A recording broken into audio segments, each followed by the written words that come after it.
I get it, say it with them. I don't give a I'm cool with it, playin', peep the fans with them. Yeah, they gon' remember mine. Yeah, you and I, they already. He ain't outlaw, getting off when he calls envy. Hit the peanut gallery, they all jelly. Yeah, they gon' remember mine. Yeah, we let them say what they gon' say about us. That ain't nothing, I ain't bothered, not a problem. Haters hate, another day in dollar. Keep your money, rather have you pay the homage. Delay the profit, we go freeway on it. Yeah, the real one, not the copper. If you need reminding, holla at your Siri, ask who I'm. You can find them on the app. Yeah, they call me Peaky Blinders. You bet your bottom dollar, I'm a classic. 64 Impala, me, I bet the plug. Plead the fifth when the name it get brought up. Real legend never die. Still with the business, you should probably let it lie. Sign for a 9, let's go real suicide. Tell her one time, forever in my prime. They remember my name. Yeah, they gon' remember mine. Yeah, I've been making you believe they remember my name. We ain't not the same, no. Real since day one, and I ain't gon' change up. Remember my name. Yeah, now I was born of the fire. To a higher code, get lighter up, lit, bit out the entire goal. We gon' level up, corner office the entire flow. Put the B of A on wheels, I ain't do anything on a lighter note. Yeah, they know brass tax fact is kinda dope. Serving people like the corner stove. You can call me butter, kinda feel like I've been on a roll. Party never over, how the model still go. They remember my name. Yeah, they gon' remember mine. Making you believe it, remember my name. We ain't not the same, no. Real since day one, and I ain't gon' change up. Remember my name. Yeah. Real legend never die. Still with the business, you should probably let it lie. Sign for a 9, let's go real suicide. Tell her one time, forever in my prime. They remember my name. Real legend never die. Still with the business, you should probably let it lie. Sign for a 9, let's go real suicide. Tell her one time, forever in my prime. They remember my name. Yeah, they gon' remember mine. Yeah, I've been making you believe they remember my name. We ain't not the same, no. Real since day one, and I ain't gon' change up. Remember my name.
Welcome everyone to the Regional Championship in Prague, which you're seeing right now. It's very beautiful and full of a lot of tasty food. If you squint really hard, you might see us eating potatoes somewhere in there. But no, right now, I'm with Toral Severin, my co-host, over here, covering the Regional Championship in Prague. We have a lot of standard for you today. And now the camera's gonna pan over to Toral. Say hello to the crowd. Hello, crowd.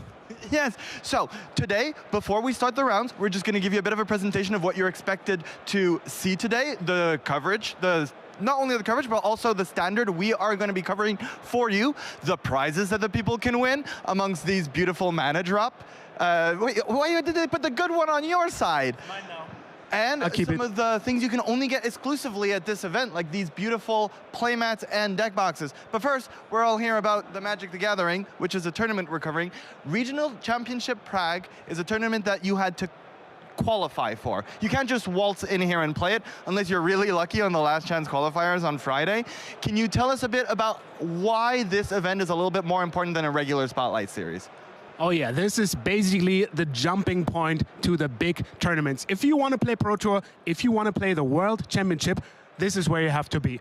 And once you're in the RC, maybe you can qualify for the next RCs, and this is how you keep playing those Magic tournaments. Yeah, you hear about the term Magic Pro. The way you become a Magic Pro is by getting into the cycle, into the loop of Magic Professional, and then you play, and then you win tournaments, or you at least win high enough in the tournaments, and you make enough money to keep on looping this and make this a job. But you can't do this at your local game store, although that's where it starts. You qualify for these kind of tournaments by going to your local game store or winning at other tournaments such as these. So we can talk about this. Actually, this is a very good segue to the players you're going to be watching today. They're playing for prizes. And we're going to see what the prizes are in terms of qualifications and money, because there's both of those. If we can put it up all on the screen right now. Now, Todd, can you tell us a bit about the cash prizes? Because you are familiar with winning those. Yeah, actually, I was second in one of those events a few years ago, and it's a hefty amount of money. As you can see, the winner gets a whopping $20,000. But even if you make it to the top 8, $5,000 is yours. Also, there are prizes for other players. We have a lot of players here, but if you manage to get 64th, you at least get $500. And of course, this is what it's all about. Not only the cash money, which is great, but you get qualification. And once you are top 48, you keep chaining the next RC, 36. That's the big goal. That's the Pro Tour. You will people see, maybe make draws to qualify for exactly this. Then top 4, top 8, next RCs, and of course, the biggest one of all, the World Championship. Yeah, imagine if you tell your non-Magic friends that you played on the World Championships, they don't even know Magic. They just know you made it, right? But also making the money is a really important thing. Now, there's 804 people as of, at least when we sat down. There might have been some more people that signed up, I believe not. I think it's 804 people that are qualified for this event that are playing today. And only the top 64 are going to make money, and only the top 32 are going to make qualifications. So there's a lot of high stakes today. You're going to see Magic at its highest level. People who are not only, if you qualified for this event, you are good at Magic the Gathering, but also playing their very best, and they've tested a lot. So there's a lot of exciting decks, and the metagame is quite diverse. But we don't have the metagame yet. We're gonna, I promise you though, not only do we have a metagame for the next round, we have none other than Frank Karsten, who's gonna go down the math with us. And if anyone can math, it's Frank Karsten, the math wizard. But first, let's move a little bit into the tournament structure, because you know what you're gonna win for it, but we're gonna tell you what the program is, what you're about to expect to watch. If you're sitting, if you're at home, kind of chilling, eating and watching the tournament in the back. Today, Taralf, what are we expecting to see? So they're already playing just behind us, 8 rounds of Swiss. They're just finishing round 2, so we're going to start with round 3, and then we see all up to round 8, and then the people who are at least 6-2 with 18 points qualify for day 2, and this is where the action happens. Tomorrow we're going to see them played out to make top 8, make the Pro Tour qualification, and then of course you see all of tomorrow. But today it's all about getting in the right mood and the right standing to finish for tomorrow. Yes, one thing is if you're watching a tournament like this for the first time, Swiss, no, we are in Prague. That's in the Czech Republic, not Switzerland. Swiss means that you play, and if you win your round, you get 3 points, and then you keep on playing all day for 8 rounds, and you keep on being matched with people with the same amount of points as you. So if you're winning, you're playing against other winners. If you're not winning so much, you're playing against other people that are having some bad beats, and you hope to make it out of the bad beats bracket. But if you have 18 points, which is usually 6 wins, or 5 wins and 3 draws, then you make it to the day 2, where you'll have 6 rounds of that sweet Swiss, and you got to top 8. And top 8 is punishing, because what happens in single elimination, Taralf? Well, if you lose, you're out. Single elimination. This is where the heat really gets turned on. Like, it's intense, right? Also play for top 8. Usually this is where the people, you start getting them shaky. It's a big tournament. Like, obviously people are nervous, but this is where you get to like really big money steps. Like if you make top 8, that's a difference of a few thousands. The qualification, and also to mention, this tournament is a bit special because you actually play open deck lists. So that means you see at the beginning of the match what your opponent is playing. You have to memorize the whole deck list and the sideboard, and then you can already play against the deck list you're seeing, which is vastly different than having a closed deck list like Spotlight Series London, where you have, well, no clue and you have to puzzle it out yourself. Yes, so the entire tournament this weekend is open deck list? Absolutely. Yes. So that's very special because normally you have to sit in front of someone and look them in the eyes, try not to fall in love, and decide, does this person look like they play Momo Red, or are they more of an Is It Lessons kind of person? But no, now you get to look at your hand when you open your 7 and be like, can this beat a Jeskai Revelation deck? I don't know, maybe it's not a lot of creatures. Maybe it would have been an awesome deck against a landfall, like an awesome hand against a landfall deck. But in this moment, it just doesn't cut it.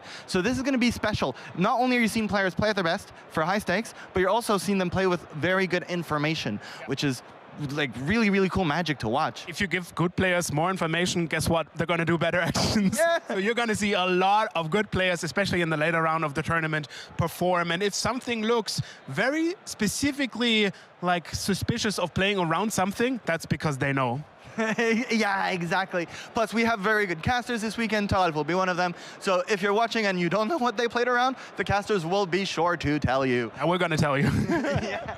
Now, if you're watching this also and you think, wow, this was very cool, I want to do this as well, we have another event coming up, and it's a very special one. I love it when this team trios. If you stick around till Brussels, which is going to be shortly after MagicCon Amsterdam, Fanfinity, along with all of this, is doing a Spotlight Series Team Trios in Brussels. This is from Marvel, is that correct? Right. Yes, and Team Trios is a particularly cool format. Talaf, do you want to tell us a bit more about it? That is, I would say, the best format you can ever play. So fun. Because you bring 2 of your friends, and then all of the destiny of your team is bound to all of you. You can't even talk in between games. You can go like, hey Carl, should I play this remove a spell on the creature because it looks threatening? You're a very good Magic player, so you should not take my advice and follow your own. I love it. But yes, I agree. Yeah, and this is sealed, so you're gonna open a bunch of limited boosters and then you build 3 decks. You can distribute all the cards you have through all the players, and it's not only really fun because it's a joint adventure, it's also very skill intense and just like an awesome experience. One of the most fun things is normally if you're playing a big sealed event and it's a major stakes, there's 1,000 people in the room, you walk in, you open your deck list, you open your packs, and you look at your deck and you're like, wow, this is a lot of pressure, there's a lot of stakes. My games ride on the combination of cards I opened and then how I assemble this deck. That's really stressful. You know what makes it less stressful? Doing it with friends who are also opening their packs, and you get to pull your packs together and like be like, ooh, your red cards are really good. Can I take them? And then they'll help you out. And then I give you my white cards. You know how you have that inclination often? If you're playing as a new player, you do a draft and you're like, wow, that card would be great in my deck. Can you give it to me? That you can't do that in draft. But now in this situation, you can do it. And also just the idea of playing all these different rounds with your friends next to you, at your side. You all, if you lose, you lost together with your friends. And if you win as a team, which is just such a good feeling. So that's in Brussels. And I recommend you sign up. Not only that, but because this event has this really cool playmat, like, Todd, can we work together and hold it up for the viewers? Ta-da! This is the same artist that did, if you were sticking around for this, that did in Barcelona, a lot of the promo like for the Barcelona MagicCon. I forget their name. Is it on the playmat? It's such cool, cool art. So this artist made commission-specific art for the regional championship in Prague. And ideally, if all goes well, they will be making more for all the future events. So in Brussels, you might get some custom. But this is Ampre is this one, which is the other one they receive. If you're here, you got a lot of exclusive stuff for coming to Prague. Not to cause any FOMO. If you have some friends here, maybe write them a little message. Tell them to pick you up a little bit of something, because there's a chance that unless you pick this up on eBay Live or something, you may not be able to get these at home. They're only exclusive to here, which is another reason to go to these events. That, and I don't know, there's big cards behind us. You don't win them, but you can buy them if you want. I mean, if you go to the events and you're not qualified, you can play so many other events. My favorite, the limited qualifier. Yes, we should talk about that, because that's a new thing that doesn't happen in most events. The limited qualifier. Tell us more about it, because you're the one who's just brought it up. Yeah, I played it in London, and it's basically you know, the Pro Tour is the biggest thing they have. They said, what's really fun? Limited. So what we're going to do is a Pro Tour with only limited. But the way to qualify... First, we'll just establish for the people at home who are checking in, limited and constructed are two different formats in the way that constructed Magic, which you'll be watching today, is when you come out to an event with a preset deck list. You assembled 75 cards that you think will win you games of Magic the Gathering, and you play those same cards against everyone, but you brought them. While limited is if you open booster packs, make a deck on the fly using your wit, and then play what is, I would say, the best way to express Magic skill. Limited is the most skill-intensive format because you have to know how to make a deck, but also all your cards are worse because you didn't just pick from all the best cards of Magic. So all your cards are worse, so the decisions matter so much more. And if you think you're good at Magic and your decisions matter, you get to play now you tell us about the Limited Championship. You can basically see somebody who only plays limited is very good at combat math because there are a lot of dorky creatures and you have to figure out if you can attack. And then the constructed players are just, there's no blocking in Magic for real. So yeah, and constructed you don't block. Sometimes they trade, but no, yeah, I played this in London and it's super fun. Not only do you get to play sealed, you also, if you make top 32 of that event, you're gonna go do a draft, win of the 4 drafts, qualify for the championship, and it's just so much fun. It's a different form of Magic, but it's just another dimension of this beautiful game. Yeah, Magic, one of the cool things of Magic is it's not a game, it's a rule set. And you can use that rule set to play a variety of games. So the same way you can play Standard, like we're doing today, with all the cards from the most recent sets, making a 60-card deck with 15 cards on the side. Limited, it just feels like an entire different game of Magic the Gathering, where you build the decks on the side, and all the decks feel different, and they're always based around this one universe, which is usually the latest set, unless you're playing Cube, which is another format that we're not going to talk about today, because you're not going to watch it. It would just be teasing you for a very fun format. So there's so many ways to play. And the cool thing about this new Limited Championship is normally, outside of the World Championship, which we mentioned before, the main goal that you could tell your friends and family that you made it at Magic was to make it to the Pro Tour. But to make it to the Pro Tour, you had to be good at constructed Magic. You had to be good at selecting deck lists. Maybe have a group of friends that are really in the known. They know what best pick would be for this specific metagame. But Limited is all about just pure Magic knowledge, right? And knowing the card pool, if you've been playing a lot of draft, you know the cards, but it's purely limited knowledge. So it's this separate Pro Tour that is purely for people who just buy cards of the new set. They buy booster packs. They don't buy the booster packs to get the cards. They buy the booster packs for the experience of cracking them and playing Limited with their friends. I would even argue you could be world champion of Magic Limited at that point. Because that's the only Pro Tour where you only have limited. Nobody's better if you're winning that in limited. Now, we will get to send it to the casters very soon, which is exciting because they have some Magic to bring you. And it's going to be Standard. I just want to bring up the fact that currently this tournament is going to be Standard, and it's like when you see your friend and you know you're not going to see them for a very long time because they're going on vacation, give Standard a little hug because the season is going to be switching after the Team Trios to Modern, which is another wonderful way to play Magic the Gathering, where you get to play from all the cards from 8th edition and on. But right now, it's Standard. Standard's been around for this current set since the Ninja Turtles. No, Strixhaven. A month, roughly. Yeah. It's been like this for a month. A lot of it has changed. We'll bring it to you in the Mega Game Breakdown with Frank Carson after this round. But first, I think you're itching to see some Magic the Gathering. So we're going to send it to Andrea Mengucci and Filippa Carola in the booth. Take it from here, my friends. Hello everyone, welcome to the Regional Championship here in Prague. I'm Filippa, joined by the one and only Andrea Mengucci, and we are ready for a full weekend at Magic and to get some players into the Pro Tour and World Championship.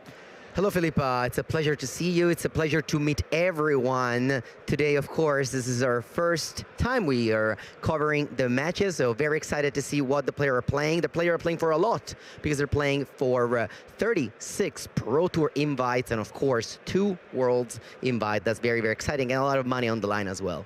Yeah, it's really cool because some of these players qualified yesterday. They came here to Prague and they tried the last chance qualifiers. They went 4-0 and they qualified to be here this weekend. There's over 800 players competing for those titles that you said, over $100,000 in prize pool. So a lot of nice prizes on the line. The format in Standard, and Mengu, we have been a Standard season. We are coming to an end almost. But how did it feel to have a full season of Standard and to have the Pro Tour being Standard, the Spotlight being Standard, standard and now the regional being standard as Yeah, well. what he really likes to, continue this season where you just kind of buy into a deck and you can play it out the whole way. And that's what I did with Blue Red Prowess, because I played it at the last RC as well, where I went to Southeast Asia to play the RC, and I also played it in this season. I went to Brazil to play the RC, so I got to use my Izzet Prowess for the, I don't know, many months at this point. The deck is fantastic, and the deck is definitely the one I root for. The deck I want to win is Izzet Prowess.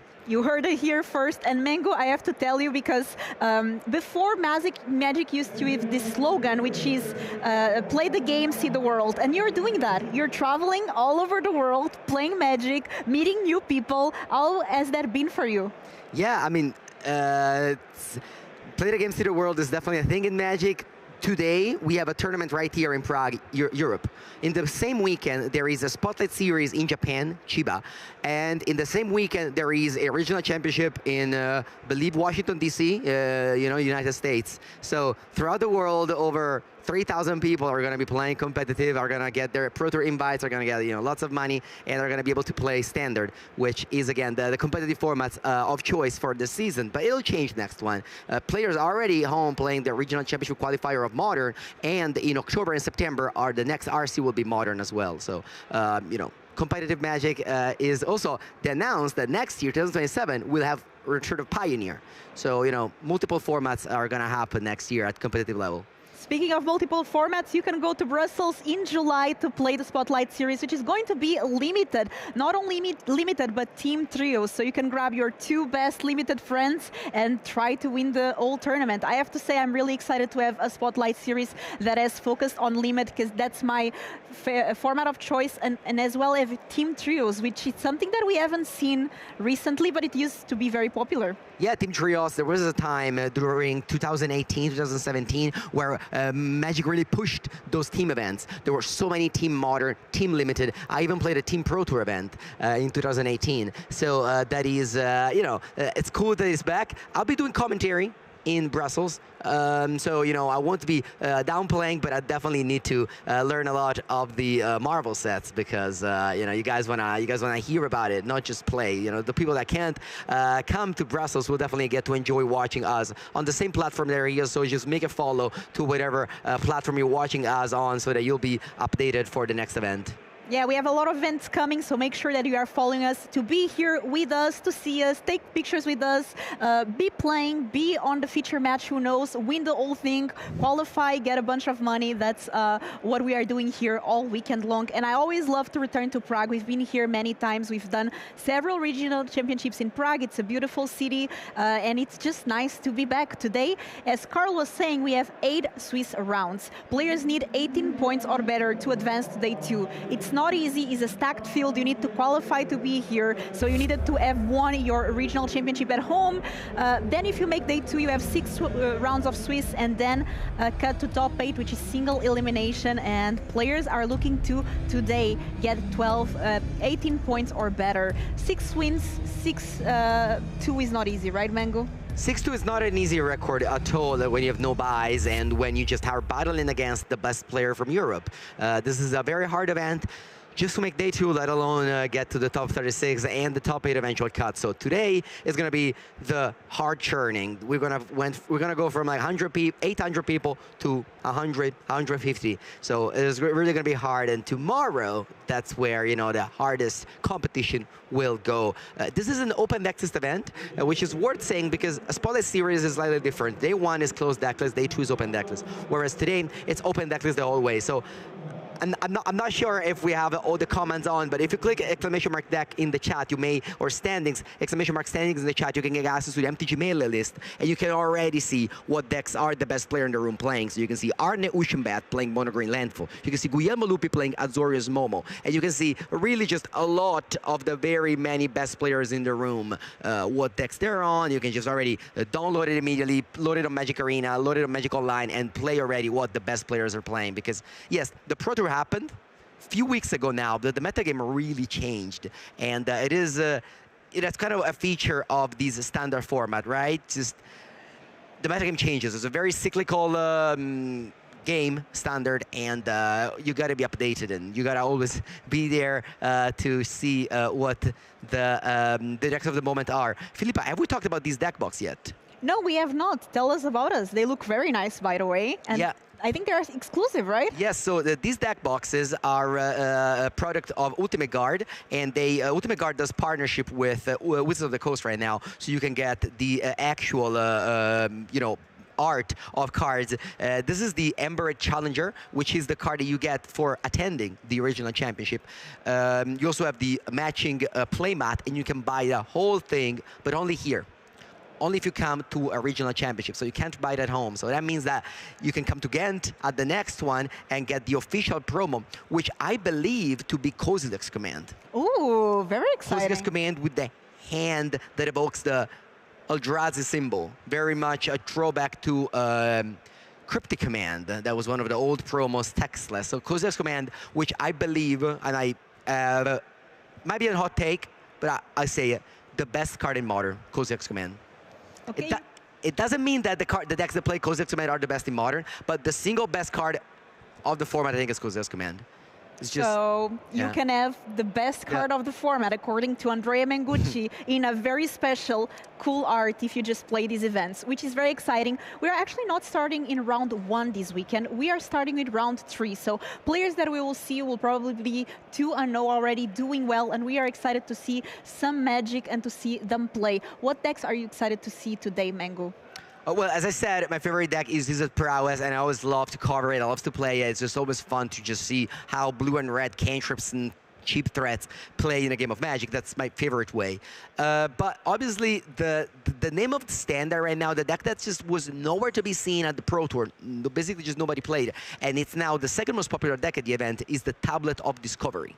That is a control deck that, again, was nowhere to be seen. It didn't exist, basically, and Alex Rohan pioneered it to a top 12 place at the Pro Tour, and then the deck just took off. It won the RC in Japan, it won the RC in America, and it is the second most popular deck at this tournament. That's a little bit of a spoiler, because we haven't posted the metagame yet. Yeah, I mean... But I have some intel by Frank Karsten, so I can give you a little preview there. That's always exciting, and a lot of talent by discovering that card, you know? Talent of discovery, making it now being one of the most played cards of the weekend, and we are excited to see it. I played a lot in Limited, to be honest, so I'm excited to see as well now in Standard, and I have to say, when there's the Pro Tour, there's testing teams. So you have the best players of Magic, and they're all together putting their massive brains thinking, okay, how can we crack this format? And it's just nice to see cards that were already known and how players are bringing them and how they are tuning the decks and how the meta is just evolving overall. Mono Green is a deck that has been here landfall for a long time, but it keeps getting some improvements. Same with Izzet. We've seen so many Izzet versions. There was the Izzet Core Steel Cutter last year. Then there was the Izzet Vivi, Izzet Prowess, Izzet Spelemental. Just listing all the decks that were dead, that were killed by an eventual ban list. But no ban list was happened in Standard. Standard was not touched by the most recent ban list, unlike other formats. What's he decided that, you know, Standard was a very healthy and diverse format, and despite Izzet is the most popular deck, it doesn't necessarily mean that it's the best deck. It always places around 50% win rate. It's a pretty strong deck. It's just a very nice deck to have. I mean, I might be biased here because I love blue-red, but it's a nice deck to have at the top of the metagame, I think. It's just a nice, fair deck. It's very good, you know. Boomerang Basics, Storm Chaser Talent might be a little bit too strong, but when it just creates very fun and healthy games, in my opinion, and it's just, it's nice that they didn't ban anything in Standard this time. Yeah, I mean, we still have a very diverse metagame in Standard. We see a lot of decks seeing play different strategies of the game. So even within Izzet, there's different Izzet versions. And then you have the Mono Green Landfall, Selesnya Landfall. You have some Momo decks. So a lot of things that you can decide to bring and play control as well. I know someone that is playing a Smuggler Surprise deck. Which is actually 2-0. And Frank told me that we may feature him for the round 3. Oh, he's my friend. Yeah. When he told me the name, I was like, oh, this must be Felipa's friend. But no, you mentioned Momo very briefly, and that's a deck that one of the best players in the room, Guglielmo Lupi, is playing. but as a very, very spicy list. We're definitely going to feature him because, again, he's one of the most successful player. He came second at the regional championship in Antwerp, but then he top-8 the regional championship in Turin. He top-8 the Pro Tour in Richmond. Guglielmo Lupi from Italy, definitely one of the hottest name right now. So playing Azorius Momo.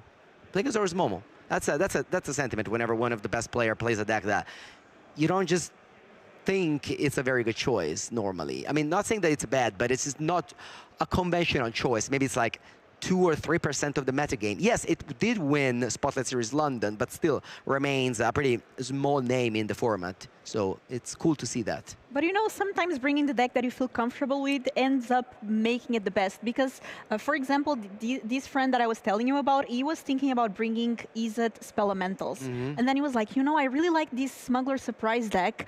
It's not the best, but I've played with it so much. It's the deck that I'm used to playing. I've played it in other tournaments. I qualified for the RC this way. And he decided last minute, okay, I'm going to bring my brew and let's see what happens. And apparently it's 2-0 against a lot of good players here. So it just goes to show, standard right now, diverse format. You can win with all kinds of different decks and you can try all kinds of different things. And I'm excited to see how players will surprise us here this weekend. Yes, we don't have much information about when the round 3 is starting, so you're just going to hear me and Filipa yapping for a bunch more. Filipa, how was your staying in Prague? What was the weather like? Did you expect it to be this hot, or you wish it was a little bit colder? I'm Portuguese. Come on. For me, there's never too hot. I'm down to get 25 degrees, 30 degrees. I'm fine with that. No problem. Just I cannot be cold. Speaking of hot and cold, let's see how we are doing in our caster fantasy draft. Because before the tournaments, what we do is that we decide actually what players do we think will do well during the weekend. And each player that wins gets 3 points. And then we see who has more points from the casters. I'm hoping to win. Mengu, I know that you've done very well in the past with this. So are you confident that you chose the best players to represent your team on the caster fantasy draft? Well, confidence, you know, confidence in other things. I'd say in the fantasy draft, I just like my choices. Yes, indeed. Especially the last name that I picked, Nikita Azev. He's a very young kid from Finland, and I lent him my deck. He 4-0'd yesterday, was playing a friend's deck, and he didn't have a deck for today. And he asked me if I could lend him my Izzet Prowess deck, and I said yes. I mean, nobody's playing it. I have it with me, so you know, go and win your first RC. I don't know if it's his first RC, but he did 4-0 to qualify to this one. So I'm definitely gonna root for him, as well as, of course, the rest of the 4 names are pretty established player. We have Pro Tour champion Simone Stratti, who came second at the most recent RC in Turin. We have Pierre Leibsch, who's just grinding and crushing those regional championships. We have Alexi Paulo, which is a very common name in these European events, winning Spotlight Series Liverpool. And then finally we have Stefan Schutz from Austria, who top-8 the most recent Pro Tour. What about your team? Great choice. I first had to choose Arne Ushenbed. Arne is a great player. He's also a fellow caster. And I just have true beliefs that Arne can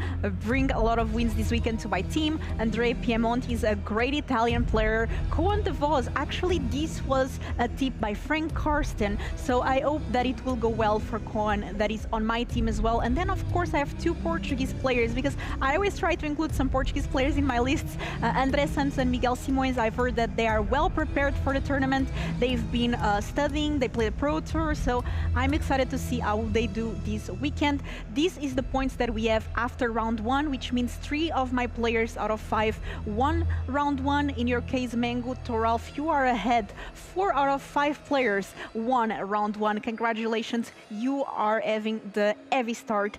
And I think we already have the feature matches chosen for round number 3. And I believe we are going to have Matej Zelekai playing, which actually Matej also used to cast these events. He used to be a caster for GPs as well back in the day. And I know that Standard is one of his favorite formats, so I'm excited to see how he does. All right, it's very cool to hear that. Matej, of course, the Big Z, top 8 Pro Tour Berlin.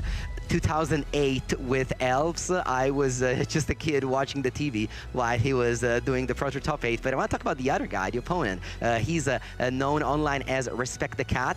He's from Austria, and he's the winner of the LMS Prague with 5-color Keruga 2021. I was here, I was in this hall, and he was winning the tournament there. So it's very cool to see that. And he's playing a deck that's very similar to that, very on theme for him. 4-color Elementals. This deck relies around Ashling Rekindled, and it was just born with the most recent set, with the second most recent set, Lorwyn Eclipse. And the strategy wants you to have this rainbow mana base, cast a 2-drop that ramps you up. You have the Ashling and the Flame Braider, and then with those you can cast your powerful mythic rares, the Vibrance, the Wistfulness, but most importantly, this commander card that you see on top left, Roaming Throne.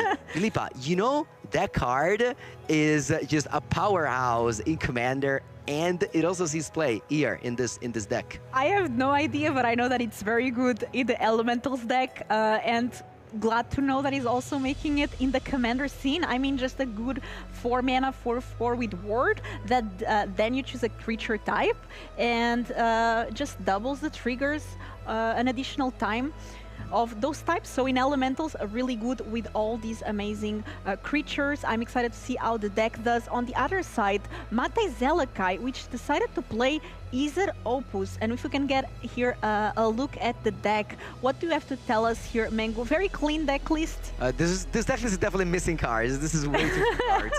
We're gonna fix this as soon as possible. But Izzet Opus is a deck that kind of came up last in the Spotlight Series London with a player from the Netherlands. Don't remember their name exactly, but they kind of like put this deck out, and it relies around the card Maestro, which is actually not here. Matej should only play Sanar and Color Storm Stallion, and you also use Tablet of Discoveries. Those are like your card advantage cards. You have, of course, a Stock Up as a way to get card advantage, but I want to talk to you about Improvisation Capstone. That's a card that in 4 copies, that's a 7-mana card that lets you just get card advantage. Very surprising addition in Standard, nonetheless. The players have started, both of them with some blue-red lands, Steamvents versus Sparbluff Canal. They're both 2-0, so they are starting very well here, and we have Marcus here immediately starting with Ashling Rekindled. Great 2-mana. Yeah, Ashling Rekindled is amazing because it doesn't die. I was gonna say it doesn't die to Burst Lightning, so here Matej has to 2-for-1 himself and just kill that Ashling. Very, very important. But look, it's the repeat. Oh my god. Second one, and Matej just had to use 2 removal spells to deal with the first one. Let's see if there's still something left. I see a lot of lands in Matej's hand. So here, Marcus playing 3rd land and tapped for the turn. Yeah, it's such a feel bad whenever your legendary card that you 2-for-1 yourself to kill gets replayed immediately because, well, the second Ashling Rekindled would have been not that good. Yes, you can flip it, gain mana, and then play a new one because Ashling, of course, can becomes a new person, a new card on the back, and the legend rule doesn't apply anymore. So here we flip Ashling, and this is so good. You get 2 mana of any color, and now Marcus can play a 5-drop here if he has a land. It doesn't have a land, but has a Roaming Throne, which is a 4/4 with Ward 2. That's very hard to kill for Matej's deck. Yep, and just attacking for 1, why not? And Matej here that just stocked up the turn before, got some cards, but let's see if they are enough to deal with what's in the board on the other side. These Elementals, you know, they start... Yeah, and we see here, of course, Izzet Opus as some removal spell. He has Seer, but it does not have it in hand at the moment. Seer would be able to kill Roaming Throne, but unfortunately, I think Matej doesn't have it. Let's see. Yeah, so many cards. You know, Stock Up has just been resolved, and Stock Up is the card that just lets you set up very well for the next turn. He has a Bounce Off. He can spend 3 mana to bounce the Roaming Throne, but that's just such a feel bad. And that's where the ward becomes so good, because usually your 1 mana bounce spell suddenly costs 3, and it's not as good as anymore, and then you just play it again. Seer here being what Mate really was looking for. This card also recent from Lorwyn Eclipse. Actually, a lot of cards from Lorwyn Eclipse being played in standards. So I guess it was a good standard form set. Yeah, so Mate can go Colossus Stallion and bounce off the Ashling, but that's just gonna be hard, I think. No, he just decides to go Colossus Stallion, upkeep, bounce the Ashling. To make the Colossus Stallion a 4/4 in this opponent turn. So basically just decides to trade damage. So usually when you say you trade damage, you mean like, I deal you 4, you deal me 4. This time, he trades damage in the opposite way, as in like, both player gains 4, basically. Because, well, if this Colossus Stallion can't be killed by like a Vibrance, because now it's a 4/4, then the Roaming Throne cannot attack for 4. So Marcus has the option of going Wistfulness, draw 4, discard 2, because it doubles the trigger. It's not that appealing. He has the option to go, I don't know, maybe he can actually go Vibrance and pay the ward twice. Steam Vents here, paying 2 to enter untapped. Okay. He's choosing for Broadside Barrage, which is a 5-mana removal spell. Sorry, a 5 damage removal spell. He could have also gone Vibrance with the Roaming Throne double trigger to deal 3 damage twice. So here in the end, Mate not trading those damage just ended up just him losing 4 damage. Yeah. Because Marcus still is able to deal 4, while Mate did not deal his 4. Not looking too good here for Mate, but now Marcus only has the Roaming Throne in the battlefield and is tapped out.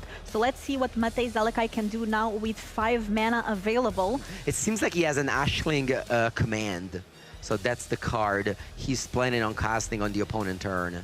And Ashling Command, of course, is a card with 4 modes, which is create a token of an elemental, but he has none. You control, of course. You can't copy your opponent's elementals. You can draw 2 cards, you can deal 2 damage to each creature, or you can make 2 treasures. So that's the mode. Probably is gonna just choose draw 2, make 2 treasures here. Yeah, let's see now another Ashling enters the battlefield. And that's gonna trigger twice because of the Roaming Throne. So he can go draw, discard draw, and then he has the choice of discarding draw once again. Let's see if he chooses to do that. Such a great card. Yeah. And then, okay, he just chooses not to. Ooh, wow, that's strong. Winternet Stories. Maybe now Marcus wished he had done that first and then attacked because he can't flashback the... Wow, but look at this. Vibrance is just going face. 2 mana, 6 damage to your face. Not bad. I mean, everything gets doubled because of that Roaming Throne. And now here, Mate Zalakai going for Ashling's command, making 2 treasures and going to draw 2 cards. Let's see if they're good. It's a land lead. Not ideal. They're not good. Mate's just taking, like, is it 5 life? The game doesn't feel like that much happened, but the damage of this Roaming Throne, you know, this card dealt a lot of damage on its own. Yeah, it's a key card, works really well with all your elementals. Tablet of Discovery mills a card, and it's a Burst Lightning. Now, with the other Burst Lightning in hand, Mate can tap 6, which he doesn't have to kill the Roaming Throne. He only has 5, because Tablet of Discovery has 2. So you basically have to pay Ward 2, so you would need 3 plus 3. You don't have that. And you have to play the card this turn, otherwise it's gone forever. Yeah. Mate unfortunately did not have the choice to... I guess that's not true. He has the treasures. He can use it. He can use the treasure to do land and then 7 mana Burst Lightning on your Roaming Throne. So he does have the option to do that. Yeah, and that deals with the Roaming Throne, but then there's the Ashling, there's the Winter Night Stories in the graveyard that it's exactly where you want it to be, so you can harmonize it back. Things are looking complicated here for Mate. That's kind of the life of a control deck. You're behind and you have to figure out how to stabilize. A land hasn't been made yet. Okay, land drop is made, and now for 7 mana, we are killing the Roaming Throne. 5 plus 2, and of course, Tablet of Discovery adds 2 mana. Okay, let's see here if Mate gets to stabilize. Unfortunately, Mate doesn't have lethal here, because Vibrance only deals 3, and the Rekindling only adds... Okay, but what you can do is Vibrance your face, and then... Okay, or Wistfulness, and then Winternet Stories, but... Oh, this is super powerful, actually. He added 2 green that Wistfulness disenchanted, destroyed, exiled actually, the Tabletop Discovery. Super important here. And if you remember, Marcus last turn was thinking about discarding this Wistfulness and chose not to. No more Tablet of Discovery here. And now gets to draw 3, discard 1 or 2. Look how many cards he had. Marcus just has it all. Has the board presence, has the life lead, has the card advantage. It discards the Thunderflux, only discarded 1. So that Witness Stories was just 1 mana, draw 3, discard 1, that you didn't even have to draw because he surveilled it to the graveyard. So the card advantage that Witness Stories delivered was unbelievable. Yeah, that card is absolutely insane and working really well here for Marcus. Thunderflock in the graveyard. I mean, there's nothing to bounce at this point from the other side of the battlefield. So we see Sanar here, which for 5 mana can go and search any instant or sorcery, but it's a little bit late now. Although whenever he casts a spell, he's gonna make a treasure. Not necessarily actually. He has to tap the Sanar, which of course is summoning sick. Yeah, so you cannot do it this turn. Next, you can start doing it. I mean, 0-4, so not bad stats. Yeah, and you have Prismari Charm, which can bounce, Wistfulness. Let's see. We know that Marcus has an NV Bronze and has an Deceit. He can go double black with this Ashling, which I think that's what he did. So he's going to be able to bounce Sanar, and then look at discard. Yeah, so I was going to say tosses the opponent, but you don't even lose 2 life. So yeah, very powerful draws by the Elemental deck, who really gets powered up by that Ashling Rekindle. Taking care of that in response, bouncing it back, and now Marcus can choosing the Sanar. And that's the cool thing about the Seat is that you can return a card and then make your opponent discard that same card. So yeah. if it's a problem, no more. And this was game 1 here for Marcus, but we will have a sideboard. And I have to say, I really enjoyed seeing how this Elemental deck just, you know, roaming Throne, kind of carrying the game. It did, but I want to just stress how important was Ashling Rekindle there. It was a turn 2 play on the play that required the opponent to use 2 burn spells on their turn 2. The game just really took a, you know, off a cliff as early as turn 2. So once again, we see the decklist from Marcus liked, very similar to what Eduardo Sajgalik top-8'd the Pro Tour Richmond with. The decklist hasn't really picked up any cards from Secrets of Strixhaven. So, you know, it's very similar to what used to be. You have Bounce Off, which you can use as an interaction piece, or you can use on your own card after the Evoke goes on the stack. So, for example, you can go Vibrance, deal 3 to your face, I'm gonna bounce it off, and I'll Vibrance you again. So this Bounce Off can just be used in that way. And then, of course, you have Thunderflock, which is this very powerful card against the green decks. Cub used to be a very big thing in Standard, now a lot less. But this deck still remains, still as a player, not, you know, the most winning deck in Standard, but a player in the meta game. And let's take a look here at sideboard. So Marcus that has 2 Soul Guided Lanterns, 2 Beza, 1 Igra, 2 Broadside Barrage, 2 Disdainful Stroke, 1 Seer, 2 Spell Pierced, 1 Ill-Time Explosion, and 1 Pit of Offerings. What do you think of this sideboard, Mango? What might enter here against Mate's deck? Yeah, so Mate's playing a very unconventional deck, so I'm sure that Marcus did not have his deck in the cyber mapping, which is kind of an advantage of playing Bruise. You know, your opponent has to figure out the cyber plan on the fly. I'm definitely going to bring in the Strokes and the Spell Pierce. Mate has 4 copies of Improvisation Capstone, which is this 7 mana sorcery speed card that, you know, it's kind of a big investment if you want to cast it, and it gets countered. It's like a very big change. So I think those 4 counter spells are definitely going to bring in Mate's deck. Okay, now we see it completely. Before there were some problems, but now it's full, and you can see it. This is the deck that the former Pro Tour top 8 competitor brought to this regional championship.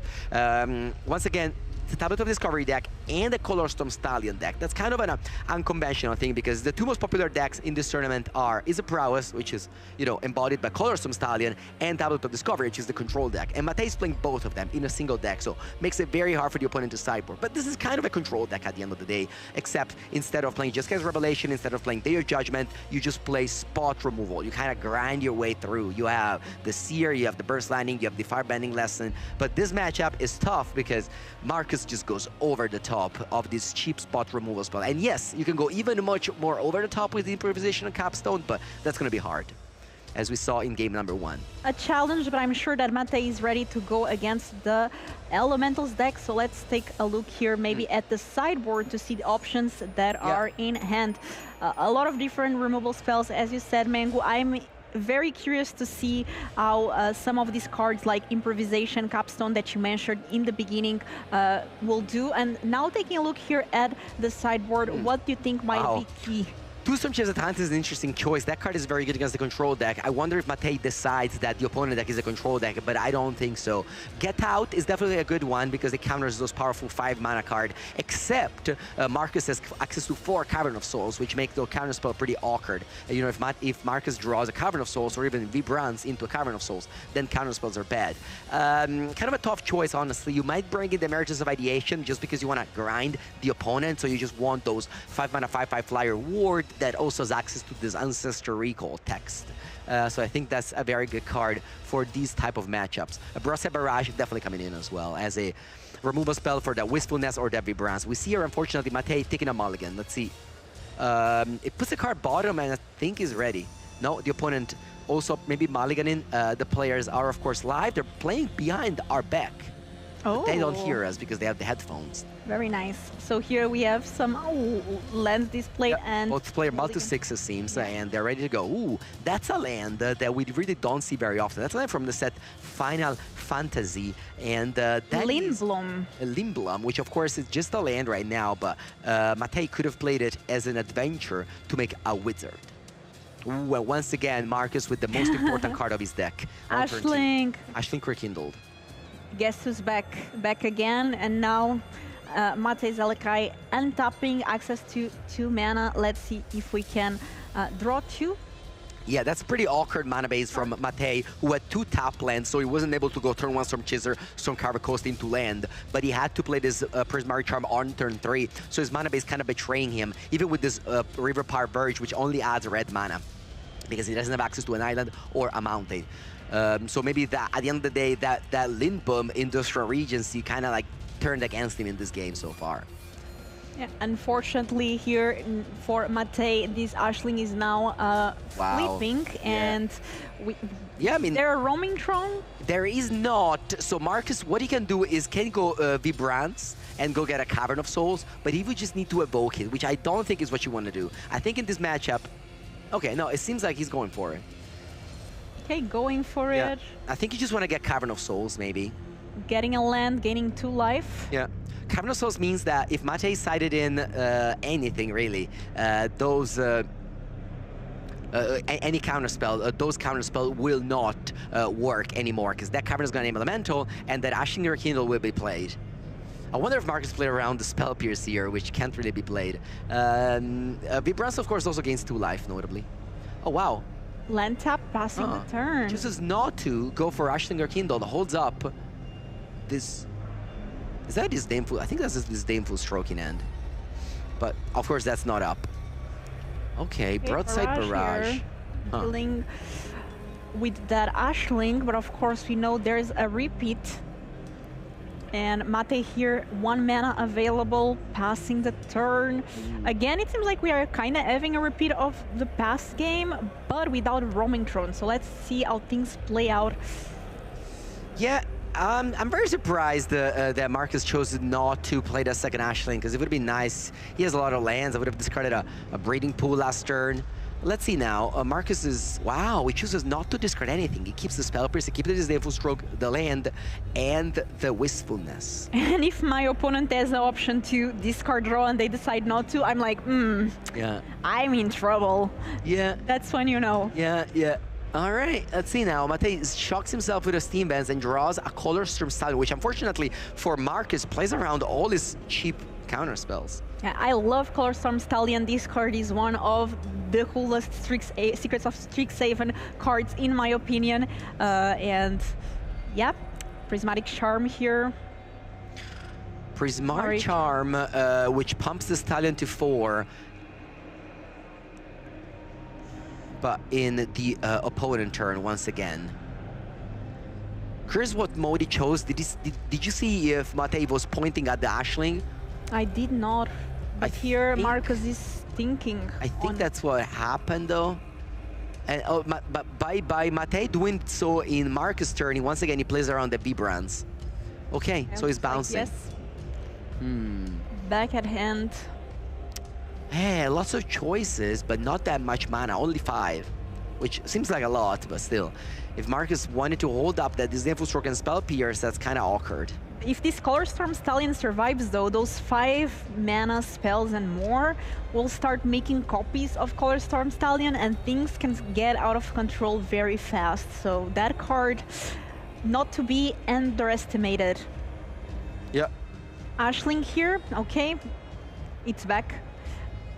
And tapped land, keeping 2 mana open and passing the turn to Mate Zelekai. That gets so far to keep the Color Storm Stallion. Yeah, and once again, Marcus chose not to loot away any of his cards, which... Long time ago, there was an article... okay, 1 second here. This is important play. Ashling Command will be countered by a Spell Pierce, but the Color Storm Stallion will make a copy of itself with his Opus ability. Color Storm Stallion here, very, very strong ability. If you paid 5 mana to cast an instant or sorcery, you're going to create a copy of it. That means that Matei now has a 4/4 and a 3/3. So yes, Marcus has the Stroke or the Spell Pierce, debating which of the two to play, but also he'll have to face 7 damage coming across. Okay, going for the Stroke. Oh, wow. Stroke here countering that Ashling Command, but the copy, as you said, Mango, is there, and now Mate attacking here for 7, and Marcus taking it. Very surprised to see Stroke being used. Marcus just wants to be mana efficient, draws a land now, and he has access to a lot of mana. He can go Deceit and bounce that copy. The copy still is worth 1, but Marcus has access to exactly 7 mana this turn. And we have that Ashling there with the mana floating. So mana floating. Yeah, what you can do is pay 7, I guess pay 6, bounce the copy, and then Mate is gonna be like pay 1. Because of course, Ward is a trigger of the player that has the card. And wow, look at that, bounces a creature and discards the powerful 7 mana mythic rare that Mate's dagger relies around. Improvisation Capstone here getting discarded. Yes, indeed. And look at that, just a Stallion and a passing of the turn. That 5/5 body of the seat is too big. And now Marcus can take the advantage, can take this game over. He can play Wistfulness, draw this card, and then he can flashback that Winterred Stories if he wants to. Let's see now. Yeah, pays 3, plus 2/5. Wistfulness, uncounterable, very important. That's why. That's why Marcus chose to tutor that cavern so that he shouldn't worry about counterspells for the rest of the game, even if Mate doesn't have them. Yeah, drawing Ashling and Roaming Throne and discarding Ashling. And we discard a Roaming Throne. And we just played Tap Lane Go. Holding up Spell Pierce now. I think Marcus wish he had access to Stroking End instead of Spell Pierce. Ooh, on top of the deck there's Igra. Oh, that's the sideboard card we saw. Igra is an interesting one. It's a Golgari card, and it's an elemental, so you can cast it with your, you know, elemental land. And it says an important thing. It says that other creatures are food in addition to their other types. And whenever a food is put into a graveyard, you put 2+1/+1 counter. And it is worth sacrifice of food, so it's a very, very hard card to answer. It's a very nice card, plays in some combo decks. Now Mate played Tablet of Discovery, that exiles stock up those Color Storm Stallions, 2 in the board. Yeah. And ready to be multiplied. So I think here Mate played the stock up with the mana from Tablet of Discovery, looking at 5 cards and choosing 2 to keep in hand. Yeah, looking at that Igra in the preview makes me think about Pioneer returning 2027, because of course Igra is part of the John Sacrifice, which is a very popular deck in that format. It was actually the deck that I top-aided at RC last time Pioneer was relevant in competitive Magic. So it's cool to see that card still getting played despite Pioneer not being part of the competitive system anymore. But again, it's coming back in 2027. I'm very happy for the return of Pioneer, I have to say.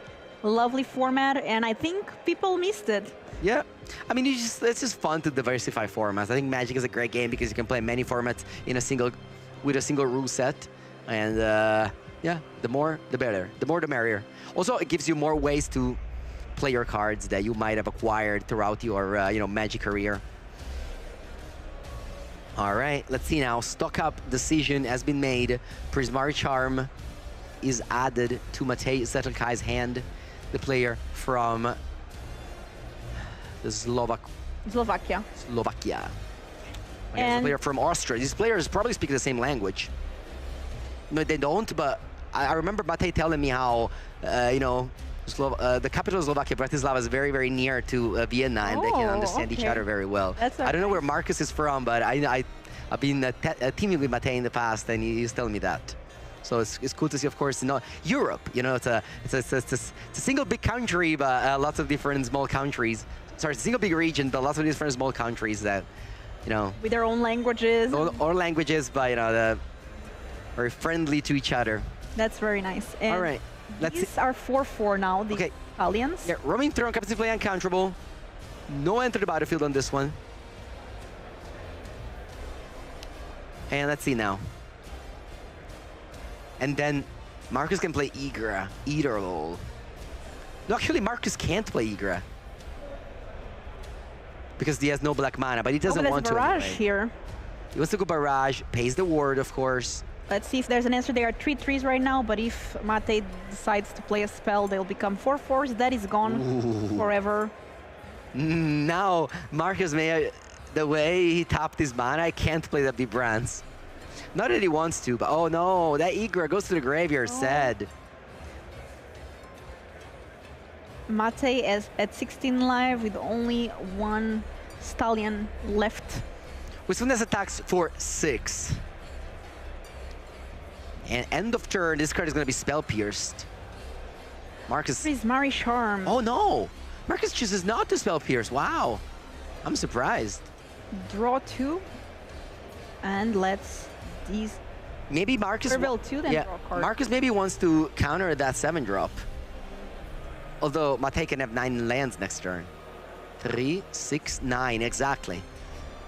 So Matej can actually pay for the improvisation capstone? Or? Yeah, and a hold up. Oh, he makes it uncounterable with the Mistrais Village. Okay, well. Let's see. Okay, let's see now. Copy. All right, what does this card do? It's a 7-mana card. And it has the ability that every upkeep for the rest of the game, Matej is going to be able to play that card again. Now, Bounce Off is the first one, and Burst Lightning. And we are still online because it's until 4 mana. Oh! So now, Matej can cast those 2 1-drop and a 7-drop. That's pretty crazy. This card is insane. Exile the top cards of your library until you exile with total mana value 4 or greater. Okay. And cast them. Okay, so now what happens is the Colorstorm Stallion will see Matej casting all these spells, but he won't see the Opus because he has spent 0 mana to cast those spells. So Bounce Off is going to bounce Yashlinger Kindled, and Burst Lightning goes face. And then he can spin the wheel once again. Let's try again. Oh, Spell Pierce counters the 7-drop though. That's important.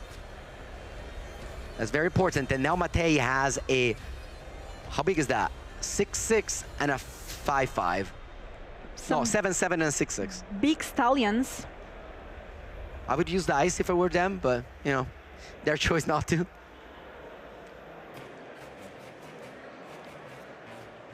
Yeah, here we are counting what spells were played this turn.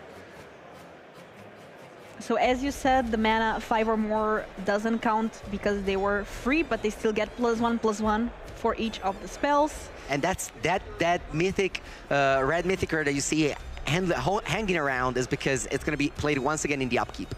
For free. For free. I wonder if Matej can activate Mistrais Village to make it not counterable. All right. Interesting question. Vibrance goes face, deals. Oh no, actually it does not go face. Oh wow, the game is over. Vibrance kills, because of roaming throne, kills those 2 stallion, pays the 2 ward, and then a lethal attack with you know, a 5-5 and a 6-5 and a 4-4. So that was a lot of damage that Marcus, like, from Austria, Respect the Cat on Magic Online and Twitter, takes the job done with his take on Elemental. Congratulations to Marcus, now advancing 3-0, great start of the tournament, and it's case to say respect the elementals. Yes, indeed. Again, he's a is former... Igor a cat as well? Is it a cat elemental? It might be, yeah. I'll check. So it's That's respect the cat element. Elemental cat, indeed. Well, again, he was the player that 5 years ago in this room won LMS Prague with Kiruga Elementals, you know, when Modern Horizons 2 came out. So he definitely loves those 4-color pile with powerful mythic rares that you can play for a cheap cost, but somehow, you know, sneaking to play with that roaming throne, that Ashling rekindled. His draws were very powerful, really showed the power of the Elemental deck. Absolutely. I mean, a great showcase here of the deck. I was really impressed. Roaming Throne for me and Ashling, as you said, they were just amazing cards and really carried through. Mate Zelekai was really interested in the deck. It just felt like it was always a bit short or slow to make the goal. But I would love to see the deck go full on, copying all those stallions and winning the game out of nowhere. Yes. Looks like Marcus is here with Carl to talk about his success, his victory. He's 3-0, long day ahead, but it's cool to see what they have to say. So let's send it to Carl and the interview. Well, I am here with Marcus. First of all, congratulations. What a victory, not only against Big Z, Mate Zelekai, but also a weird deck that probably you're not usually expecting to play against. But speaking of decks that are interesting and weird, I'm talking to you. We're not going to talk about the deck you beat. We're going to talk about the Roaming Throne deck, the Elementals deck, because if you're tuning into Standard now, it's a deck that almost feels like a Commander deck. Can you tell us a bit about what the deck does? We just saw it, but also tell us about your choice bringing into this weekend full of aggressive Izzet Prowess decks. Okay, well, first of all, it's pretty much like a control deck, but what I like about it is that you have a proactive game plan with the Flame Paraders and Dashlings. So you can play those early and then slam some fatties. Slam some fatties, yes, that's what the deck does. That's what it we has a bunch saw. of sweepers, so it's pretty good against the Momo decks, the Queen decks. But yeah, you're asking the prowess matchup. I'm not looking forward to it, to be honest. Oh yeah, you know, it's a big part. It's 30% almost of the metagame today. Yeah, I mean, it's not unwinnable, but it's not amazing. What's your game plan out of the sideboard for the Izzet matchups? Or is it just to dodge them? That's the thing, because I used to be full on control, bought out the Roaming Thrones, bought out the Ashlings, and try to play all the sweepers and removals, but that kind of doesn't really work against them, because they just go over the top of you mostly with flow. So your plan is to try to leave the Flame Voiders in and the Roaming Thrones and just do my own thing, try to put pressure on them, because they might bot out the Burst Lightnings and stuff. Yeah, and then they don't have removal for Flame, and then you can get them. Yeah, that's a really cool thing is your deck can turn the corner very quickly, right? Because the elemental, like you have a control package, but also you have big fatties, as you said. Exactly. So when you win very quickly. As we saw here, there was an Opus on the board. Yeah. Go in and when you won your game. Well, listen, it was great to have you here. If you keep on winning, we'll keep on having you here. You'll present every time a new aspect of your deck. In the meantime, we'll send it back to the casters because we have a backup feature match. Once again, congratulations. Thank you. Well done. Keep on winning. We'll send it to Andrea and Filipa. Always love to see the interviews. Congratulations once again to Marcos for being 3-0. Almost making day 2, only 3 more wins. I mean, starting very well. Starting well.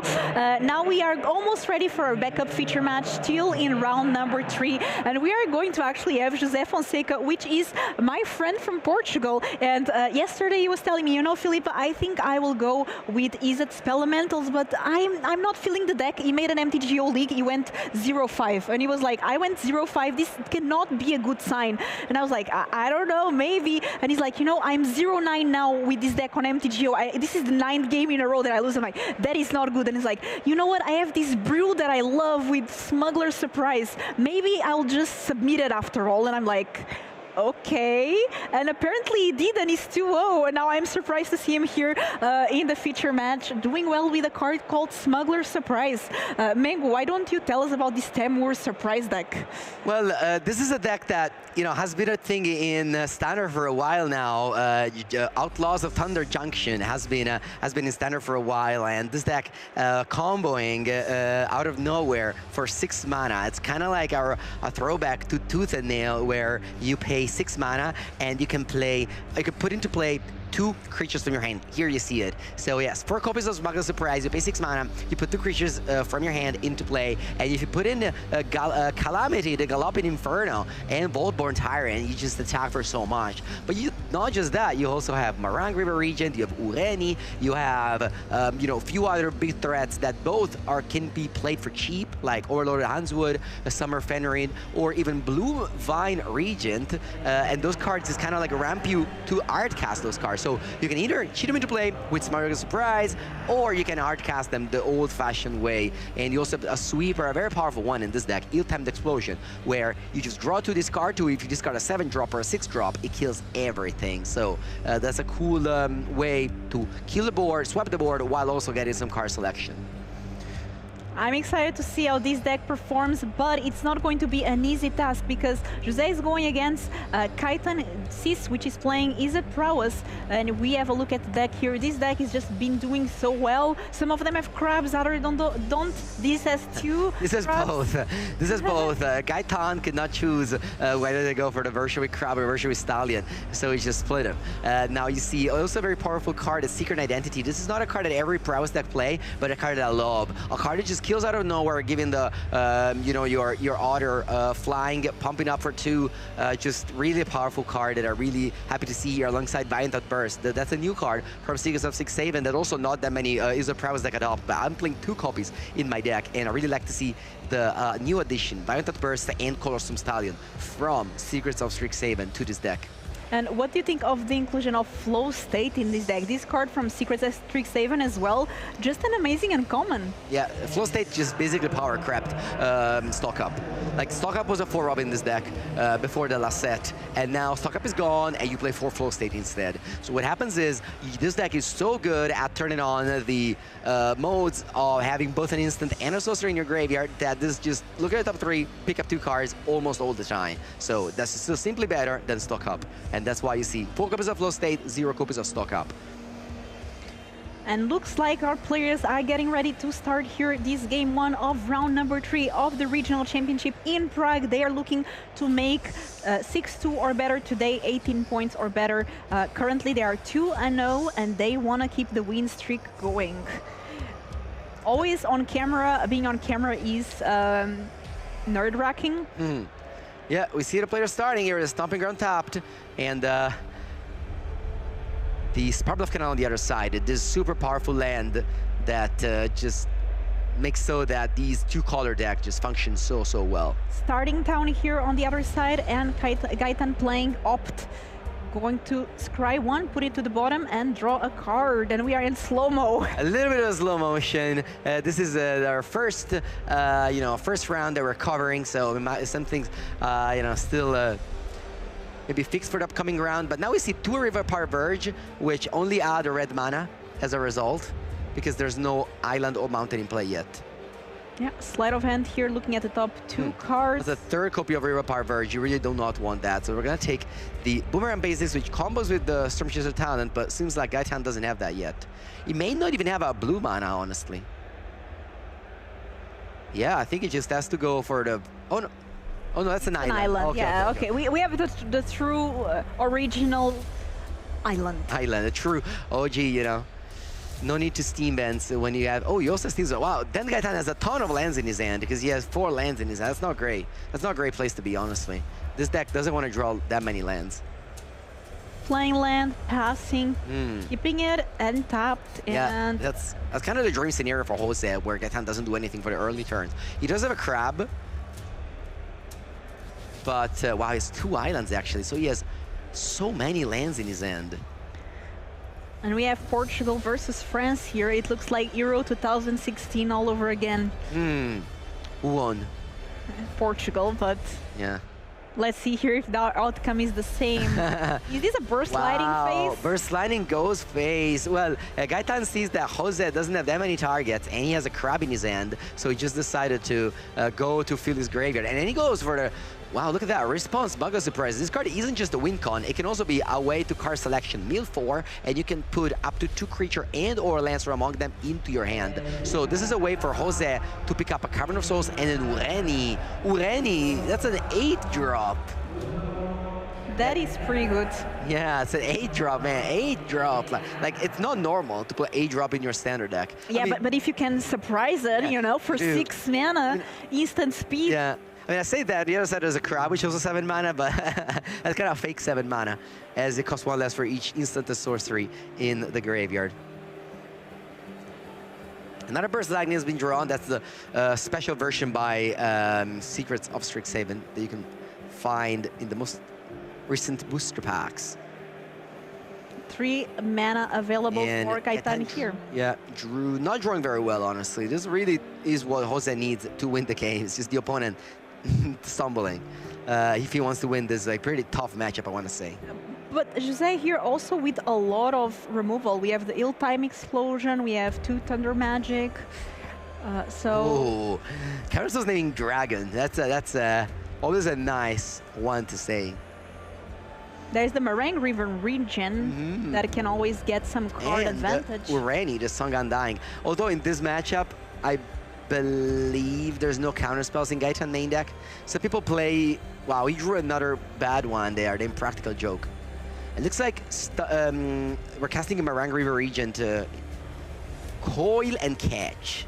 An instant speed, 4 mana, draw 3 cards, then discard a card. And usually you don't associate creature decks with instant speed, but actually in Jose's deck we do have a lot of things that we can do in instant speed. Yeah, that's a second instant speed card in a row that Jose plays. But this honestly is going as bad as it could for Gaetan.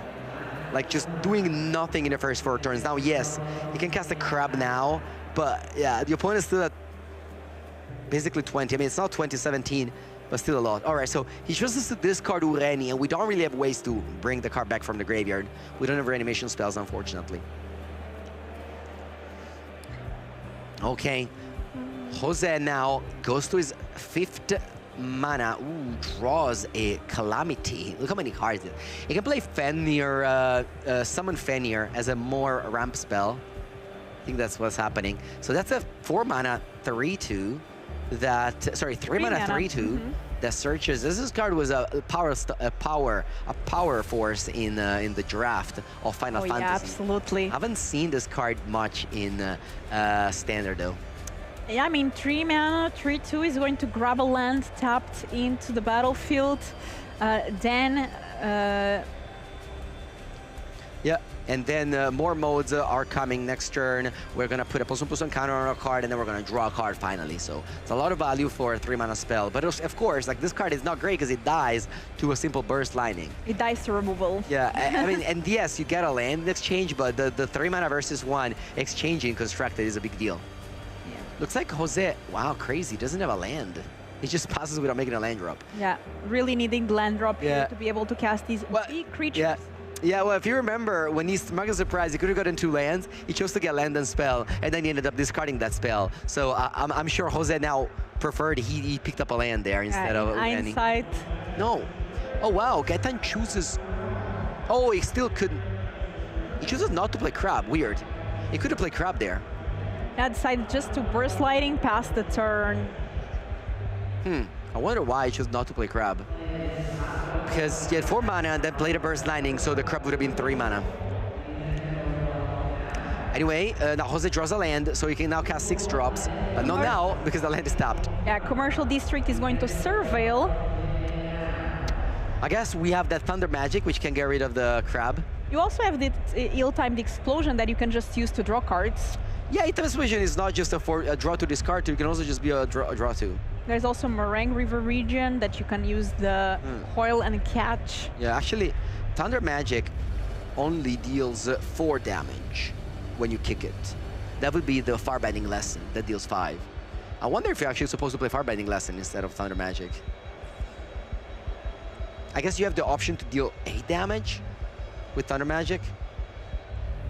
But still, that's definitely an interesting choice to do. Would you want to play Thunder Magic, or do you want to play Firebending Last. Firebending Lesson as you are, you know, 2-mana burn spell?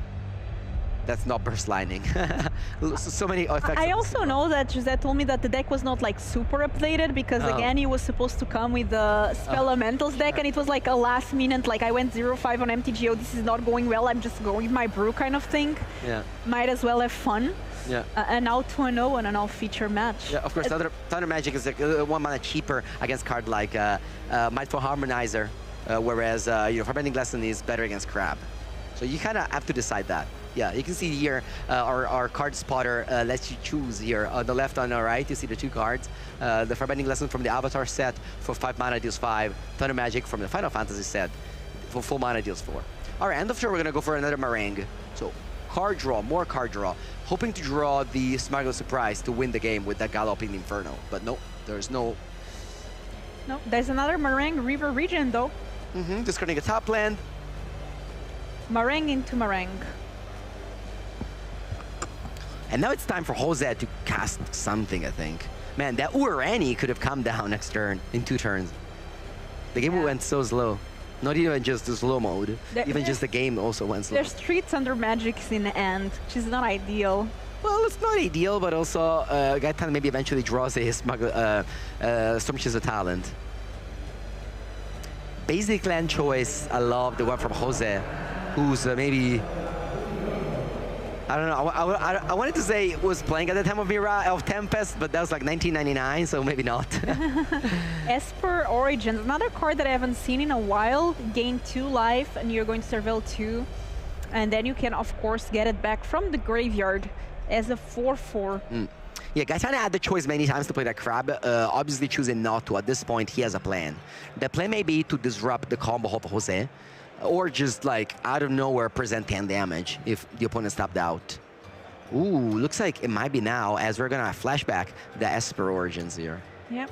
There's only 2 Crabs in Gaetan's deck, so maybe Jose just does not play around them at this point. It's like, oh, if he had them, he would have played it earlier, so he doesn't have them. So we're gonna tap out here for these Esper Origins. Look at the top 2 cards, gain 2 life, mill to reveal a random card, and that's a Meringue River Regent. Yeah, if it's a permanent, you get it. So Jose here getting that Meringue River Region. So many cards in it. He may actually go to discard. No, he has 7 exile. Oh, 8. He has 8. Well, there is a bounce spell, but wow, so many cards. I mean, what card to discard here? There's 3 Thunder Magics. We might just see one of them go to the bin. Jose is saying, I'm going to go to discard. Do you have any effects? Because the way the Magic rules work is the end phase is before the discard phase. If you discard, the turn is over. So Jose says, I am willing to go to discard. Do you do anything? And Gaetan says, yes, I'm playing a Crab. And then Jose says, okay, cool. Then we're going to bounce. This way I don't have to go to discard. Into the Flood Maw here in the Crab that does not have ward. Yeah, so if you play paper, it's very important that you just vocalize what's happening, and you just want to say exactly what's going on. But looks like Jose is just deciding, okay, sure, I can still go to discard. And Gaetan says, okay, wait, I'm also going to play another Crab. And now Jose's going to be like, okay, now I want to bounce. So this is like a little funny back and forth happening in the end phase, you know, priority check. Yeah, and now bouncing one of the Crabs. Of course, they are heavily discounted thanks to all the instants and sorceries that Gaetan has in the graveyard. 1, 2, 3, 4, 5, 6. So these Crabs are almost free. Yeah, and now the Crab gets back to hand. Gaetan has... Ooh, he just drew... What did he draw? What's that? It's special art that I've never haven't seen. Special archive, mystical archive. Well, maybe Sleight of Hand then? Card upside down in the hands, a little bit tilting to me, but maybe Sleight of Hand. It is Sleight of Hand because it's 1 mana. Yeah, this is always taxing our skills here, commentators. All right, Gaetan is choosing to bounce the own Crab. Can also be an opt. Then that would mean that he plays mismatching of either of them, because there's an opt in the graveyard and a Sleight of Hand in the graveyard. Are you against mismatching your cards? I mean, my cards, yes, but I respect other people's choices. As long as they don't... It's a spell pierce. Oh, it's a spell pierce! Thank you to the spotter. We have a professional spotter. We have a professional. It's a beautiful spell pierce. Yes. From the Mystical Archive. All right, and now we are playing a land, Multiversal Passage, one of the most impactful land of Standard, definitely. From the Spider-Man set. Yeah. I'm saying, Blue, I love how players come up with different ways to identify what mana color the Multiverse Passage is representing. Okay. Vault-Born Tyrants, that's a good one. Yeah, now we can come in as a 6/6 because of the second chapter of the Sun Summon Fenrir, which will give a +1/+1 counter to the first creature that comes in. No, this gives 2 mana. Oh, this is not Summon Fenrir, this is a... Summon Esper Maduin. Yes, this is Esper Origins saga. Last turn it was a different saga. You don't really see sagas too often in Standard, but obviously Esper Origins is the most common one. One of the strongest card in the limited set of Final Fantasy, and you know, sees play in the Mono Green Landfall deck and also in this Teamer Surprise deck. So we have 2 green mana floating here for the summon, Esper Maduin, and Jose does have access to quite a bit of mana. That Cavern of Souls is saying Dragon, which means that Jose, for example, the Vault-Born Tyrant, it's a dinosaur, I think. Actually, I just realized why Gaetan has card upside down in his hand. Those are the cards that Jose knows about. Oh. So those 2 crab that are upside down in the hand are because Jose knows about them. That's why he has upside down cards in hand. Smart. I like that. Yeah. I still wouldn't do it, but I can understand it. Going to attacks, and here Gaetan is like, okay, damage passes through. 4 damage goes through, and does Jose cast any of his 8 cards in the hand? No, he just says, I want to go to discard. I've got 8 cards that I want to go to discard. Okay. A crab is going to enter, tapped. Tapping an already tapped summon Esper Maduin. And yeah, they're just saying, okay, sure, go to discard.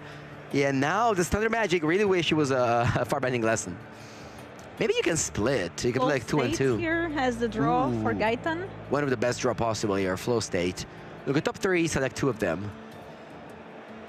Okay. And finally find Searches of Talent, the most important card in the Prowess deck. And I think the other card is Secret Identity. And Which, a land. It's not amazing, it's just fine right now, because yes, if Jose kills the crab, you're saving it, but you're also making it a 1/1, which is a little bit awkward against the removal spell, against the burn spell. Because the way it goes is, maybe Jose tries to kill this crab, Secret Identity is played, but Jose can just respond to that with a Thunder Magic, 2 damage, and then the 2 damage are on, and then Secret Identity makes the crab a 1/1 and kills it.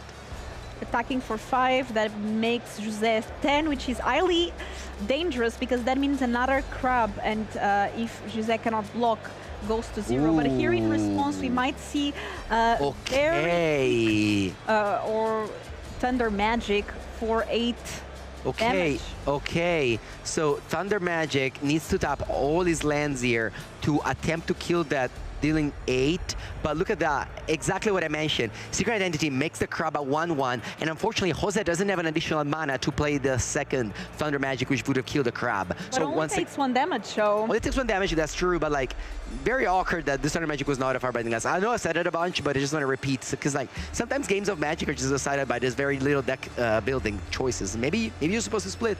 Absolutely, and also on Jose's side, there's that ill Magic Explosion. Ill-timed Explosion, yes. Ill-timed Explosion. That card can come handy against... yeah, it definitely will now.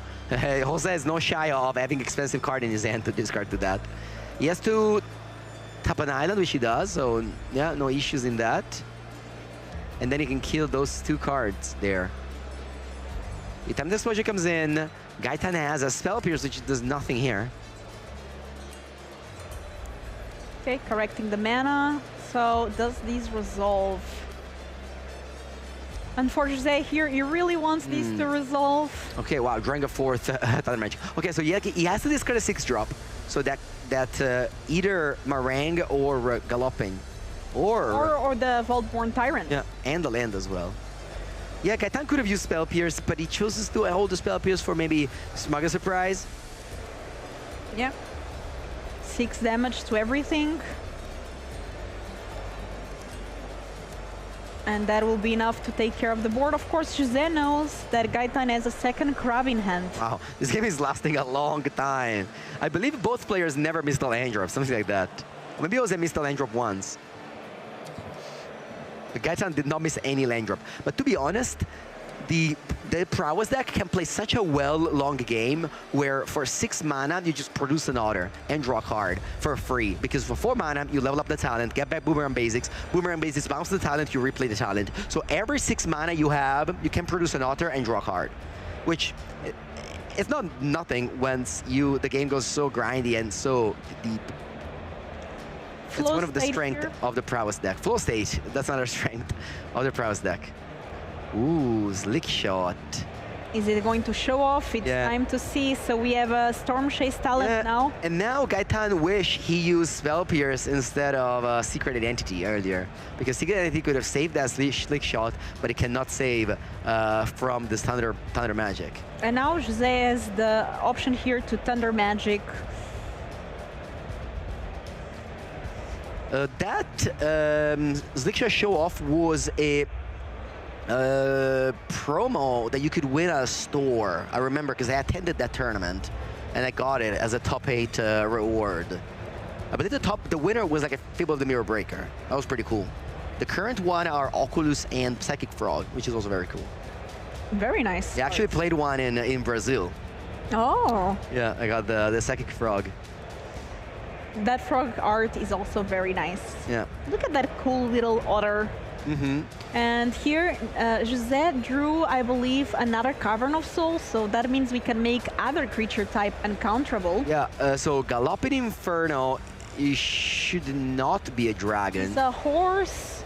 It's a horse. Mount, maybe? It's definitely a mount, because So it's a already can mount. It's a horse mount indeed, yes. Woohoo! But he's playing Meringue uncounterable, bouncing the Otter, and that's it. No others. You don't want to bounce the Storm Chaser talent there. It's the 6-7 meme still alive, Mango, or is it now it's like lame to say it? I think if you're like around 23, 24 years old, it's still alive for you. Okay. Or if you're the Pope. Okay, so it's dead. Pope also loves that meme at the moment. It's dead a long time ago. Yeah, it's for us. We're too old to do that meme. That's true. You can either be too young or too old, I think. That's the range. And it's like benefits at the the restaurants. Oh, or in the bus, you know? On the bus, yeah. You're too young or too old. Now we just wait. Yeah, we just wait to be too old. All right, Meringue River region for 4 mana and attacks, and then we're gonna level up the talent, which is gonna get back. I'm assuming Boomerang Basics, and you can bounce the River Regent to buy some time, or you can bounce the Otter, but I don't know. Oh, wow, or bounce the crab. Bounce your own crab, I love that. Okay. We're getting resourceful here, and here is where the Easy Pros deck really starts having access to so many different things. And Jose, slowly but surely, is losing that card advantage that he built in earlier on the game. Definitely. There was a time where Jose went to discard, and Gaetan only lands in it, and now the tables have turned. So there's a surprise. That's a surprise. If you play the full thing, you can mill the cards, you can get cards that you in your hand and play them, so you can maybe try to mill something very nice. You can, but then you go under Spell Pierce, which you know it's in Gaetan's deck. That's true. So choices to be made. Let's see now. I love the tattoos by Gaetan. Those always play very, very well on camera, as you can, show them off. You need short sleeves though, which you do have, since it's quite warm here in this hall today. That's true. I think the weather is perfect, Mango. Look at that. He's holding up 2 mana exactly, so he's playing Smuggle Surprise for 7. That means he's choosing the last mode. Creatures you control with power 4 or greater gain X-Proof and indestructible until end of turn. So that means Gaetan cannot interact. He can just play a Spell Pierce, but that's not going to do anything. Let's see. Let's see what's happening here. A crab can tap down the River Regent. It can absolutely do that, and it will do that. Wow. So we're gonna see now the interaction between Galloping Stallion and Voltborn Tower, which is pretty impressive. That's going to be a lot of life gain as well. Yeah, so it's gonna draw 2 cards, gain 6 life. Now, what next? We're gonna mount the Galloping. Yeah. We are going to mount using that Voltborn Tyrant, and then when it attacks, it makes another Voltborn Tyrant tapped and attacking, and I believe we have to sacrifice it in the end of the step, which then when your Voltborn Tyrant... You should be drawing, if I'm not mistaken, you should be drawing a lot of cards and gaining a lot of life because you have 2 Voltborn Tyrant in play now. So you should use your dinosaurs to mount your horses. But I don't think this is lethal, am I wrong? Isn't this just 10 damage? So you're attacking with the 4/6 and you're making a copy of the 6/6. Okay. Choose a non-legendary creature that saddled this turn and create a tapped and attacking copy. Or repeat this process. So you have 2. I missed that part. Oh. So this is going to be actually 16 damage coming across. And Gaetan cannot interact because the last mode, Osmaga Surprise, was paid. And that means that all the cards had X-proof. So the crab cannot tap anything. And Gaetan was holding up that crab to interact with the combo. Except the last part, Osmaga Surprise plays around crab very well. And Jose Fonseca is able to combo off and take game 1 of Surprise. Mango, this was a surprise to me because the game seemed to me very headed towards Izzet prowess, but this horse, amazing, just making 2 copies, not even just 1. Yeah, I mean, that's the combo. That's why you say combo, because when you do it together, it put together a combination of cards and you just win the game on the spot. So, you know, we see Jose can't believe it, maybe. It's just like, oh, wow, I won game 1 against Izzet prowess. I can't believe this. And look at that. Once again, if you're watching this, you want to see Jose's list, here it is. But also, this is an open event. If you go to your chat of whatever you're watching, !standings, and you can see the MTG Melee link of all of the deck list. So you can see the deck list of Arne Uschenbeth, of Stefan Schulz, of Guillermo Lupi, you know, the best players in the room. You can see their list. You can see all their secrets. Well, you can see how they sideboard, but... Get inspired, you know, copy the list, go on MTGO, MTG Arena, try it yourself, go to RCQ. You know, who knows, maybe you're going to be playing soon a tournament here in... Philippa, correct me here. Chat is saying me that I say Jose name wrong. Yes. What's his name? Jose. Jose.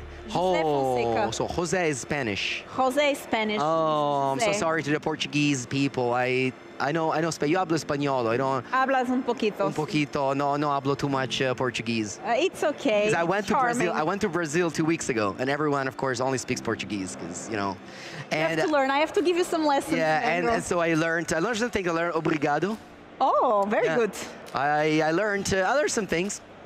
Some things that maybe I can't repeat here on the coverage, but maybe I see. I can tell you later. Maybe I can tell you later.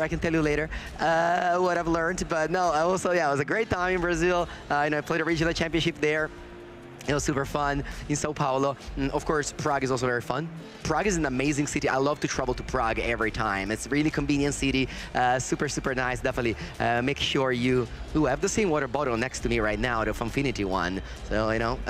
Nice people. And now we have Gaetan's CC here. Izzet prowess deck. And we saw this deck, you know, it almost got there, but then just surprise was too much, and Jose really played around the spell pierces. If we can take a look at the sideboard to see what might enter against Smuggler Surprise, and I am almost sure that Gaetan, while preparing the sideboard, was not thinking, you know, how am I going to sideboard against Temur Surprise? No, it does not. Of course, this is the beginning of the regional championship, so we're gonna just see feature like the brew that made it, that are still undefeated, and so it's always hard to sideboard for these matchups. You have, you have some choices. Wai Shi Tong actually does have some application. There are some ways. We see the Sumner Fenir that was played, so you have some application here. If Gaetan wants an instant speed threat that also may eventually draw a card, that's one I can consider. This Nefustork and Flash Freeze are gonna come in. There's so many expensive cards that Jose has. I think I saw Jose. I said once again, Jose. No, Jose. Jose. Jose. Yeah, very Super good. easy. Super very easy. Super peasy, easy. Lemon Super easy. squeezy. Yeah, so those 3 cards are coming in, and I think he wants to cut the burst lightning, which were pretty bad in game 1, as he just needed just play them to burn your opponent out for 2, which is really not what you want out of a Magic card. And just to say, first game was pretty lengthy. There's 24 minutes left on the clock. So if we get a game 3, things might get spicy there. So Yeah. Storm Chase talent here. Yeah, also, I think we fixed the lag. I don't want to speak too soon, but I think the lag problems were fixed. Don't jinx it, Mango. I don't actually wanna fix it, but it seemed like that, so, you know. No more lag. Ooh, look at that. Slick shot show off being plotted. Oh, this can be a fast one. Wow, he keeps it right there. That's an interesting place to put your plot card. There's so much space. Gaetan. All right. Jose. I said Jose 1 second. Jose. Mango, you have to... It's just that I have so many years of training to say Javier correctly, you know, that you just forget that other stuff happens. All right. The slick shot show off is being played. Opt is up, and Gaetan can now even have a protection spell up. Very good here for Gaetan. Exactly the start that you want. Fast and furious. Ooh, Fast and Furious. There's a Sleight of Hand, and there's a Wan Shi Tong. It's the card from the Avatar set that makes all the way to Modern. I love this card, by the way. One of my favorite cards from the Avatar set. Yeah, yes, indeed. A very powerful one. Sees play in a lot of different formats. Sleight of Hand. does... Oh, if Jose had a removal spell, he would have played it now. So it's clear to me he doesn't have it. So Gaetan can just go all in now. Chooses, of course, Problem Canal, as it's a volcanic island at the moment. It's not looking too good for Jose. I saw that he had like a Summon Furnier. He had the Overlord. He's just bouncing. Smuggler Surprise. No. Oh, he left. Okay.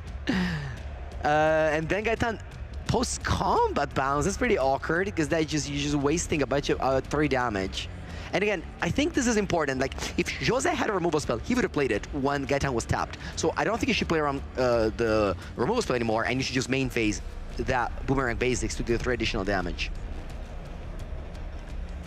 So Jose down to 11 life, and here we have that summon. Summer Fenrir, but this... Next turn there's the ill-timed explosion, right? Is there going to be a next turn? That's the question. Good one, Mango. I like that. Let's see. Yeah. Let us know in chat, what do you think? Will we live to see another untap step for Jose here? Gaetan with the slick shot show off, 1 Otter, 3 lands, and a lot of little spells. Starting with his Opt. +2/+1. Very powerful effect. Every spell you cast, it 3 additional damage. Well, not exactly, because the Summer Fenrir can die. Sorry, can block, but it can also die to removal spell. But the question is, does Gaetan have that removal spell or not? Flow State is in hand. Ooh, look at that. Once again, Gaetan flipped the Storm Chaser talent in his hand because he knows that Jose knows it. I think this is like a good habit to have where you just, you know, the opponent knows a card in your hand, you flip it upside down. Because sometimes, like, yeah, that might just be impactful. And that's something that some people do, but it's not very common. It's always nice to have like little tricks to remind yourself of these details, and that multiversal passage chain island, so having access to blue, and now we have the so Storm Chase talent, so there's another order there, and we follow up with another one, but Jose can block one of the orders. It will take a lot of damage from Slick Shot Show Off, but if there's an ill-timed explosion, he can also get rid of the board. For sure. So that show off puts Jose to 2, which meant that if Gaetan main phase that Boomerang Basics last turn, he would have won the game this turn. But let's see if he's still able to deal those 2 final damage. Ill-time explosion. I don't know if this was a top deck, but if it was, that was... yeah, another one. Okay. Yeah, I mean, Gaetan might have even cited out his... might have cited out the Burst Lightning. You maybe don't always cite out Burst Lightning, you always leave like a couple of them just to have option to take it back with Storm Chaser talent in the very late game.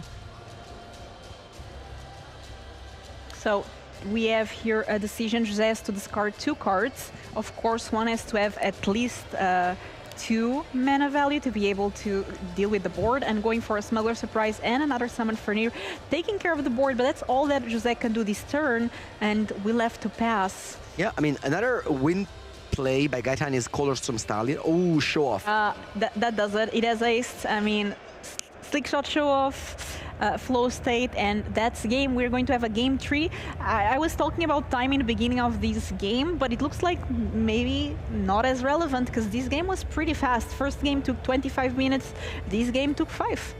Yeah, that is how it goes. If Prowess starts with Storm Chaser Talent, plot the show-off, the game is going to be short, whereas game 1, Gaetan did nothing for the first 4 turns.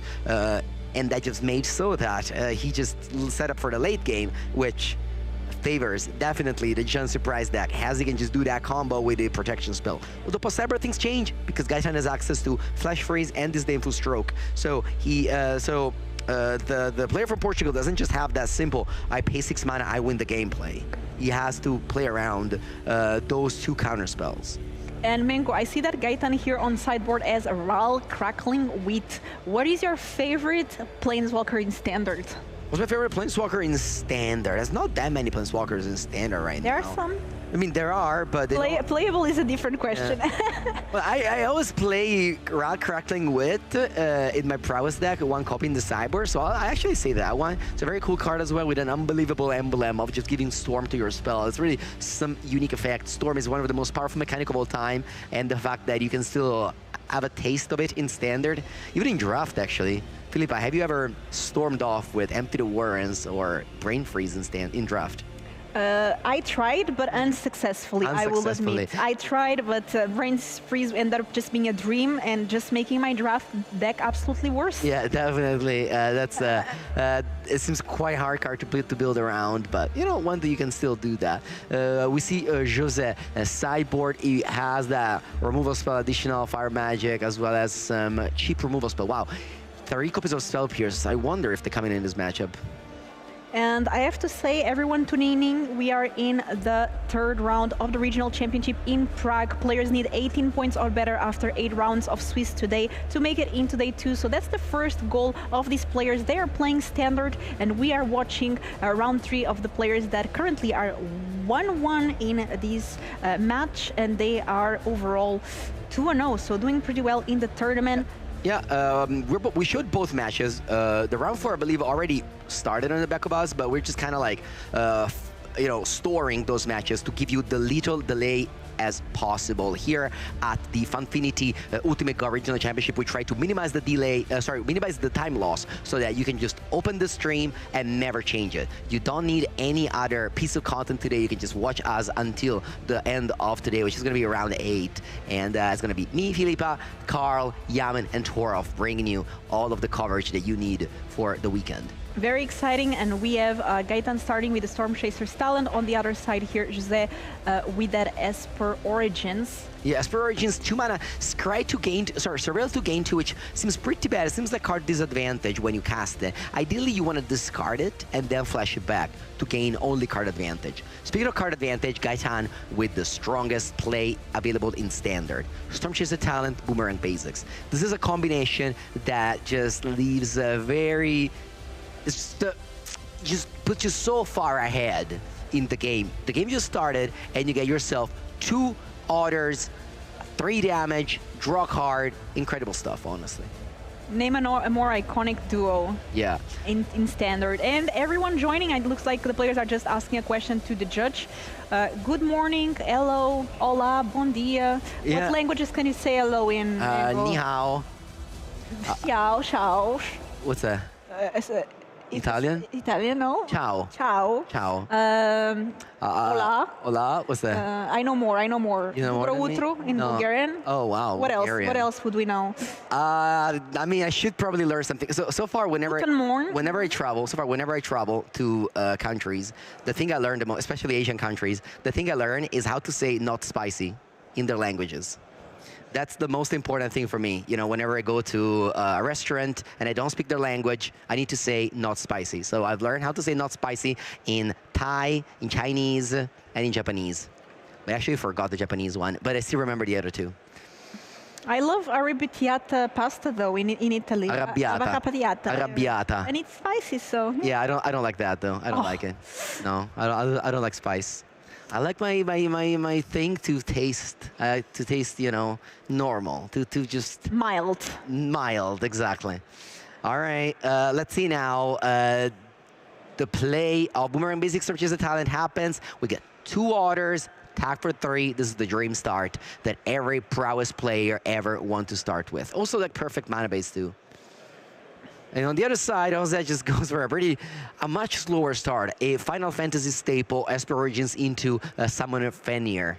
At one point, it looks like you're playing against the best standard deck against a Final Fantasy limited deck, right? It's a very good one, though. Esper Origins into Summon Fenrir. Of course, then when you start getting that Smuggler Surprise, things change very fast, as we saw game number 1. Players have 14 minutes left, so let's see if this is a fast one or not. The players are playing blazing fast, so this timer is just them using all the timer possible to just go back and forth, because game 1 lasted 12 turns. Game 2 was very fast. So I'm sure the players will not take a draw. They're playing very fast here. I mean, I'm not sure, obviously, but it's likely. It's likely that this game will end, especially after such a strong start by Gaetan. I think he has the advantage bar, which used to be a thing in coverage. I like that thing a lot. Okay. You missed the advantage bar. I like it. I like the advantage Let us know, chat. Are you a fan of that or not? And we have Get Out here. Get Out, normally used as a counter spell to creatures, but here Gaetan uses as a way to trade with the Summoner Fenrir and bounce the Storm Chaser talent to his hand. Return up to one or two creatures or enchantments. This card has so many options. Get Out. So you just... It's pretty sad, though. You really wish you would have dealt with the Summoner Fenrir in a different way than just trading with an altar. Not even dealing that much damage with the other altar. And now we're replaying the Storm Chaser. Oh, wow. Holding up mana for Spell Pierce. And we have that Esper Origins coming back from the grave. And Jose is like, does it resolve? No, wait. We have a Spell Pierce. You definitely can counter this. Yes. Yes.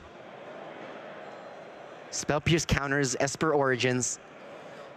Hey, Spell Pierce back. You love to see that. I love it. Okay. Ready. Here, putting 2 cards in the graveyard, revealing a Thunder Magic. It's not a permanent, so that means that Jose does not draw that card. Yeah. Just keeps on top. Yeah. I mean, so summon. Okay, so you mill 2, and this is the risk of milling 2. You don't know what's on top, so there might not be a permanent, so you may not draw a card. But at the same time, if you think that that land is not worth it, then you're just trying to find a better spell. So that's why you're milling there.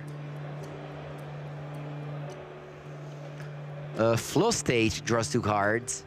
Now, Summon Esper Madwin is a 4/4. And it's not really a card you want to bounce. Gaetan can bounce it, but that means that, you know, Jose can just go play Esper Origins, clearing back once again, and then just gains 4 life in the process. And yeah, honestly now, Jose has just, Jose.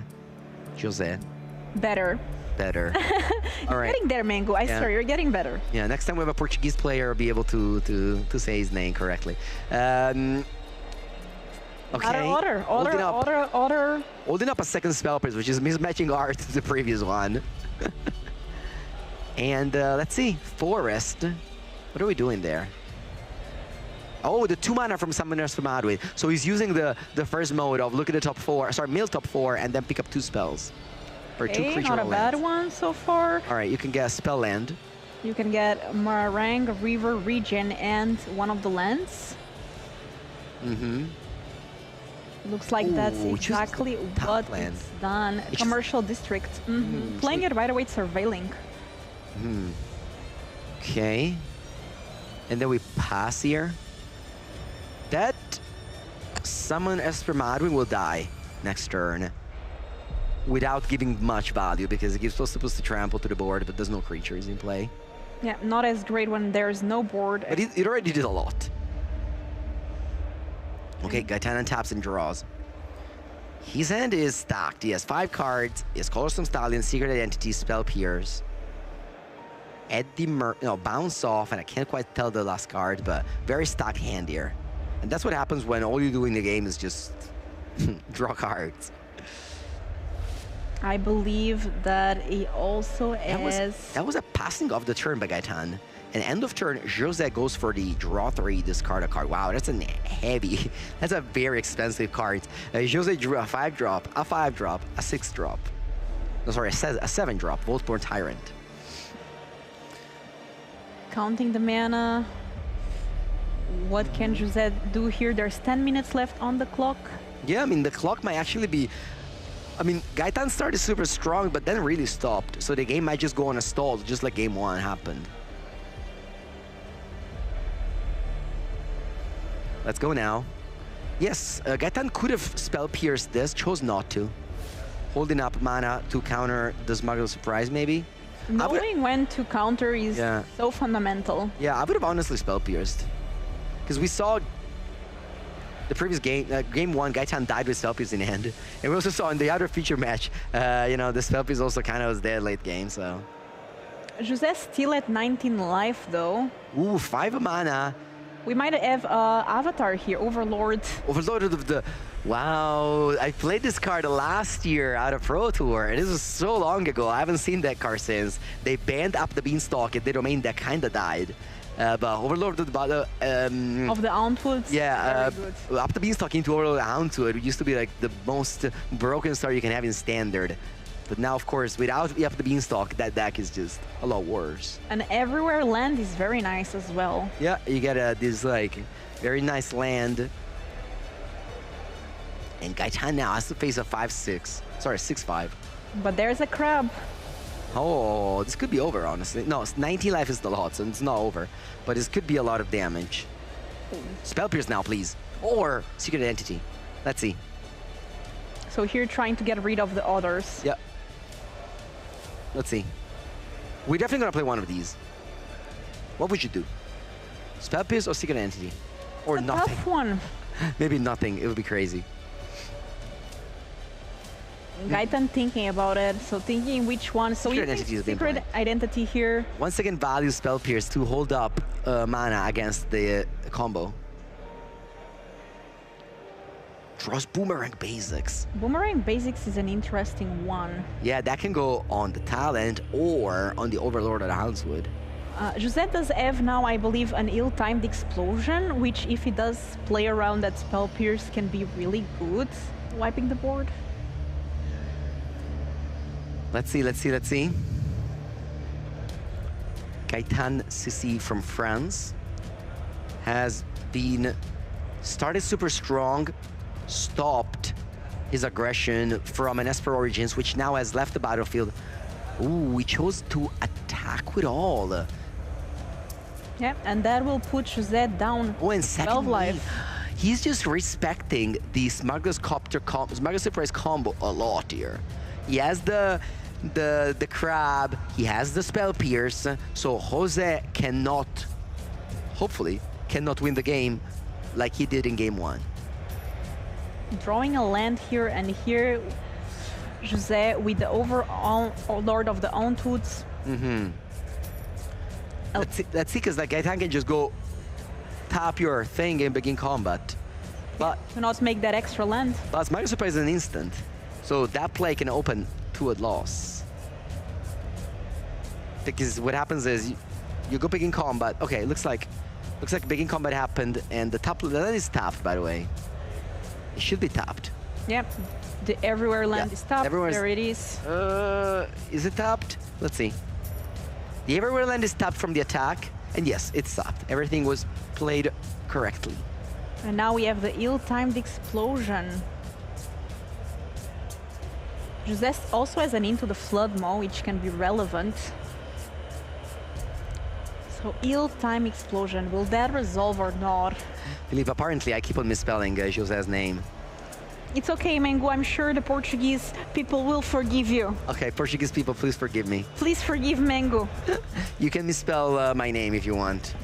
Andrea. Say Andre. Andre. That's a Portuguese name. It's Andre now. Yeah. I mean, people call me Andres all the time, so it's fine. Rename. I'll take it. E-timed Explosion draws 2 and it's gonna discard a 3-drop, meaning that we're gonna deal 3 damage to those Altar tokens. And Gaetan says, sure, they're gone. They're gone. I don't care about them. And the Overlord stays on the battlefield. He has Top lane 3 go. damage. on it, though. Gaetan now goes for the crab. End of turn. Okay, there it is. Crap. And then into the Flood Maw, bounces it back. And we have Spell Pierce, but it's not active. So Gaetan wish he used Spell Pierce before and Secret Identity now. Just opting here. I think the takeaway from this game is just use your Spell Pierce. Just throw it in the just throw it in the graveyard. As soon as you have the option, throw it in the graveyard, because the game might go in a way where the game is too long and Spell Pierce just get outdated. Yeah, especially when it's open deck list like this tournament that your opponent is just playing around it. Okay, so now we have Gaetan, and now also the difference in number of lands starts getting heavier, where Gaetan with 5 mana and Jose with access to so many lands thanks to that Overlord. Now we do have the Stallion that attacked, leaving Jose at 9 life. Yeah, and now another time the explosion was drawn, and that's another way to kill the Stallion without paying the ward. Two everywhere land are in play. But anything like Opt will make your Stallion a 4/4, and suddenly you would... Okay, so... I actually recognize that token. That token is from the Poppergeddon. I recognize it. That's cool. Another everywhere land here, and look at the amount of land. And also Gaetan goes to 4 here. Yes, like, suddenly... Wait, let me check. Thunder Magic does not go face, right? Burst Lightning does. No. Thunder Magic does not This Thunder go Magic face. in end was a Burst Lightning, he would have won the game. Okay, we have the ill-timed explosion now, so Overlord has 5 toughness. Bounce off in response. You know what it is? Did he discard 2 already? Because Item Explosion creates an additional trigger, so you can draw 2, discard 2, and then you can bounce because you have an additional trigger. So Gaetan maybe now thinks there isn't an additional way. Like, you don't have a response time, but you do. Looks like we're paying Thunder Magic for 4 mana, dealing with the Stallion. And then you have to pay the ward, pay the ward, pay the ward, and now you can Spell Pierce. Okay, finally. Okay, so the Spell Piercing is alive. Yeah, there is no way to Spell Pierce ill-timed explosion and let the Stallion survive. But I think no, don't discard, don't discard. Okay, yeah, I didn't discard, of course. I think the best way to play it though was to play Time Explosion, let Jose discard, Jose discard 2, and then with the damage on the stock, whatever, with the damage on the trigger, you could bounce off the Stallion. At that point, Jose would have responded with a Thunder Magic, and then you could have Spell Pierce the Thunder Magic. Yeah, so here Jose didn't even need to discard from ill-timed explosion. Jose down at 6 though, that's scary, but Gaetan at 4. Before attacks, we are going to have the Crab. The Crab will have to tap the Overlord. And another ill-timed explosion here. Counting the mana. So the thing is that if you discard your Tyrant, you're discarding your best card in the moment that can kind of bring you back to a point. So starting with the ill-timed explosion. So let's draw 2. He doesn't have to choose to discard here, by the way. It does. He does. Yeah. He chooses to do so because he wants to kill the Crab, which also will kill the Overlord. Yeah. And then boom. And then a big creature that gains you life, and this is Gaetan's biggest fear. 7 mana. Draws you cards as well. 6 trample. When it comes into play, it or another 4-drop or greater, you draw a card and gain 3 life. When it dies, you make a copy of it. Except is an artifact. Well, I did not know that. And I have this card in cube, and I cube it a lot. Because this is a very unfair way to just you can sneak attack it or you can persist it back. Yeah, it's a very nice card. But I don't know what Jose drew. Is there Esper Origins in the graveyard? I think there might be another one in the graveyard that can be brought back. That's important. Yeah, because at this point, Jose just really needs to have that follow-up to finish the game. I mean, Gaetan is at 4, so he will for sure need to have to deal with that. There's the Stormchase talent, though, that can be... yeah, the clock is real, though. 1 minute left. 1 minute and 1 dream. Actually, to win. Chop put me the thought, the doubt in my mind if that ill-timed explosion doesn't have additional trigger or not. I thought it is, but I can obviously trust the ruling of a judge saying that it's only 1 trigger, so guys actually played this well, and I just did not know the rule. Could definitely be. Magic is a complex game. Guess hard. what? That's why we have judges that are here and they are used at the most high-level competitive Magic. I mean, these guys are playing so fast. They never had a time extension. Actually, they did a judge call, so maybe they have a time extension because they did have a judge call at some point. All right. So slick shot, show off, and bounce. And bouncing the tyrant is it's such a feel bad. Yeah, it's like, okay, you'll draw again, but at least it doesn't die. Land is not exactly what Jose is looking for, but again, that Voltborn Tyrant is just so good with the life gain and all. What's he counting for? There must be some maybe the Esper Origins from the graveyard, right? That's 4 mana. So we do have the Voltborn Tyrant. We're going to gain 3 and draw a card. 1 only. Oh, Smuggler's Surprise. But he has no cards in it. but it can give it X-Proof on Indestructible for only 2 mana. Yeah, and I think we just pass here. Just top. Oh no, something's happening. It might be the Esper Origins from the... Gain 2 more life. So relevant. And when flip a random card. It's a 4/4, so it means that also gain 3 life from the Voltborn Tyrant and draw a card. And he still has to trigger the Saga here. So you can stack them. It doesn't matter though. There's 2 random cards anyway. So first the Saga, and then it's and then he draws it for the Tyrant. This turn, Jose gained 8 life. Yeah, it was a pretty good turn. And he even has 2 mana up for the talent, for the Smuggler's Surprise protection. The player may have additional time. That's why you don't see them starting to count the turns, because they had a judge called earlier, which may have given 2 extra minutes. And I don't know. No, yeah, wow, extends the hand. José Fonseca from Portugal with his crazy brew. His Smuggler's Surprise. 3-0 at Regional Championship Prague. Very well done, Jose. Here, 3-0 at the Regional Championship in Prague. Good game, and love to see, like, end up not bringing the deck that maybe was more favorite or more meta, ended up bringing a brew. This was a long round. We featured 2 full match, and I hope you guys enjoyed it, because again, here at the Ultimate God Regional Championship Prague, we're going to give you all the content. Backup feature match, many casters. Me, Filipa, I have got you covered for a while now, but we're going to have more Magic for you, more casters, and then we're going to be back. Yeah, we're excited to be back, and that will be soon. All right.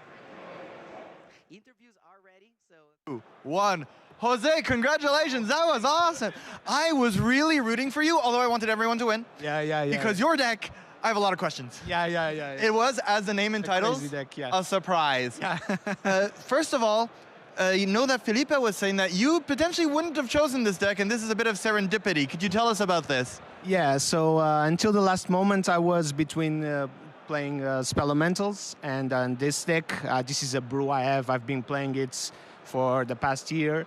And I wasn't very confident about Spell Elementals, so I thought, like, if I'm going to lose, at least I'm going to have fun doing it. So that was my plan, but so far you're 3-0. Yeah, it seems the plan backfired beautifully. Yeah. Well, yeah, it seems it's going very good. Even though my testing on MTGO was awful, like the last 2 leagues I went 0-4 and then 0-5. And you still built the deck in paper? Yeah. No, I had it. I always had it. But I thought, I mean, this is very badly positioned. And but yeah, it's like I said, I thought I was going to lose anyway, so I figured why not just have fun. So what decks are you good against? Don't say none. That's a really good question. Don't say none. That's a really good question.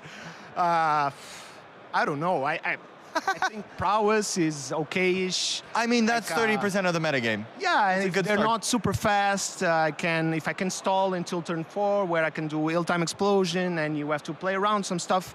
But I think it's okay. I mean, I don't think there's a really good matchup but there's not a really bad either. One thing that happened in this game is I kept on seeing your opponent reach out and read your cards, and that's a good position to be in. Yeah. There's a lot of interactive decks, and if your opponents have to read your cards and they don't know what they're playing around, or they make a mistake because they forget what a card does, that's a good place to be in. Maybe this is giving you an edge. Yeah. So that's one advantage of this deck is people don't know how to play against it, or at least they're not used to. So I have this advantage, yeah. But I mean, it's as good as it gets. It's not an amazing advantage, but still, it's something. Yeah, I like it. Yeah. Also, is your pet deck, you've been playing it well. Yeah. Do you have a tip for? Oh, this is us. Do you have a tip for anyone at home, maybe who sees this deck and thinks, "Wow, that's a very fun deck. I want to buy it." It seems like a tough-ish deck to play. What's your advice? I don't know. I don't know. Don't play it. Yeah, don't play it. Or if you do, don't have high expectations. That's what I have to say. Like. Well, so far you're on the road to winning one of those teardrop tournament trophies. Very far, but yeah, maybe. Yeah, it would be fun. Yeah. Okay, well, Jose, we'll keep on rooting for you because your deck is awesome. Maybe you'll be sitting in this orange chair again. Let's see. In the meantime, thank you very much, and we'll send it to the ads. Thank you.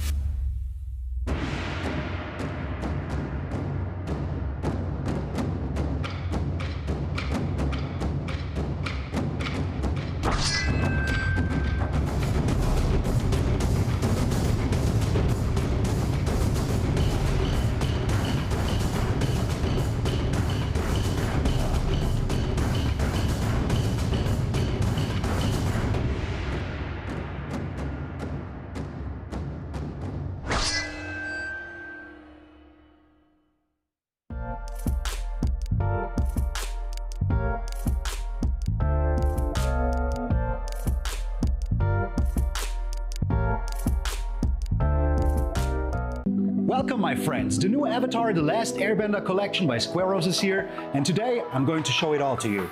But I'm gonna do it in style. Now this is what I'm talking about. Look at this beautiful collector's case. Of course, if there's anybody I would trust to transport the crew, it's Appa. Ooh, magnets. Look how beautifully the logo is embossed in here. Now this, my friends, is quality. And of course, it has space for your whole Avatar Squareo collection. Let's keep going! Look at this beautiful Momo deck box. I especially love the ears. This bad boy can hold up to 100 double sleeve cards easily. Just put them in there, close up, shake them around, do your monkey business, and they will stay safe.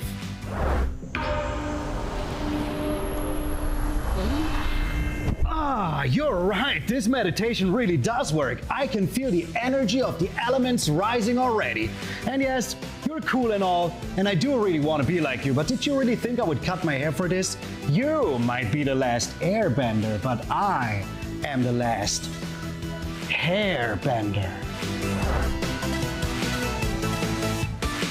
Oh, and of course we all know, no Avatar The Last Airbender collection would be complete without his most handsome hero. And not only is he really good looking, but he will protect all of your most valuable goods. Let's keep moving. Of course, that is not all of them, and I wish I could transform into every single one, but somebody spent all of their costume money on cabbage. We still got Toph, Katara, Sokka, Uncle Iroh, Zuko, and of course Azula. And together with them, the collection is complete. And if you want to know where to get them, check out the link down below. And hey, while you're here, why not watch one of those videos? All right, we are here in the regional championship in Prague for Standard, but I am here with none other than the man with the math, Frank Karsten, because we're gonna bring you the metagame breakdown. You've been watching some Standard and we've been seeing some fun decks, but they're not representative necessarily of everything we have, because we do try to give you the more fun decks. So let's talk about what we're expecting to see statistically in this tournament, Frank. You have crunched the numbers, I believe. Yes, I have. I went through all the 789 submitted deck lists, cataloged them all, and broke down the numbers. So what is going to be the most played deck? It is not going to be a surprise. Let's show the whole breakdown. Here we have it. Are you saying the most played deck will not be Is It Prowess? It is. Unfortunately. Well, no, not. I mean, fortunately, I think Izzet Prowess is a deck with a lot of play, give and take, right? There's a lot of back and forth. If there's mirrors, I would say Izzet mirrors are fun because they end quickly sometimes. Yeah, and well, they can also be quite skill intensive, to be fair. Yes, exactly. But yeah, Izzet Prowess at like nearly 23% of the field is just the most played deck at this regional championship this weekend. The number is somewhat similar to what we saw at the Spotlight Secrets event in London a couple of weeks ago. And overall, this is largely what everyone was expecting. It's like the clear deck to beat in Standard right now. It has been popular and well-performing at the preceding few events. And yeah, Izzet Prowess is on top here. Most of the builds are with Eddie Merc Crab, but there is some variety in all the creature bases. This is also a regional championship, so it's players that are trying to spike the tournament. It's not just people who just join to play their pet deck. People are here to win. And if you're here to win, usually it's correct to play the best deck and play it better than everyone else, and hope to get a little bit lucky as well. But speaking of not necessarily the best deck, although it's extremely powerful, maybe that wasn't the best segue, but I'm surprised to see 4-color control and then Dimir Excruciator. But first, can you tell me a bit about why 4-color control is here at number 2? Yeah, this is a deck that has been climbing the ranks recently. It won the regional championship in Japan, it won the regional championship in the United States, and it makes very strong use of the new Tablet of Discovery, letting you ramp into a Jeskai Revelation ahead of time. And then, although the core is kind of like a Jeskai control deck, it has a minor black splash for inevitable defeat, which plugs up some holes with the great hole of the Biblioplex helping to fix all the mana. So it kind of has all the tools any control player would want. It has just been climbing steadily in the metagame rankings, and here as the second most played deck this weekend. Yeah, and speaking of a deck that has been climbing, Dimir Excruciator had won the Pro Tour in the hands of Larson, but now it kind of dropped off after that. We kind of forgot about it. It was existing, but it wasn't at the top of the tables. And now look at it here. Third, like, how did this happen? What's your expectation? Why did this, how are we expecting this to be here? What did the players know that I don't? It is still a solid, inherently powerful strategy that has been around this number, give or take, climbing a bit over the past few weeks. It has actually already won a regional championship in the whole cycle. And yeah, it just has decent matchups across the board, attacking from somewhat of a different angle.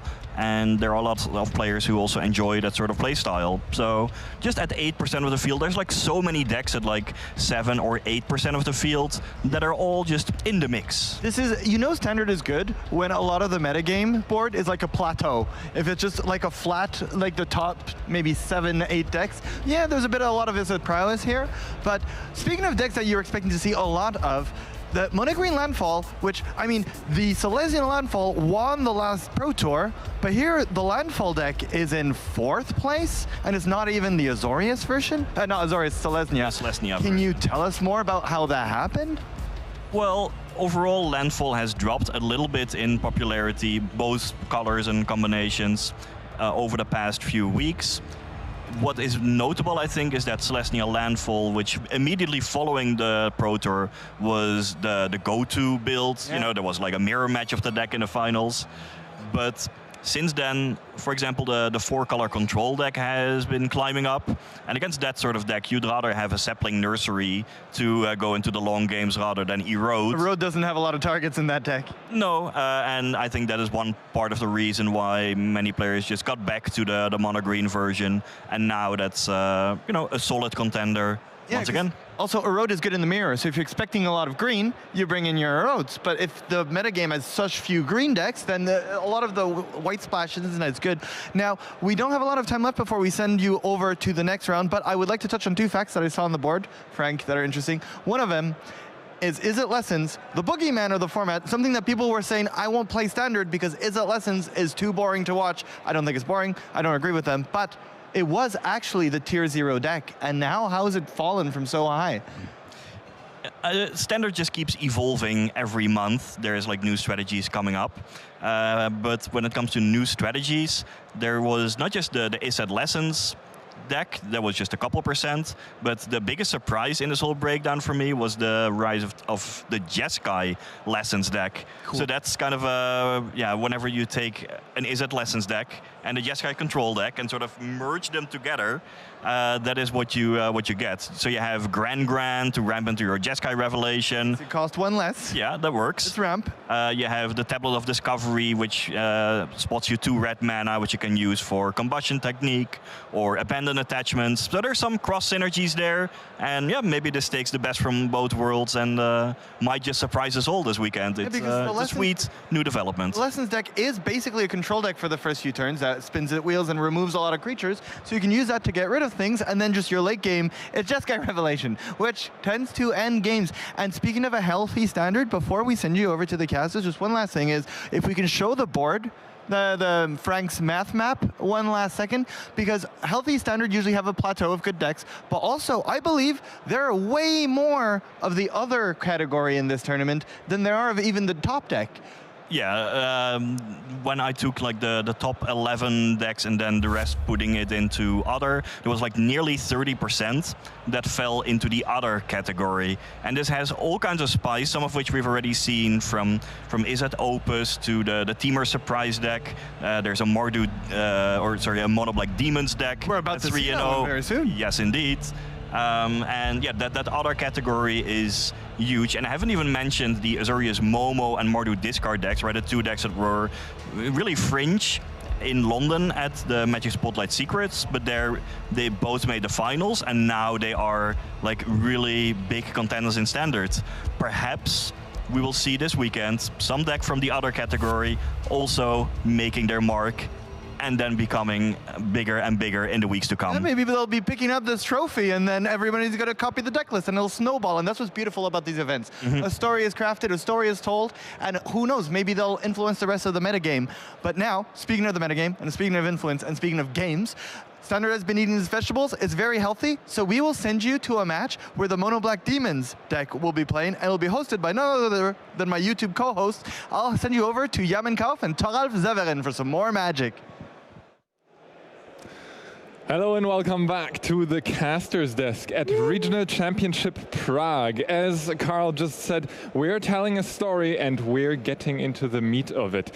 Alongside me is Mythic Champion Toralf Severin. Oh, thank you very much. I'm Yamin Kauf, and we will take you through round 4 of Regional Championship Prague. What awaits us? We're going to see the thing that you saw in the other category, Mono Black Demons. And it's amazing because it's something you wouldn't have expected, probably. It was a little bit of an older deck, but now it came back.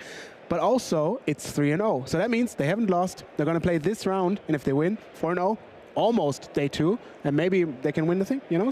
Yeah, this is the part of the tournament where you are very excited to be undefeated still. 3-0. It feels amazing, in my opinion, when I have been in that situation. However, round 4 is still you're still very much in the thick of it. You still need to deliver top performance. You're not locked in for anything yet.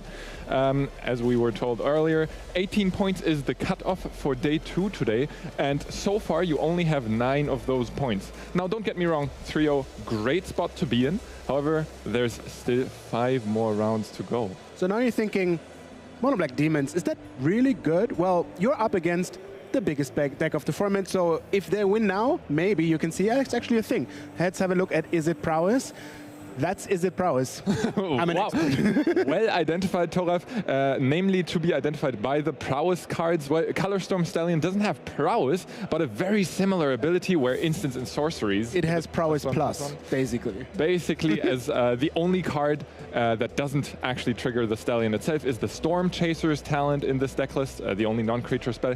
And then an elusive Order in the deck list that is kind of fluctuating in and out of the metagame of these Prowess deck lists. Yeah, one of the key things we will highlight is that Izzet Prowess is not Izzet Prowess all the time. There are so many flex cards you can play. Here we see a one-off Wild Ride, which, I mean, you have many different cards to fill those slots. Important is you have those prowess creatures, and then the stuff you are prowessing them with. Cheap instants, maybe some pump spells, maybe some counter spells. They will all look different, but since it's open deck list, your opponent knows what you're working with, so it is important. Do you have a spell pierce in your main deck? Ding, ding, ding, ding. No spell pierce in your main deck, so you know, like, okay, my spells are safe. Maybe there's an unsummon or something else. There's 2 secret identity, very important, into the Floodmaw. So this is how the players are assessing the matchup and seeing what are the important cards. Mostly you're interested in the instance, and then you can say, I know what I'm working with. I will go into this matchup. Certainly, those one-offs will make out a lot of your decision-making during the game with open deck lists. Here we have the 1 Wild Ride and the 1 into the Floodmaw. Those will definitely have to be respected by Di Stefano, who is on mono black demons, and this is a Wild Ride. Now, the main card in this deck that takes advantage of the fact that your creatures are demons is the Unholy Annex, or rather the Ritual Chamber, which draws you cards and then even drains your opponent if you control a demon. But what is that backed up with here? Yeah, you have a lot of removal spell, which is one of the key functions of a mono black deck, right? You have Requisite Hex, Shoot the Chariot, Strategic Betrayal, so you are covering a lot of the early creatures that it can bring, but also you have heavy, and I mean heavy hitting creatures, including a 2-card combo that just wins the game on the spot, right? If you play the Slasher, that's 2/3. When they hit, you lose half your life. But there's a Bloodletter that says whenever your opponent loses life, they lose double. So double times 2 is half times 2 is half times 2 is a full. Wow. So you lose your full life total if that unstoppable Slasher hits you while the Bloodletter of Akhlotzots is out. And this is backed up by a solid aggro game plan of Sunset Saboteurs, Karsi Revenants, and Tragedy Feasters. These are all creatures way above rate, with slight downsides that can be mitigated by the rest of the deck. And then lastly, we have Morlin, Devourer of Spiders. That's not a title I would like to have myself. However, Morlin brings in the heat and can close out a late game here, because for 2 mana and X, you can deal X damage to your opponent directly. No way to block that. Spiders have a lot of protein. Like they do. So the deck is chunky. Like yes. We will see if Di Stefano can make good use of those protein gains in this game, as I think we see a first turn being played by Christoph Dehner here, starting out with one of the Golden Islands in his deck, notably not putting a creature into play on turn 1. So no Elusive Order nor Storm Chaser's Talent on turn 1, but instead on turn 2, the Storm Chaser's Talent. That's kind of always what you want to see, right? Your opponent, if they don't play something turn 1, you kind of want a turn. And now they follow up with a very good turn, Boomerang Basics on the enchantment to make another order. Very good. So now the question is, can you handle the order? If you don't handle it right now, it becomes kind of a race that you're losing, so you have to have a 2-turn removal spell, and there it is. And just like you said, immediately there's the Strategic Betrayal to take care of the order token.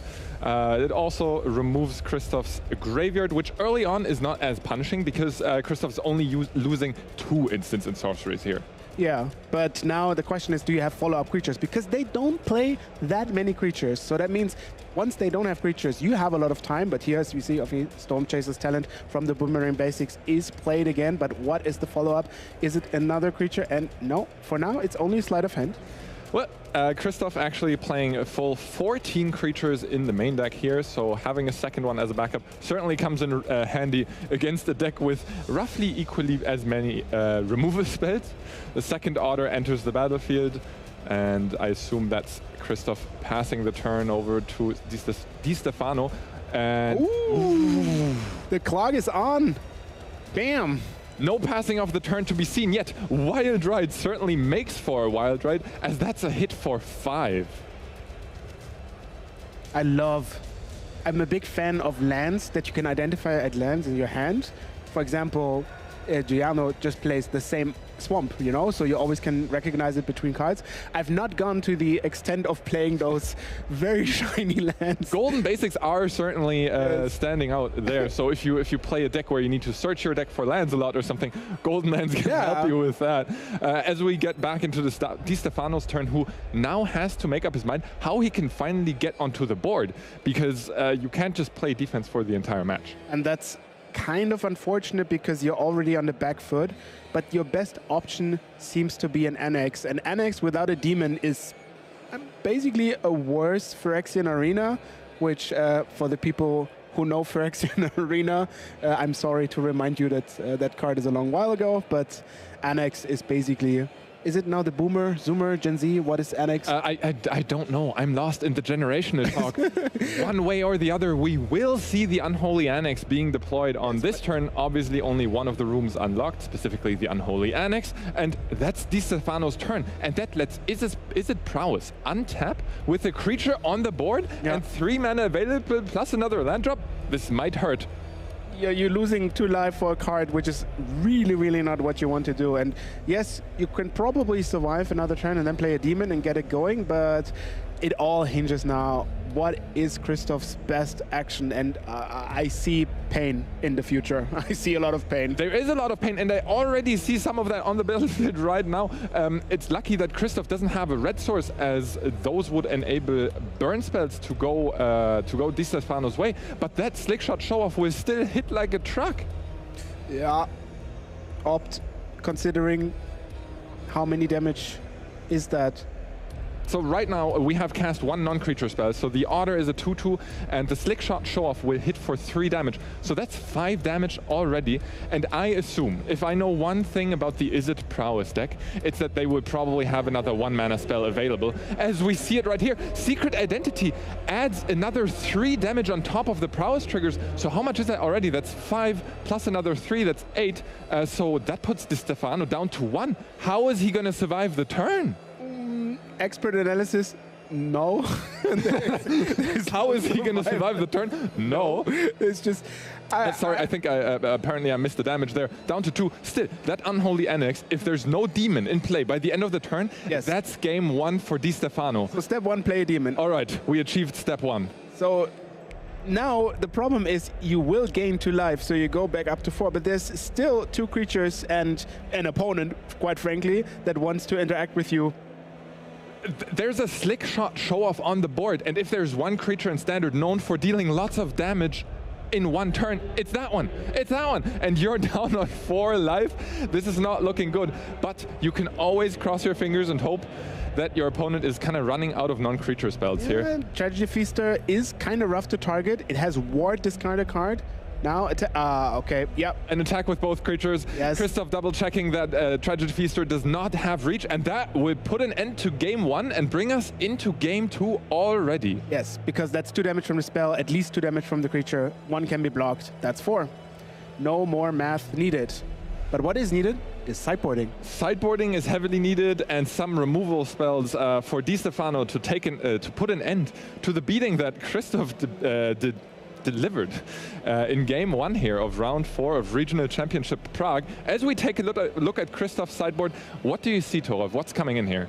So you're kind of saying the mono black deck wins the long game because those spells are more heavy hitting, big demons, very threatening stuff.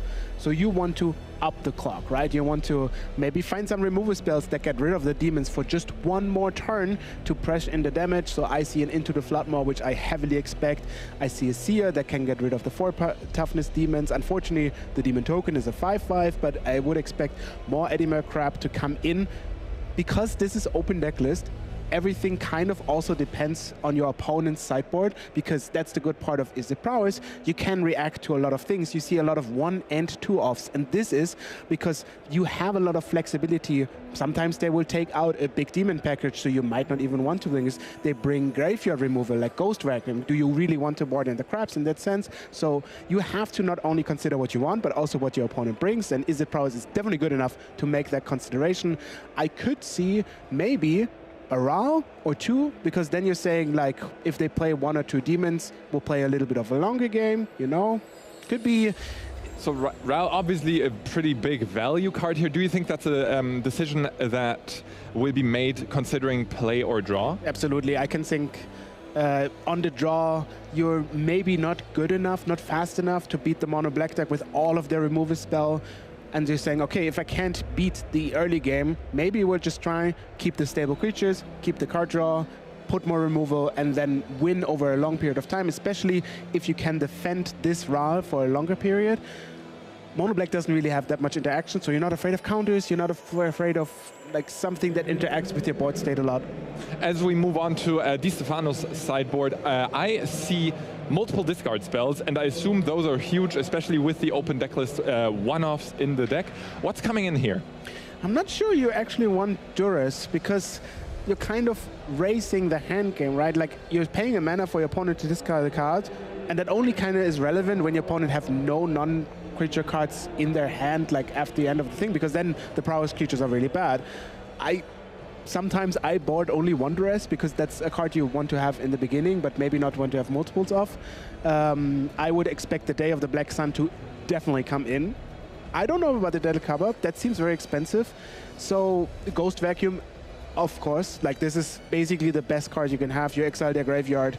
If the game goes long, you can bring back your own creatures. Ghost Vacuum, not very known for being the best card for its secondary effect of bringing all those exiled creatures back as a 1/1 with their abilities.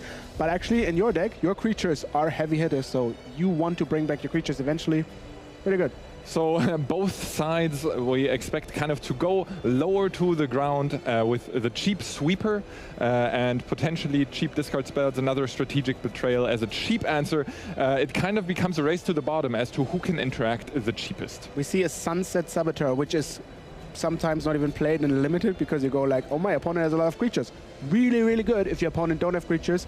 Not that good if your opponent has 1/1s that really are happy about the counter, so I expect all of them to go out, and then maybe some putting the expensive cards out, because your combo is great, but it's also not really necessary, because once you have all the card engine going, you have the Annex, you have some big creatures, the Tragedy Feaster is really hard to interact with, then you can just shave on the bigger other stuff. I mean, generally looking at a decklist like this, it seems like all the removal spells are almost interchangeable, at least that's how I parse decklists. But in this case, I want to focus in specifically on Bitter Triumph, a card that needs you to either pay 3 life or discard another card to cast it. Is that a removal spell that's worth keeping in? How does that match up against Prowess, and is it too dangerous to keep?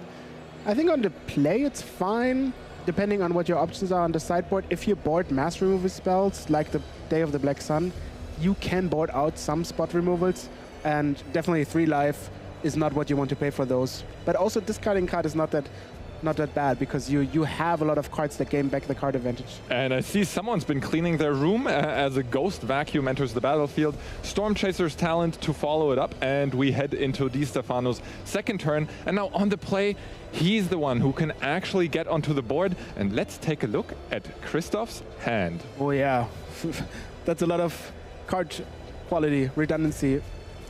It's always the case, if your opponent has 2 of the same card, is it really worth taking this? Because, well, they just cast the other, and you kind of want to restrict them on their choice of doing something. Flow State costs 2 mana, so they're going to cast one of them anyway. I would be very happy if you take the 1 mana spell. That's something you can play with. Your opponent doesn't have it. Easy to remove the creatures. They are going to spend all the 2 mana next turn, so you're quite happy with that.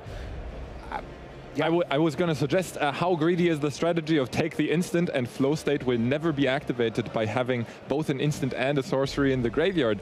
Never know, but they're going to have a sorcery from the first Flow State. They're going to find an instant, most likely. Well, maybe that's what differentiates me from the players in the feature match area right now. I just hope to get lucky, whereas they actually make the reasonable decisions. No, look. Oh, all right. So we will see if Christoph can turn on those flow states by finding another instant soon. Otherwise, we might just see a turn 2 flow state without picking 2 cards. Deep Combat is so good, because the lifelink 2, 3, 4 time adds up, right? It's kind of worth a Burst Lightning in the end. You get a card out of already disrupting your opponent. So good. As Magic has become, or whenever metagames become more aggressive and faster, I learned to appreciate the upsides of life gain in Magic the Gathering, because one of the earliest lessons you're taught in Magic is life gain is not that valuable, because, you know, it doesn't matter if it's your 10th or your 5th life point, only the final one matters. But as you progress deeper into the game, you come back around and say, like, wait, life gain is actually kind of crazy. It buys me more turns to play more lands and stabilize against this aggressive game that we've become, or the aggressive meta game that we're playing in currently. It's kind of a reversed bell curve, right? Like you're starting really high, and then you're realizing, oh, it's not as good as I thought, and in the end you go, oh, it's really much better than I thought. I can imagine the meme right in front of me as we head into Di Stefano's third turn, and turn 3, of course, that crucial turn where Unholy Annex might come online, though notably Deep Cavern Bat, as the name implies, is not a demon. Ghost Vacuum already working in the graveyard. That's why taking Flowchart is also not a big priority, looking back, because they're probably not going to achieve the board state of having an instant and a sorcery in their graveyard. Ghost Vacuum is... That's where you play the one-offs, right? Because like once you draw them, they're really powerful, but a second Ghost Vacuum right now would be kind of useless, right? Yeah, I mean, don't take these words too lightly. That's kind of a big deck building lesson taught by Toralf Severin here. Yes. Often, yeah, second copies of cards do kind of become redundant and really are missing their oomph that the initial copy of a card might have. As we see a sorcery enter the graveyard for Christoph, one of the better ones, the Boomerang Basics bouncing the Storm Chaser's talent. Christoph now with plenty of cards in hand, and if he really cares about getting those flow states online to make up card advantage, he might try to overload the graveyard with instants at some point. But as of right now, just deploying a second order to the board, making for the prowess count 2, and now attacking for 3. Now, what's Di Stefano looking for in the next 2 turns of his game plan? Like, what are the ideal turns for the mono black demons here? How does that look? Yeah, I can tell in 2 syllables, a D-mon. Ah, basically nice. Anyone will do, but I mean, the bigger the better. This Annex can't lay around dealing damage to you, right? We already clarified, is a heavy, fast, reckless deck, and you want the Annex to work in your favor. That only works with a demon. Luckily for you, Is It Prowess doesn't really have any mechanic that helps you fight the demon easily, so once you play a demon now, the Annex will be on for you, then it might get removed, maybe not, but the next turn you can play your next demon, and it's... At this point, you're quite happy exchanging these favors, right, as long as you live. And as we see a demon being deployed right here, the Bloodletter of Aklatots doubles all the damage that Christoph will take, or rather the loss of life. Is there interaction? That's the question. And this comes back to what we were talking about in sideboards. Boarding in that cheap interaction, going lower and lower to the ground. Floodmaw would be huge. So important. Into the Floodmaw, bouncing a creature would be a major tempo swing. Trigger. Already deals 4 because the Bloodletter doubles the damage. And then you draw a card. So we don't see the Into the Floodmaw, and that's a turning point for the game, in my opinion, because this doesn't spell out well for Christoph. Even if he now does have the removal spell, that's a virtual 4-point life swing where you gain 2 instead of losing 2. You would have been in such a comfortable position if you managed the board this turn. And also, I don't know, the bat didn't attack. Not quite sure how I feel about that. I would be greedy and try to work that point of life swing. Maybe you're a bit afraid and want to block, but like, let's be honest, what does block against the lowest creature even mean? So maybe 1 point of life missed there that can add up quite quickly. Personally, I'm also usually greedy with these creatures that steal cards in hand, where I want to keep the cards locked down, of course. It has lifelink. Lifelink is basically has to attack each turn if able. This is the hidden part of the lifelink text. I don't know if I was to teach someone Magic the Gathering, I don't think that's how I would explain it, but... Well, see it like this. If you don't attack, you don't get the lifelink. So it basically has no action. As Christoph is considering casting another 2-mana spell, presumably a flow state, to dig deeper into the deck, that Soul Vacuum. Yeah, flow state for just 2, like just for just one thing, only these 3 cards take 1 is so tragic, almost. And you can't also really raise it because like flow state needs 1 of each, correct. But Ghost Vacuum actually means you need 1 of each, you need 2 of each, because even if you have a 2-1 distribution, they can snack the sorcery, that's the 1-off, and then your flow state doesn't do it. if that game state ever does occur, you of course want to have the one instant in the graveyard, because worst comes to worst, you might be able to slash in another instant into the graveyard. You've played Magic before. I have. I have. Maybe not particularly well, but I certainly have played Magic before. I would say don't cut yourself short, but you clearly didn't. As you know, Yamin is almost 2 meters.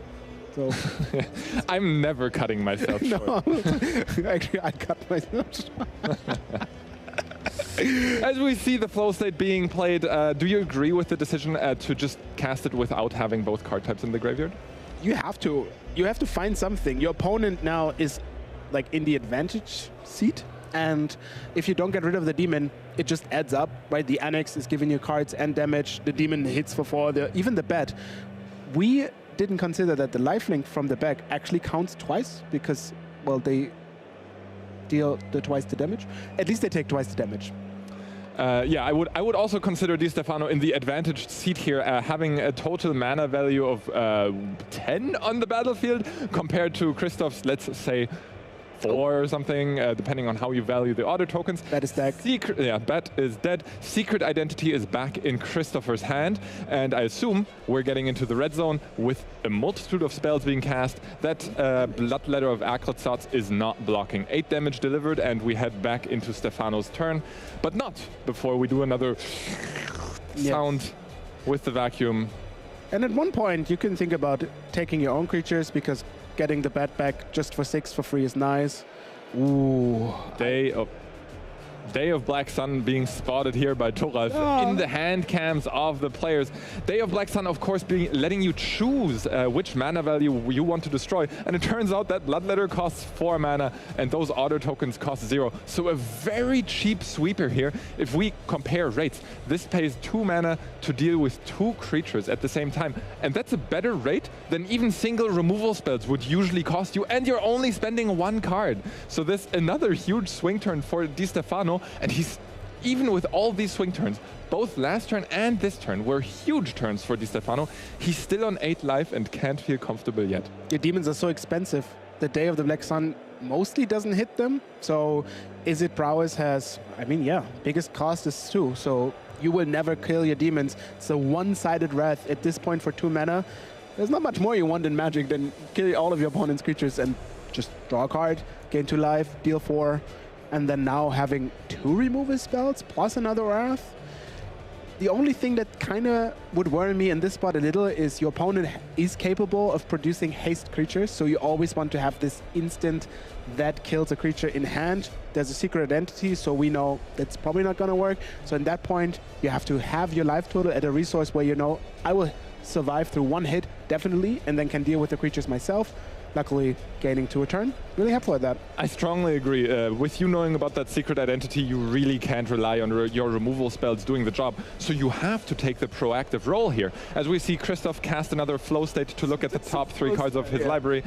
Choose only one of them to put into his hand. And that card becomes significantly worse when being cast without both card types. One could say it becomes half as good. Yeah, it's basically an anticipate you have to cast in your turn, which is not where you want to be. But I saw a slick shot show off, and if you are plotting this, maybe you can set up a turn next turn with all those spells in your hand, then to deal enough damage, because then, because you cast it now, you remember the instant, they kind of kill on their turn. You didn't achieve what you achieved, and now you're looking for the spot, how do I deal the last damage? In that sense, the last damage is actually 12, because there's 10 plus 2 more, and that's not going to be this turn. So I would heavily consider plotting that slick shot show off. Unfortunately, Christoph has a lot of damage to take next turn, as both the Annex and the Bloodletter will potentially deal 2 damage next turn, doubled by the Bloodletter. So that's 8. So now that you're on 5,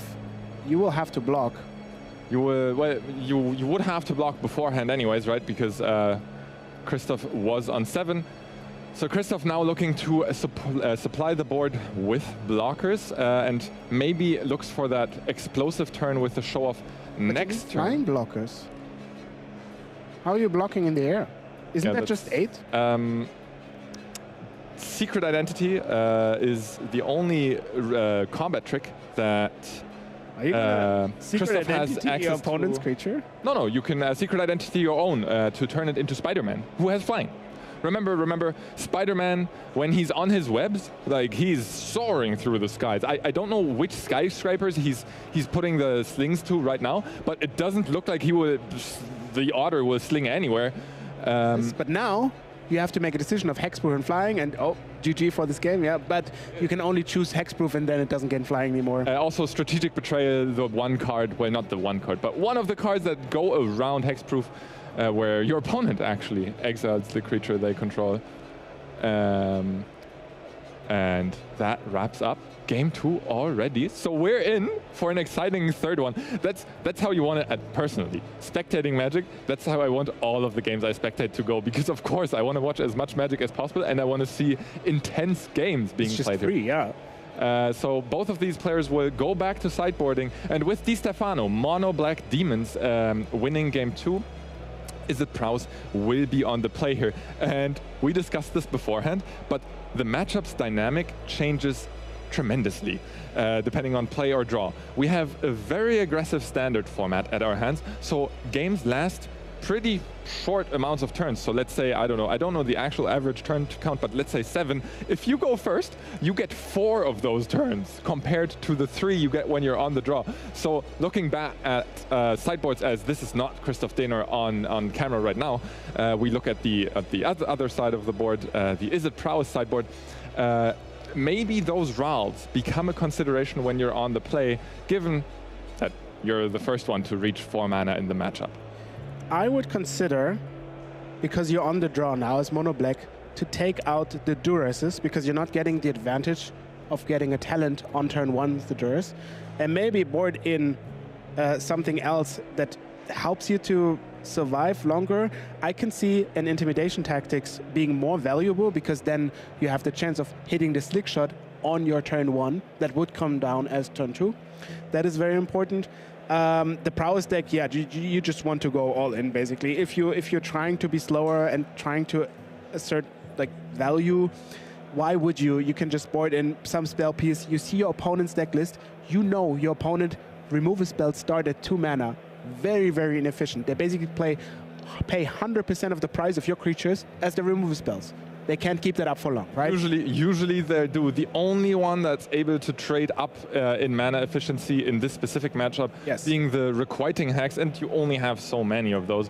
So you're not a fan of boarding in the Rals? I think maybe you want just on the play some Spell Pierces, and that's it. Into the Floodmaw, of course, a Seer, and then you just keep the deck as it is.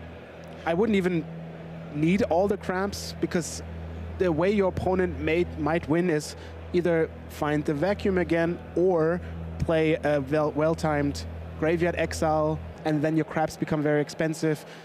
Izzet Prowse usually can take 1 card down, like you mulligan very well. It's one of the best games to mulligans with, but also if you have a card you can't have access to, that's fine. If you have 2 cards that you can't cast, that's a problem, because then you're missing out on the damage.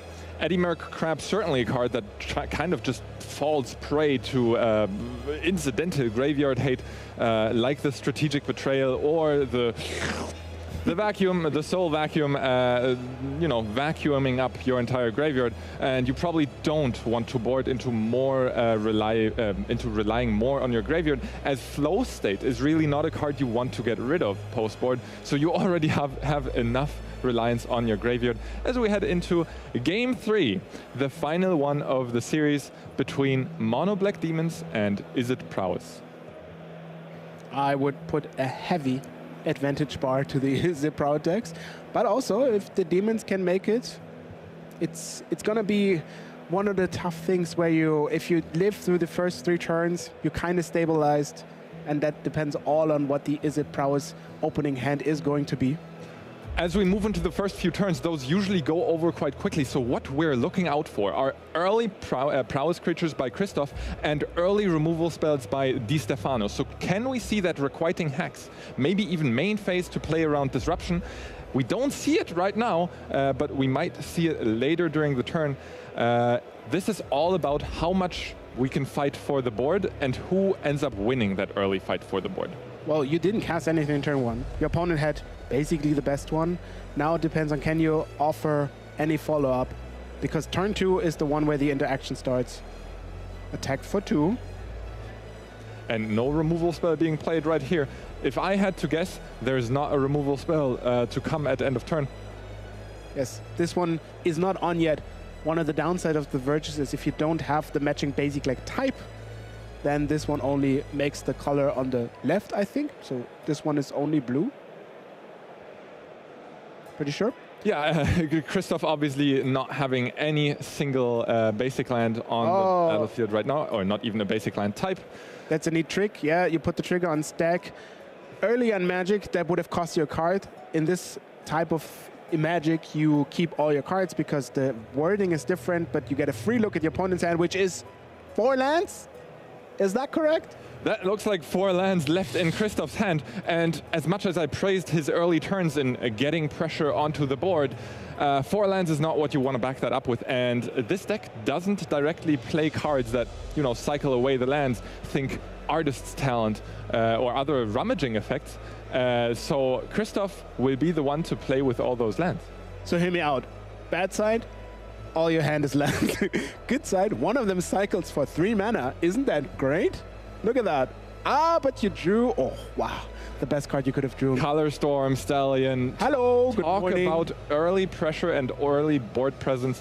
Not only dealing direct damage by having haste and attacking the turn it enters play, but also having Ward 1, making Di Stefano's removal spells even less efficient. Di Stefano will once again have to trade even on mana against the Color Storm Stallion. And while Christoph's spot is not nice, this game is far from over because the top of the deck might just deliver for him. Now you have the decision, remove the creature or play something on your own. Unfortunately with the sand you can't remove the Stallion, so we're playing a quasi-Revenant. Karsi Revenant is a really good creature to deploy onto the board. Perfect. If it stays, but oh my goodness, what did I say? This game is far from over. We see that tempo-heavy play by Christoph being picked up off the top of the deck. Boomerang basics, of course, a sorcery being able to bounce any creature, also on Di Stefano's side of the board. And once again, it's Christoph who's trading up on mana efficiency, this time bouncing his own enchantment to redeploy, to re-trigger Prowess on the Otter. If the Boomerang basic draw is a removal spell, this spells huge damage this turn, as we don't quite see it. I think it's a secret identity, but we will find out in a second when we're in combat. Remember, of course, Storm Chaser's talent does not trigger the Color Storm Stallion. So the Otter right now, a 3/3. The Color Storm Stallion, a 4/4. Yes. And if that Otter attacks right now, Di Stefano is faced with a pretty tough choice. Do you block and risk that Christopher's last draw was another instant?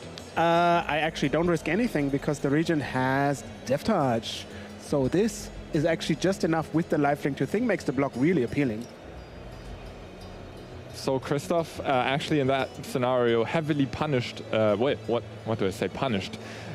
Pretty unfortunate not to pick up a bounce spell for that Revenant. So you can't really attack with the Stallion because like that 1-for-1 trade sounds horrific. But then again, not attacking is also a bad option. Would you only attack with the Otter? This is, by the way, exactly what goes to Christoph's mind. And I think you kind of have to bite it here. The Regent, the thing you also want to avoid, the most of all, is once the Regent attacks, because they can play a different creature, maybe even another Regent, you're losing that race instantly, right? So I think the trade right now, yeah, I like it. It's uncomfortable and you don't want to do it, but I heavily agree that this is the best option. It feels so bad. Giving up that top deck, that Color Storm Stallion, one of like the most persistent and damage-heavy threats to have on the board, giving it up and not only trading it, but also trading it for 3 life gain on the opposing side of the field, and now being left with a single card in hand and a single creature on the board. Well, not a single card, a single non-land card in hand, I'm sorry. So actually in hindsight, I think it would have been better to Boomerang basic your opponent's creature, and then next turn you can buy it again with the Storm Chaser's talent, and then you don't have the downside of the lifelink and you can block for free. as we see an unstoppable slasher being deployed by Di Stefano. You know how you stop an unstoppable slasher? With a removal spell. Well, you remove the opponent. That's what usually the best thing. Oh, and the otter goes away. The main phase requiting Hex. All right. Nothing happens. It's a 1-for-1 trade. It's a draw. And we have to see another top deck by Christoph Dehner. That's a spell Pierce. Unfortunately, great card when you're ahead, not the best card when you're behind. So now we're looking at what are you buying back?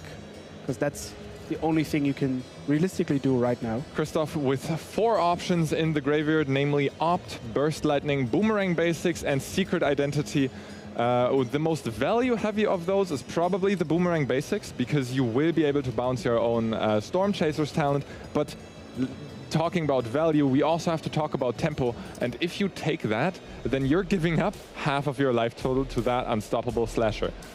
Yeah, I hope you don't really married to your life total, because you're gonna lose half of this probably pretty quickly. Let's see. We're gonna level up the talent. Of course, Storm Chaser's talent on the level up grants you back one of the instants or sorceries from your graveyard. Actually, looking back at this might be a matchup where if you get to the 3rd level of the talent, you might be able to fight back a longer game, which could be happening quite soon.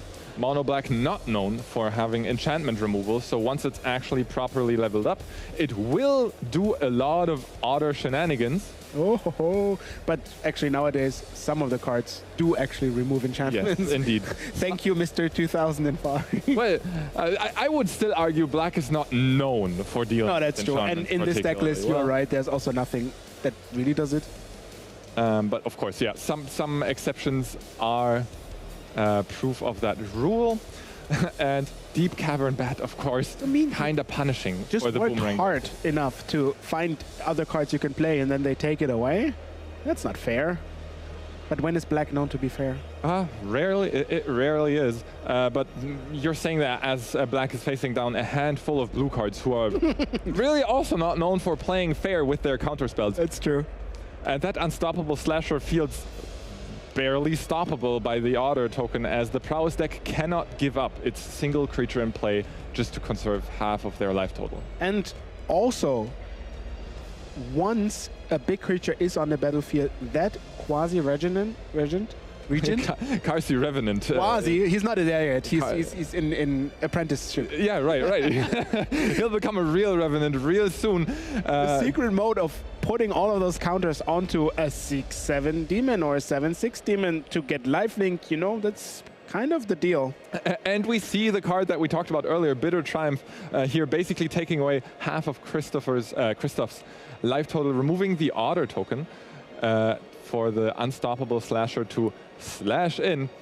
And when you're ahead on the board like this and your opponent is kind of flooding out, then Bitter Triumph doesn't feel as bad to cast as when you're facing down any of the other Prowess creatures while they're ahead on the board state. Oh, but there is Flow State again, checking, sorcery, instant, ding, ding, ding, ding. I am very glad we're seeing an actual game of Magic being played here, because after that first Deep Cavern Bat, Christoph was left with only lands in hand very soon, had to rely on top decks, but his top decks have been coming quite well, so we are actually still playing a real game of Magic.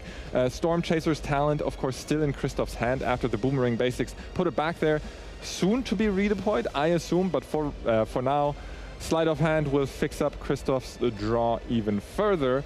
But, I mean, as nice as it is to cast Flow State and Sleight of Hand, how are you making progress on the board? Yeah, it reminds me a little of the scene from Indiana Jones where there's a guy with a lot of swords fighting, but in the end, you're not winning against the gun, and your opponent has big demons instead of guns, which I would consider to be worse than a gun.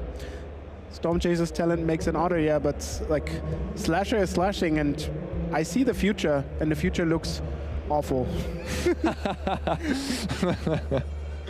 How many demons does a future have? I think about 3. Okay. The average future, if you look at all futures across the entire world, the average future has about 3 demons, and one of them might just be a Bloodletter of Achlitzots out of Di Stefano's hand, or a Tragedy Feaster. We don't know yet. Yeah, I think Tragedy Feaster is the way to go here. Eddimer Crab, a card that I did not expect out of the post-board games. However, it's entering play and it's having a huge impact in tapping both of Di Stefano's attackers, leaving him only to play one more blocker on the ground. Tragedy Feaster, of course, a huge stat stick as a magic card, even larger than the Eddimer Crab. Of course, you have to sacrifice a permanent. You didn't gain life this turn. The creature with lifelink was tapped, so you couldn't gain life, but you have lands to spare. That's fine. Also, then next turn, if your opponent doesn't do anything, that thing gets lifelink. Wowza. Oof. Christoph now with 6 mana to level up the Storm Chaser's talent. However, on this kind of board state, do you really want to do that? Can you afford to take the whole turn off and pray that your opponent just can't deal with your board? No, no. If you're also expecting your opponent to put lifelink on that thing, 11 damage. So the best way is to think about it. You have to remove your opponent's demon now. And the only way that happens if the demon blocks, because then you get free damage from the creatures. Could you kill your opponent if they don't block? And the answer is quite easily yes, I think. There's like 6 plus Burst Lightning plus another spell. So you need 2 spells plus the Burst Lightning. And then you're there. So now your opponent, if you have to attack, do I have to block with my demon? Well, this is one part of Magic that I tremendously enjoy. It's the mind games. Depending on how you handle your cards in this kind of situation, your opponent will infer information from that. For example, the way you attack with that Otter and Eddimer Crab will influence your opponent as to whether or not they will block. If you just... I think we've spent roughly like 30 seconds in this turn right now. If you started the turn and moved straight to combat to attack with both of your creatures, if I'm in the opponent's slot, I will block 100% of the time. I cannot risk this kind of confidence to lose me the game. Yeah, but even if they're attacking now, I mean, you have a big, big demon. You're not going to block with it. Like, you always know you could die with a reasonable amount of like spells that come, including Burst Lightning and something. Your opponent looks like they're doing math. Like, if your opponent is counted, it's like, prowess +1, maybe +4 if I cast a spell. How much mana do I have? Unfortunately, I think it's actually really one short. There was no other spell, and unfortunately, the last card is a Spell Pierce. You could technically Spell Pierce your own Burst Lightning. That wouldn't do much, but it would give you a prowess trigger, but not, yeah. It would add another prowess trigger, and this is an attack to be respected by Di Stefano, who obviously... He's 3-0. He knows how to play Magic. Yes. This is an attack to be respected, coming from an Is It Prowess deck. Di Stefano obviously looking kind of unsure and, well, hopeful in that Christoph doesn't have the lethal combination of cards or anything. And now he can breathe this kind of sigh of relief where a Burst Lightning needs to discard another card for the ward cost. So that's a total of 3 cards expended for the Tragedy Feaster. Yes. And that's a trade I am very happy about if I'm on the demon side. I spent 4 mana to take care of 3 of the Is It Prowess's cards. That's a good trade. I only take 2 damage on the swing back, and I'm ahead on the board. So just double checking, this Storm Chaser's talent could have been activated for 4, right? Because that's a fresh one from the Boomerang Basic. Yes, you are right. Sorry, maybe there was a different line of just bouncing the demon and then attacking. They can play it again, that's fine. But for you, actually, the only thing that counts is dealing the damage. And that would have been 7, plus your Burst Lightning is 10. That's... oh, no, you couldn't have countered your own spell because you don't have the mana, but... Boomerang Basics certainly the more tempo-heavy play for this turn, but at least in this case, you do have the value of getting that Tragedy Feaster off the board, well, semi-permanently. There are, of course, other copies of the card lurking. Okay, we cleaned the board a little. That's fine. Di Stefano's board. If my opponent has nothing, this looks playable. Does my opponent have nothing? One time, let them have nothing. We will find out this turn as Christoph goes down to 7 and Di Stefano goes down to 10. Ah, they had something. They had something. It's another Tragedy Feaster. And this time you don't even have to sacrifice a permanent because the bat gave you 1 life. All right. We're back into value mode, Thoralf. We're back into value mode where Flow State will pick up 2 cards off of Christoph's deck and let me paint the silver lining. Right now, we have a sea of clouds. It's stormy. It's looking dark for Christoph, as that's the concession already. I think the float state wasn't there. Oh, in that case, I have to apologize. Yeah, you I didn't think bounce the bet, yes. I think I mistook That's fine. So what was the silver lining again? The silver lining was that Di Stefano was not high on lands in this very game, but well, I certainly misread the game state there. As Di Stefano moves to 3-1, and we are moving, and Christoph is. Yeah, Christoph is moving on to 3-1, and Di Stefano is Black Demons. Mono Black Demons moving on to 4-0. That's impressive, to say the least. Yeah, if your deck is the right choice, and you've seen the other category of the metagame being huge, those people chose those decks for a reason, right? If they're confident to say, my deck is gonna beat Izzet Prowess, some of them are right. Let's be honest, most of them probably aren't right, because, well, there's a reason there are others, but you get the surprise on your side. So if you can manage to find the actual deck that has a very good metagame deck choice, you're crushing through. Yeah, none of the players attending this tournament have made their deck choice lightly. I don't think anyone is just swinging on, by the tournament and thinks like, oh, right, I'm qualified for this, I'll come here. No, these players have spent weeks, if not months, depending on their commitment to the game, preparing their deck lists. And Mono Black Demons certainly one of the more exciting innovations we've seen today. So if you want to think about, do I want to maybe play the Mono Black deck? Well, let's see what the player has to say about their deck. We're here with Giordano Di Stefano. Hello, everyone. One with Mono Black Demons. So many of the decks winning this weekend are so fun. So I'm going to ask him about the deck, but although his English is excellent, his Italian is even better. So what we're going to do is he's going to explain to a translator who is going to explain to you, because we want the lowdown on this deck because it's very fun. So basically what I would like you to tell us is a bit about your decision, because you picked a off-the-cuff deck, but it's doing well.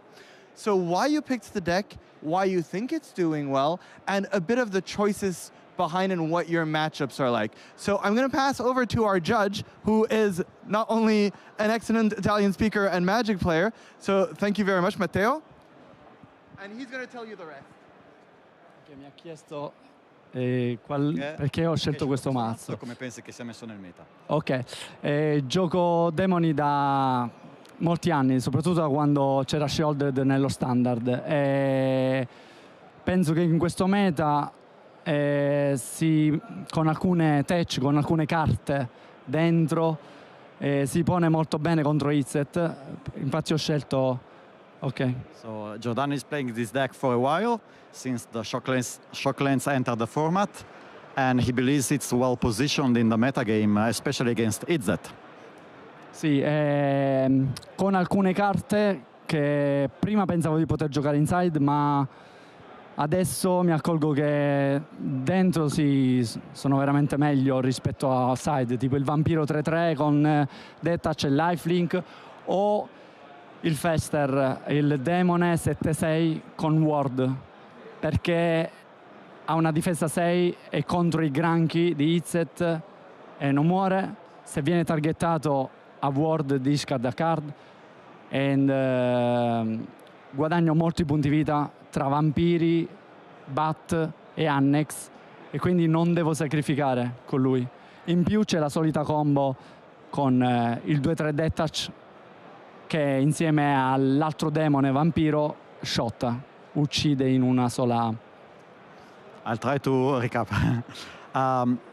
The deck is very well positioned against Izzet, also because of cards that were previously in the sideboard and now they are worth to be played main deck, like the Vampire, the 3-3 Vampire, or the 7-6 Demon, especially the Demon, because it has 6 in toughness. That means it can block safely against the creatures from Izzet without dying.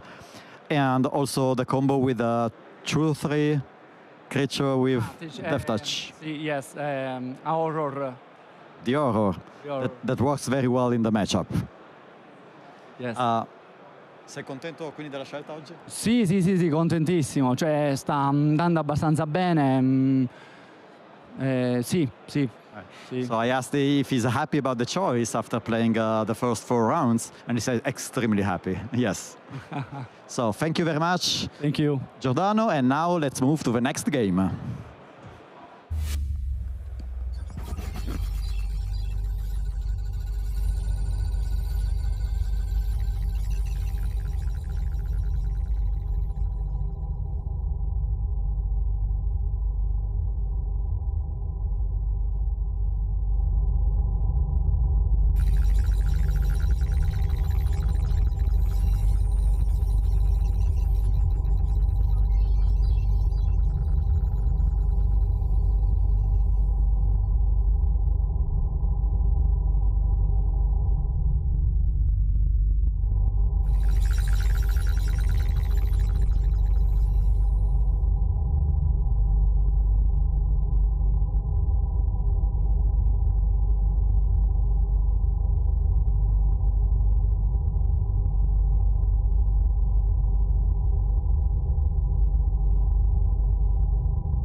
water, earth, fire, air.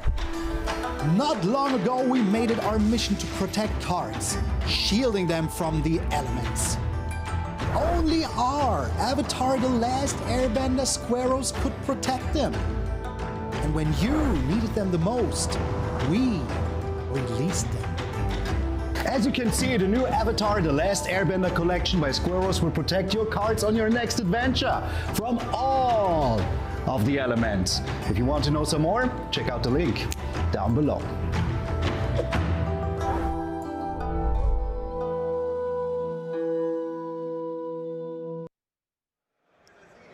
Hello everyone, welcome back to the Regional Championship in Prague. I'm Filipa, joined by Andrea Mengucci, and we are ready for round 5 of this Regional Championship. Things are starting to heat up as players start to think, can I make it into day 2 or not? As a reminder, there's a total of 8 rounds today and they need 18 points or better. That means ideally 6 wins, at least can also be 5 wins and 3 draws, who knows, but you don't want to be there. Yeah, you said that things are starting to heat up. Actually,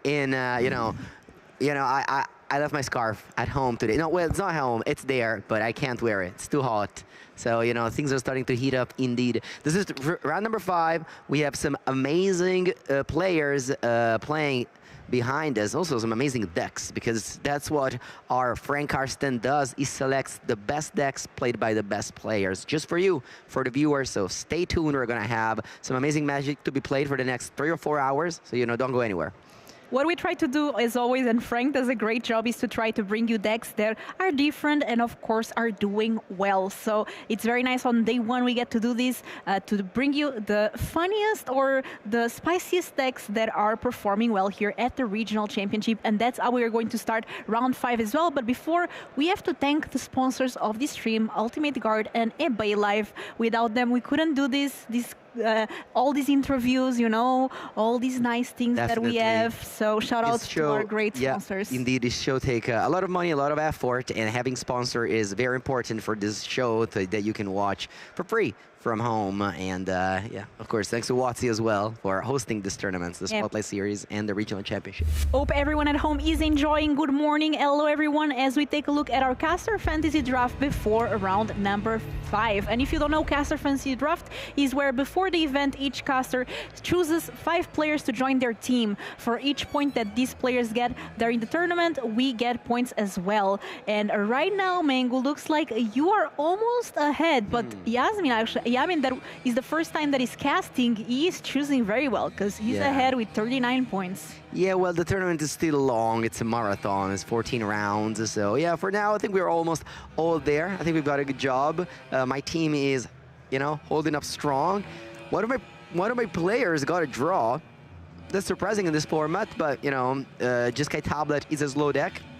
And one of my players is playing a slow deck, so I can definitely see that. Filipa, you are doing fine. You're fine. We're all very close, actually. Yeah. So things can go either way. I feel like even from Carl to Yasmin, that have the most difference between points, there's only 9 points difference. That's 3 wins. So very close, everyone, and I'm excited to see how these develop. Let us know in the chat if you were given this task of choosing 5 players here this weekend to do well. Who would you choose? And right now we have our players ready, and one for sure, because it's Marco Vassalo from Italy, Mango, playing Dimir Excruciator. Yes, Marco Vassalo you might know him from YouTube and Twitch at the handle of Is That True Hero, representing Team Trecani, playing a deck that's very similar to what Javier Dominguez won Worlds last year, Dimir Excruciator, but obviously with a lot of new cards since then. You have the Seed, you have the Superior Spider-Man, you have the Emeritus of Ideation, and actually you only have 2 copies of the Doomsday Excruciator. So it's more of a Dimir control deck. Yes, you keep the Excruciator name brand, but it's like a blue-black control, basically. Absolutely. I'm excited to see especially how Emeritus of Aviation does, since it's a new card from the most recent set, Secrets of Strixhaven. Let's see if Ancestral Recall is good in Standard. Yes, Ancestral Recall is, of course, the whenever the card is prepared, which in this case is when it comes into play, or when you attack, if you exile 8 cards, you can cast this powerful instance, 1 mana, draw 3, or, important in this deck, force the opponent to draw 3 cards. And what? This is something that might be relevant in this deck because you, sorry Felipe if I cut you out, but you cut your opponent deck. Their deck becomes only 6 cards, right? Absolutely, Mango. So that is essential there. And let's see who Marco is playing against. So actually, very interesting story because Marco is playing against Alexander Rodalj. They're playing Jeskai Lessons. And Jeskai Lessons, Frank Carson was telling me, because he always has all the tea, actually was the undefeated deck 9-0 in the regional championship in Japan, which is ahead of us. So, doing pretty well here. Yeah, the Spotlight series in Chiba, Japan. Actually, I saw before, the round before, I was doing this, I was checking Twitter, and I saw a Chinese player actually, you know, went over to Japan, over 900 people, I think, at that Spotlight series, and this, similar to this one, is the deck. So yeah, Alexander Rozdahal, which is a name that I very often see in this tournament. He's just been around the circuit forever, and it's cool to see that he's 4-0 here playing unconventional deck. This Blue-Red Lessons, which is the deck that won Worlds last year. I said I've won Worlds with Demons. That was 2 years ago, actually. And yeah, so it's cool to see that, you know, a spin-off to that. You don't have the talent, you don't have the monument, but you have the Tablet of Discovery and Jessica's Revelation.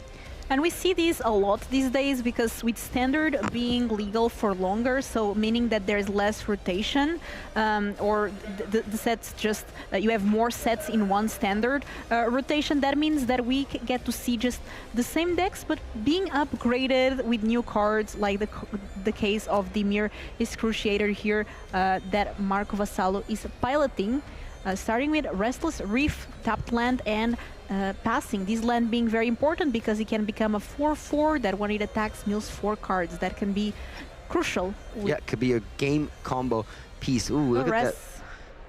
Duress in the main deck. Beautiful art from Urza Saga. And now looking at that Tablet of Discovery or Jessica's Revelation. So if True Hero goes, oh, I want to just take that mana dork, mana ramp, or does he want to go for the big plan, taking the Revelation instead? Let's see what he chooses. Playing a Gloomlake Verge with just add blue mana right now. Right, he goes for the cheaper card, and it does make sense. Yeah, and writing all the cards down so he doesn't forget what cards were already revealed. Nice little trick. And we have a Sacred Foundry tapped here from Alexander. 3 mana. We are going...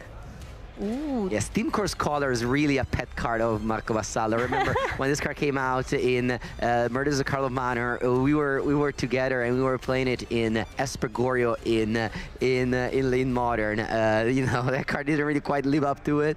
Not really a Modern power level staple, but he just loves the card so much that he's playing it in Standard in this Dimir deck as well, over Stock Up. I want to see if he also has Winternet Stories. Yes, 3 copies of Winternet Stories, but 0 copies of Stock Up. Very nice. So the Bitter Triumph ends up going to the grave, but that gets immediately the Steam Core Scholar dealt with from our Jeskai Lessons player with Combustion Technique. Yeah, and very importantly, it's exiled, because Alexander could have just Hero's Demonstration it, which deals 4 damage to a card, but it does not exile it. What Alexander did there, he exiled the Steam Core Scholar so that if Marco had a superior Spider-Man, he wouldn't be able to, you know, draw 2 and discard 1. And we had another Duress choosing the Jeskai Revelation, but guess what? Marco discovered that Alexander, in the meantime, drew a second one. Yep. 5 mana for Emeritus of Ideation. Marco does not wait for the 6th mana to have access to Ancestral Recall, and so this could open the window for Alexander to put 2 removal spell if he draws, which he has, so he can do.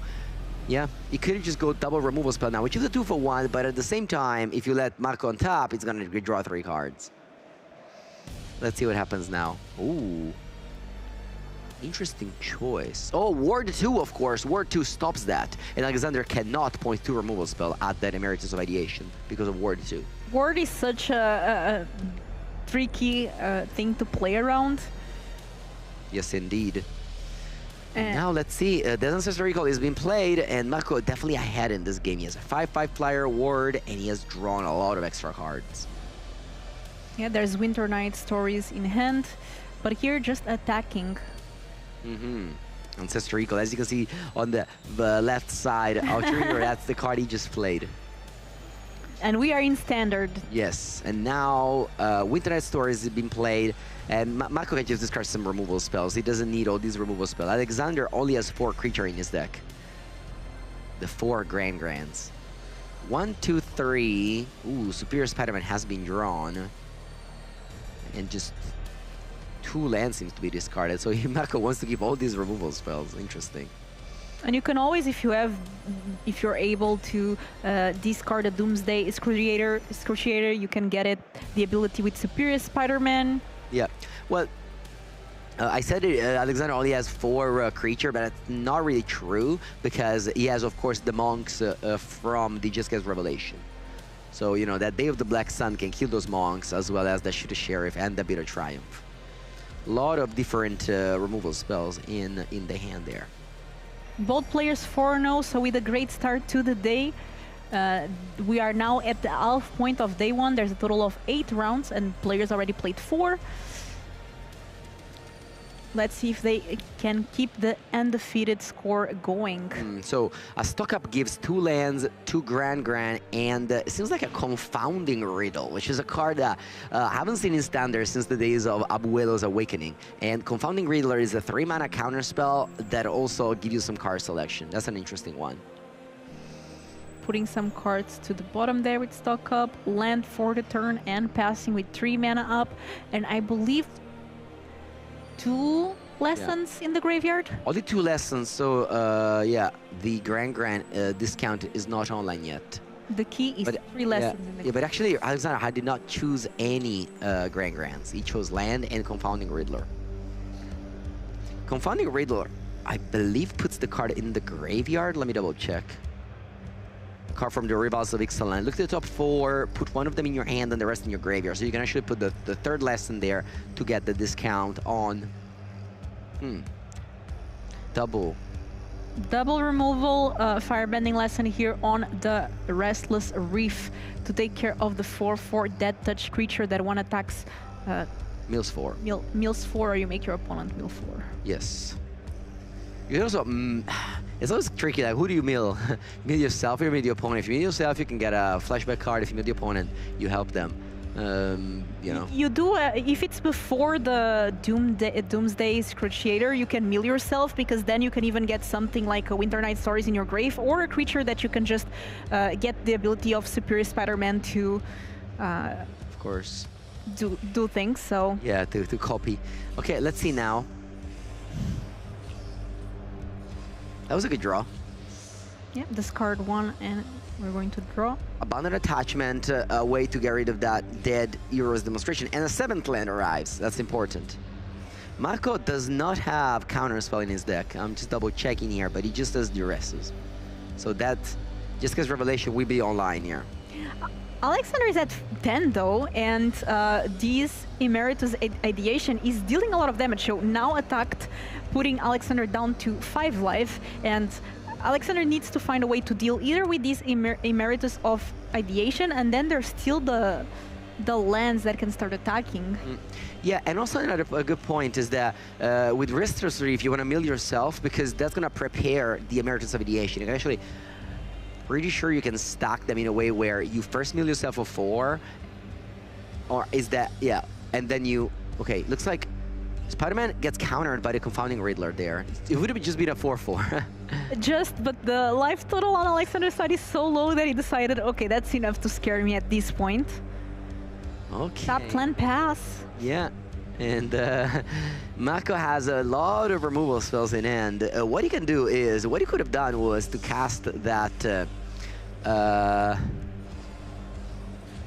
well, that would cover up to exile those Revelation, but, you know, that would have killed the Emeritus, so it's not that good, actually.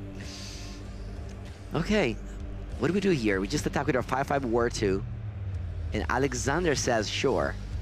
Man, that's not a good thing.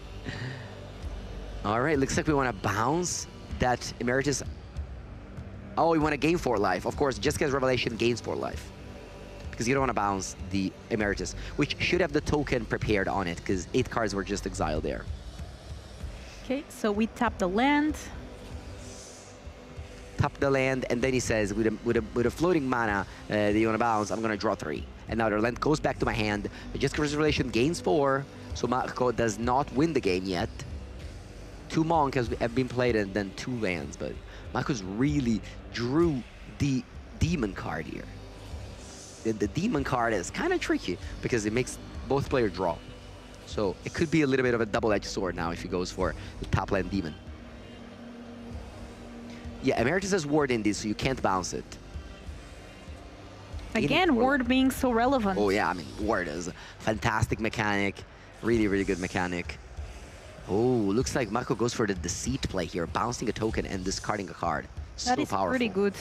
But only land. And I mean, Marco cannot be too mad seeing this. We need to go to discard phase. And this card is one of the 2 demons in his deck. Draws another land, and Alexander rolls the Hall, pocket up as a good old 5 mana Emeritus of Ideation. Basically just won the game. That card alone won the game because Marco had a handful of removal spells. I believe now, post-sideboard, this matchup will actually favor Marco even more. And you know, Andrea, they should change the name of this deck at this point from Dimir Excruciator to Dimir Emeritus of Ideation, or Dimir Ancestor Recall. Yeah, Dimir Deceit, you can also call it. I don't know. But here we see the sideboard. Wow, there's not a single counter spell. Well, Flash Freeze, but I would have expected to see like a Negate, a Disdainful Stroke, Spell Pierce. These are usually the cards that these blue decks like to play. But no, Marcus just playing full tap out. He just has Duress, Cruel Claws Heist as card that is going to bring in, as well as maybe some extra removal spell. Sorry, threat. Strategic Betrayal is pretty good because you use it and you exile your opponent's graveyard. So at one sense, you're stopping them to get the lessons synergy online with 3 lessons in the graveyard. Do you think is it enough to be played, or still doesn't make the cut? Yeah, I think so. I mean, Marco really has a lot of bad cards in his deck. He has 3 Day of the Black Sun, 1 Deadly Cover-Up, 4 Requiting X, which you might keep some to keep Legrand Grands, and then he has Bitter Triumph, Ashu the Sheriff. That is so many removal spells that you just want to cut. Alexander really did not have an impressive game, I have to say. He just didn't really do that much until the end. Oh wow, he is gonna bring in his own Emeritus of Ideation. We might have a mirror match here. Very nice. 1 Disdainful Stroke, 2 Get Lost, 2 Flash Freeze, 1 Negate, 4 Price of Freedom. Very interesting. 4 Price of Freedom. I don't think this is the matchup because True Hero has 8 Swamps. But there are some decks that only fire. They only play like 1 or 2 basics. 2 Slagstorm. And the village is always nice if your opponent's playing a lot of counter magic. Yeah. Not the case though. That's True Hero has exactly 0 in his blue-black control deck. Yeah, Price of Freedom is a tech for 4 color control that is on the rise. A lot of Price of Freedom going on right now, even in Modern, where you can have the Boros Land Destruction deck alongside Cleansing Wildfire. And Mango, you told me that your favorite deck, let's say, is Izzet in Standard. Which Izzet would you bring? The Prowess? Prowess, yeah. That's my type of deck. Speaking of Izzet decks, this is an Izzet Lesson, Splashing White, just for 1 card, a 7-drop. That is a very interesting build. Again, something that is popular nowadays. A lot of Just Get Lessons, actually. Frank Carson posted in the Metagame Breakdown. There was like, I think 3%, which is like over 20 people decided to play this deck, which was not really a known quantity like a week ago or 2 weeks ago. It's just a very new deck that, again, is 9-0 at the Spotless Series Shiba right now that just ended a few hours ago, as, of course, time zone is a thing. Well, we may just have the regional championship in North America starting off very soon as well, again, because of time zones. Yeah, that's true. So you can finish watching the European one, then watch the American one, then watch the Spotlight Series in Japan, and you can just do like 24 hours Magic all weekend long, and then Monday you go to work and you are absolutely happy. You think you could stay there for 72 hours probably watching Magic non-stop. All right, the rest immediately, so we get to see Alexander's hand here. And Alexander, that was a bit, you know what, I'm very jealous of your Emeritus of Ideation, so I'll get my own, and 1 is in hand. Get Lost as well, stock up the Jeskai Revelation, and we also have the Confounding Riddler. Riddle. Yeah, so here, the hand of Alexander is a keep. Like, you're not going to mulligan that, but it's a 2-land end on the play with no plays before 3. Well, you've got lost, but there's no target before that. So what happens is that Alexander really needs to draw land in the next 2 draws. Stock up gets taken out, and of course, the hand loses a lot of power. But, I mean, Alexander showed us that he can draw a lot of lands, as he did in game 1, so he's just banking on drawing those. But he instead draws a second, get lost immediately. Not good. And we see a golden border dress on the screen. Yeah. Yeah, this is from the World Championship decks. Back in the days, if you win a World Championship, they would make you a gold border deck that you can just purchase as a memory. And those things are very hot right now. They should bring back those. Yeah. That was a great idea. So we have a seat here, and we are going to take the Confounding Riddle. Trigger is so happy to see the hand now. The draw step was just a pretty dead draw there. A second copy of... Ooh, okay, at least an Owl Fountain here for... Alexander, meaning that the 3rd mana is unlocked. And now Trihiro goes for the Quantum Riddler. Alexander can actually choose to get lost this now so that it's not going to come down later. This is an interesting choice. This reminds me of Sursu Plowsharing a Uro in Legacy. The first time it's around, so you don't get to draw another card later on. Because of course Alexander can then wait Trihiro to tap out, play the Riddler, and then get lost. But what happens is that Trihiro would draw a card in the meanwhile. There should be 2 maps into play. I'm sure the judges are making sure that the maps arrive. Duress. They don't stop coming. Duress. Yeah, unfortunately. Duress. Yeah, unfortunately though, the Emergence of Ideation cannot be discarded. I wonder if Trihiro was supposed to discard Emeritus of Ideation instead of Confounding Riddler, which, you know, Confounding Riddler, of course, is a cheaper card that Alexander could have played, but it's just a lot less powerful than the Emeritus. It's just an impulse at the end of the day. He does have, yeah, I was gonna say, he does have the Cruel Heist, so that's why I didn't do that. Ooh, he's gifting a card. Wow. Ah, so he can actually get to play the card. Ooh, let's read this card because this is a very powerful ability now. Cruel's Claw Haste, a card that we don't see very often, Filipa. Yep, so you gift a card, or you choose to. In this case, Marco decided to gift a card to Alexander. Target opponent reveals their hand. You choose a non-land card from it, in this case the Emeritus. Exile that card. If a gift was promised, which it was, you may cast that card as long as it remains exiled, and mana of any type can be spent to cast it. So Marco's like, that card is good, I will take it any day. Yeah, that is crazy powerful, honestly. Yes, you lost a card because you give your opponent a card, but Marco can just go this turn, maybe a Riddler or whatever, and the next turn he can go Emeritus. He's casting it now. Okay. It's just, we have 1 Get Lost that you played earlier, 1 Get Lost you discarded. Now you probably don't have any answer to this Emeritus of Ideation in your deck. Okay, just playing a different kind of Ancestor Recall. Yeah. Of course, it's not yet because there's no 3 lessons in the graveyard and there's no Gran. Oh! Wow, Cavern of Souls must have named the Emeritus of Ideation, and that's why Alexander didn't even try to find the counter spell to counter it. But now finally finds a removal spell, pays for the ward, and yeah, I don't know. I'm wondering if Marco was supposed to have waited until you have 6 mana to play that Emeritus. It doesn't have 6 land yet, but okay, yeah. It could have just played like Riddler this turn, and then now this turn it could have played like land Emeritus draw 3. But he did not do that last game, and that worked well for him. So he probably just was hoping that the Emeritus would have been tapped once again. Quantum Riddler here, the Cavern of Souls named Human. Just to be clear, the judge put the tag there. And we have another Cavern of Souls. Let's see which creature type it will name. Yeah, maybe it names Demon now. Or maybe it names Sphinx. I don't know. Or Elemental. We'll see. Yeah, there's the seat as well, of course. So dealing some damage here with the Quantum Riddler, 4 damage to Alexander. Now we want to just draw extra cards. Scholar, so that's a way to start. That's not a Human, by the way. That card does a good job in this deck. There's Emeritus, there's Scholar, and there's also Superior Spider-Man. Ooh, another Iced here. Cruelty's Iced. Well, if you know exactly what's in your opponent's hand, you can gift the card. But if their hand is a land and you gift the card and they have another land, you just really just hurt yourself. So let's see what True Hero chooses to do here. Is he gifting a card? That's very important to know. And then you can just go crack my maps on the Storm. Steam Scrolls Caller. Not sure what's going on here. I believe True Hero said something, and now Alexander is... Ooh, he does have the Just Cause Revelation. Okay. He's bouncing and dealing 4 damage. Because Just Cause Revelation can bounce a spell on the stack.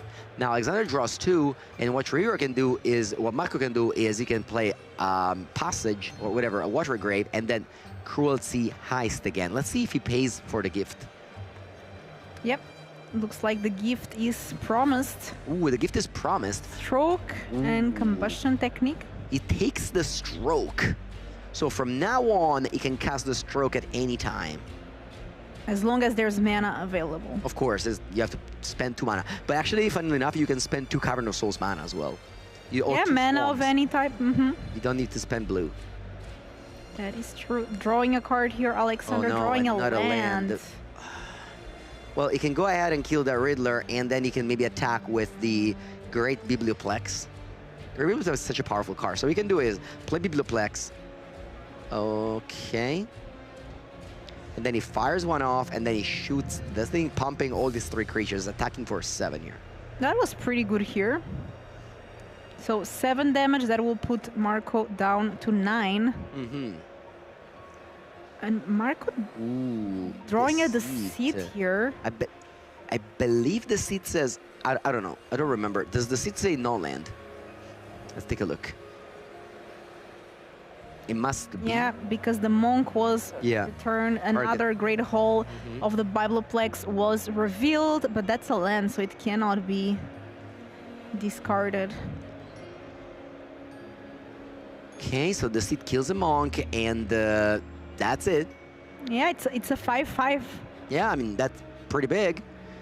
Alexander is once again no spells available. He can just map. Marco can just map here. Yeah. It would be nice if Marco can find the Winter Night Stories with the map. But there's one Winter Night Stories in hand as well. Okay, so Marco had the option to hold up mana for this Disdainful Stroke. He chose not to. Let's hope he doesn't get punished by Just Cause Revelation top deck. That would be unbelievable. He does not get punished, as Alexander draws never punished. Land. This is the game where Alexander kept 2 lands on the play. The Biblioplex has been drawn, and just passing off the turn, Marco is very happy to see that. The seat is drawn, and it's an amazing draw. I think our True Hero from Italy is sitting in an amazing position as he taps 6 mana, bounces the Monk, sees the card in hand, it's a Mistrized Village, and then attacks for 6. He's actually thinking about it. Okay, attacks for 6. That will leave Alexander down to 12. If Alexander, I mean, there's a world where Alexander now activates his land and just streaks like a card draw into a removal spell and wins the game. Ooh, that could be. That could honestly be. That's a stock up. Yeah. So stock up, that's going to trigger the Great Hall of the Biblioplex. +1/+0 until the end of the turn, but that will give us access to 5 new cards. I mean, I wonder, because if Marco would have discarded the Combustion Technique instead of the Stroke, and maybe the Cavern would have named the seat, it would have been, I think, in a very better spot, because then he would have had the Riddler still around. Whereas, you know, he can't lose the game now. Like, the game could end now. Yep, there's a... Probably does, honestly. There's a Accumulated Wisdom in hand. Yeah, with the stock up was a great draw. I mean, I don't really see just removal spell here. It's 6/8. We're still missing 1 damage to have lethal, but it won't be hard here. Oh no, it's already lethal. That's 10. Oh my god. That was crazy. Great, all of the Biblioplex here just completely destroying the game. And I have to say, from a flooding situation, it just feels like Alexander managed to come back from the shadows with his Jeskai Lessons deck. And this means that we are going to have a game number 3. We do. And like, this is really important. Like, the Great Hall of the Biblioplex is one of the strongest card coming out of Strixhaven or Strixhaven. When I was with my team with Worldly Council and Alexander Rowan brew up the Jeskai tablet deck. He put so much effort in saying the Great Hall of the Biblioplex is broken. This land single-handedly keeps control alive. And you saw it here. Alexander won the game with 2 lands. And we don't have any strong creature land in Standard. This is the first one in a long time. And that was obviously like a top deck stock up, sure. But he also drew like, what, 12 lands. He could have drawn that at any point. So I think True Hero had a sequence. I mean, if he knew how the game would have gone, he wished he would have discarded the other card and let this info stroke around. But yeah, impressive stuff by Alexander Rosdahal and his Just Character Revelation deck. Congratulations, we are going to have a game 3, which I always love to see because both players got to showcase their decks, and we are going to see more magic. We have a look again at Marco Vassallo's sideboard. We did see some cards from sideboard enter game number 2. We had the Duress, the Cruel Claws Iced we saw as well during this game, the Quantum Riddler we saw as well. Yeah, no, the Cruel Claw Haste was unbelievable. Like, it discarded the Emeritus and replayed it. Once again, I wonder if that Emeritus should have been slow rolled a bit and played on 6 mana to have that Ancestor Recall up. Okay, looks like the players are so fast. You know, this control matchup could take forever. So, but the players being this fast makes it that they just avoiding the draw possibility here. Going to game 3 with still a lot of timer on the clock. And for the people joining in and the people that have been watching us for the past hours, welcome everyone to the Regional Championship here in Prague. I'm Filippa, joined by Andrea Mengucci. We are one of the casting duos for the weekend. Hopefully everyone has been enjoying the stream because we have been having a lot of fun doing it. We also have here Toralf and Yamin, and also Carl as our host for the weekend. So very nice things happening all weekend long. And good morning, good afternoon, good night, I guess, depending on where you are watching us from. And we have a big weekend ahead. We are going to put 2 players in the World Championship, the pinnacle of competitive Magic. And we are ready for game number 3 on this round 5 between Marco Vassallo and Alexander Rosdal. All right, let's go. Marco is on the play. He has lands and spells. Both players seems like they're happy with their starting hand. On the City Sewer, which surveils the lands of the graveyard, and let's go. I see already Jiska's Revelation in the hand of Alexander Rosdahal, which is like a very good, important card for the late game. No Deceit, no Cruelty Heist, no Discard Spell, no way of knowing what's going on over there. Just a Steam Core Scholar, it seems. But there it is. 3 mana, 2/2, and we are going to draw 2, and then we discard instant sorcery or a creature with flying. We discard the Doomsday Excruciator, which of course we can get the ability back with the Superior Spider-Man. That's a very good combination. You can go Cavern of Souls, Superior Spider-Man, and your deck becomes 6 cards. Then you need to be careful to not mill yourself because you're drawing 2 and your opponent is only drawing 1. Yes, indeed. Cruelty Heist. Let's see if True Hero pays the gift. I would definitely pay the gift. Is the gift promise? Yeah, I mean, you can cast Jiska's Revelation if he pays the gift.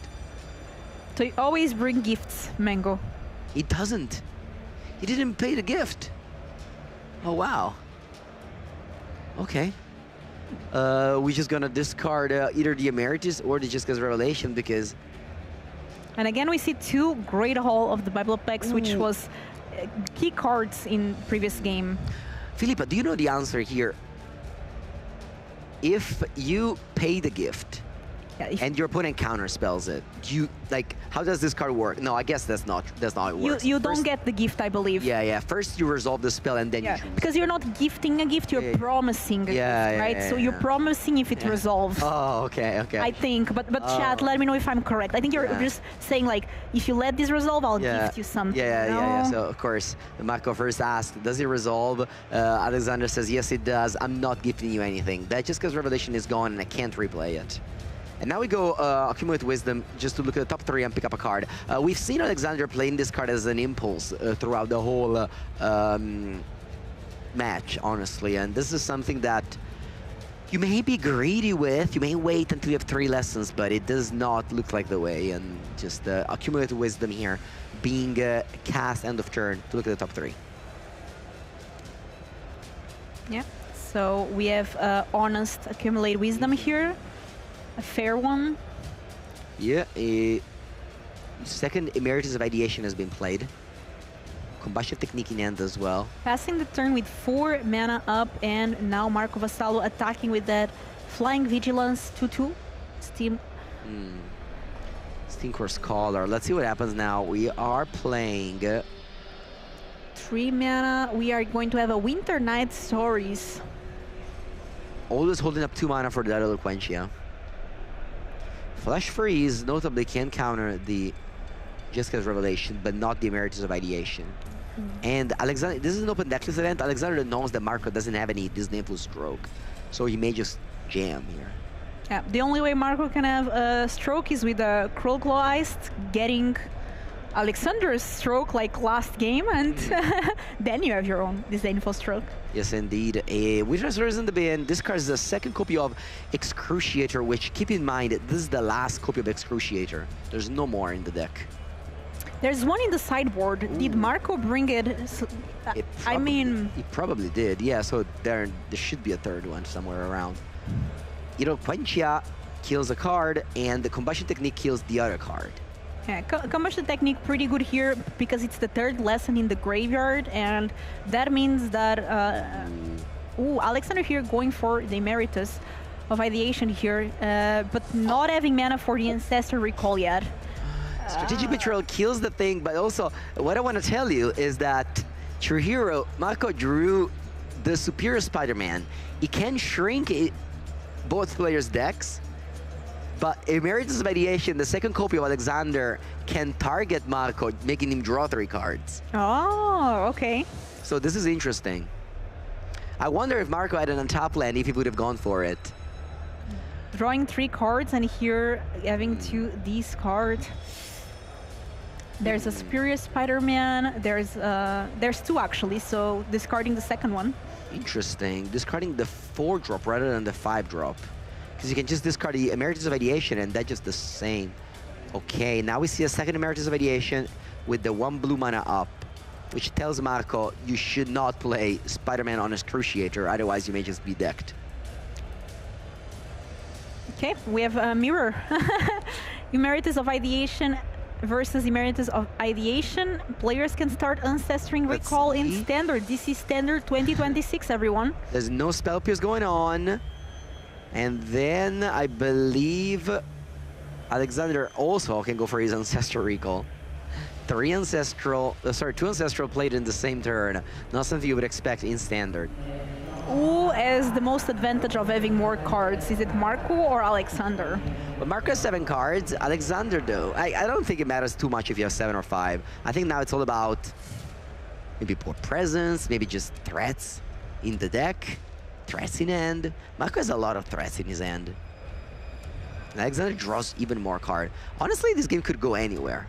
And exiling the graveyard with a Strategic Betrayal was very important, as that Combustion Technique cannot kill this Emeritus of Ideation now. Well, you do have the Get Lost. Very interesting game here. Alexander can go on top land, Get Lost, pay the ward, attack, and hold Jessica's Revelation in hand. But at the same time, Trihiro has a Flash Freeze to counter it. Marco doesn't have any Cavern of Souls this game. We saw how good they were in the past.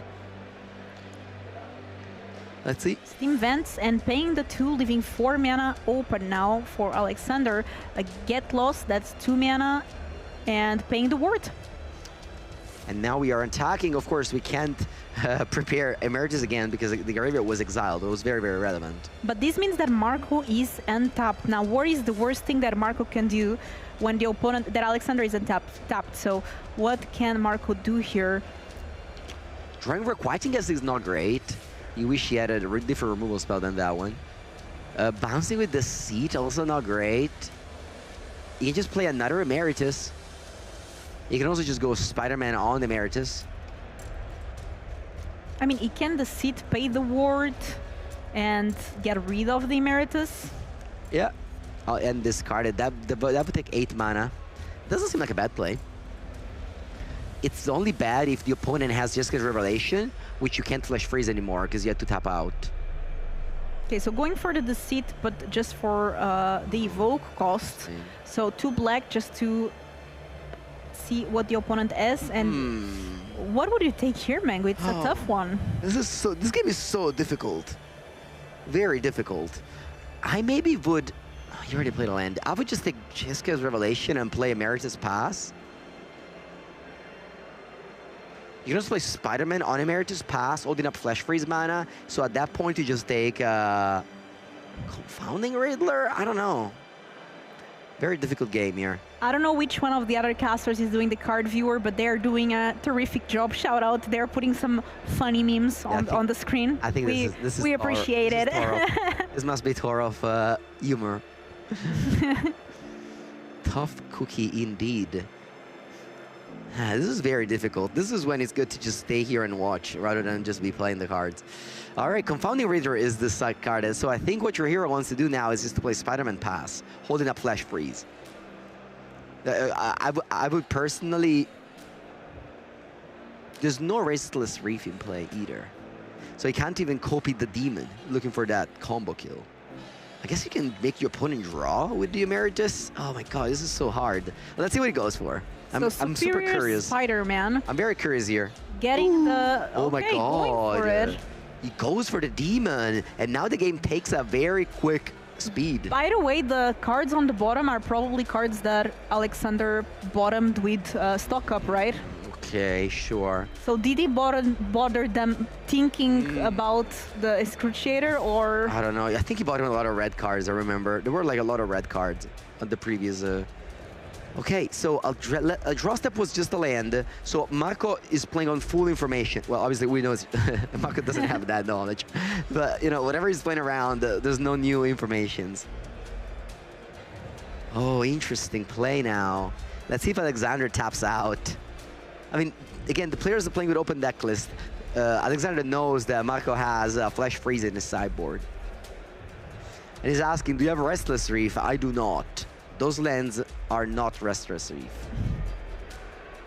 Emeritus Variation is also slightly bigger than the Spider-Man because it's a 5/5 versus a 4/4. Despite it's scoping at 6/6 Demon, the stats are 4/4. 4/4 Flyer.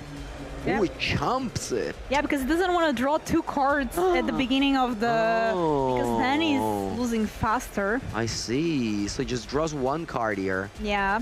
It's a pretty bad one, though. It's Steamcross Caller. And now... Oh, okay. You can make your opponent draw 3. You can, but you want to wait, I'm sure. You can even map onto it so you have a 6/6 if you hit a spell. Very well played by Marco this game. I thought he was behind, honestly, but he definitely put it back to fight. Responding with an Anticipate. Yeah, not Ancestor's Recall because well, you know, the graveyard is tiny. Yeah, I think those 2 cards there are 2 more red cards. I think he bought him 3 red cards. There's the Get Lost though, so that can take care of the Emeritus. It comes into play prepared, so that means you don't have a window to kill that before Ancestral can be played. I don't think it's a trigger. What do you think? The Emeritus of Ideation comes into play prepared. Yes. So I think you can... You have the priority, I believe. Yeah, you... I don't think you can kill this... Yeah. No. If he kills, it's already prepared, yeah. Yeah, so exactly. You can recall in response. Exactly. So now Marco can make Alexander draw 3, and then Alexander would just... I mean, die, because he has 1 card in the deck. Wow. Wow, yeah. I mean, Emeritus Mediation definitely a boost to this Excruciator deck. As it's like an additional way to make the opponent draw cards. So I think there's a tablet in the... Yeah, I think it was 3 red cards. I don't remember exactly which. A tablet is exactly what you don't want at this point. No, because that means another card. Yeah, wow. Very nice. Honestly, just beautiful game of Magic showing up between 2 very strong players on 2 control decks. Here, round 5, undefeated at Regional Championship Prague. End of turn, firing off the Biblioplex. We kill the Biblioplex, and is Marco making the opponent draw? He still has Flash Freeze up. He chooses not to. Somebody asking why the X was still playing, and here's the answer. Yeah, Requiting X. I think it's mostly for Grand, honestly. Grand turn 1 needs to be answered. And Marco checks the deck, and yes, there's only 3 cards. how the Fountain Shock's in, because, well, there's not going to be... Okay, what are we doing here? We can't... Okay. Oh, no, now the Ancestral can be countered. Huh. I wonder why did Mako not make the opponent draw 3 there when they were tapped out. Good question, because now it's going to be a tough one, because there's the Eloquentia. Yeah. Well, at this point, the Jiska's Revelation is pretty useless, because I mean, if Alexander had no cards in the deck, was he afraid of dying in one single turn? All right, Eloquentia counters. And how many cards in the graveyard for Alexander? That's an important one as well. 1, 2, 3, 4, 5, 6, 7. One off. Yeah, but like, you don't really want to... Oh yeah, because of course, if Emeritus was prepared, he would win the game because he make the opponent draw 3. Okay, draw step, very important. Ooh, Restless Reef. But that's tapped. It's tapped. Marco at 10. This game may be over. I don't know. What Alexander can do is play a tablet, mill the 8th card, and then have the Emeritus prepared. But I guess Flash Freeze would counter the tablet. The game might actually, it's so interesting here. Oh, but the tablet goes to the graveyard anyway. But if you tap it, yeah, exactly. If you counter it, then oh my God. It goes to the graveyard. Super beautiful end game here. Tablet of Discovery. I think Alexander needs to play it. He needs to play that card. He plays that card. It doesn't matter what happens, honestly. If it's milled or if it's countered, the 8th card will go to the graveyard. And then the Emeritus of Ideation can attack, exile 8 cards from the graveyard, be prepared, and then you force the opponent to draw 3 cards. A judge call has been, it's very important moment, honestly. The last turn of the game. Alexander wants to make sure he knows the rules. Alexander has 8 lands. So access to 8 mana here. Yeah. Very, very important moment. Of course, the judges are gonna be involved because, you know, anytime you have a doubt, you have a question, you can just ask. And yeah, you can see back to us. This is a very tense moment, honestly. Both games, 2 and 3, I thought Trevor was winning, and then it might just be losing. Honestly, I'm just so glued to the screen. I'm just like, and honestly, Doomsday's Crusader, it leads us to moments like these. Because Mark was like, okay, let's see how these ends up going. And a lot of decisions there for both players, and things are culminating here. One of these players will win here and stay undefeated. As a reminder, this Jeskai Lessons deck was undefeated in the Spotlight Shiba Japan with the player going 9-0. Let's see if Alexander can repeat the feat here. Close to doing that. So we are back to the game. Who will win? We don't know. There it is. We will see. Tablet of Discovery. I think Trevor at this point just let it resolve, honestly. 2 cards left. I think he knows that he's dead at this point because he knows his end. Oh my God. He counters it. Goes to the graveyard. That's the 8th card. Yeah, but he knows. Yeah, Emeritus goes to combat. No, what's that? Plays another one? Sure.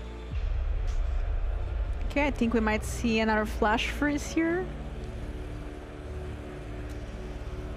Oh, crazy game, crazy game. Very well played by Alexander, who just patiently, very patiently, is able to go to combat. So the players that managed to get more success from Emeritus were the ones that won each game. Go to combat, exiles 8 cards. Prepare this. Okay. And then let's see. Passes the turn. Ooh. Mako had 4 cards in the deck. I thought it was 3 cards. And so he's able to mill 4. Oh my God. Alexander dies. Oh, it was 4 cards. I thought it was 3. Oh my god, crazy game. Oh, wow. That Razor Rift draw was actually the win. Honestly, I thought he had 3 cards, and it was one of these cases that like called the ambulance, but then Marco was like, but not for me. But not for me. Good game here, Marco Vassal. Round of applause, honestly. It was a pretty incredible match. That Reason Rift draw came in clutch for True Hero, who was able to turn the game around and dodge the lethal Ancestor Recall on himself. Honestly, one of the coolest match I've ever watched. And of course, Demure Excruciator just leads to this crazy board state. Very well played by both players. And yeah, I think it was. I hope you guys enjoyed it, because we definitely did. Mango, I loved round number 5. I'm not sure if we are going to have a backup feature match or not, but just this match was absolutely insane. I have to say, it was such a good one. We have an interview. We can talk to True Hero. You can hear Carl talk to True Hero and ask him maybe like what happened that last turn. What did you feel? I'm curious. Were you, yeah, it was shaking. Let's see. I'm here with Marco, and that was a match. Listen, first of all, congratulations, high five. Second of all, the commentators have already walked through everything that they think you were thinking, but tell us more about that match and what made it so interesting. Yeah. The last one game, it was amazing because I'm on Excruciator. I have Doomsday Excruciator. Spider-Man can copy or Emeritus Blue or Doomsday Excruciator. And I think on the last, on the turn when I cast the Spider-Man task copy Excruciator, I think if I can win this game with value and made this card with the seat on Jeskai Revelation, then I win for value, win with a lot of cards in my hand. Over the long but I think, oh no, because my opponent have the Emeritus Blue, and I think, oh no, if I don't cast now Doomsday Excruciator, or my opponent maybe can do another Jeskai Revelation, I need to keep my mana open for Flash Freeze, and I prefer to cast Superior Spider-Man for Doomsday Excruciator. Then we have a very difficult spot because my opponent have this Emeritus not prepared and only 4 cards in the graveyard.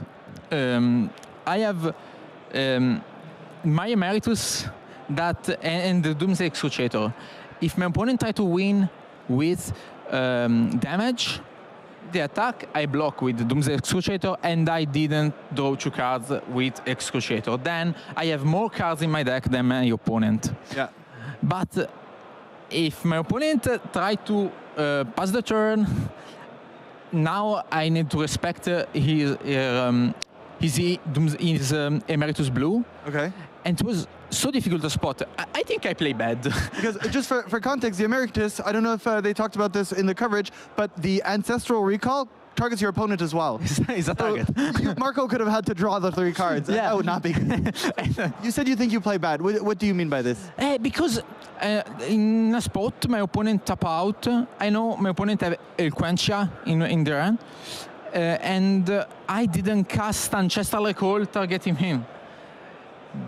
And my opponent drew Get Lost, and with Get Lost and Il Quench, he counter my Ancestral Recall.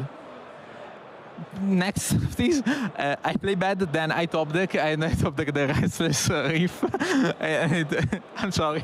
I play sometimes you're just not punished, and you still learn from your mistake, hopefully. No, I think I can lose that game because I didn't play good any game, because in the game 2 was so difficult because I made 5 discard in the first turn, then my opponent drew a Jeskai Revelation, then he start to play, and I think I play bad all 3 games, but okay, next one. And unfortunately, it's the games that are filmed on camera in front of an audience, but so far, you're doing flawlessly, right?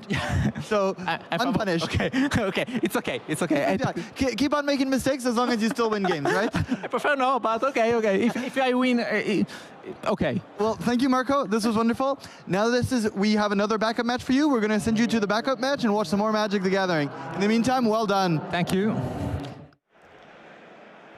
We are back. I always love to see the energy that Carl brings to the interviews, and I have to say, Marco Vassallo here, good sport. You know who never made Magic the Gathering mistakes? Who? The people that don't play. Which chat? I thought it's you meant... impossible.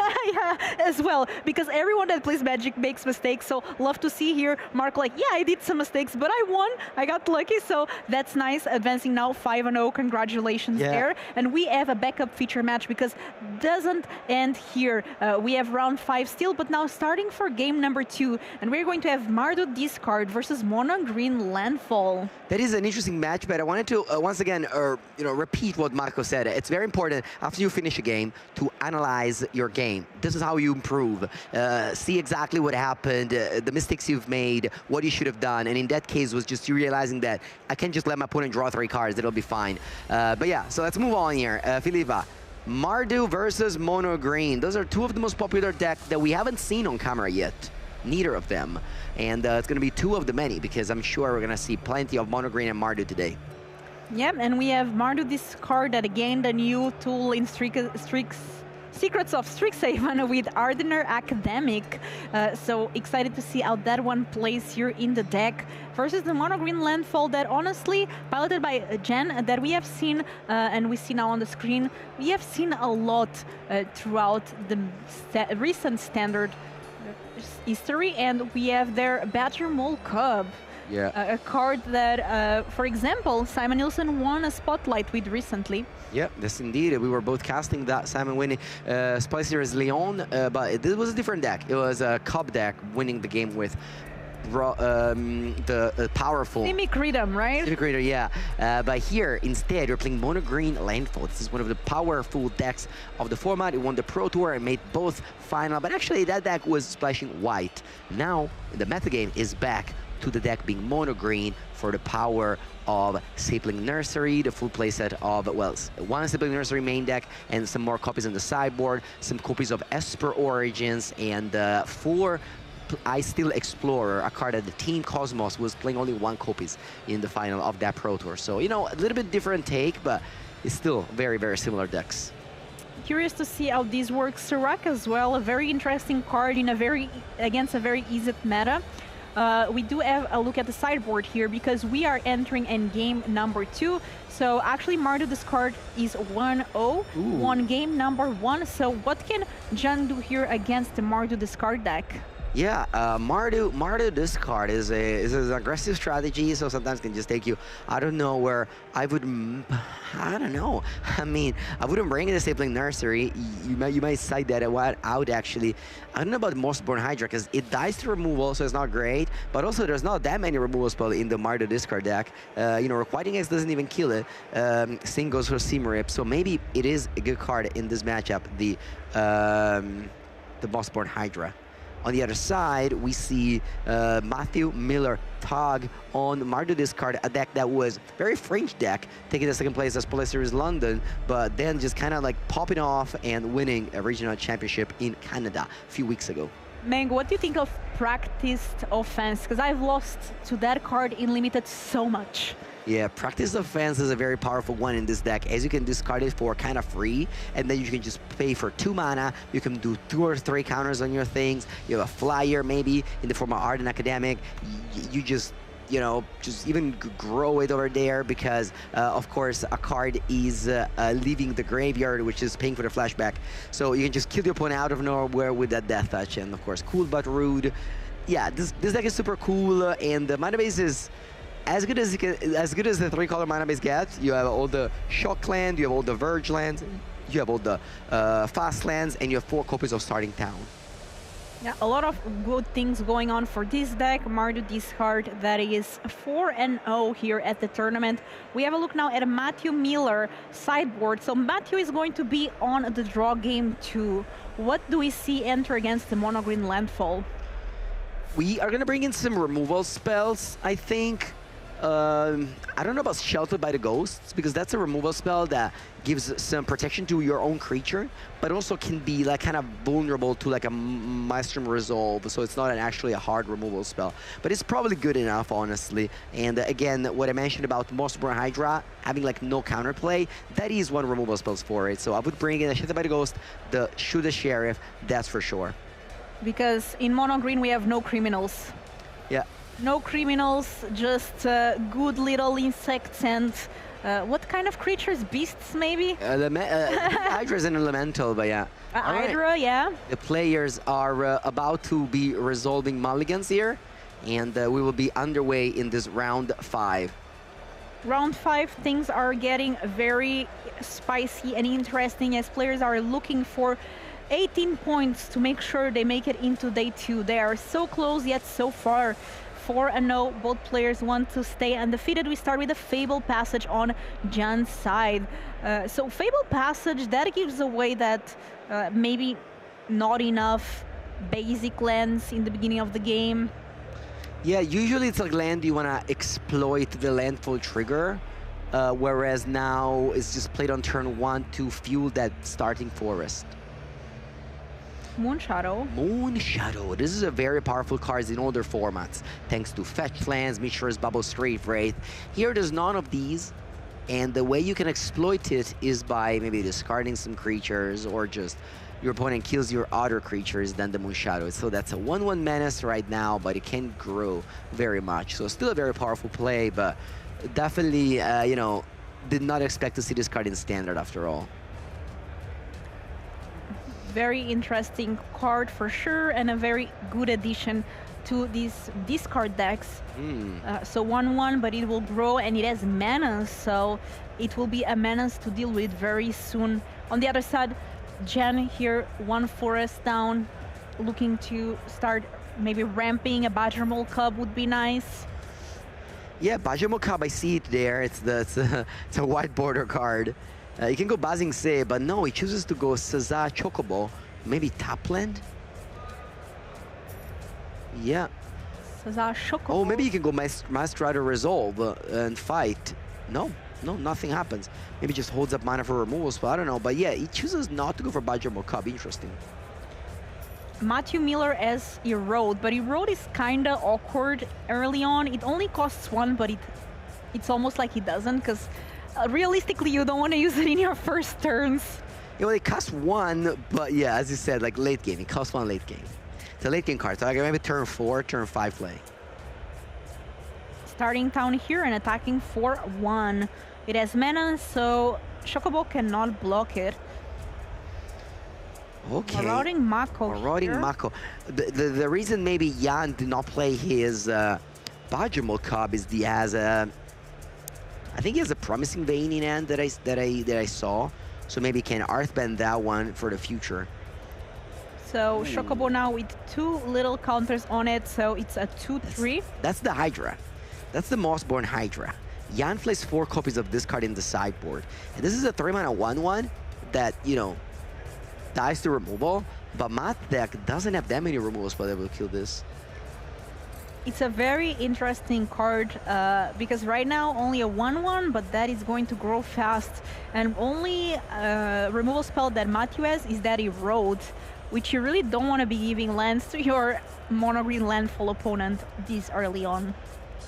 But at the same time, if you let them on top, then, you know, a protection spell can come up. Let me see if... This is both sideboards, so we have to look at all the cards. Skin Veil, it's in the sideboard. It's just 1 copy, but, you know, it's something they might play around. So, but you don't really want to do that. All right. Inti. Wow, tapping out here for Inti. And Matthew is thinking about... Yeah, Int is nice with Moonshadow because you can discard a creature to pump it and also pump the Moonshadow. So that would put like basically 2 counters on it. Yeah. It seems like we want to discard a card and put a counter on the Mako, so it becomes a 3/3. And the Moonshadow is just a 2/2, but if Jan wants to kill the Moonshadow, it would need to double block, in which case you're trading with the Hydra.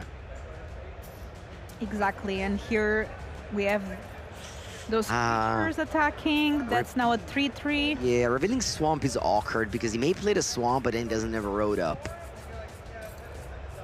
Let's see. He may just be fine with just, you know, I've discarded a land and put 3 counters on all my creatures. I'm happy with this. And Jan doesn't really have good blocks. Again, Moonshadow has Menace. I can't block like that. Menace. It would be nice, but no. Mati wouldn't have attacked. RS is going to say no block, take 5, down to 14. So that Chocobo was kind of awkward as it did not attack and then no block, but still made so that Matthew had some like weird attacks. And things are looking pretty good here for Matthew, but that Hydra can get things tricky quite fast because this card kills out of nowhere. It has trample as well, so it's not like Matthew can champ block. Yeah, I mean, this turn can get a little bit out of hand with that Promising Vein plus Bajramo Cub. But the Erode would be very strong here. So I think what Matthew wants to do is just untap Sacred Foundry, go. He's thinking about casting Erode now. Would you Erode now? I would not. Because Jan can just play around you not having anything and go for a lethal, maybe. Looks like Matthew here agreeing with you. Yeah, and the draw step was a Ice Steel Explorer, which is also a very good choice, a very good draw in combination with that Fable Passage in the graveyard. Matthew can go land, double Hydra the 2. I don't think there's an untapped land though. I think the only land... It's a Fable Passage. Oh, in hand you mean a Promising Vein? There's a Promising Vein. Yeah. Yeah. Yeah, because his play would have been a Cub the Promising Vein, but now his play can just be Ice Steel Explorer, Fable Passage. So that Hydra would be a 8/8. It looks like Jan here deciding what to do. Let's see. Do we get an Ice Steel Explorer this turn? Yeah, this is a very close match, and this is game 2 of our round 5. This is a backup feature match. We already saw Marco Vassallo winning against Alexander Rose-Dahal. A very, very intense match. 4 mana here, and Ice Steel Explorer is in. And Matthew's shaking his hand a bit and saying, is this a moment to play a road? That Chocobo is also getting pretty big now, because if you Erode, it's one more land than the Fable Passage. Again, another counter. If you crack the Fable Passage, another counter. Yeah, it'd be 7, right? You want to maybe now do the Erode so that the land from Erode doesn't even mill 1. So you can't mill towards the Esper Origins. Good thinking. So that's exactly what Matthew decides to do here. Erode, and that means that John is getting a tapped Forest. That card at the bottom of the... Yeah. I think a card was left at the bottom of the deck. And can our German viewers tell me if you say Jan or Jan? I think it's Jan. Jan, okay. Yeah. It's like Jose. All right. Deck. What's that card? I think that card was in the deck. It wasn't shuffled. Yeah. I would just shuffle the deck again, but you can also just keep it there, whatever. I guess not really, because yeah, that's fine. Yeah, you should shuffle again. We have a judge at the table. Okay, shuffle up on play. We are ready. Ice Steel Explorer is in the board now, and you can get that Fable Passage from the graveyard. When that enters, you're going to mill 1 card. Mill a card, and again, this list plays 3 Esper Origins. Although Jan could have set him out as well. That's a card that maybe it's not great in this matchup. Oh, wow. Chooses to pass the turn. Respecting the aggression. So not attacking that with a Chocobo. Hardened Academic is a draw. Not bad. Definitely. That is a new card from Secrets of Strixhaven. It's a 2/1, but it can start growing and getting lifelink. Hardened Academic is going to be just a 2/1 flyer. It's not that good, but at the end of the day, the 2 other cards are lands, so not much you can do here. Just play that and discard a mountain to Inti. I would probably put the counter on the you have to put it on the Moon Shadow, because Moon Shadow has a 2/2. If you discard a card, it becomes a 3/3. You have to put a counter, otherwise Jan can just double block it and kill it without losing anything. So you might see here. The game is definitely at a very slow pace, though. And this is just game 2 and 25 minutes on the clock. If the players keep on playing this slow, there might not be a game 3, honestly. We attack with everything. Yeah, I mean, it is difficult, don't get me wrong. Okay, so we're discarding a Secret Foundry, and we're going to put a counter on the Moon Shadow. So the Mako gets a counter because of the, discarded a card, and the Moon Shadow gets a counter because we discarded a Secret Foundry, and also should get a counter from the Inti. So it should have 3 counters. And then when we play a card from the graveyard, we can put a +1/+1 counter on a creature we control because of that Ardner Academic. Yeah, let's reveal the top of the deck. Oh, another one. Okay, well, not the worst. And now Jan can block, but he doesn't have any good block. Well, that's not true, actually. He could just go Chocobo on the Mako. That's actually a good block.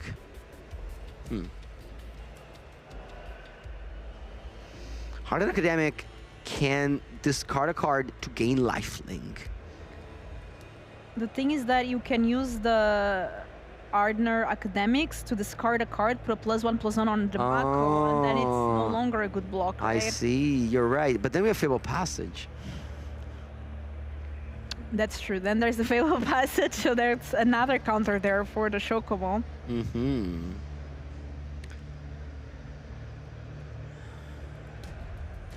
These are decks that require a lot of combat math. Yeah. Especially this mono green landfall, there is a lot of mathematics involved.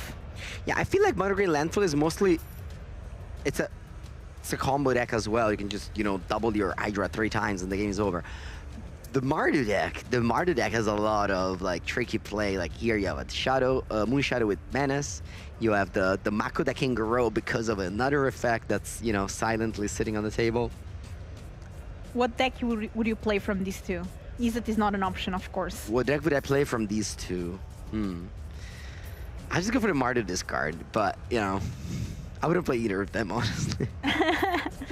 Okay, wow. Double block on the Moon Shadow. Moon Shadow, is that threatening that Matthew decides to go ahead and just wants to take that down? He could have just take down the Mako pretty cleanly. I guess what he wants to do is just wants to hold the Fable Passage and not crack it so that you can Earthbend on it. But this way you lose the Ice Explorer, which would have been so good here. An interesting one. Let's see what players decide to do. John has Badgermole Cub in hand. Discard a mountain, discard a mountain. give a lifelink. Okay, to give lifelink and also +1/+1 on the Mako. Yeah, and on the Shadow. Although the Shadow is just a 5/5, so nothing's gonna matter. But 1 more damage on the Mako. Ooh, and the tap land. This is really not good. Like flipping a tap land here is not good. Because if you flipped it on top land, it would have been able to play that Ardent Academic. Instead, flipping the top land means that, yeah, it just doesn't have access to that second creature. I wonder why. I wonder if he was supposed to discard there. You could have just been fine with it and just go mountain creature pass. Still a lot of damage coming through from Matthew's side. That Moon Shadow is now gone, but we can play the card. He's tapped the Council Courtyard here, and we are going to pass the turn. And that Chocobo has 4 counters on it. Matthew has 18 life. An Inti to block. So I don't know how this is going to work out here for Jan. Yeah, a second copy of Ice Steel Explorer now. So what we can do is we can play Badgermole Cub on the Fable Passage. Crack it. Get a forest from Passage, get a land, and then play as the Explorer, and then you can access to 2 lands from the graveyard, and you can Mass Strider's resolve this creature. You would still have to deal with the Ardent Academic, but that's just a 2/1, potentially 3/2 next turn. There's also, of course, Mossborn Hydra to be played, which maybe you want to just go Cub Hydra, fight your Mako, go. I don't know. Lots of plays available. Mango, you said you're a fan of the advantage bar. If there was one, what would we be seeing In the middle. on the screen? In the middle. 50-50. This game is very, very, very open, and it really depends on the draws from Matthew here. He may be slightly advantage at board if you look at the board, but it's Jan's turn to deploy. This is like, I don't know, those games without instants, you know? Yeah. Whoever turns this is, they're just gonna swing it to their favor. Batiana at 7 life, though. Yeah. There's a lot of interesting draws that Matthew can have. We have a Badgermole Cub now. Mm-hmm. So We're that's going to Earthbend. We're gonna Earthbend that Fable Passage. Or the Promising Vein. Looks like going for that Promising Vein. And then we can fight. No, first we crack it. Tapping the mana. It gives you 2 mana because you can tap it for colorless, plus you have the mana from Badgermole Cub. So for 2, so you're playing here for 3 mana, you're playing the Hydra. Okay. That enters with a +1/+1 counter on it. You're going to crack the Fable Passage, you're going to get a Forest. The put counters on your landfall card. That will put a counter on Chocobo, it will put a counter on the Hydra as well. But now you cannot sack the Promising Vein. You could fight it. Is it a fight? Ooh. So you could fight it, so it... But yeah, I guess you want to... It doesn't die, though. Let's see. 5 and 2. And now what? What does the Masquerizer Resolve do? Can kill a Mako? Can kill Inti, maybe? Chocobo... You just kill Inti here. Taking care of the Mako instead. Yeah, because Mako just would have crushed to that Chocobo, right? Inti draws an extra card. Alright, passes. Matthew might win the game if he draws the practiced offense here. Okay, let's see if you're foreshadowing, Mango. I don't even think... Yeah, it would be winning... No. No, it's not it, right? It's just 6 damage. And looks like Matthew thinking here. I wonder what he drew. Yeah. I think that killing the... Oh, wow. Okay. Promised practice offense, discard to the ability of the Ardent Academic, giving it lifelink. It is lethal, right? It is lethal. So now you're going to give +1/+1 to your creatures, plus a +1 from the Ardent Academic. It's 8 damage. Wow.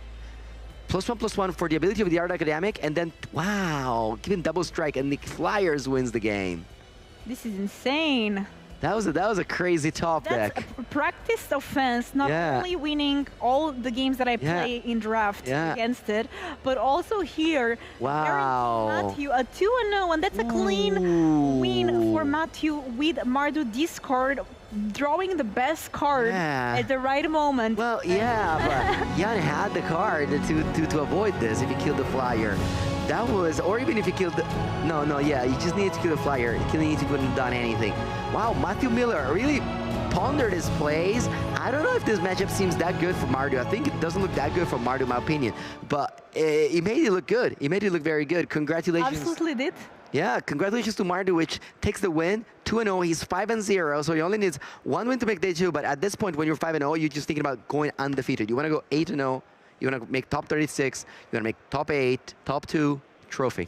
That's the path. I mean, and then go to the World Championship, win the World Championship, get your own Magic card. That's the dream. We'll think about that tomorrow. For now, congratulations to Matthew from England who wins the match. Yeah, that was very cool.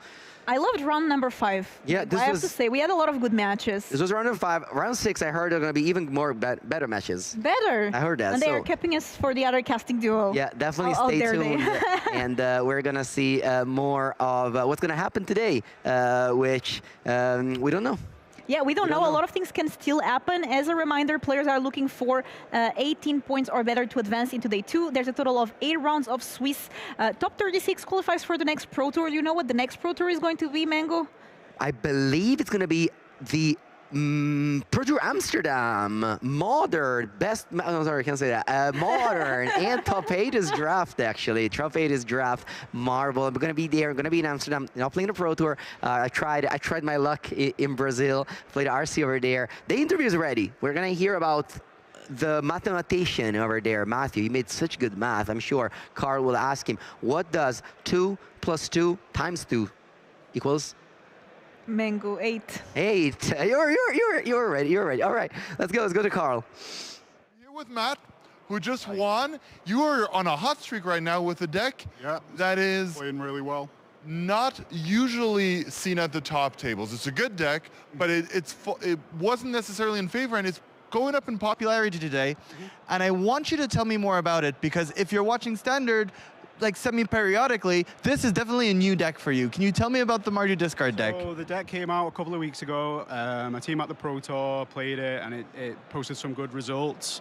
A guy in London top 2'd it, lost in the finals, and I needed a deck for the weekend, and I didn't really know what to play. I didn't want to play Is It. I qualified on Reanimator, and I was like, I'm not playing that, so I was meta call, I picked Mardu. So first of all, why didn't you want to play Is It? I just don't like Is It decks. It's just too many game actions, too long. I just don't like Is It decks. All right, that's a fair point. Well, unfortunately for you, Standard up until recently was kind of run over by Is It. So you picked Mardu. Is it specifically because you thought it was well placed this weekend?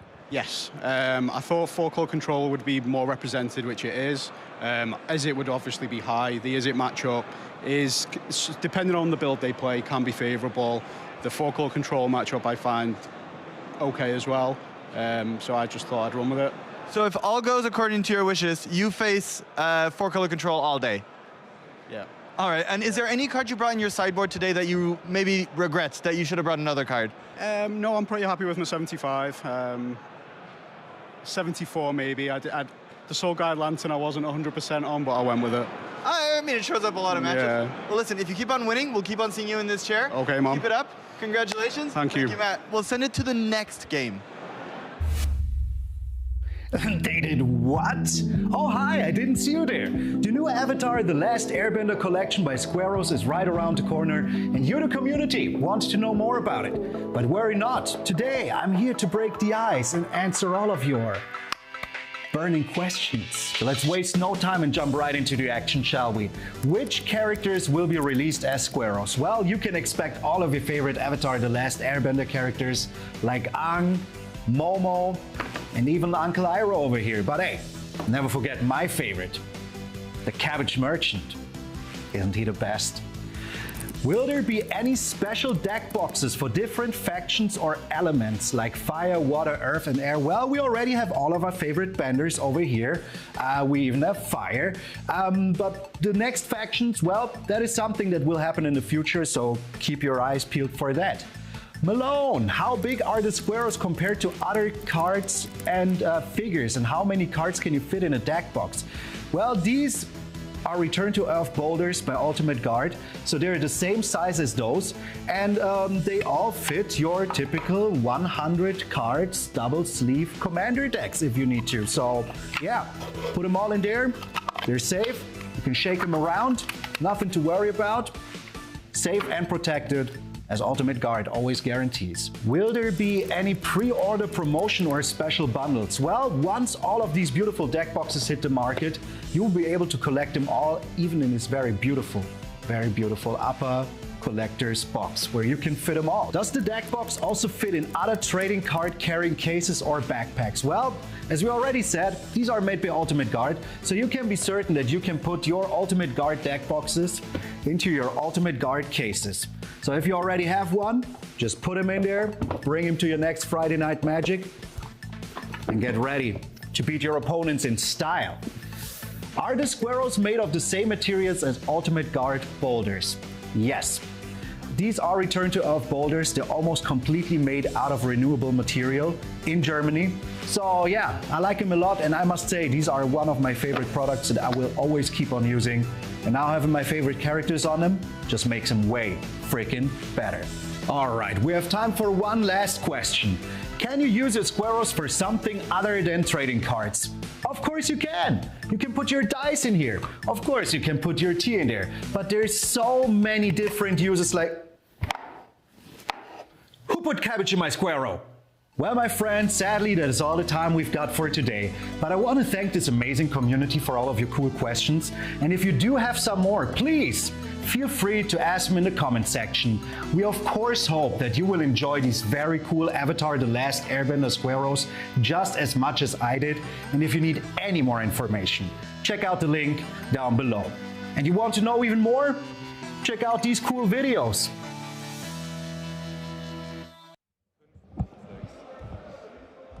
in Prague, and we're going to bring you some more Magic soon. But first, it's moment for the interaction auction, because we're sponsored by eBay Live, which is a highly interactive live-action shopping experience on eBay. And I'm here with Frank Karsten because there's another place where there's interaction, and it's in Standard. And on eBay Live, usually you can buy stuff that people are pitching to you, but Frank is going to pitch us something very specific because it's Frank. Frank is just a man of ideas. So you have 6 specific peculiar interactions that can be found in Standard that will either teach us something about Magic or make us scratch our heads a little bit because Frank can go deep. Exactly. Just like it's a live stream here, I just got 6 fun, weird, quirky interactions in Standard to help everyone discover some clever technical plays, or indeed just sharpen your rules knowledge. Unfortunately, you at home can't buy them, but you can take them and put them in your brain. So I would say that's an equally pleasurable experience that brings you as much benefit. Now, would you like to pitch us the first one? We can put the interaction on the screen right now. So the 2 cards I picked are Sky Coach Conductor and Floodpit's Drowner. For those of you who have a phone, so it's a little bit hard to read them, Sky Coach Conductor is a flying creature for 3 mana that has an ability called All Aboard that allows you to flicker a creature, which is exiling a non-pilot creature you control and return it to the battlefield under its owner's control. And you can do that anytime after the creature is played because it enters prepared. And Floodpit's Drowner is a card that's played in Standard. It's a 2 mana 2/1, but it has a neat ability of paying 2, tapping it, and then you shuffle it and another player's creature into their libraries. So it and the other one get back into the libraries, and when it enters the battlefield, it has a cool thing of putting a stun counter on a creature, so locking it down for a little bit. Now, both of these cards can be played in the same deck, but tell us what the cool interaction is. Indeed, they are played together, typically in Azorius Prison. Now, the thing with that activated ability of Floodpit's Drowner is that it will always try to do as much as possible.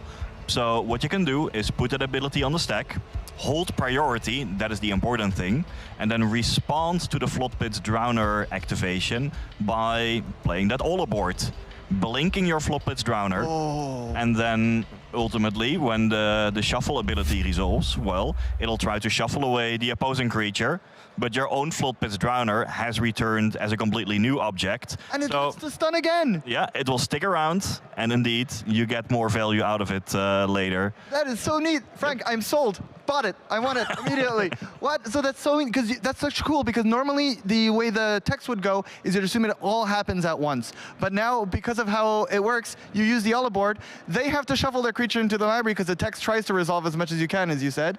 But then you get your Floodpit's Drowner, they lose their creature, and you stun something else that is cruel. I can't wait to see the next interaction. Let's go, please. All right. I want to hear it. So this is an interaction between 2 cards that you would probably not see in the same deck. Okay. It is rather if your opponent plays an ill-timed explosion, which is sort of a Day of Judgment type effect. You know, normally you wouldn't be able to counter any instants or sorceries with Tishana's Tidebinder, which does something completely different. So this is interesting that you show these on screen because Tishana's Tidebinder usually does stuff to permanence, right? It just targets a triggered or activated ability and says, yeah, that can't be played anymore for as long as the spell is on the stack. So usually in Modern, for example, you would hit the One Ring so that they can't activate it anymore. And Ill-Timed Explosion is a sorcery. So I don't exactly understand why I'm seeing these on the same page. Ill-Timed Explosion, for those of you at home who didn't play Karlov Manor Limited, is draw 2 cards, then you can discard 2 cards, and when you do, it deals X damage to each creature, where X is the great mana value amongst the cards discarded. Frank, I have questions, and I believe you already have the answers. Yeah, so it does actually work in the sense that Ill-Timed Explosion has a so-called reflexive trigger, which is typically seen with this when you do clause, which means that, okay, so first you draw and discard. Yes. And then, as the card is resolving, you put a triggered ability on the stack, which says, you know, deal damage to all the creatures. And that counts as a triggered ability, which means that Tishana's Tidebinder can counter it, leaving your opponent with, you know, a situation where they discarded 2 cards, they get nothing in exchange, and you came out ahead. You have to recognize these reflexive when you do triggers, when you're playing cards like Tishana's Tidebinder, or even like a Spider Sense, with the ability to counter those triggers. I will never play Tishana's. I will never look at Tishana's Tidebinder the same way ever again. Usually, people think at first that it works like a counter spell, and then they realize it doesn't, and then they stop looking at instant sorceries. That is really neat, and that's a cool thing you can apply to a lot of interactions. You know what? I buy it. So far, you've sold all your wares. I want to hear number 3, please. All right, with the next one, it's an interaction between Earthbender Ascension and Sapling Nursery, which are both seeing play in mono green landfall quite a bit in standard. This weekend. Absolutely. So this is something that can easily come up this weekend. Now, when you have these 2 enchantments in play on an otherwise empty board, suppose you play a land. Well, you might see a target somewhere hidden in that Earthbender Ascension ability. However, when you play the land, you don't actually choose a target yet.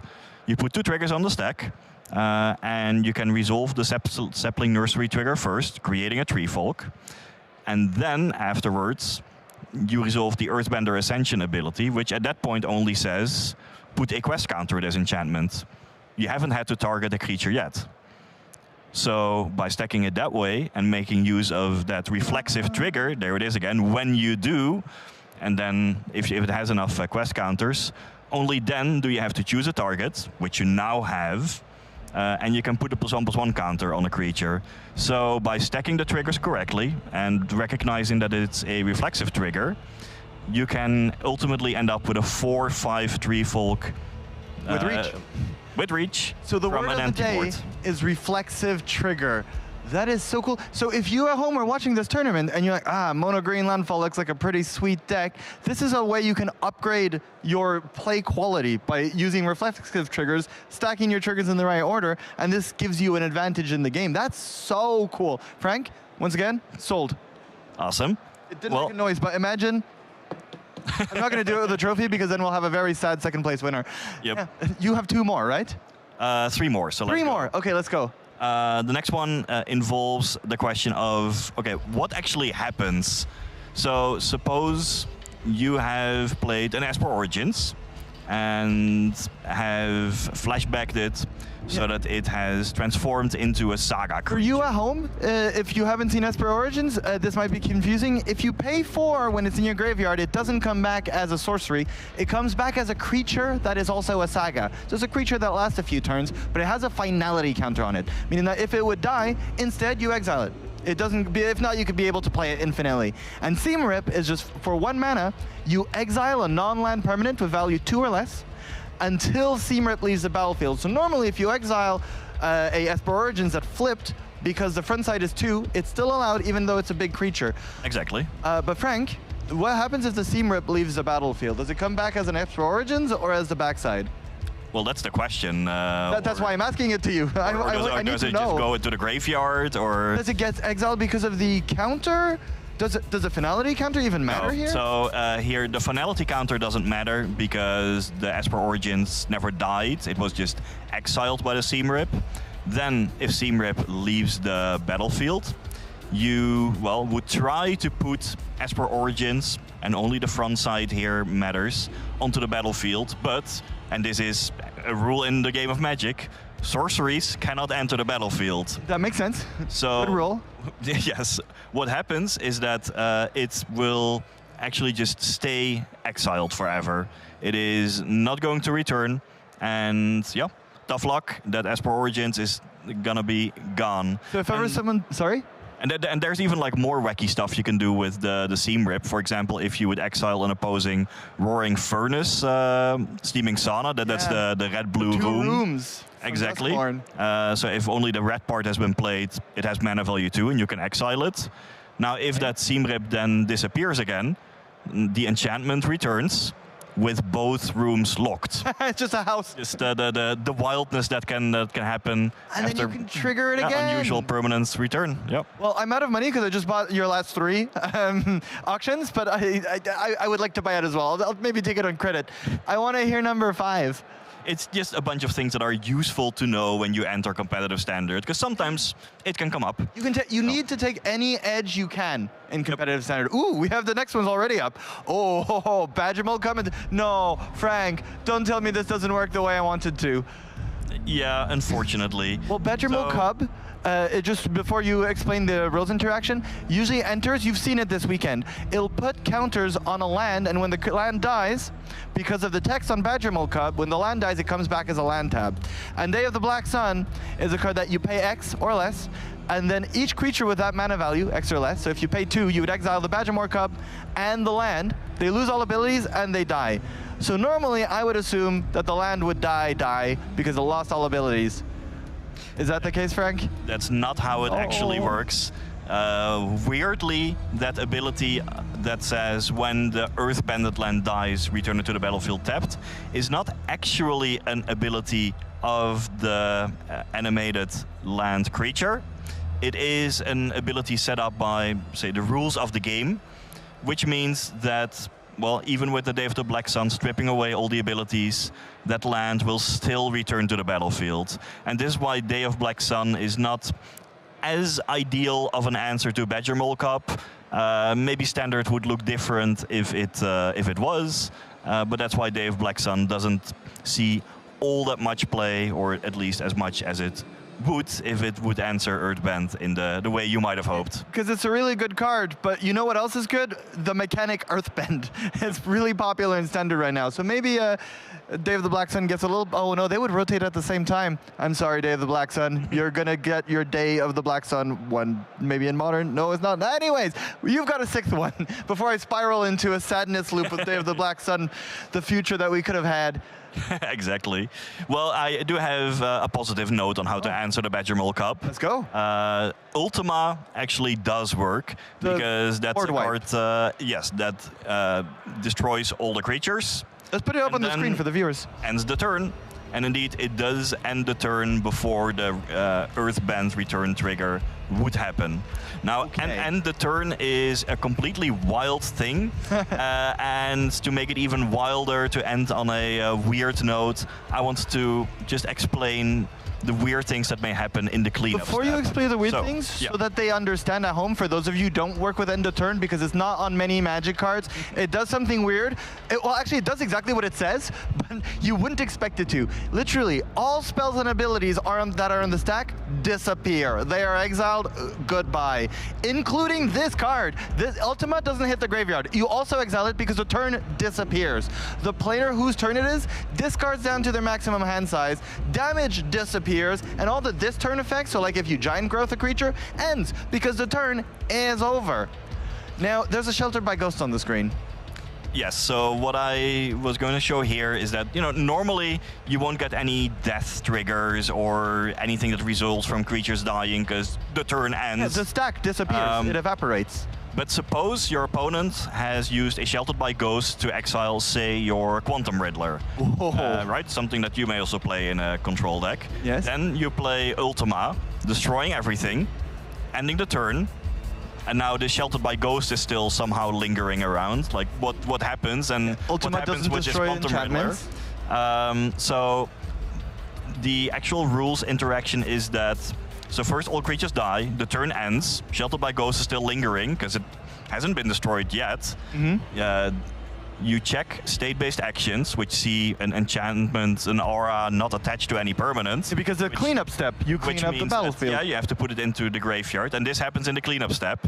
That Quantum Riddler immediately returns, triggers, and this is like late enough in the end the turn process that the Quantum Riddler draw card trigger actually does go on the stack.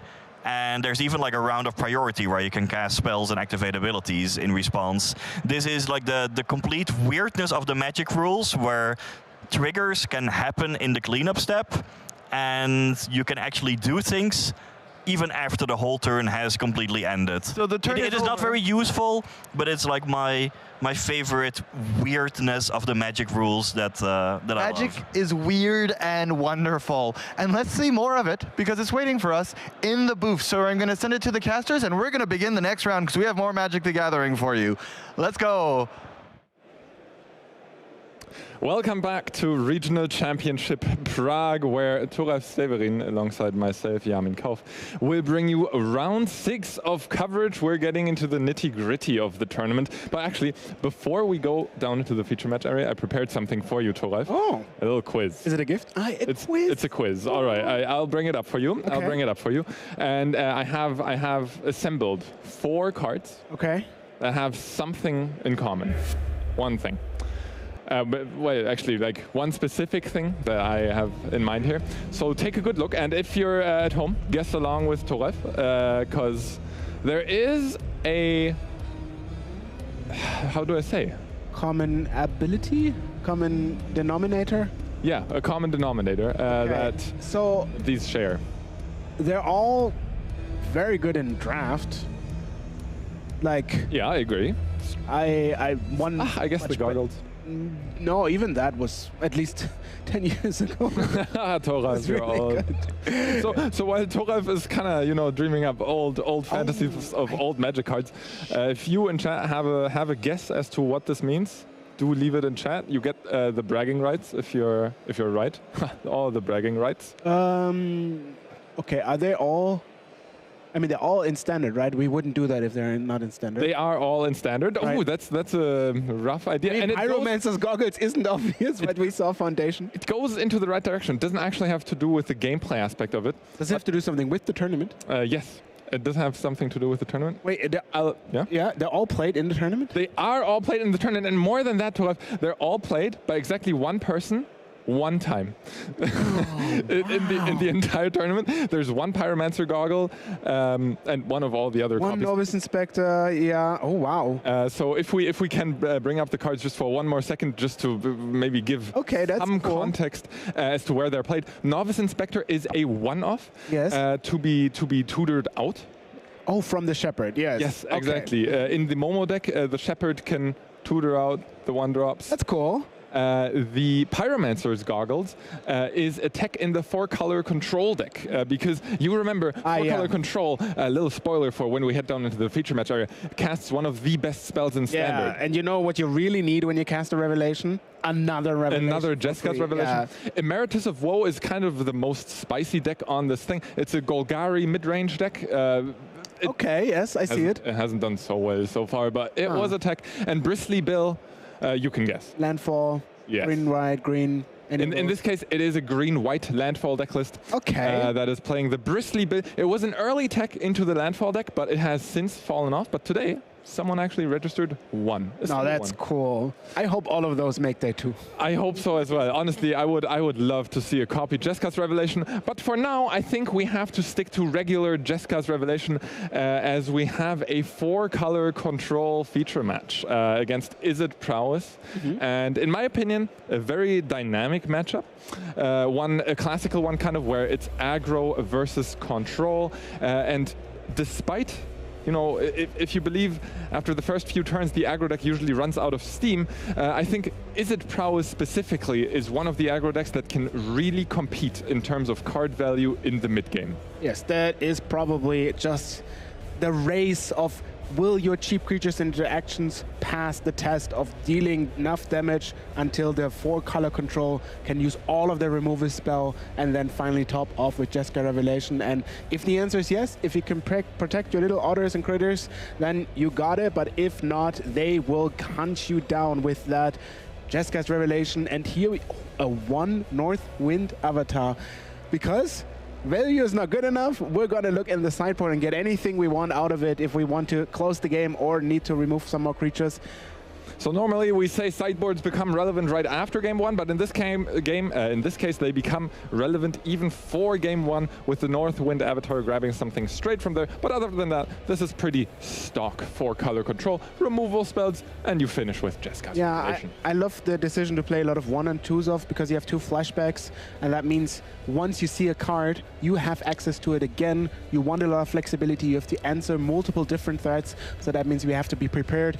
And here the sideboard, I mean, basically anything a heart can wish for. I see a River Churn Monument. Just in case your opponent has too much cards in their library, you can just mill all of them away because the game needs to end.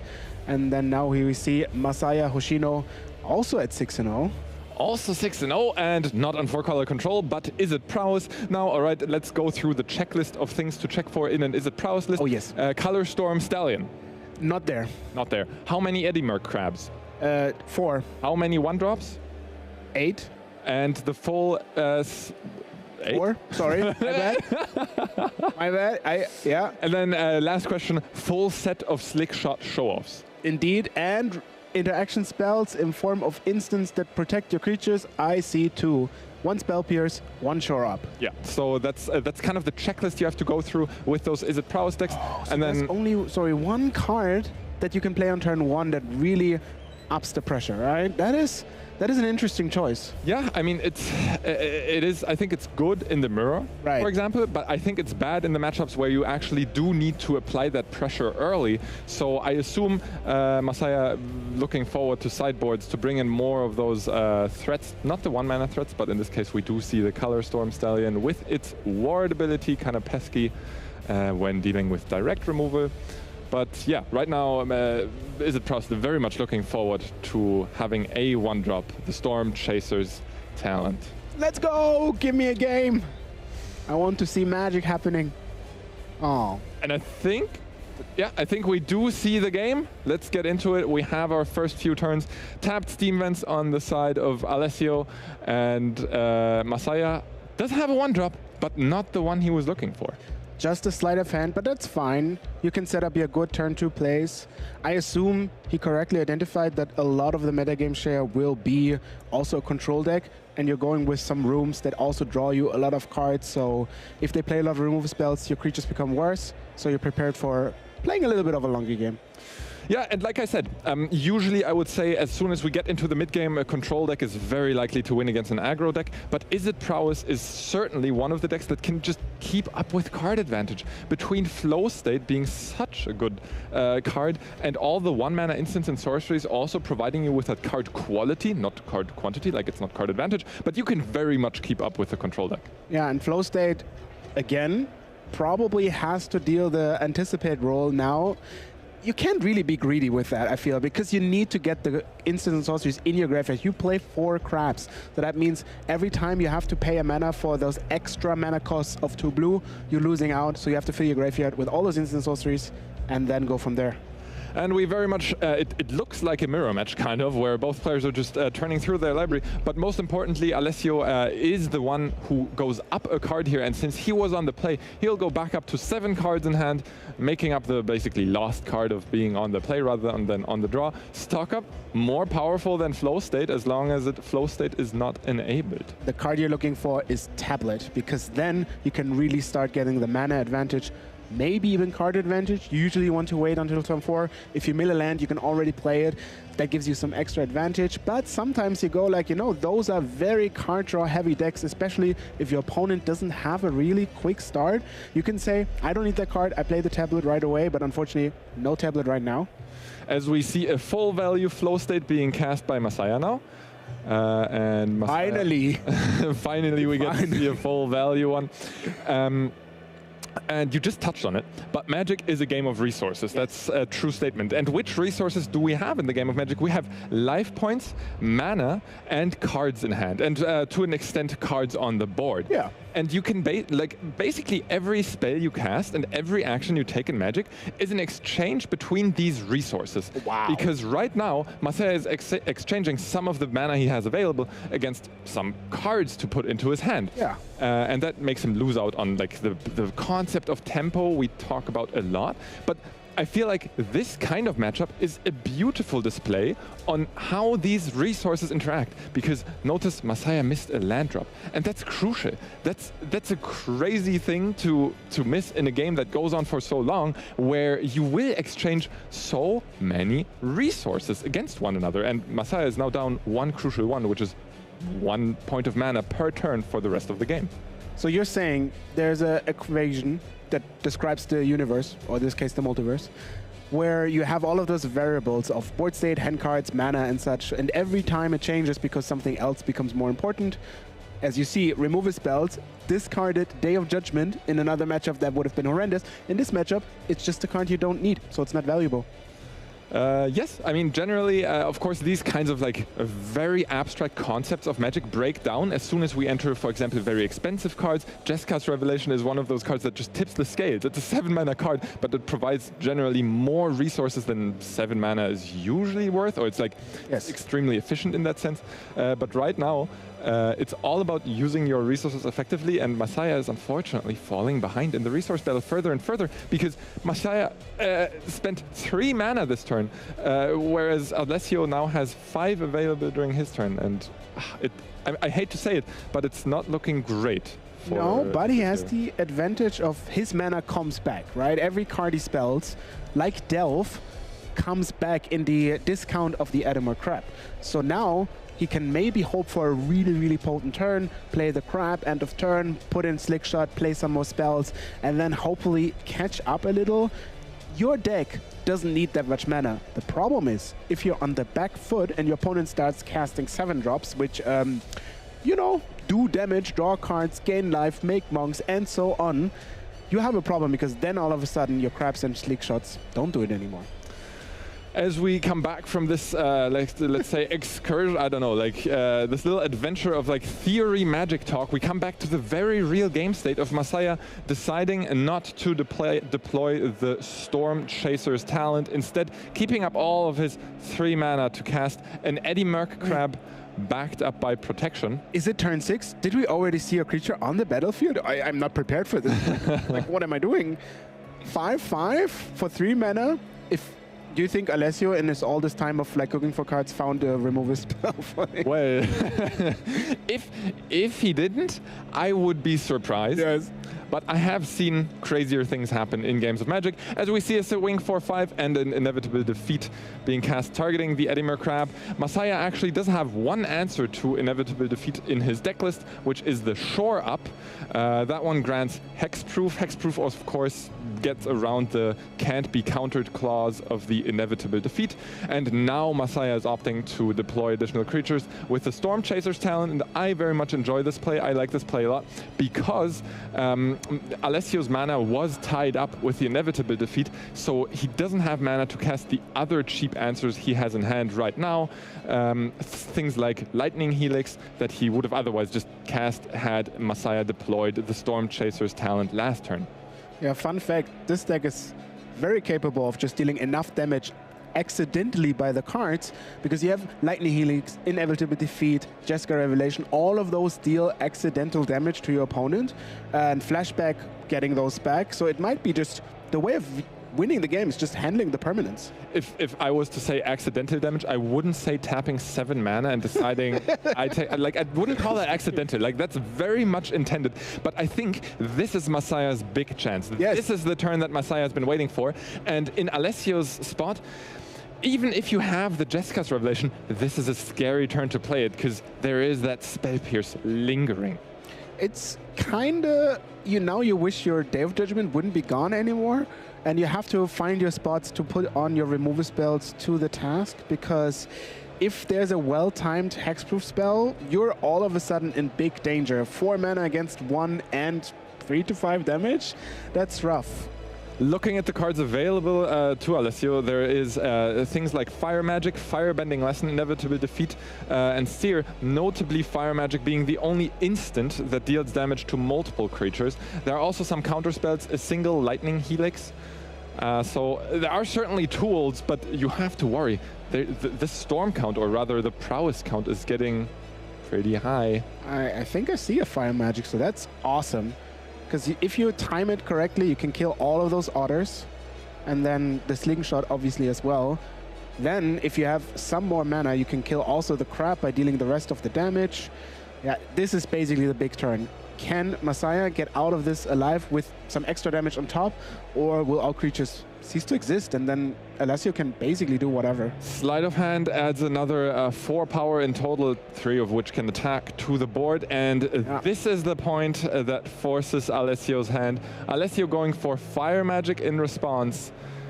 So now you need an instant, so your otters, instant speed, can grow 1 more to survive the 2 damage.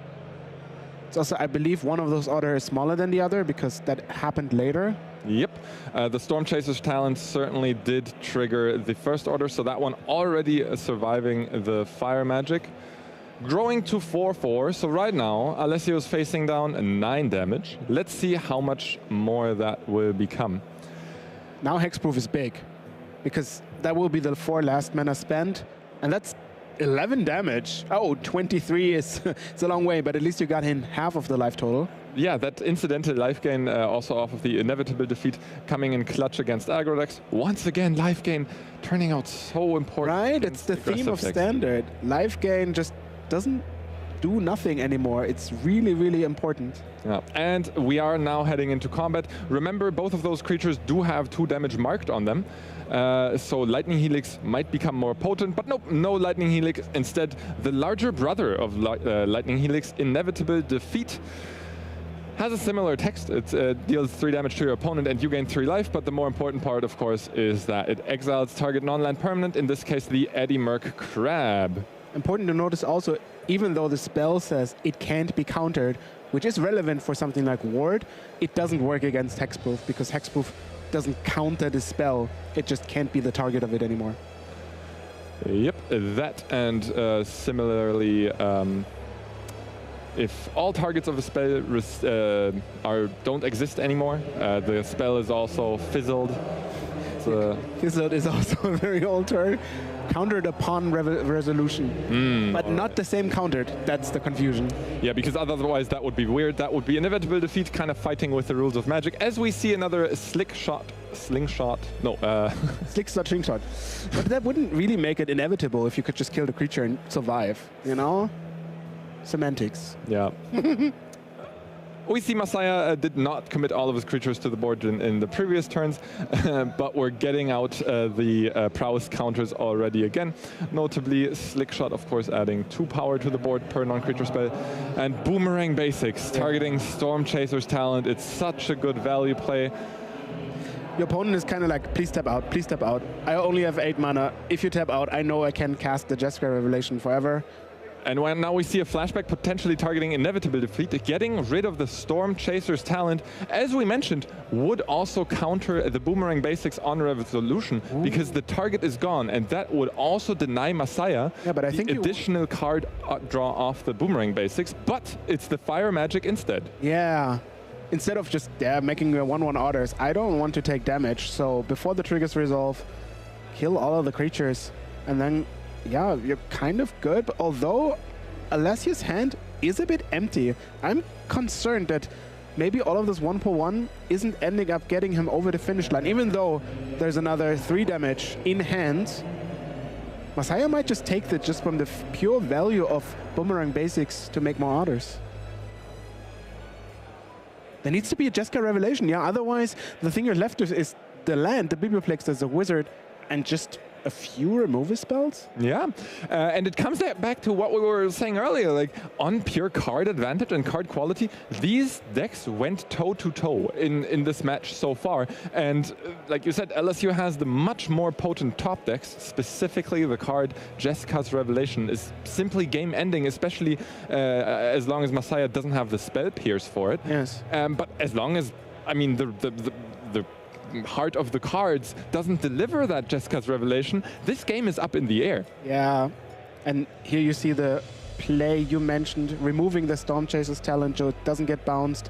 1 Otter against the world. So far the world isn't massively overwhelming, but A land is certainly not a Jessica's Revelation, but most notably, now even Spell Pierce won't do the trick anymore. Does Alessio have further card improvement, or like card quality cards in hand? The cards we're looking for are like Stock Up, Consult the Star Charts, Tablet of Discovery, and I don't really see anything else. No, the Biblioplex is getting it for 3. So that puts Masaya down to 4. Technically lethal with the spell in hand, even if there's another creature to be killed. And 3 toughness is quite easily removable. 4 toughness, like the land has, is a problem. We see Violent Outburst. Dealing 3 doesn't help on its own. You can tap it for once, that's fine.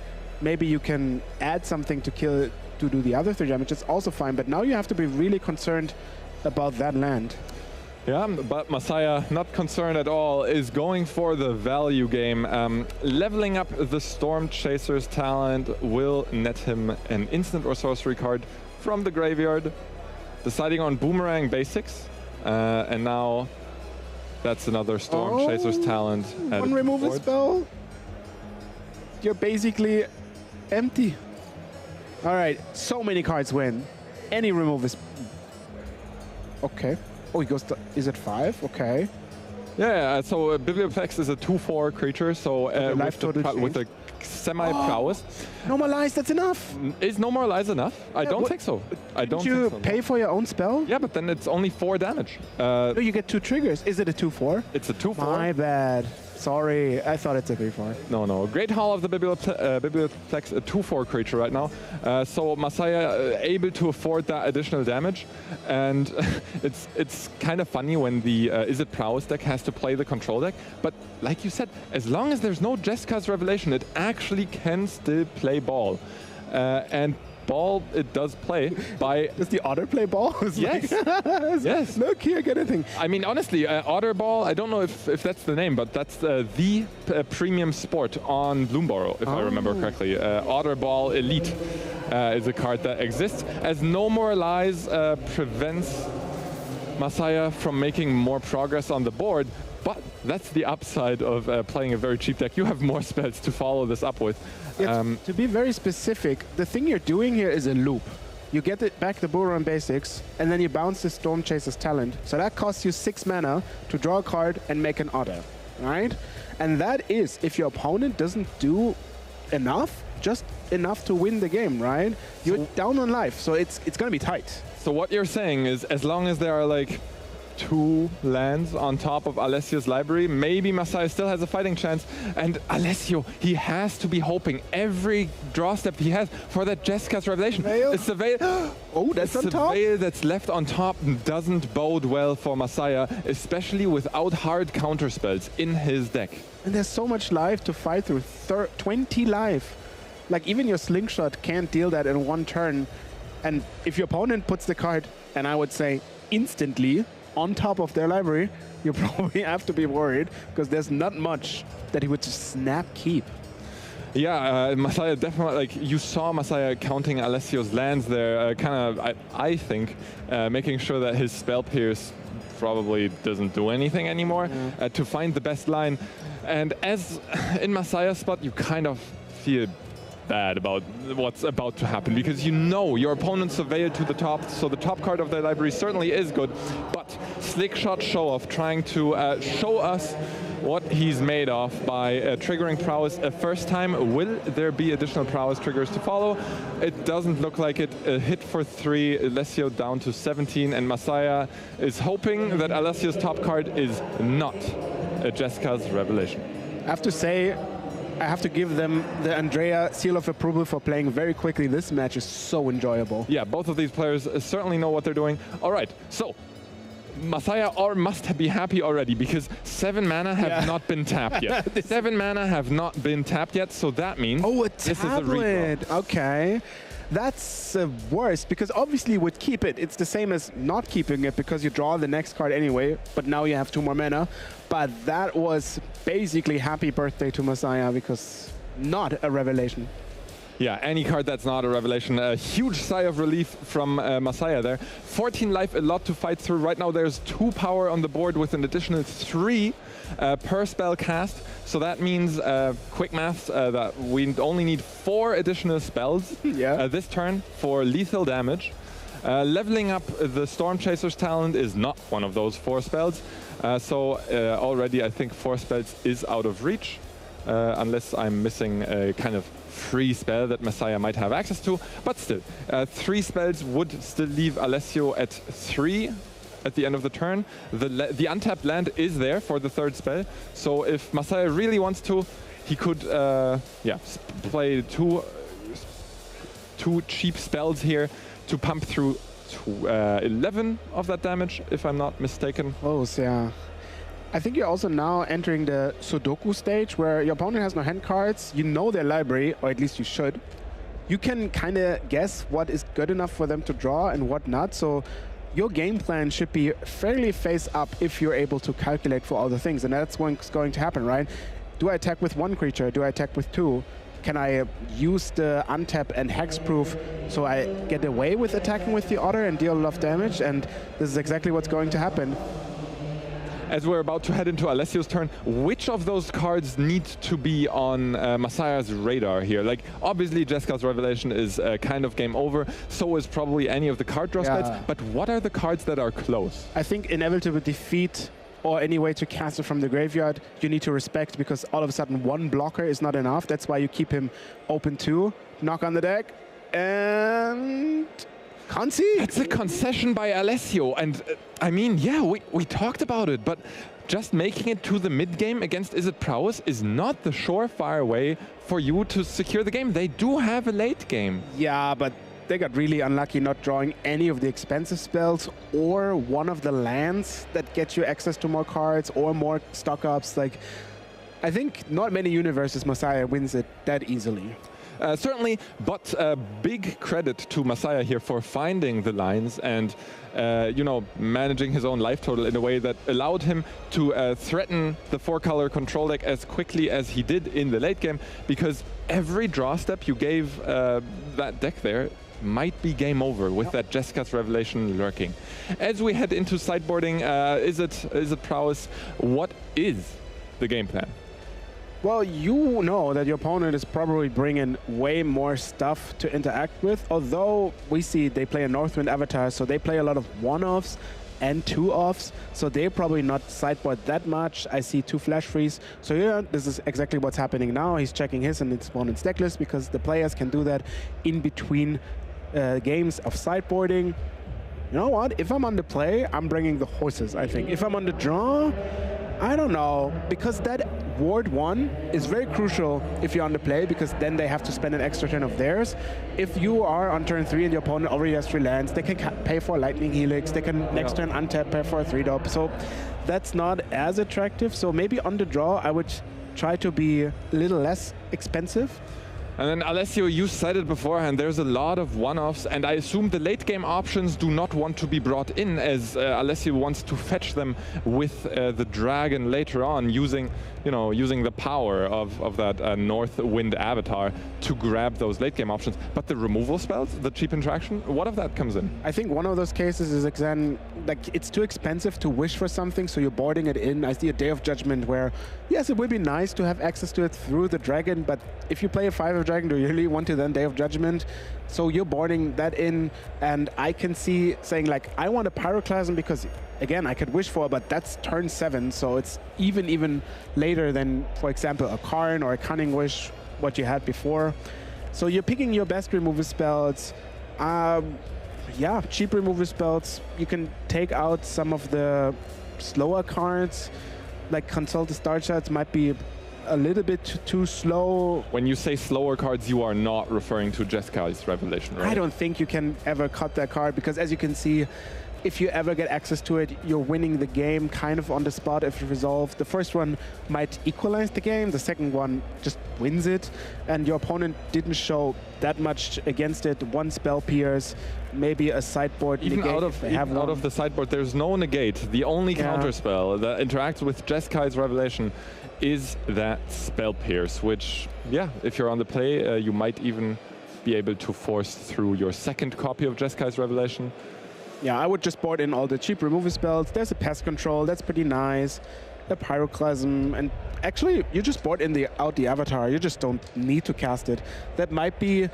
Actually, I think I realize this is a way against the blue control decks. The blue-black control decks, when they cover up your Jeska Revelation, so they get all removed from your deck, to actually still win the game because you have that dragon. Yeah, otherwise it's looking grim for the 4-color control deck. Obviously, cover up not a card in the Is It Prowess deck, and same thing as last game. Masaya on turn 1 looking for the Storm Chaser's talent, but doesn't have it, instead opting for the Sleight of Hand. Alessio following up with a second land, passing the turn again. Obviously, a lot of the interaction from Alessio costs 2 mana, and so the plot on turn 2 by the Is It Prowess deck is a bit annoying in the sense that Alessio does not get to interact. and exchange cards during Masaya's second turn. That was a tablet. Again, we see one of the card draw spells played for the cheaper mode and the weaker mode, but in this case, it was really the best card you can find. You found a Tablet of Discovery, and like playing that on turn 3 is just hallelujah. Like, you're doubling your mana basically next turn. The card you mill isn't relevant. You just have access to 6 mana. So what you're saying is the double mana off of the Tablet of Discovery is much more valuable than the potential extra card milled by it that can be played in the same turn? There are probably like a few percentage of cases where your hand is so empty you want to keep it for another turn, but again, the hand is stacked, so play it out and enjoy the mana. Alessio tapping out for that Tablet of Discovery does give Masaya the option to deploy the Color Storm Stallion, 3/3 haste with Ward 1 entering the battlefield, as Alessio did not have any mana up for any interaction. Still not interacting on the board, instead opting to exchange mana on the board for cards in hand, stock up resolves, leaving with Alessio with 2 more open mana. Now this play you can easily do because you have cards that can remove the Stallion for 2 mana. You pay the extra 3 from the land drop, and you have to be a little bit careful. The mana from the tablet, at least the 2 mana, can't be used to pay the ward, so that's why very heads up paid the stock up with the 2 mana from the tablet. Yeah, if you're going to play this deck at home, do make sure that you only spend mana on instants and sorceries, as we see in the Braid, taking care of the Color Storm Stallion, heading into turn 4 for Masaya. What's his game plan now? Well, now it's rough. I think, yeah, you have to cast the Slick Shot, hopefully deal the 7 damage that you can deal with your 3 lands, maybe keep up a land. Hopefully, your opponent plays into one of your spells. You find now the chain, what we see, Boomerang Basics, Storm Chaser's Talent. But I think you kind of have to now assess risks and say, like, okay, we're going to have to find something real quickly to change the tables.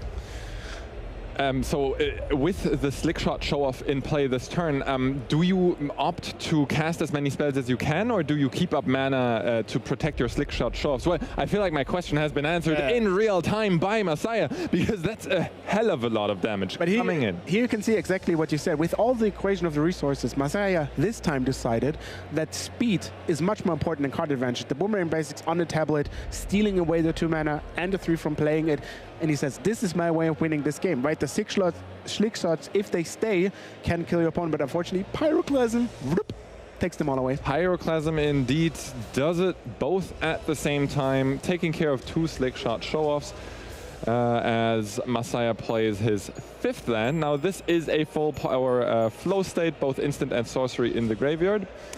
Adding 2 additional cards to Masaya's hand, 1 on the bottom of the library, and we'll have to see if Masaya can refuel the board. He cannot. No, that's only a Get Out and a Burst Lightning, which is not ideal, to say it in a charismatic way, against a 4-color control deck. That is just casting a stock up again. Yeah, Get Out. I would like to tell that card to get out of my hand for anything I can put onto the board, because usually you have a Storm Chaser's Talent on the battlefield that you can return. A Spell Snare picked up for Masaya, but that's not a thing you can put onto the battlefield. Spell Snare, huge, countering the Star Shards. That is one of the annoying interactions, because the kicker doesn't count into the mana value, so it still costs 2, even though you paid 4 for it. And at least you stopped your opponent from getting into like 7 cards deep, finding a Jeskai Revelation, but well, yeah. I have bad news for you. We're moving into Jeskai's Revelation territory anyways, because as long as we don't put pressure, or Masaya doesn't put pressure onto Alessio, what's gonna stop him from just taking it slow? Yeah, not really anything. And you're also at this point where you're casting the first one. If it gets countered, you say like, Frog, flashback it again. Maybe you normalize even after Masaya plays all the counter spells, hits the other counter spell. You're like 0 worried about anything. That's a good state to be in.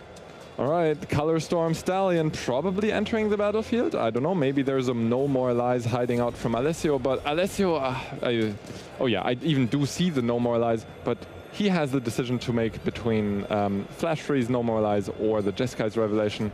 Yes. In my opinion, quite a straightforward. I think you go for the Revelation first, or make it uncounterable, yes. So in that sense, the Spell Pierce or whatever is there can't be interacted with. You keep the Flash Freeze, you bounce the horse. All right, so the Ward ability does trigger, but... Isn't it on the stack? No. I think that's on the stack.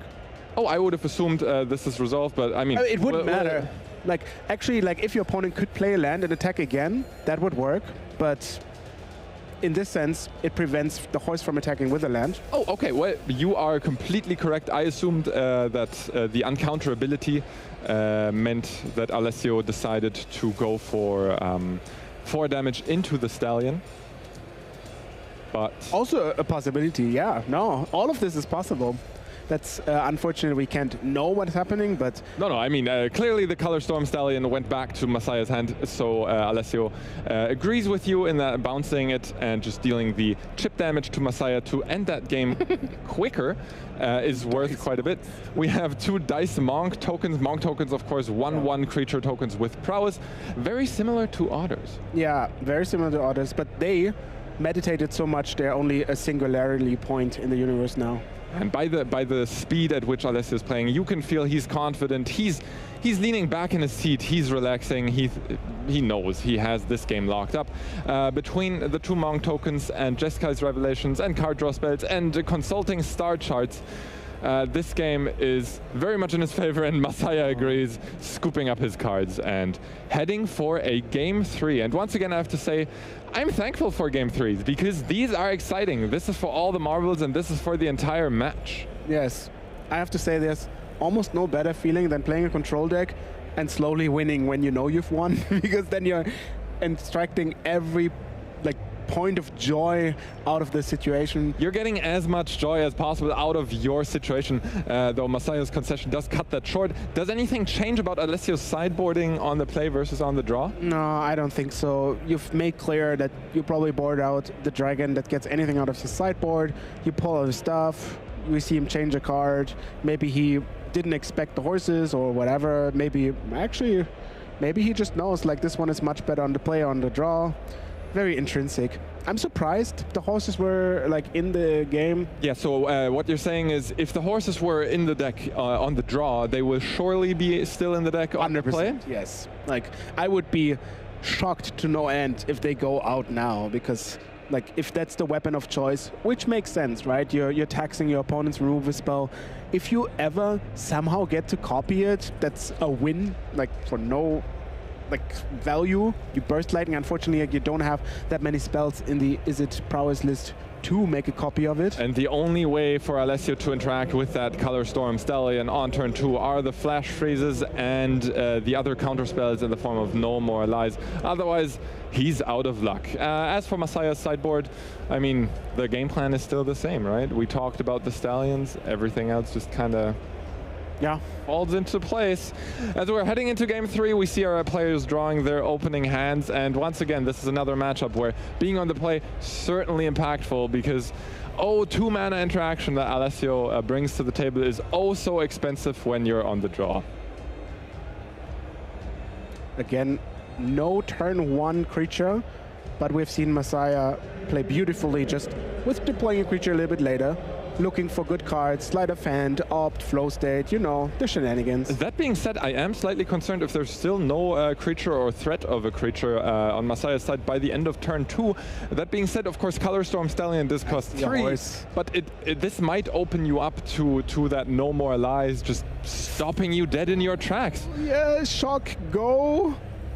Is that a play you always make just because you need your opponent to think you have a counter spell?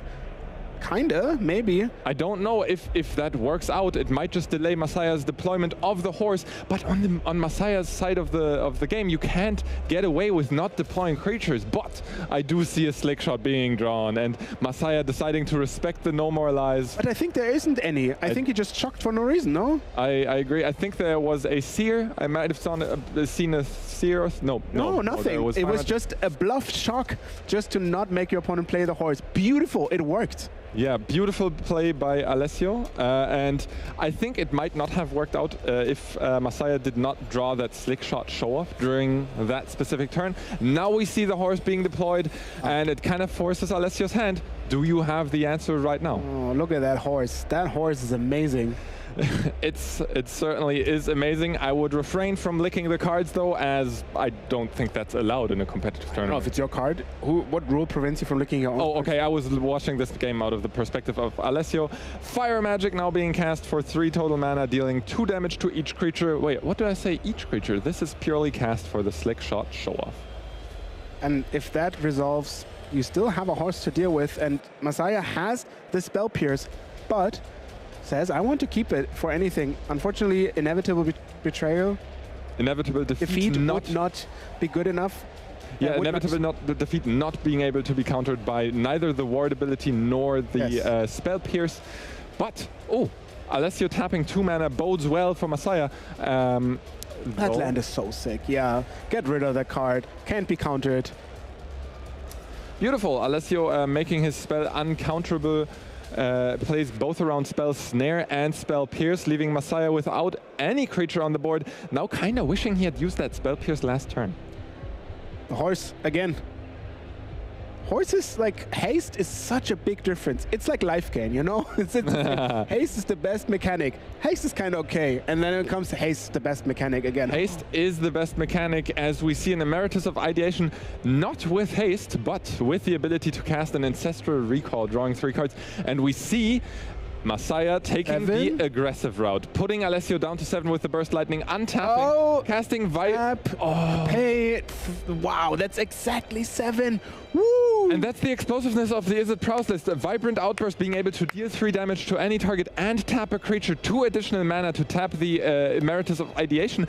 That's a total of 4 damage off the horse, 3 damage off the spell, 7 in total, putting Masaya Oshino to 6-0. And do you know what 6-0 means? Yes, it means we see him tomorrow, and I'm a little bit less happy because somebody picked Masaya in the fantasy draft.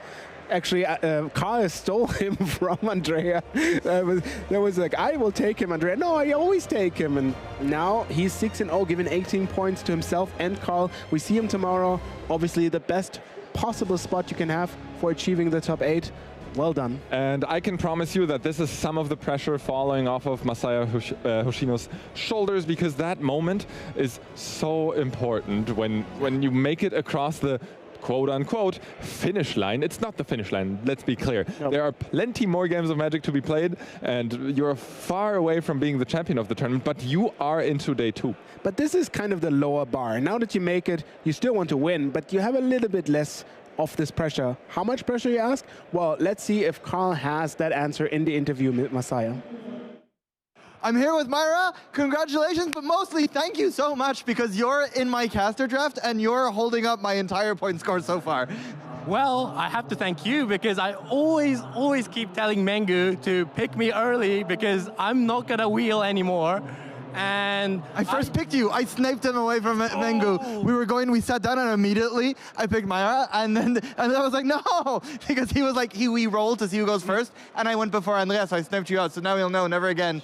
He has to pick you ahead of time. Now, you have a deck that is very popular this weekend. Absolutely. It's generally doing really well. You're doing really well, and you're the leader of Team Worldly Council. So is this something that your whole team is bringing? Are you a black sheep in that way? I assume not, because good players play good decks. So I'm the leader of the European team of Team Worldly Council. Yes, sorry. And I guess to begin with, the PT team actually popularized the 4 crabs, a lot of saunas, get outs, this variant of prowess. So we just had a really good foundation coming in to the tournament. And we actually did a testing house from about Wednesday to about today, I guess. But in Prague? Yeah, in Prague. Prague's a good place to have a testing house. Absolutely. And I guess the thing was, we were kind of undecided on which variant of prowess to play. Most of us are playing prowess, like you said, but whether we go the hatcher route, whether we go the crab route, whether we go horse, whether we go a hybrid of the two, we didn't have a strong consensus. Okay. And we were actually going in favoring the crab the hatcher variant. But as the testing house went on, as the metagame kept, cycling and cycling and cycling, we basically came back to a point where it's kind of like the pre-PT metagame, where it's mono green, landfall, and prowess. And I just thought this variant was the best way to capitalize on the metagame. Because the Hatchers are for the mirror? The Hatchers are more for, it's good against mirror, it's good against lessons, it's also good against like green, surprisingly, because you can jump it with secret identity, attack, create 2 tokens. It's also just good against 4-color control that I just played against. Just a better card compared to Crab. So we, thought that 4-color is going to be everywhere. It's beating the best deck. So why not, pivot to Hatcher? And pre-sideboard against them. Yeah, but... You also have the sideboard, the Stallions that you bring out of the sideboard. Yeah, but the thing was, like, we just thought, like, in the mirror match and also in the decks also preying on the prowess deck, like Momo, you just wanted Crab, not Hatcher. And people were just getting more prepared for Hatcher. So like you said, we just said, we want Crab, but we just don't want to auto-lose to control, so we'll play the, like you said, the 4 Stallions in the side, and I guess like... It really paid off in that last game. It paid off, absolutely. I blinked and the game was over. It was really fast. Listen, keep on winning because I'm really counting on you for winning the caster draft. There's a lot on the line. There's my pride on the line, mostly, and I want you to do really well. So hopefully I can re-queue back to the PT. Can I just like quickly... Eye on the prize? Oh! Eye on the prize? That looks awesome. Don't touch it, don't touch it. You don't want to jinx it. Okay, we'll send it back for the next game. Thank you, Carl. And we do actually have one more game to show you this round, which is Game 3, happening between Christian Binder and Davide Miani. That's blue-white Momo, the popular aggressive flying archetype, against Is It Lessons. What do you think of that matchup? Well, usually the Momo was built to prey upon the Lessons or the Is It decks. Yeah. And that's what happened in London, where the Momo deck won. So I assume the Momo deck has a very good chance of winning undefeated. Making it into day 2. Yeah. We will check that out right now. Of course, we are jumping in mid round, so players are tied up 1-1 so far. What that means for you at home is that sideboard cards may come into play right as we jump into the match, as this is Game 3. Obviously, yeah, like you said, the Momo deck kind of built to prey upon the blue-red interactive decks because the starts can just be so tough to deal with. If you ever tap out on the Is It Lessons or Is It aggro side, you are vulnerable to just 5-7 flyers sticking onto the battlefield. What are you going to do about that? Like, yes, you can bounce it, but then you've bounced a creature that has already drawn your opponent a card, and generally the explosiveness of the Momo deck can just overwhelm the kind of damage-based removal pretty quickly. The key interaction here is Quantum Riddler, not as a 5-drop, as a warp for 2. Here you see it, 4-off in the deck. Obviously, very, very potent card, but you're not trying to put it into play fairly. You want to daydream it. That's another 4-of 1 white mana, exile target creature you control, return it to the battlefield with a +1/+1 counter.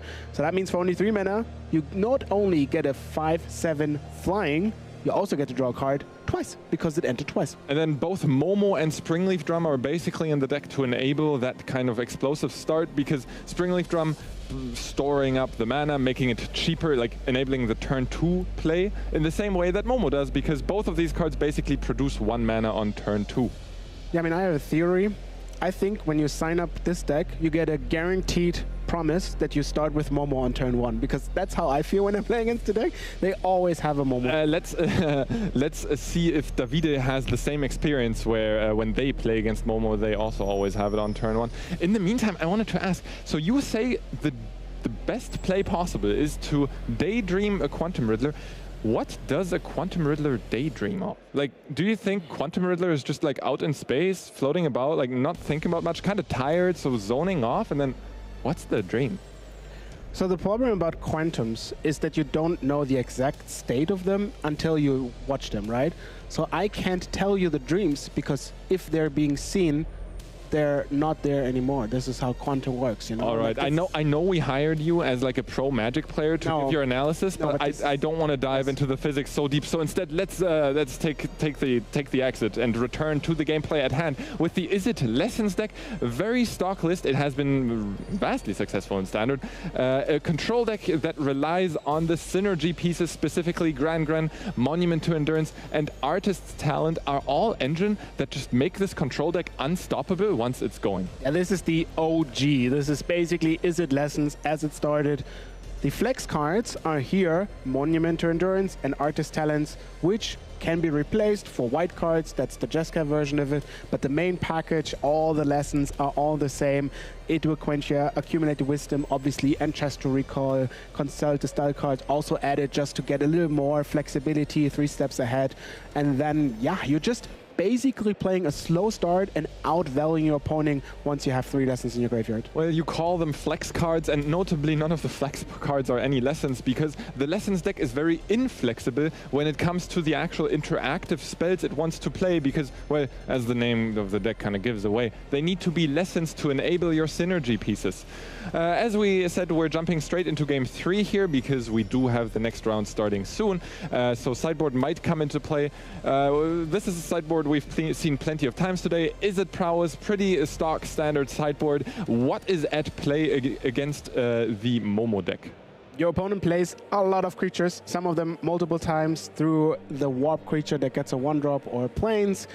Therefore, you want Slagstorm to get rid of all of that creatures. Maybe you can deal with a Quantum Rule on its own, but it's fine. You're really only losing the game if your opponent gets a wide enough board state and keeps them on the board. So once you have the situation cleared, all your removal spells, your singular removal spells, which are supreme because they basically kill anything, can take over. I'll have to cut you off as we head into that crucial turn 1 of the Azorius Momo deck. Let's see. It's not a Momo, but it is the Springleaf Drum. Yes, but to be fair, this is one of the things the Momo deck does. When you have a Springleaf Drum, Momo most of the time is better turn 2 because you cannot be interactive with the reduction of the Momo. It's still the same, so turn 1 Springleaf Drum is better, but was there a Momo in hand? I ask you. I don't know at the time right now, but Davide obviously saving himself from the worst that could happen by spell piercing the Springleaf Drum on turn 2. That means there cannot be a Quantum Riddler permanently in play on turn 2, as we see blows being exchanged. Both players deploying a threat and both players answering in turn. That's a stacked hand, but not yet any lesson. So your opponent hopefully plays some creatures because you want to use your removal spells, and then once your hand is empty, redraw with 3 ancestral cards twice. That's like, what do you wish for more? Casting an unenabled flow state feels bad, but casting an unenabled accumulate wisdom. And we see it again. That's the theme of the day. Your card that is absolutely bonkers, if you have the conditions acquired, is also just playable, and sometimes you need to bite the apple just on turn 2 to get your cards going. Toralf, this does not feel like biting an apple, because biting an apple is awesome. You get hydrated, you get nutritious. Yeah. You have nutrients in there. It feels awesome. This doesn't feel awesome. But let me say, if I give you the question of biting 1 apple now or biting 3 apples in 6 hours, sometimes you're biting the first apple. Sometimes I am, and generally I am not biting 3 apples 3 hours from now, though check in at 1953 with me for confirmation on that. As we see accumulate wisdom resolve, I assume a 3rd land might have been picked up here by Davide. Yep, we do see it in his hand. And then probably the turn being passed over to Christian very soon. Davide just needs to decide whether he wants to keep up interaction for Christian's turn. And it's obviously also important that there is 1 lesson now in the graveyard, so that means the other accumulated wisdom will be on in chess remote 1 turn earlier. Do you want to shock it? Because you want to actually play the instant? I think you do it, you know? I mean, you obviously want to play the instant. You want those additional lessons in the graveyard, but do you want to give away the information to Christian that you almost certainly have a removal spell available at the cost of 2 additional life on your side? Davide decides, not for me. One of the key factors of the Momo deck is that it's really good at putting up the pressure. If you play your 1-drops, you play a 2nd spell, then the Sky, Sage of the Skies, you copy that. That's something you don't want to get behind on tempo, so maybe that's a rough decision, but also 2 life is 2 life, you know? 2 life safe is 2 life earned, my mama always says. Yeah, I mean, in the context of exchanging resources, the sentence 2 life is 2 life is probably as accurate as it gets. So it's like life is life, but in double the speed. Oh, no, I'm not going to try. I'm not even going to try that one. As we see a Halia deployed onto the battlefield, guided by light, more like guided by life gain. as whenever another creature enters the battlefield, or she herself actually, you gain 1 life, and then at the beginning of your end step, draw a card if you gain 3 or more life this turn. So it looks like Christian is planning on deploying 3 creatures this turn. First one was Halia, second one is a Nurturing Pixie, and then third one, I've seen that one before. It's Halia again, making for that 3rd life gain trigger, and with Davide tapped out, that is sure to draw a card at the end of the turn. Beautiful. It doesn't really advance your board state. You played it 2-2, but you got to draw a card, you gain 3 life. I mean, 3 life really isn't that amazing against somebody who will kill you from 20 to 0 in 1 turn. Yeah, we talked about aggro decks in this format. Izzet Lessons certainly not one of them. No, it's usually you die when they have enough cards and they decided that the game should be over. But until then, it's more of survival mode. And yeah, you got paid off for the 2 life you saved, so well done. Yep, the game-winning condition for Izzet Lessons very much is just keeping those synergy pieces in play, both Grand, like we mentioned, Grand, the Monument to Endurance, and the Artist's Talent are key at enabling your card advantage engine. And Davide, right now with none of them, with the only one already being taken out by a Seam Rip, now has to consider how he will survive until he gets to a state where he does have those in play. And wait, that was easy. That was very straightforward. Yeah, basically saying like 1 mana, is it worth to get it back? And the lesson in the graveyard. Obviously, now if you play your land, you can play a removal spell and then also follow it up with an Ancestral Recall, drawing 3 cards, because that's your 3rd lesson. Izzet Lessons is a lot in the early turns about sequencing your spells and putting priority on something. How do you spend... Whoa. Okay, I get it. You want to discard to put it on. Okay. I would have loved to use the card better, but also declining on drawing 3 cards now is also not a bad idea.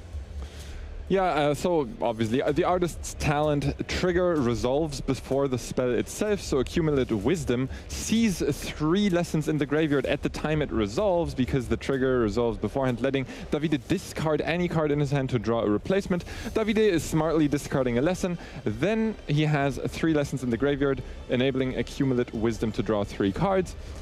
Then playing another land, hitting the land drop and passing the turn, and now he's looking to get into that synergistic position of establishing his lock pieces. But will Christian let him get there? I'm kind of worried that Davide, the way he played, makes him go out of value, but obviously the 3 cards he drew were very good. Bouncing the Seam Rip with a card, making it to be played again just to take your Artist Talent it's not the easiest way, but it turned out in our Quantum Riddler that's 5/7? How do you get rid of that? Well, the answer is you need a lot of lessons in your graveyard. Luckily, you do. Luckily, you do have a lot of lessons. Firebending lesson, then, well, sooner or later, pretty handily able to take out the Quantum Riddler. For now, I reckon the game plan of Davide involves very much just hitting his land drop, which I can see a mountain being pulled to the front there, and establishing his lock pieces so he can get into that comfortable control position that we haven't seen so often on stream today, as most of the time the control decks were under a lot of pressure. We see the land drop, 3 lands being tapped. That sounds like a Monument to Endurance, and it is.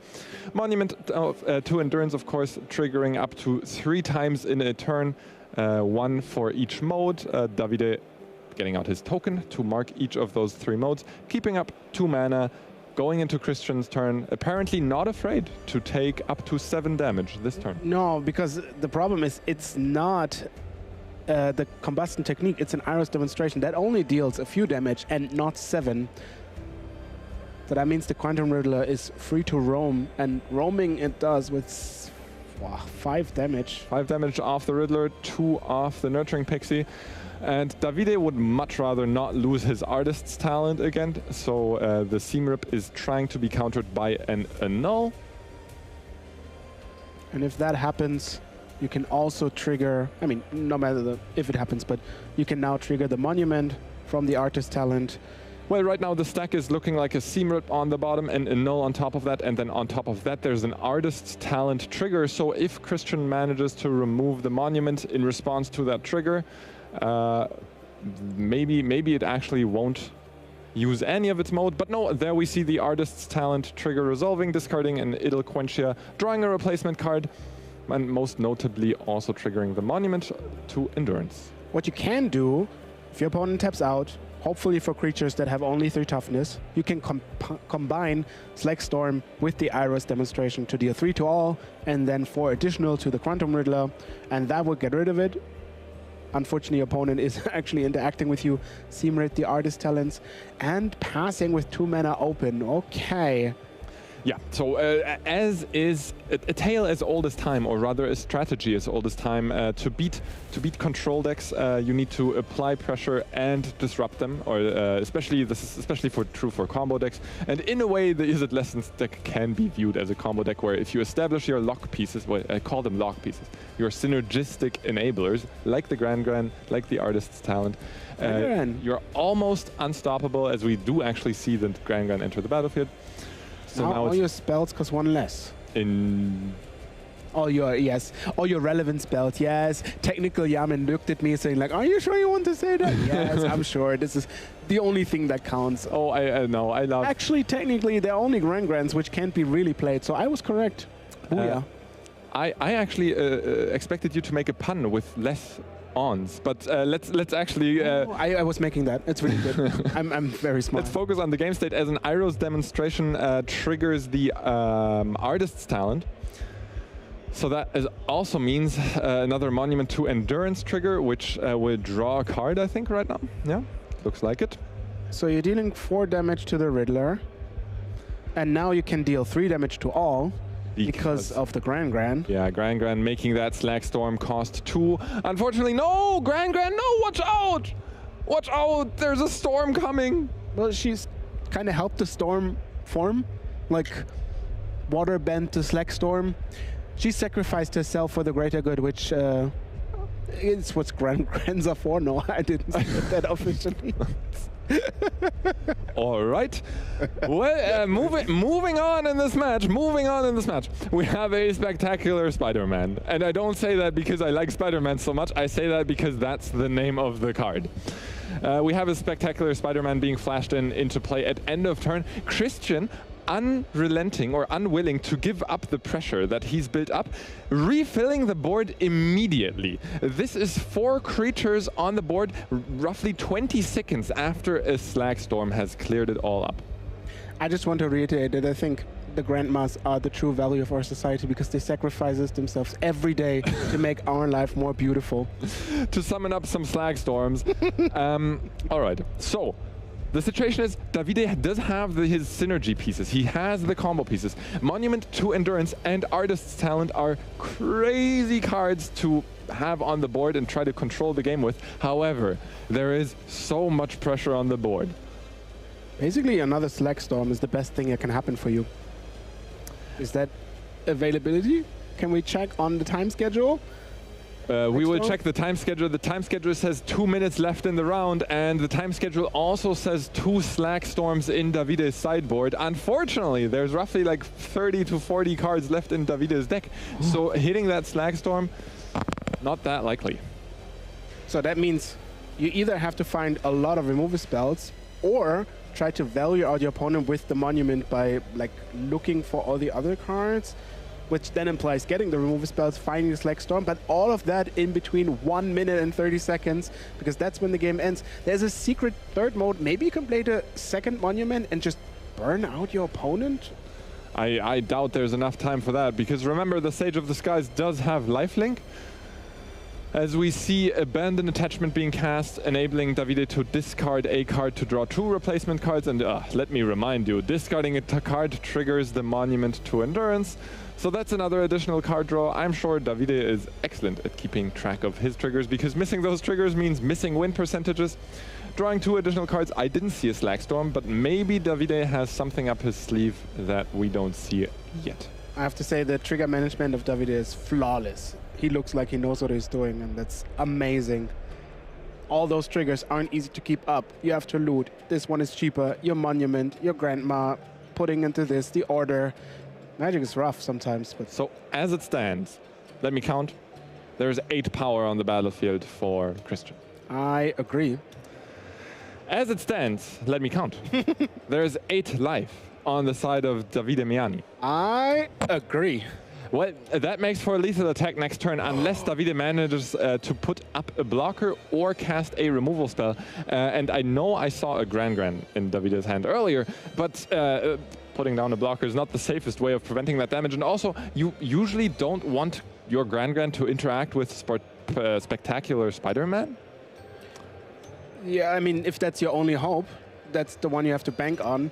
You can play Gran because you have to look for other spells anyway. I think that's gonna happen.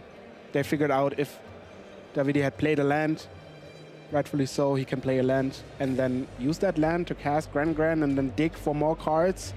It's rough. You need to find the right sequence of cards. One of the annoying things is you're already in a bad spot now, but now you have to think of which order of which card helps you and play along that. That takes a lot of capacity as well. Meanwhile, the clock has hit 0, so that might be the first extra turn. All right, so what happens when the clock hits 0? Players are given 5 extra turns, the first one being given to the player taking the first turn after the clock hits 0. Yes. And if the players do not finish the game within those 5 turns, then this match would be a draw. The game is declared a draw then, and in this case, since our players are tied up 1-1, the entire match would be a draw. A draw gives you 1 match point, which gets you a little bit closer to that 18-point total you need for day 2, but it's certainly not as good, or not even half as good as taking a match win with you. So Christian certainly interested here in closing out this game. Yes. This time around, a draw is bad, almost as a loss. Like we've clarified, if you have 5 wins and 3 draws, you make it. Congratulations. But if you have a draw, that's basically not enough to count towards the 18 points for day 2. Once you go to day 2, that draw can be, especially if it's your only one, as much as a win, because in the end, people will draw to enter the top 8 if it's possible. So that is not as hurtful. But for now, you're really, really trying to let the game end in a decisive victory. Yeah, for sure, at least from Christian's side. As we have our observers informing us of all the types of draws there are in Magic, though a quick draw seems like an oxymoron where I don't know if that happens in Magic. Yeah, it's an ID. Like I guess, yeah, a quick draw. An intentional draw is a quick draw. Though I don't know if players with the card Quick Draw in their deck have ever quickly drawn a match. Now Davide face down with that lethal attack. He still wants to give it some consideration, at the very least, not to give away that his hand seems to be empty as my fridge, where he now has to lock the Spectacular Spider-Man. But that's a good outcome, right? Davide was hoping that that Gran gets to block. And we see an activation of the Abandoned Air Temple, putting a +1/+1 counter on all creatures on Christian Binder's side of the board. Obviously a big sigh of relief there for him. 6-0, we said it before, it gets you into that crucial day 2, and we're sure to see him back here tomorrow. That means, yeah, again, the biggest hurt is, like, that's the minimum thing you want to achieve, right? If you have a target, obviously it starts with making the 2, but some people, rightfully so, are very happy to make the 2 because... I would argue against that. If you have a target, shoot for the stars, win the tournament. My target is to win the tournament, and I'm not even enrolled. But if you shoot for the stars, you need something to shoot with. If you don't have the steps, you don't get to the end goal. Right? I recommend a slick shot. Very good. So how do you fulfill your dream? You have to put it in steps, little chunks, you bite them one by one, like the apple. No, I'm gonna shoot for the tournament win, and I hope Christian will as well. But let's hear it from him in the interview corner. Christian, congratulations! You are in a legendary run, 6-0 so far with Azorius Momo. Yes. Yes, man, a few words. Listen, first of all, your match just ended, but there's not a lot of time in the round, so I'll just have you explain to me a little bit quickly if you can. You chose Azorius Momo, which was a deck that was less popular now. It's grown in popularity, but why did you choose specifically this deck for the weekend? I felt like it was really well positioned into the Prowess meta. All of the Prowess lists mostly. And it was okay, if slightly favored against the landfall matchups. And I just hope to dodge the Excruciate and 4-color control. When you say mostly the Prowess matchups, is there a specific build of Prowess or a card that you're really hoping not to face? The decks that play main board, the Crab, the Animal Crab, they can be really tricky because They don't have a lot of outs against it, and it taps your practiced offense turns. So I like to dodge this, but guys are mostly off it because it's bad in the mirror. So it's bad luck. Yeah. So it's maybe one of the reasons you're doing so well today. One funny thing I as well. played 0 times against Prowess today. 0 times against Prowess? Well, hopefully, you're 6-0, and Prowess is a popular deck, so maybe you'll be playing against it soon. One fun fact that I want to share with the audience is you're currently 6-0. You're at the top of the world right now. But yesterday you played a side event. How did that go? I started it off with going 0-3 and scraped back two wins, but yeah, it was not good. So hopefully the 0-3 got all of your bad luck out of the way. Yeah. And now you just plow through all of your matchups. Hopefully it lasts. Yeah, hopefully we'll be seeing you tomorrow anyways. You've already qualified for day 2. Sure. Listen, Christian, thank you very much for doing this. We'll be rooting for you in the future rounds. I feel like this is not the last time we see you in that seat. Let's see. Let's see. Well done. Let's send it back. We've got next round coming up very soon.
Welcome to the eBay Live Interaction Auction, because I'm here with Frank Karsten, a man who knows a lot about Magic the Gathering and who knows a lot of interactions in Magic the Gathering.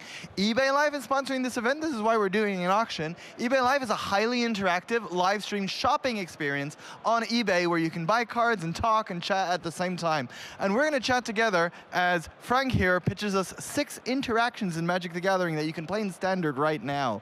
I heard you brought some good ones. Yes, and all of them are meant in the sense of finding a card that can ideally answer one of your opponents with, you know, a clever interaction. Yeah, which is fun because we just saw 6 earlier, but the 6 ones we saw were like, a lot of them were niche corner cases. I believe you told me that these are things you can actually apply to Standard kind of more consistently this time, right? Perhaps a little bit. So let's just get started. I'm gonna sell you, Carl. Let's find out if I'm buying what you're selling. Yes. So the first one, I wanted to start with a way to deal with animated creature lands. Ooh, For example, if your opponent has animated a Restless Reef, then one of the most evil ways to deal with it is by airbending it with a card like Aang. So this means that, well, the opponent can then cast their exiled card, but you cannot cast a land. I mean, you can play a land, but that is an entirely different action from casting it. So in this case, that Restless Reef, airbended, it's gonna be gone forever. That is so cool because that comes up a lot. For example, when you, with red cards that exiles cards off the top of your library, you can cast a certain amount of them, but cast means you can't play. So normally your Aang, when it exiles something, it just puts it away for a turn. It puts it in the closet, it makes it have a little nap. But now if it's a Restless Leaf, it's just, Restless Leaf, oh boy. No, bigger than a leaf, it's a Restless Reef. Oh, yeah. It's gone for considerably longer. Yep. It's like a permanent answer. So that's a useful interaction to keep in mind when you're playing Standard. I buy it. Sold. All right. Because this is cool because if you play a lot of Standard, the main way you can upgrade your game, upgrade your play patterns, is to learn interactions and learn play patterns and then apply them. And knowing, for example, that if your opponent is attacking with 2 creatures and you could get the Restless Reef permanently or the other creature for 1 turn, this is something you can apply and learn and play in your games going forward, is how to upgrade your level and maybe play at some RCQs eventually. Maybe win them. Maybe see you at Worlds. Maybe your face is going to be on a card. Let's see the next one. All right. So Aven Interrupter is also a popular card in Standard, often played in the Azorius Prison deck. Now, if you have to throw something into an Aven Interrupter, if you expect that your opponent has it, Edimur Crab or other creatures with cost reduction is actually one of the best ones because, sure, then your Edimur Crab would get plotted and you can then play it on a later turn by paying the 2 mana tax from Aven Interrupter. Oh, but is this going to where I think it's going? Because that's cool. Yes, cost reduction and cost increases apply simultaneously. So, you know, assuming you at least have a couple of cards, instants and sorceries in your graveyard, then that Edimur Crab can just be cast for free, because the cost reduction also would apply to the Aven Interrupter tax. So normally, once again, plotting something just means that you put it away for a small amount of time, but they have to, with this card specifically, it's annoying because they have to pay so much more. But now with the Edimur Crab, you get to use that cool line of text on it, and this will come up a lot because Edimur Crab is a popular card this weekend, and Aven Interrupter is a mainstay card in the mono-white prison deck. Or the Azorius Prison deck. Yeah, exactly. Even if your opponent has, say, 3 Aven Interrupters on the battlefield, if you just have 6 instants in your graveyard... Which is easy to do in the Crab decks. Yeah, that plotted Edimur Crab can just be cast for free. Ding, ding, ding, ding, ding. I buy this. I know this. You have to keep this in mind when you're playing, because maybe it might win you a game. Maybe they expected you not to be able to recast the Crab, and you cast it immediately. So this is good. This is good knowledge you're selling us, and we're buying all of it. Well, then let's just continue with the next one. Yes, I can't wait to hear it. Well, Jeskai Revelation is also one of the premier threats in the late game in Standard. It does everything. It has so many effects. It's incredible. That's why so many decks play it as their main win condition. But the important thing to remember here is it only has 2 targets. So, suppose your opponent plays a Jeskai Revelation, bouncing one of your creatures, dealing damage to one of your creatures, and trying to do a whole lot more. Well, if you can make both targets illegal, for example, by bouncing both of those creatures with Get Out, then the entire spell, the entire Jeskai Revelation, will fizzle with no effect. That is so cool because they spend 7 mana, and you then just spend 2, and you get to re-get your Enter the Battlefield effect. Because normally you're not bouncing your own 2, but they're bouncing one of yours anyways, and then they don't get to deal damage, they don't get to create 2 1/1 tokens with prowess, they don't get to draw 2 cards, and they don't get to gain 4 life. Exactly. And of course, if you had like a negate, you could also just counter the Jeskai Revelation, making things a bit easier. But Get Out is the type of card that is actually often played in the main deck of, for example, some Izzet Prowess decks. And knowing that you can do this when the situation comes up can make or break a game. Also, sometimes your counter spells are misaligned with their spells. So sometimes you will have a negate and they'll play creature, or sometimes you'll have get out and they'll play a Jeskai Revelation, and you'll be, oh, well, I'm dead, I'm toast. But no, if you use get out in this specific scenario, you're not toast. You actually can turn the corner and potentially win the game from there. That is very cool. You have some excellent wares in that store of yours, Frank Karsten. Can I see the other one? We want to peruse. Yeah, I have 3 more in store. So the next one, okay, so this one is just fairly easy, but useful to know. If your opponent plays Quantum Riddler and warps it for just 2 mana, if you're holding a Disdainful Stroke, it is perfectly legal to counter it. So this is just knowing what mana value means. Basically, mana value is just typically what's in the right-hand corner. So even if your opponent paid only 2 mana to warp Quantum Riddler, what matters is that the mana value remains 5. That's what's in the top right corner.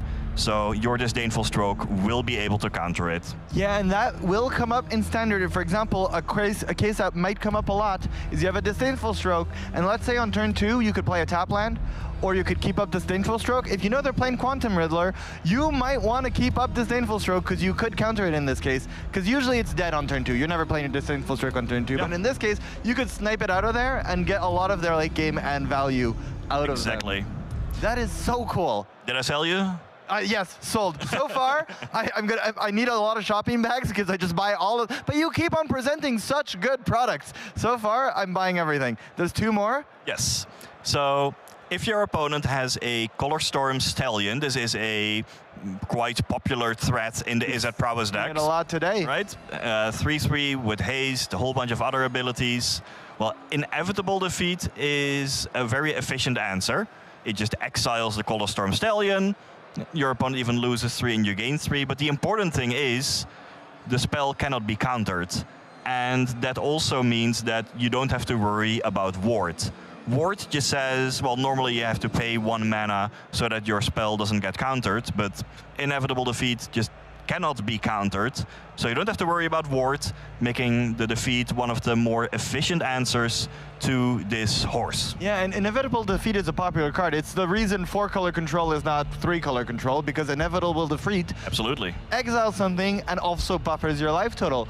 And it's funny because here, yeah, on turn 4, sometimes you might have to wait for Inevitable Defeat. You don't expect it. And a lot of people see Ward not as what it actually is. They see it as spells targeting this cost 1 more, but that's not the case. Exactly. Well, I mean, in 99% of the cases, it is exactly as you describe. Yeah. But recognizing when it is not, that's what matters. That's a cool interaction that a lot of people might just forget, and knowing it and being reminded of it is really important. Sold. Okay. Last one? Yes, let's go.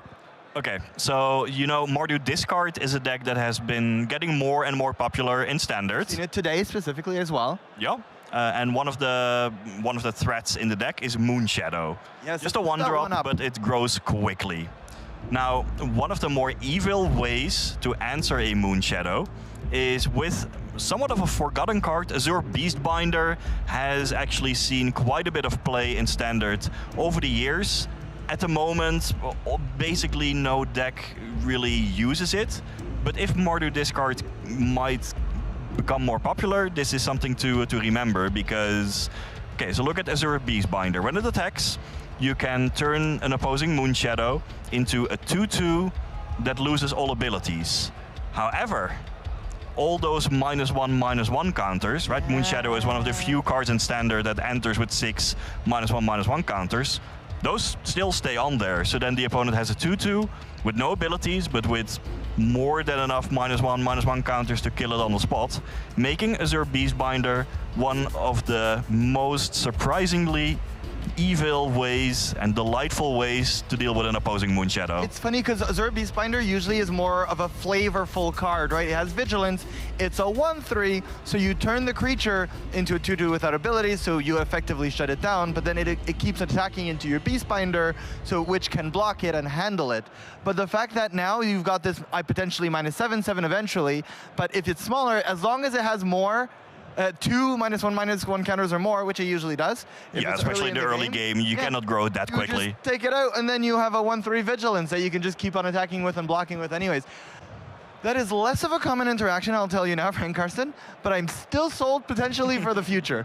Like, this is an investment. Glad to hear. Yeah, this is an investment for future potential interactions, because who knows, what if Mardu Discard wins this Spotlight Series and you'll see the deck a lot more. Now, Spotlight Series, this is a regional championship. I mean, it was second. Stanley Franks piled it all the way to the finals of the Spotlight Series in London. It's a good deck. Maybe it will repeat that performance. Yeah, it is. Well, this was brought to you by eBay Live, which is the interactive way to live auction on eBay to buy stuff with a chat. We're going to send it back because we still have 2 rounds. We have round 7 right about to get queued up for you to watch. I'll send it to Filippa and Andrea in the booth. Thank you for watching. Thank you so much, Carl. I always love to see these segments, and Frank always bringing us fun interactions. Shout out to eBay Live and Ultimate Guard for sponsoring the stream and making it possible. We are getting ready for round 7 of this tournament. That means that we only have 1 round left after this one, and players are starting to think, can I get 18 points or not to make it into day 2? And we will have some win-ins into day 2, not losing out yet, but these players really want to lock already day number 2. I'm Filippa, joined by the one and only Andrea Mengucci, and we are here in the Regional Championship Prague. Mengu, tell us about the match that we are about to watch on round 7. Yes, we're going to watch 2 decks that we haven't seen yet. On one side, once again, the Izzet Caller, but this time paired with Thunderflock. That is called the Izzet Spelementals, the deck that break out at Pro Tour Richmond by the team Boulder, and then it kind of became one of the most popular standard decks with some very nice play, like playing those expensive elementals like Earth Elemental and Eddimer Crab, discounted by the amount of spells you put in the graveyard. There's some new cards from the most recent sets, like Prismari Charm and Traumatic Critique, that can fill your graveyard to play those cheap elementals, and then you play Thunderflock, bounce all the unknown elementals, and just attack with your 5/5s. On the other side, we have also a deck that we have never seen, and a deck that is quite a surprise, the Superior Spider-Man plus the Bringer of the Last Gift. A reanimator strategy, but the one from Meta's Rope is actually a different take because it's playing Ashling Rekindled, which is a red card, of course. So we have that little red splash powered by the Elemental. So this is a very greedy deck, you know, splashing for a 2-drop. It's not something that you commonly see, but you know, the very powerful lands such as Starting Town, Cavern of Souls lets you kind of play this rainbow mana base and have those 12 sources that you need in order to play that turn 2 Ashling Rekindled. Great deck. I love Bringer of the Last Gift. It's a card from Ixalan, so a card that has been for a very long time in Standard, so glad that some people are playing it. I also really want to see this Arden the Usurper in play, because this card is fantastic, and let's see the spin that Ropey here made to this deck with new cards like Imerios of Ideation that we've been seeing all weekend long in other decks. Also, formidable speaker from Lorwyn Eclipse. That card is a very interesting one that has been seeing also some play in different constructed formats. Now, let's take a look at the other deck here. Izzet Spelementals? Yeah, Formidable Speaker, of course, is the invitational card that Jeremy Duprat helped designing whenever he won the Worlds in 2023. And this is something that happens in our game in Magic the Gathering. If you win the Worlds once a year, you get to help the designer make a card with your face on it. Daniel Martinez Querol, I'm assuming from Spain, playing Izzet Spelementals. This is the, you know, the very unfair deck that pull out those like very expensive cards for 1 or 2 mana. Very powerful deck. Very powerful deck. Thunderflock as well being an amazing card from Lorwyn Eclipse that will start bouncing everything back to their owners. And Traumatic Critic, a new card from Secrets of Strixhaven, deals X damage to any target, draw 2 cards, then discard a card. I mean, if you have a lot of mana, this can also start being pretty scary. Overall, a very interesting deck. A lot of different variations of Izzet Spelementals. not doing too bad. Both players 5-1, looking to lock that win and making it into day 2. Let's see who takes it, if the EZ Spelementals or the 4-color Reanimator, as our players get ready here to start this round number 7 of the Regional Championship in Prague. Yes, we see a Rope on the left with his Lucky Charm. Don't remember I don't know the name of the little animal, but it is a penguin. One. A penguin, you think it was? All right, we see Finland versus Spain. Let's see. Okay, we have Daniel, who starts with a Sparbluff Canal from one of the most powerful card, one of the most powerful land cycle in the format, and then an Opt, very important. Looks like Daniel mulligan to 6. His hand is just 6 cards. There's 7 cards right now. Plays a land. Let's see, passes the turn. Traumatic Critique is a nice one because you can also choose X equals 0. You don't have to target. So what's going to happen is that he can just play the Traumatic Critique, deal 0 damage to any target, and then discard a card. Yeah, and he might need to start doing that to get that card selection. On the other side, Wistfulness, one of our elementals that can be evoked, getting evoked there for the draw discard spell. Yeah, discarding a Bringer of the Last Gift, which is a very important target to the Spider-Man. And now Daniel draws too many lands. With this deck, you want to draw too many spells, so you can discard them and then get your discount on. If you draw too many lands, it's quite bad because, oh wow, he chooses to discard the Elemental because if he has another Earth Elemental in hand, which I believe he does, that counts. Because Earth Elemental costs 1 less for each instant sorcery or card with Adventure in their name. So he can actually go now Opt, followed by Earth Elemental. That's a turn 3, 4, 5 play, which is quite strong. Quite strong, but Ropey can have a turn 4 Bringer of the Last Gift. Although the Bringer now would also bring the other Elemental from the grave. Yeah, that's a good point. The Bringer of the Last Gift reanimates every player's creature, so I would say, though, it doesn't quite matter too much. Whenever the Bringer of Last Gift comes in, it's really, really hard. Okay. All right. So we have the Art Elemental here. It's 6 mana, but of course we got a discount, as you said, because this spell costs X less to cast, where X is the number of cards in your graveyard that are instant, sorceries, and or have an adventure. Ooh, but we see here the perfect start. Perfect mana base, which is, not a given. Formidable Speaker, discarding Requiting X, which has literally no target in this matchup, and then getting that. Wow. Arden, okay. Oh, that was unexpected. So Ropey must have a way to put that in the graveyard, then reanimate the Bringer of the Last Gift, get the Arden, and start making creatures in Daniel's graveyard in their graveyard. Yeah. Just okay, so I think what's going on is that maybe Rope already has a Spider-Man in hand, which I see, and he wants to play another Formidable Speaker to discard that Arden. And he's thinking about chumping already. I think chumping is not a bad idea. No, it doesn't chump now. Maybe chumps later. Because chump is not a bad idea because of Thunderflock. Thunderflock may bounce creatures. Ooh, that's why Daniel discarded Earth Elemental. So whenever the Bringer of the Last Gift brings it back, you want to then untap and go Thunderflock and bounce the board. But if you don't put the Earth Elemental in the graveyard, then it might be harder. I mean, you can always cast it and then play the Thunderflock, though. Anyway, let's see what Rope does. Formidable Speaker has an extra text of untapping a permanent, but it's not relevant in Standard mostly. It's good if you have like dual lands, like Utopia Sprawl or... Ooh, Town Greeters, so no. That immediately Oh, Rope could have just gone... I guess it doesn't matter because he has Wistfulness, so he's going to be able to put that Arden anyway in the graveyard. Yeah, draw 2, discard Arden, and here passing the turn. Passing the turn now, let's give it a read to Arden, which is not a card you come across every day. That is a 8-drop, but we don't care about that because of course we're going to reanimate it with the Bringer of the Last Gift. And it says, demons you control have Menace, Lifelink, Haste. At the beginning of your combat, you can exile up to 1 target creature from a graveyard, and if you exile a card this way, you make a token. That's a copy of that card, except as a 5/5.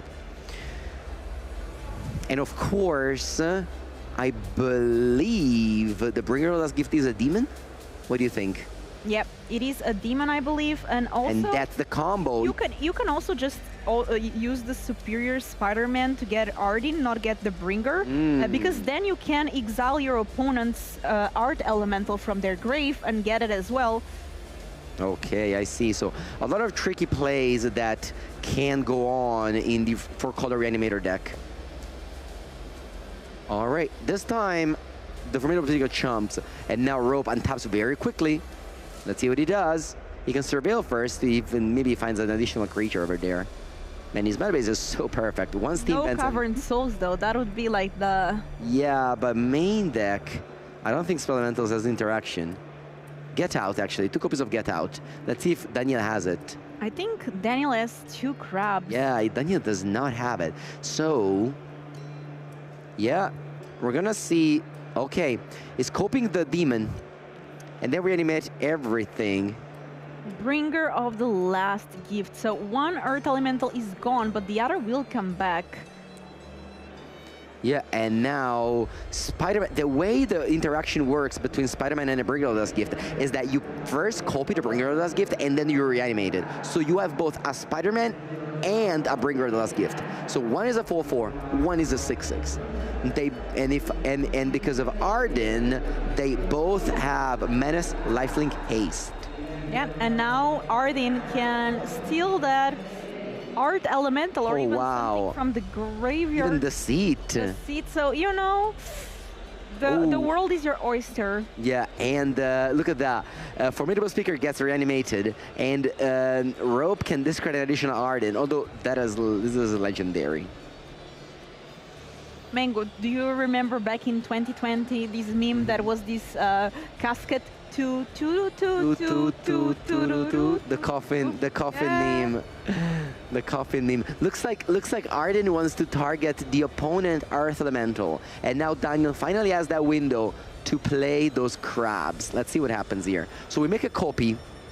Let's give it a read to Arden once again. You make a copy of a card, except it's a 5/5 black demon. And demons have Menace and Lifelink, right?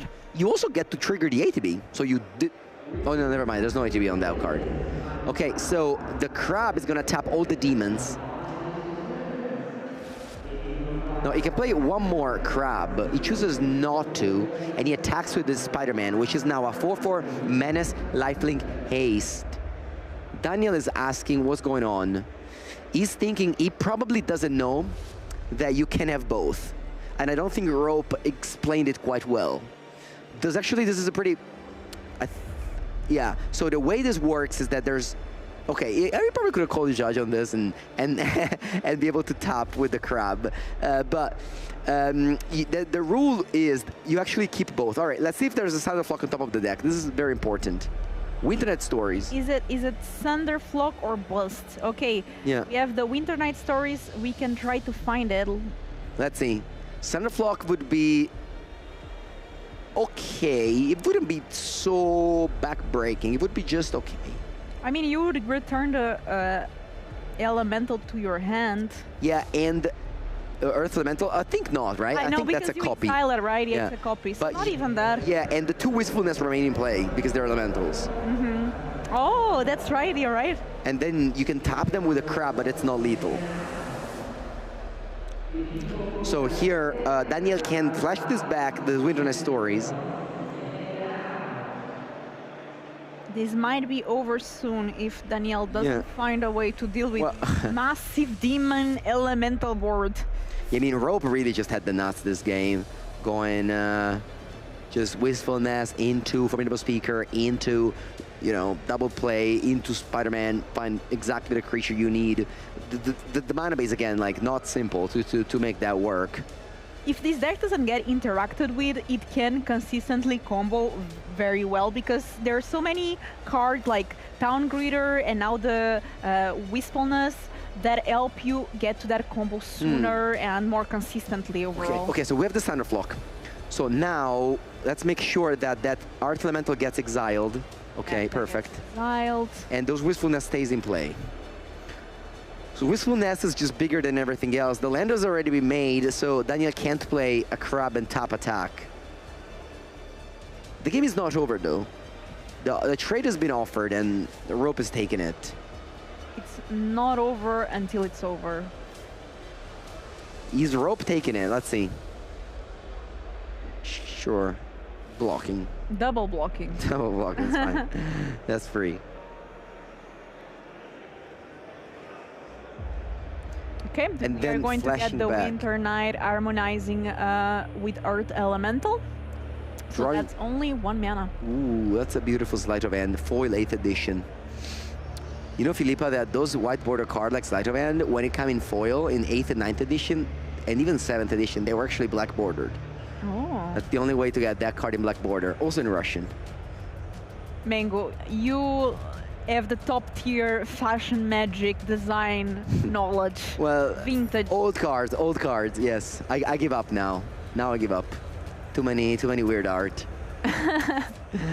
All right, looks like Rope has a million cards in hand, and of course he didn't go to discard. What happened is that Thunderflock bounced all these permanents to his hand, so he just has it all right now. He just has to decide how to sequence this properly, because obviously, what is he gonna do? He needs to refill the graveyard. He needs to put that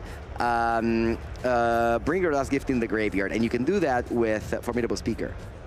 But looks like he wants to go Town Greeter first. Town Greeter, again, and I guess you want to go Spider-Man and copy the Arden. Okay, getting a land there and milling another Spider-Man. Spider-Man exiles Arden. This time, it is a copy. It's not like before. Now it's a copy. Now Spider-Man is Arden, whereas before, with Bringer Last Gift, you get both Spider-Man and the Arden. So now we begin combat, and we once again touch the opponent graveyard instead of ours. A crab. A crab taps down the flock, and then we come in for 11. So the question is, does the crab enter tapped or not? If Rope hadn't blocked, he would have won the game here. If he hadn't blocked. Okay, attacking here for a lot of But of course, Rope didn't know. I guess he did kind of know. Yeah, Rope could have just taken the damage before and not taken the trade. And because he knew that this was going to be the play. This was already in the graveyard, both Arden and the crab. So now, I mean, the race is on at 25-5, so it's very hard for him to lose this game. Even if he plays like another Thunderflock, you know, I wonder if that crab keeps the elemental text. Let me read Arden again. If you exile a card this way, create a token that's a copy of the card, except it's a 5/5 black demon. I think it overrides. I think it's not an elemental anymore. I wonder what chat says about it. Chat, let us know. Is it Usually whenever I stream, you know, I ask chat for judge questions. The players can ask the judges. We don't have a judge here at the feature match. I mean, we have combined between YouTube and Twitch over 2,000 people watching, something like that. So I'm sure there is a judge in there. Yeah, I think it overrides. I think it's not a demon elemental anymore. So if there's another Thunderflock coming down, that crab would go through the exile zone once again because it's a token. There is another Thunderflock. All right, let's see. Daniel has access to a ton of cards. Is any of them a Thunderflock? Not yet. Yes, yes. Oh, there yes. is. Okay, wow.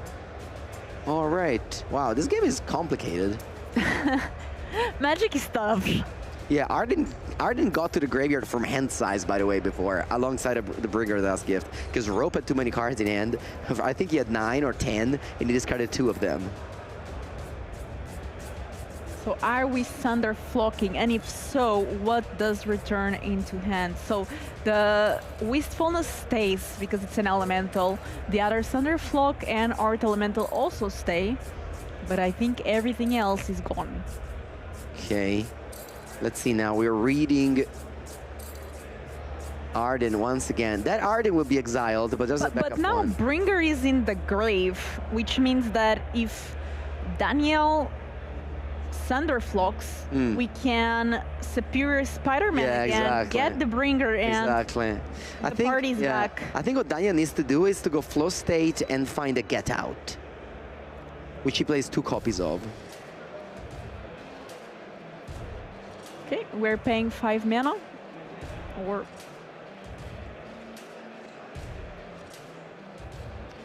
so it would only cost 4 because Thunderflock is 5 mana, so it reduces the cost by 5.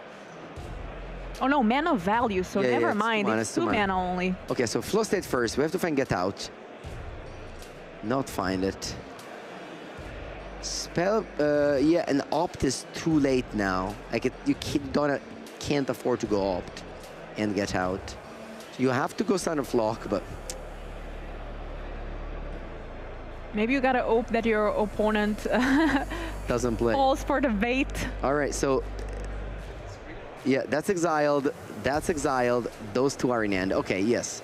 The Arden does not say an addition, so that elemental, that crab was just a demon. Ooh, are we racing? Is that what's going on here? Okay, 19-5.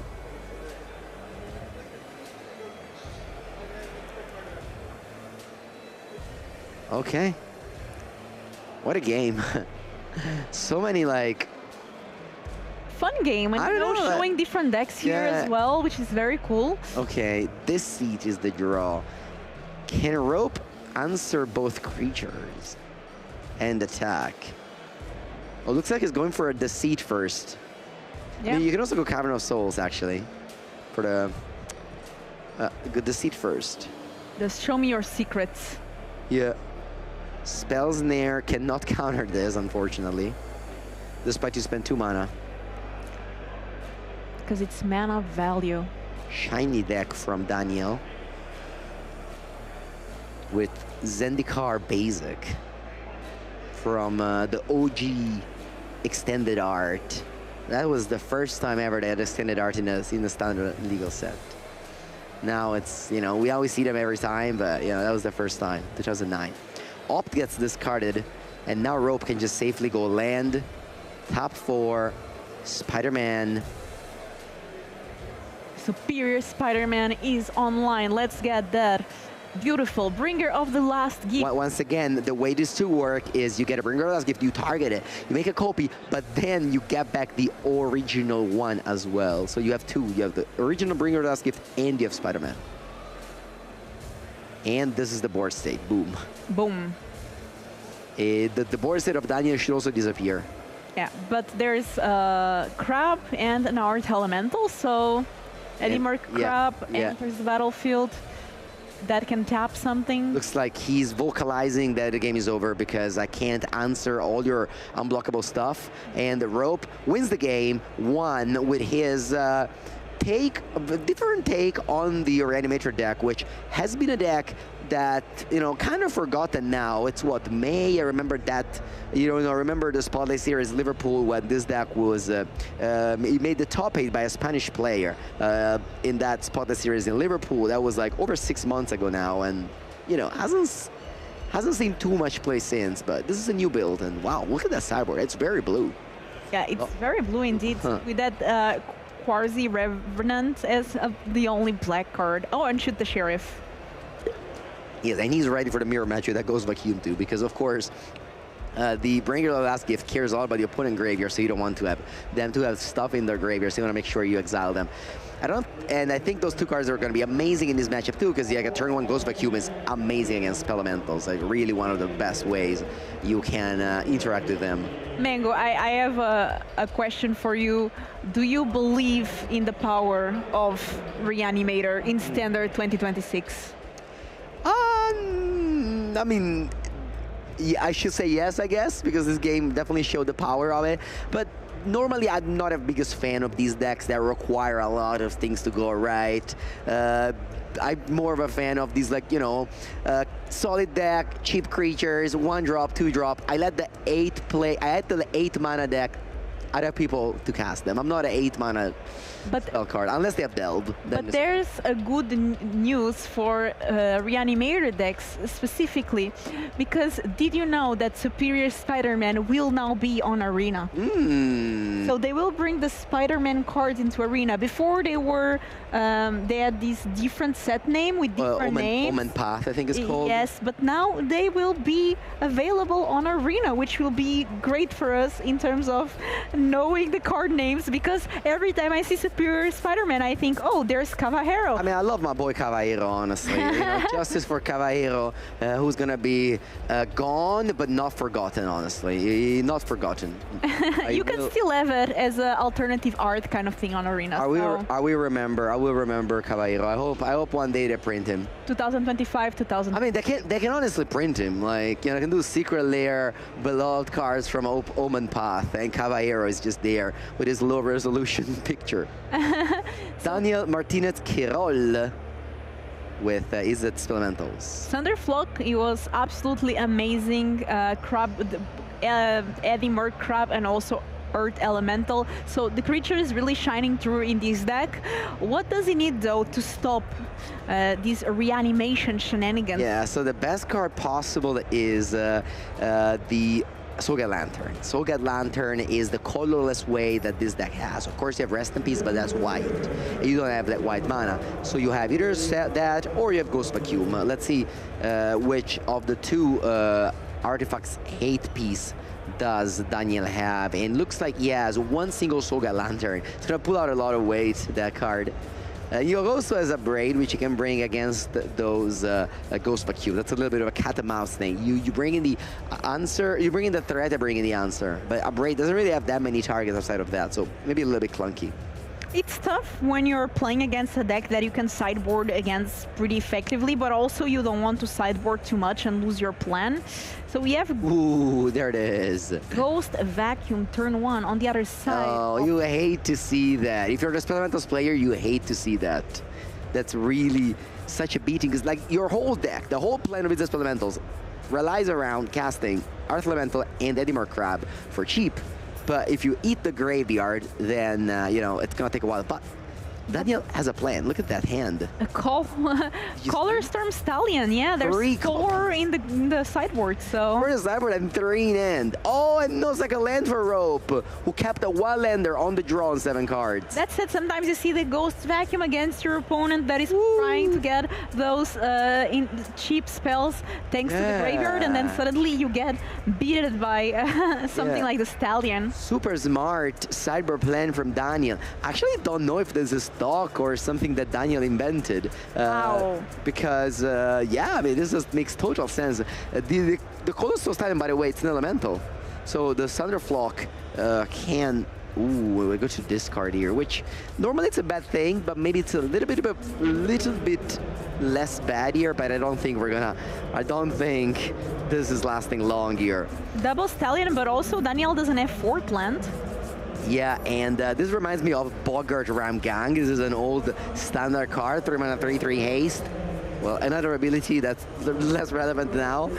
Just 3 mana, 3/3 haste, getting the job done here. Of course, also the word one matters a lot. Okay, so we have an Ashling. What can Ashling do here? Just trying to find a 3rd land, and then a 4th land. That's the only way a Rope can get back into this game. And hope that Daniel doesn't have a counter spell, or just find Cavern of Souls. That's also possible. Okay, so we have a barrage against the Ashling, and that's going to be enough. Game. I mean, Rope is starting very strong with that Ghost Vacuum, but then just not having lands, and the Stallion plan worked pretty well for Izzet Spelementals player Daniel Martinez Quirol, and now we are going to have a game number 3. Yeah, no, man, like this plan won him a game. Like, again, I don't know if Color Storm Stallion is a stock card in Spelementals, but if it's not, he won the game because of this, this technology, which is exactly what he needed to beat that hand. Like, Rope kept a bad end only because of his Cyber card, which turned out to be not even that good because Daniel was ready for it. Do you know how to do the sound of a horse, Mango? That's how Daniel Martinez was feeling with those Stallions coming one after another and just feeling amazing. I mean, sometimes a 3/3 Acer is all you need. Yeah, not that I've seen. I've never actually... I mean, I've seen horses, but I've never been on one. It may be cool one time. I should probably go on a horse eventually. Somebody said that you sounded like the ghost of a horse, Mango. The ghost of a horse? No. That's when bringer of the last gift brings back the stallion, and then that's probably how you sound. I can do that. I can do that at the time. If we see that up in this game, you will do it. It's promised here. Okay, we will do it. You got it. You got it first. So we have a look here at the sideboard. I mean, we saw the Ghost Vacuum enter. It was nice, but no follow through after that. Yeah, and once again we see the sideboard. I wonder if the Flash Freeze coming. They have a lot of targets, but it's maybe not as impactful as you want to be. Yes, it is a target, but you might just want to just care about your own plan and not really over sideboard. Maybe those Flash Freeze are for just because Revelation and that deck, you know. The player that wins the next game will officially be qualified to Day 2 of the Regional Championship in Prague, and to be one step closer to top 8, to get top 36 for our Pro Tour invite, and some sweet, sweet money. Yes, indeed. The players are shuffling their deck thoroughly, ready for Game 3, where the Finnish player on Sultai Reanimator, on 4-color Reanimator, is on the play. Let's see if he has the Ghost Vacuum once again. Okay, they're taking a look at their ends here, and now, of course, our 4-color Reanimator player, Ropey, will be on the play. I see lands and I see Wistfulness. That should be enough to keep. On the others, yeah. A mango keep. Yeah, changing a sleeve, of course, whenever you feel like a sleeve is damaged, you gotta check some extra sleeves at the ready. And yeah, looks like the players are ready, starting town, pass. That's why you can always get sleeves from our sponsor, Ultimate Guard. You know, get them ready. And Daniel has just a top land Steam Vents, no cheap cantrip, only 2-mana cantrips. We're gonna see on the other side a cantrip as well, which is Wistfulness Evoked. Filling the graveyard for that. Oh no, never mind. It's a Town Greeter. So we are going to mill 4 and we can return a land here. Cavern of Souls, which is a great one, dodging those counter magic spells. Yeah, get out. Also notably milling the Flash Freeze, which once again, it's just a bad mill because you just put a card that doesn't come back with Bringer of the Last Gift. So it's a card you want to draw, not a good card to mill. Kind of dilutes your plan a little bit. Obviously, you know, you wish it was in your hand, but Daniel plays a land and passes, and he's ready to cast his cantrip. He has access to Prismari Charm end of turn. Okay, so we do have here the formidable picker. Thinking about what to discard, he has 2 lands, but he discards the Emeritus of Ideation. That is the 5-mana 5/5 that prepared draws 3 cards, and that's a card that we've seen many times on camera today. It gives you an Ancestor Recall. Okay, it looks like we're getting the Bringer of the Last Gift. There's a Superior Spider-Man in hand. It is. And there's a Cavern of Souls, so... Yeah. The plan is online. Yeah. Oh, but putting that Thunderflock in the graveyard. So if you get to cast, get the Bringer of the Last Gift back from the grave. Yeah, you're just gonna have the Wistfulness remaining because that's elemental. Yeah.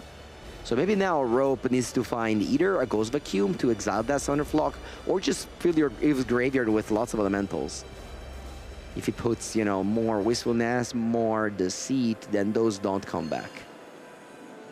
Yeah, let's see here what Ropey manages to do. Now we have Daniel's turn. Something like a Stallion.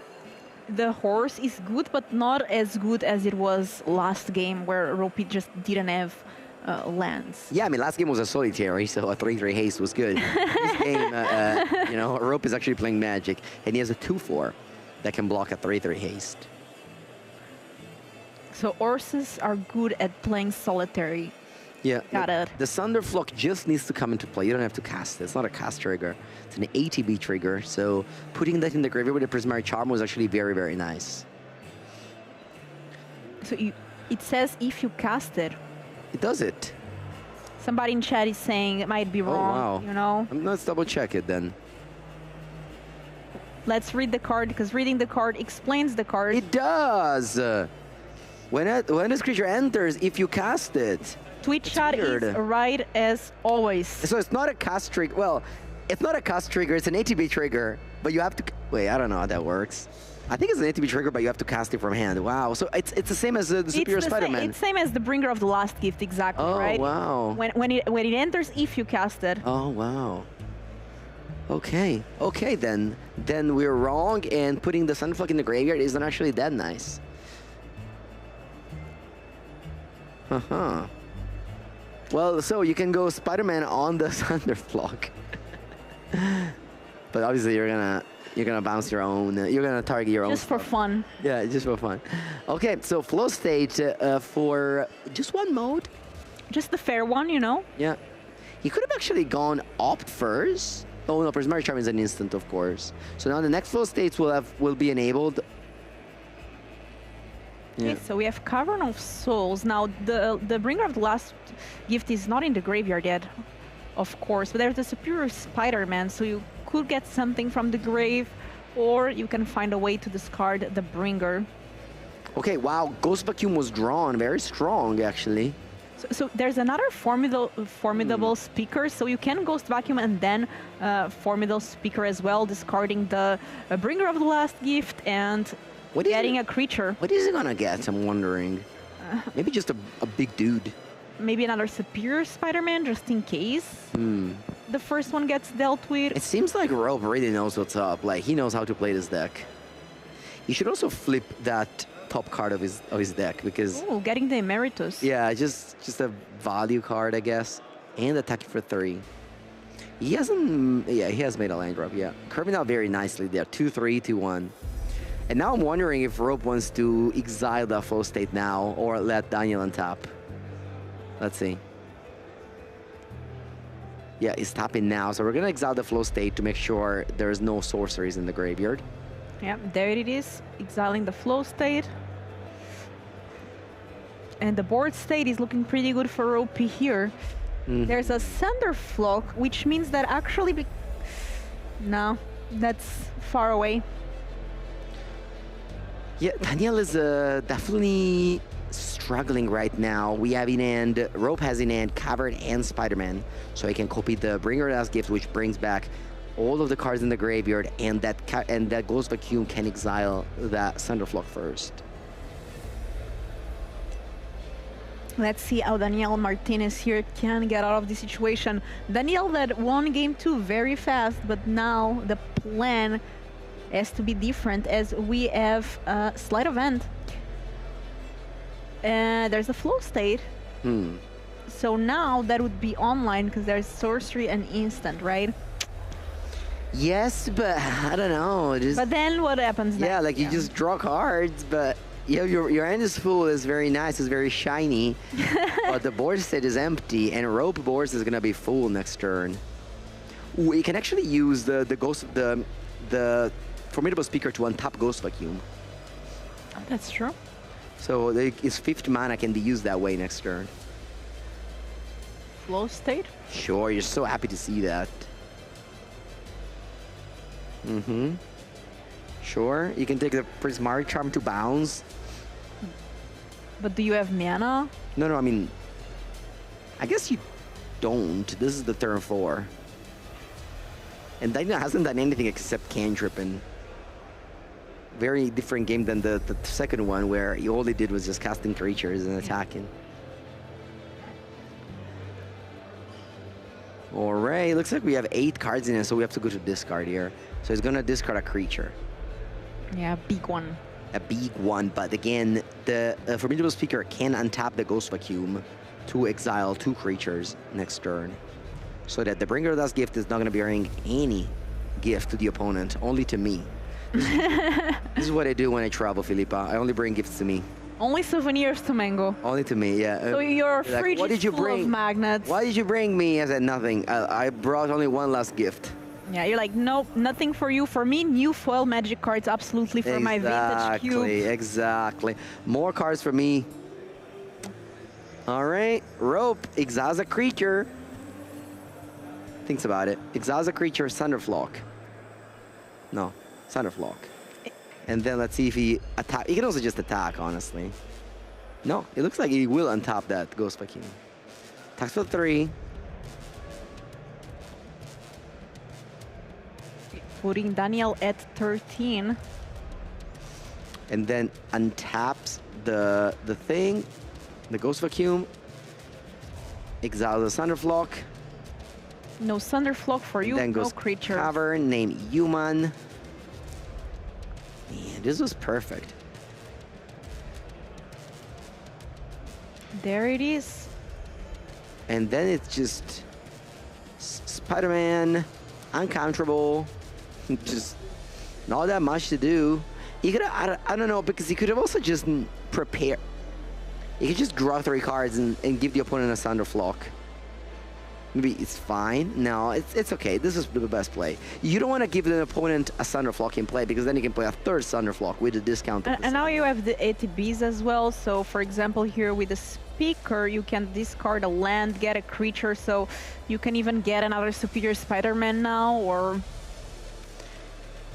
yeah, or Arden, or there's so many options. The Seed, I think. The Seed is a good one.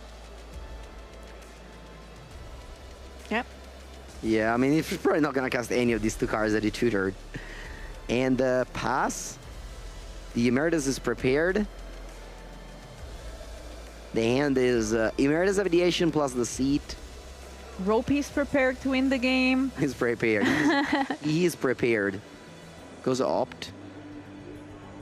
So the way that Daniel can get out is if he goes Art Elemental Thunderflock, or is that even enough? Exactly. He needs to go Art Elemental Thunderflock, which will, you know, just that we've seen in game 1. Like, this is not a winning strategy. I mean, he does have that, but does he have mana to even do both of them? So how much does the Art Elemental cost right now? 1 and then the Thunderflock would cost 3. So he does have the mana, but the thing is that just, I think, prolongs the death. Because the way Spider-Man plus Bringer work is that the Bringer is actually in play right now. It's not exiled. It's a very weird synergy, honestly. All right, we see a red mana being tapped. Elemental is in play. And now we can go Thunderflock for 3. Yeah, the Wistfulness stays. Bouncing everything but Wistfulness. And then what else? Okay. Another one. Pass. Untap. I mean, Ropey still needs to find a way to discard the Bringer. Yep. The Formidable But he has a Speaker is 3 mana. Yeah, you can go. You can go.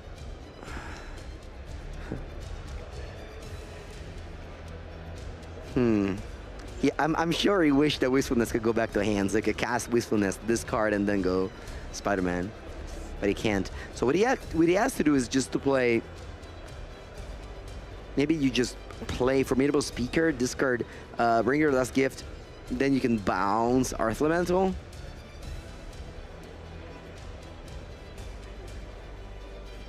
Let's see now. Cavern of Souls. The 3rd cavern. We already have a human elf. We are collecting creature types. Yeah. Elemental. This seat? No, what's this? Taking out 1 damage. Oh, he wants to discard a card, I think. So he's taking a look at Daniel's hand. And taking a damage as well. No, the demon doesn't get exiled. That's a very weird synergy between Spider-Man and the Bringer of the Last Gift. You target the demon and then you bring it back for its own ability. And then you let the ability of Spider-Man to resolve, to exile the demon, but the demon is not there anymore. It's in play. It's gone forever. Okay, so we have Barrage, Stallion, Critic, Prismary Charm. 4 Izzet multicolor cards. Such a broken color combination in this standard format. Look how many powerful blue-red cards are, and 3 of them are for the most recent set too. Yep, a lot of good elementals. Okay, let's see. Lots of choices, lots of decision.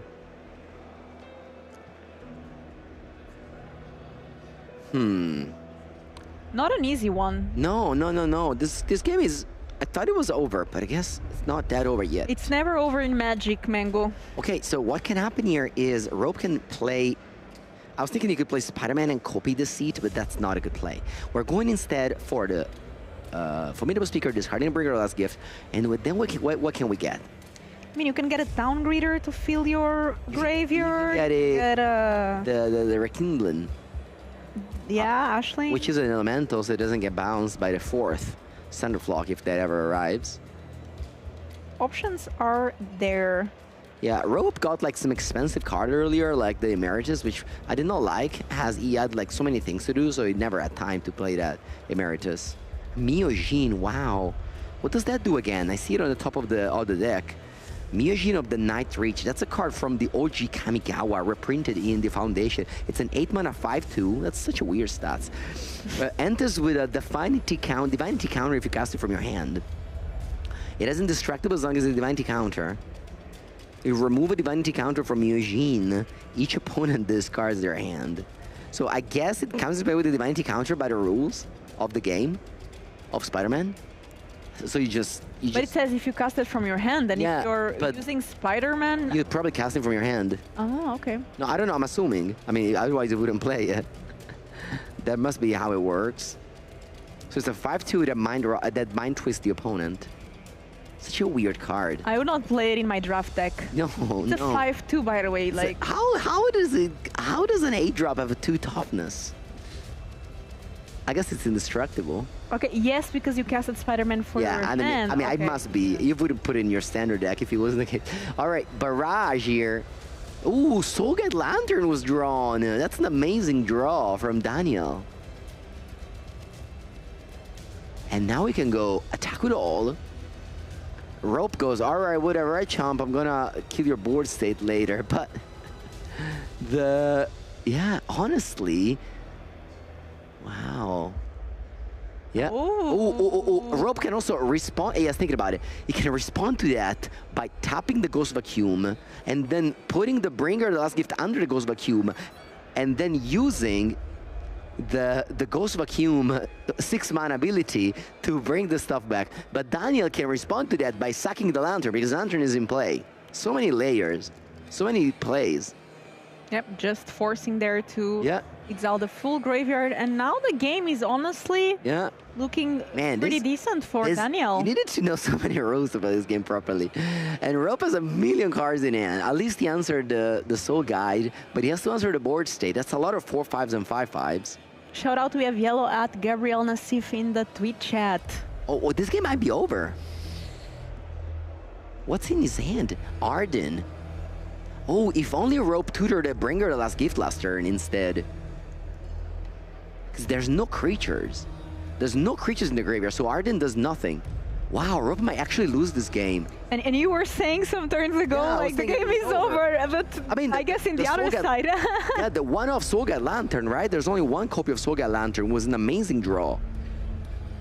Wistfulness. Okay, let's see what we are wishing for. Yeah, so Rope needs to draw Arden here. Draw 2. Oh, wow. Do we lose this game? I mean, you can still superior. You can still go this. You can still discard the seat and go Superior Spider-Man, but he chooses not to. Okay, we are okay. That's a Superior Spider-Man. Yeah, because like it would go Spider-Man. Wow, crazy win by Daniel Martinez Querol. Best card ever, Soul-Guided Lantern. Honestly, this game does me speechless. You know the advantage bar? I would have had it all the way to Rope throughout the whole game, but Daniel was so calm throughout the game. He had his plans and he succeeded with it. So congratulations. This game really shows what it takes to win at the highest stage of Magic. You need to be calm. You never lose your temper. You just have a plan, know your outs, and just, you draw your outs. You play very, very well. See it, very well played here, and that means that Daniel is making it into day 2. That's official of this regional championship, which means that we might see more of him here during the weekend. I'm really excited to see more of this deck as well. I really like to see how he played the Spell Elementals. On the other side, Ropey had a fantastic deck, a very interesting one with very interesting plays as well, and he can still make it day 2 if in the last round round, round 8, he wins the round. So good luck to him as well on the last round of the day one. Yes, indeed. And this was the round 7, the end of round 7. We have an interview with Carl and Daniel, the winner of this round. And then you're not going to see me and Felipe anymore. Oh. Today. Today. Tomorrow, we're going to be here from the very beginning. Thank you so much for watching. Stay tuned for Carl's interview and then round 8. See you soon. Daniel, congratulations. That was Thank you very much. Awesome. And I have a few questions because you're playing against a pretty unorthodox deck. Yes. Were you prepared to face Not quite at four-color all. Reanimator? Yeah, no. When I saw my opponent's deck list on the mobile phone, I thought, okay, I'm not quite prepared against this because I wasn't expecting to play against this deck at this tournament. Yeah. So, did you feel prepared from your sideboard at all? Was there anything you could use? Just one Soul Guide Lantern, and I saw the Soul Guide Lantern in game 3. So maybe a little bit lucky in game 3. Sometimes you need a little bit of luck to get through. Yes. You need a lot of skill and a little bit of luck at the key moments. That's the perfect recipe. Now, you're playing Izzet Spelementals, which is a deck that was very, very popular. It fell off a little bit. It's still a deck, but it went down in playing percentage. What was your decision to bring it this weekend? What are you looking to face, and what are you looking to dodge? I've been playing quite much this deck since the last Pro Tour because I really love this deck. I really love the interactions, and the main reason is I think it's a very good deck against green decks, Landfall, Celestia, and it's very good too against Prowess. So which is if you big want part of the to beat metagame. those matchups, maybe this is a very good option. The problem, what I was a little bit afraid in the last weeks, is that it's a very bad deck against control decks. And 4-color control loses all the time against control decks. So people really like to play control decks in the last weeks, and I was quite afraid of that because the 4-color control or even the Sky control is a little bit better, slightly better, but if you are playing against 4-color control, you are not the favorite in the matchup. Probably you're going to lose. And that's what I'm afraid with the Spelementals. There's a good thing and a bad thing. And you don't want to see control decks. Yeah, and it's funny because if you're watching from the US, we're in Europe. In Europe, control is slightly more popular. I don't know why, but Europeans tend to gravitate towards control more often. Now, you only have one loss so far. Is that against control? Sorry? Because you are XN1 currently. Yes, no, it was the first one, and it was a mirror. It was a mirror. It was a mirror. It was a mirror. So you haven't faced any control decks for the control? No, not for the moment, so... We'll keep our fingers crossed. We're hoping for the future. If you keep on avoiding control, we'll keep on seeing you in this seat. Anyways, well done. Thank you very much. Congratulations. Thank Go you. win your last round. Thank you. Excellent.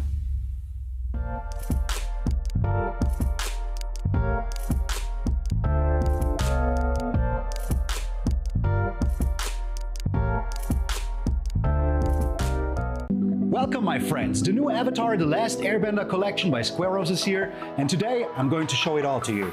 But I'm gonna do it in style. Now this is what I'm talking about.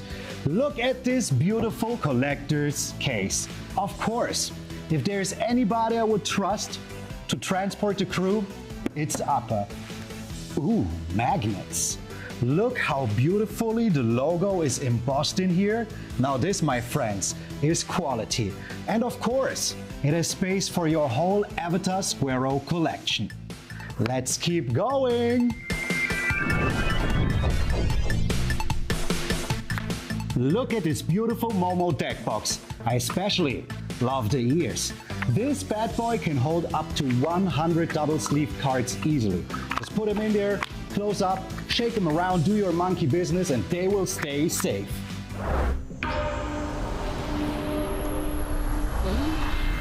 Ah, you're right. This meditation really does work. I can feel the energy of the elements rising already. And yes, you're cool and all, and I do really want to be like you, but did you really think I would cut my hair for this? You might be the last airbender, but I am the last hairbender. Oh, and of course we all know, no Avatar The Last Airbender collection would be complete without his most handsome hero. And not only is he really good looking, but he will protect all of your most valuable goods. Let's keep moving. Of course, that is not all of them, and I wish I could transform into every single one, but somebody spent all of their costume money on cabbage. We still got Toph, Katara, Sokka, Uncle Iroh, Zuko, and of course Azula. And together with them, the collection is complete. And if you want to know where to get them, check out the link down below. And hey, while you're here, why not watch one of those videos?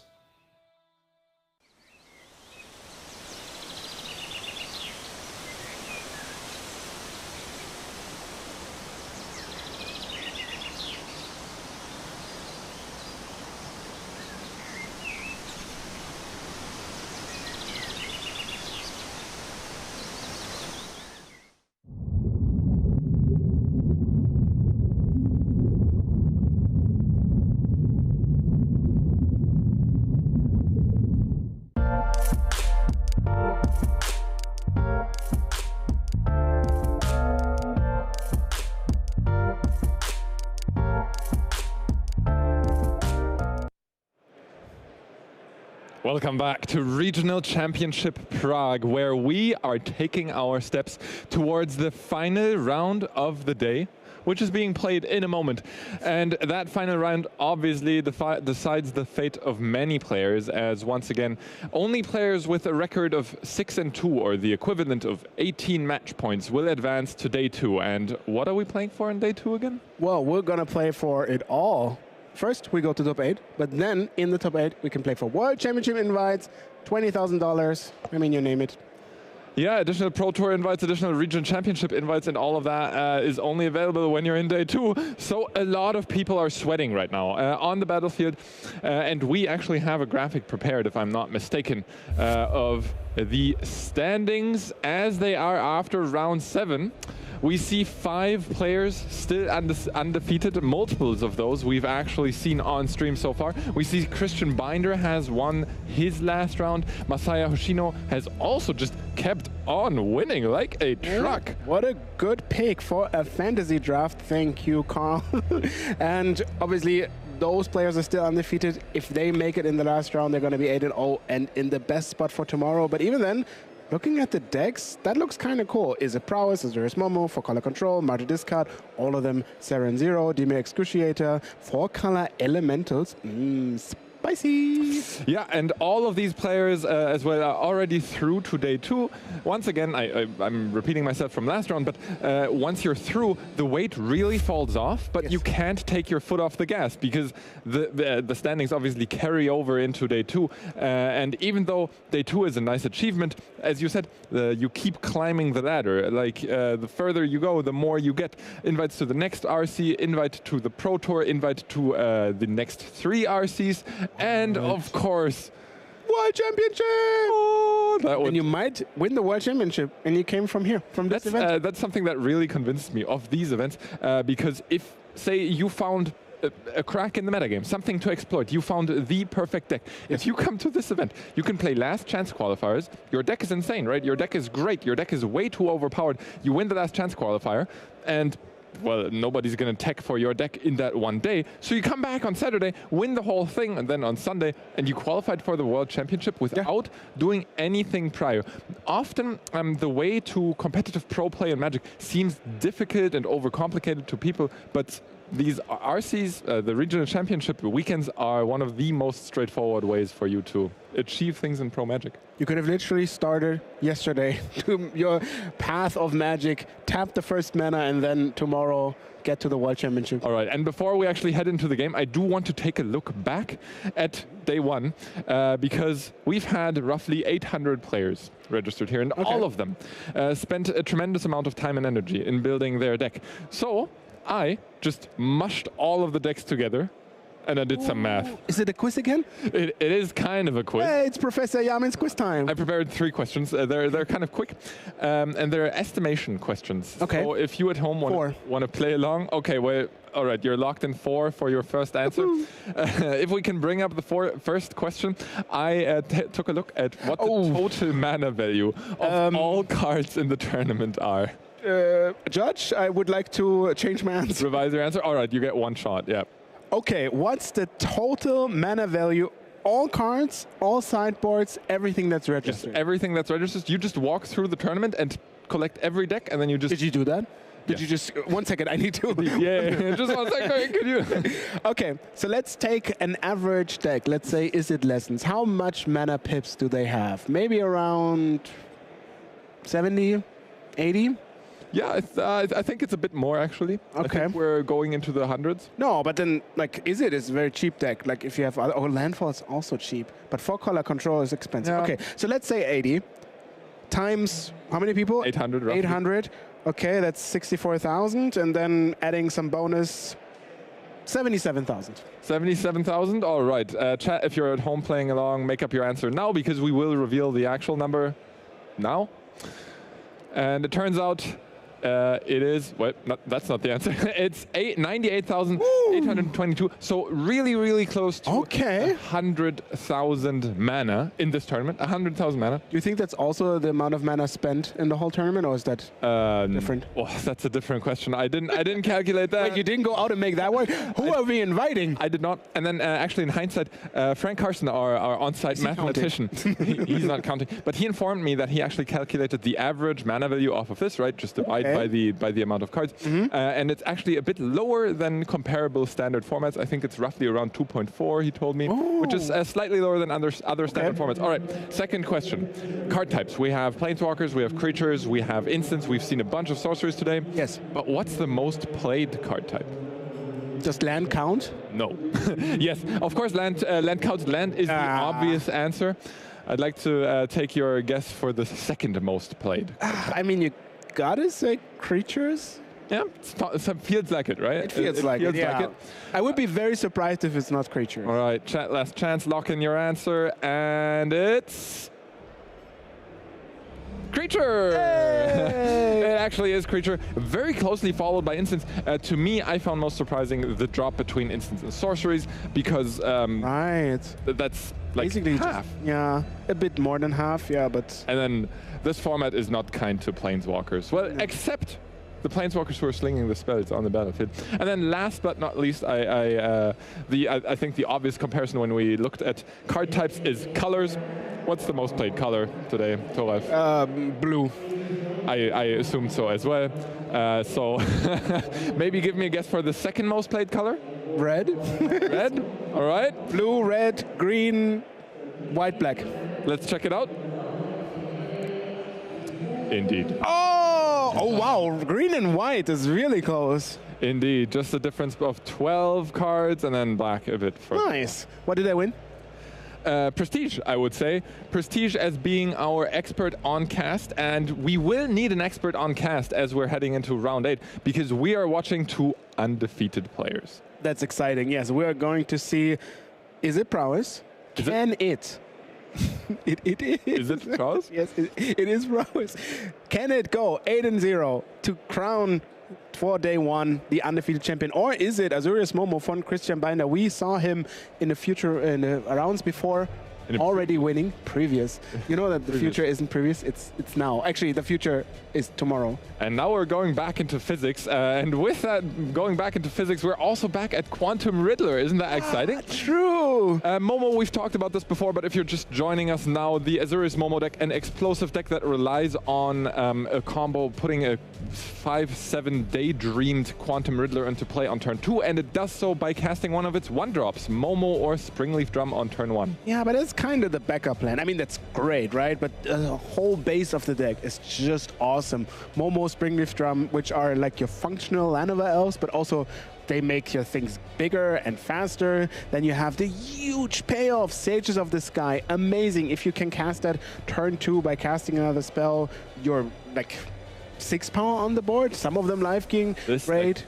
can be really, really explosive. Practiced offense, new from stick saving, also in this deck, which can lead to some turns where you think, well, I don't think I can ever lose this game to I'm dead. Very good. Yeah, the whole deck seems to be quite rounded up, and of course, Abandoned Air Temple, winning one of the games early on stream, is such a sick card because you have so many cheap creatures, multiple of those also pumping all your team as a land that also makes colored mana. Chef's kiss. Having a land that activates just makes your deck flood out so much better, especially as an aggro deck, which usually floods so poorly. On the other side of the table, we're going into the true, the tried, Is It Prowess? Is it prowess? It is prowess. Oh, okay, good. Yeah, but before the cast, we agreed to have a maximum of one Is It joke per round, and we haven't been using them, so we got to catch up to Yeah, yeah. So you might say now is the time because it is. We didn't. Yeah, if you have any additional jokes, put them into the chat. This certainly is It Prowess? Though with the flex cards, all right, let's go through the checklist. Yes. How many one-drop creatures do we have? 4. How many do we play the full set of Slick Shot show-offs? Yes. Do we play any Color Storm Stallions? Oh, yes, 3. And then what are the flex cards? Do we have any spicy inclusions? I see a lot of protection. 3 Secret Identity and an Into the Floodmaw, more Violent Outburst. That list shaved a little bit on the creatures, especially like the 1-mana ones, only 4, only 3 Stallions, included 2 Drake Hatcher, and then really interactive spells. I love it. This is my jam. What do you generally think of the Drake Hatcher in the Is It Prowess deck? What's the matchup that it really shines in? It's kind of like a really stable creature. It's really hard to remove because of the toughness of 3, but also you can play your spells to get it to 4, which is kind of the breakpoint. I love removal spells, Lightning Helix, the 1-mana red that deals 3 damage. But also, if this one comes through with slight amount of damage, 2, 4, you can start charging those counters, and then 3 counters make a 2/2 flyer. So that means that Drake Hatcher alone can be like getting out of control in 1 or 2 turns. So what you're saying is it doesn't provide the aggression that Is It Prowess is usually known for, but it does provide the kind of snowball effect that will make sure you stay in control of the game once you're ahead on the board. Absolutely. That's what I said. You, well done. You listened. I mean, well, I don't know. I think I know quite well what you were implying with like the actual factual statements that you made. As we head into the game, we have a friendly flyer and a Storm Chaser's talent greeting us. Though Giovanni does not seem to have the Storm Chaser's talent ready on turn 1, but Christian, I would be surprised if he held a hand without a 1-drop. Yeah, I would like to again remind, if you sign up with Azorius Momo, any Magic tournament, you get a free Momo on turn 1 gratis all the time. Slick Shot here, ooh, 2, 1 damage. And I find it always really interesting when you plot and when you're not plot. Obviously, if your opponent plays more of a creature-based deck, you get in there. What are you going to do? Remove it.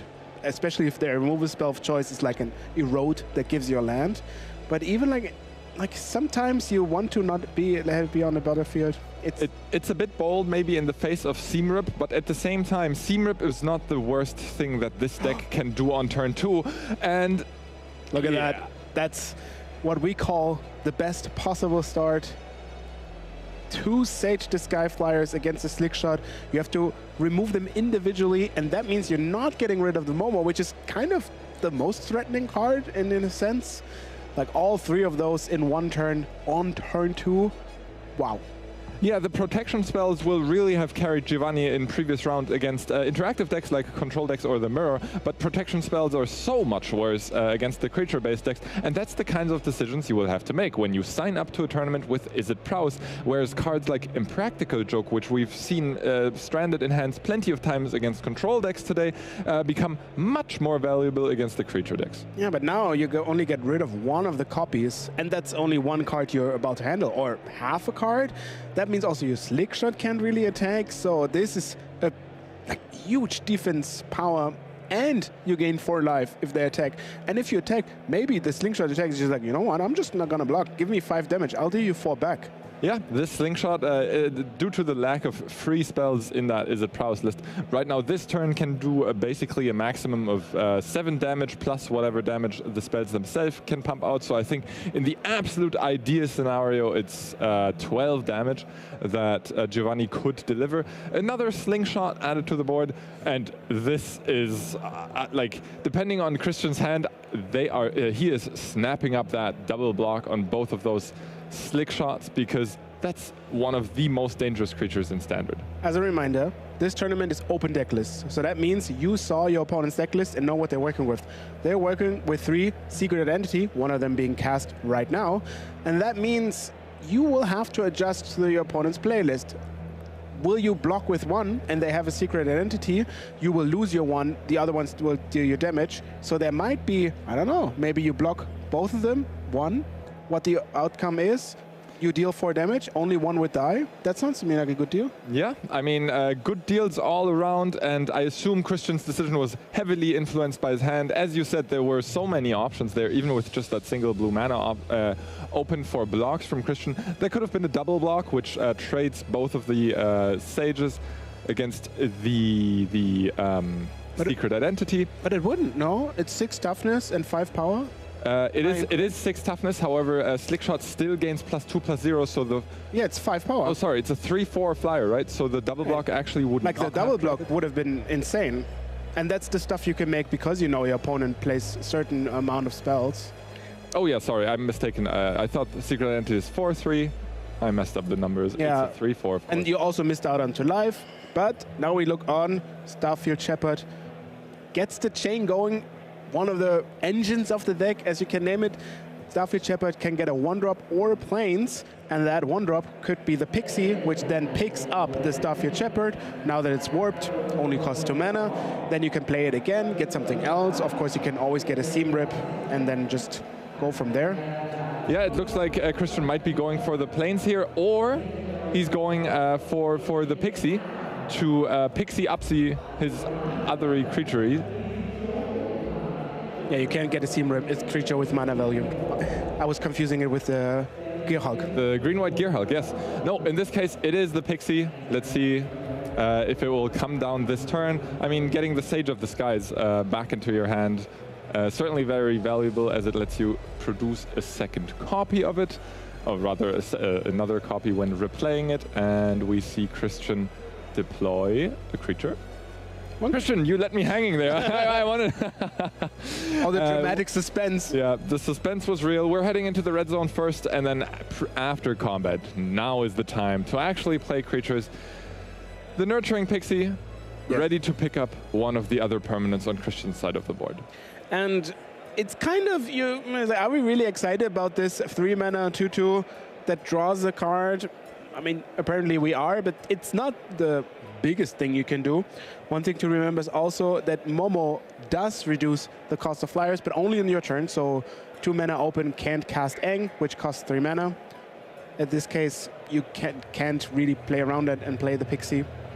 But now you're looking in the face of a lot of damage, potentially. Yeah, leaving both of those Slickshot show-offs on the battlefield is dangerous, and notably the Sage of the Skies last turn were such excellent blockers because they have 3 toughness. Both the Nurturing Pixie and the Momo only have 2 or 1 toughness respectively, and I assume you can tell me what the main difference there is. No, tell me. I meant Burst Lightning, but thank you for making me spell out my own setup. I thought that was the point. And I think I might even already spot a Burst Lightning in Giovanni's hand here. Which, no, even better, the Vibrant Outburst, able to tap down a creature and deal 3 damage to any target. Now, no blockers are available for the Slickshot show-off. Much damage, yes. Oh, and so that's and the Burst 4, Lightning. 8, 10. Is it 10? So that is... Oh no, it's twice. Oh god. So it's in total, let's count. There's 3 non-creature spells cast this turn. So that's a total of 12 damage already off the Slick Shot. +2 makes 14, +2 makes 16 off the Burst Lightning.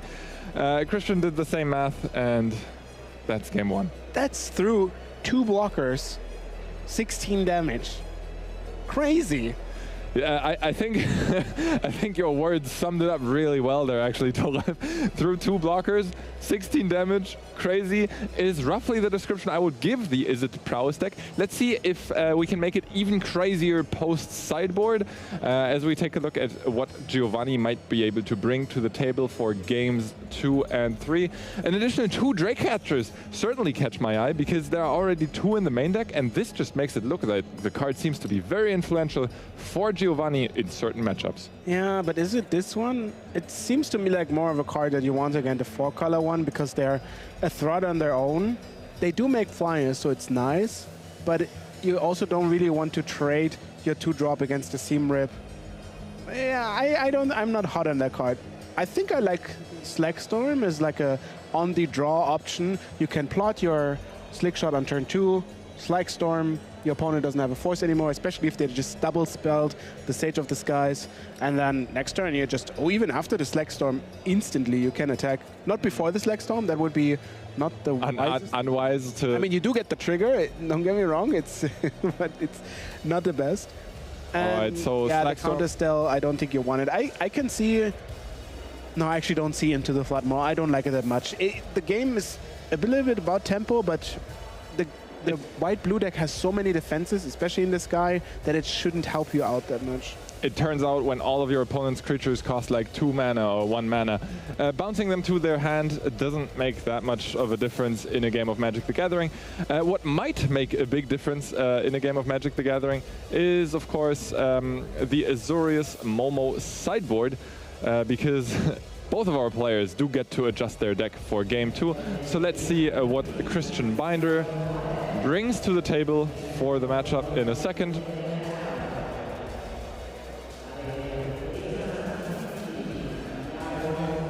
If the announcement is very loud. Yeah, the tournament hall, of course, one of the noisier places with announcements right in for the players. We are right in the middle of the action.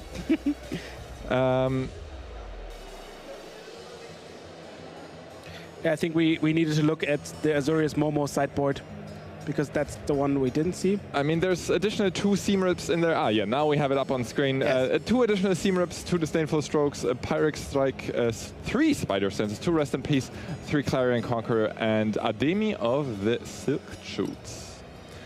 How do we feel about additional Seam Rips against the Prowess deck? Very hot. I love it. Would board them in. Then good advice. good advice. I mean, I didn't give any advice. I just asked questions. Disdainful Stroke counters barely any cards in the Is It Prowess deck, but Rest in Peace is certainly something that influences the game state. The question is, 2 mana is quite expensive just for turning off flow states later into the game. Yeah, sometimes you find matchups where Rest in Peace is slightly good enough to board one, because you're okay if you draw it. You never want to draw the second copy, but in this case, you're not even happy drawing the first one. So that's not the case. You don't see anything in the sideboard that makes it better. So there are no crabs, for example, that they could board in. So you don't need to bring those.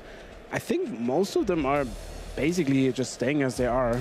And that obviously makes the Azorius Momo deck quite happy, because that is already good advantage for you.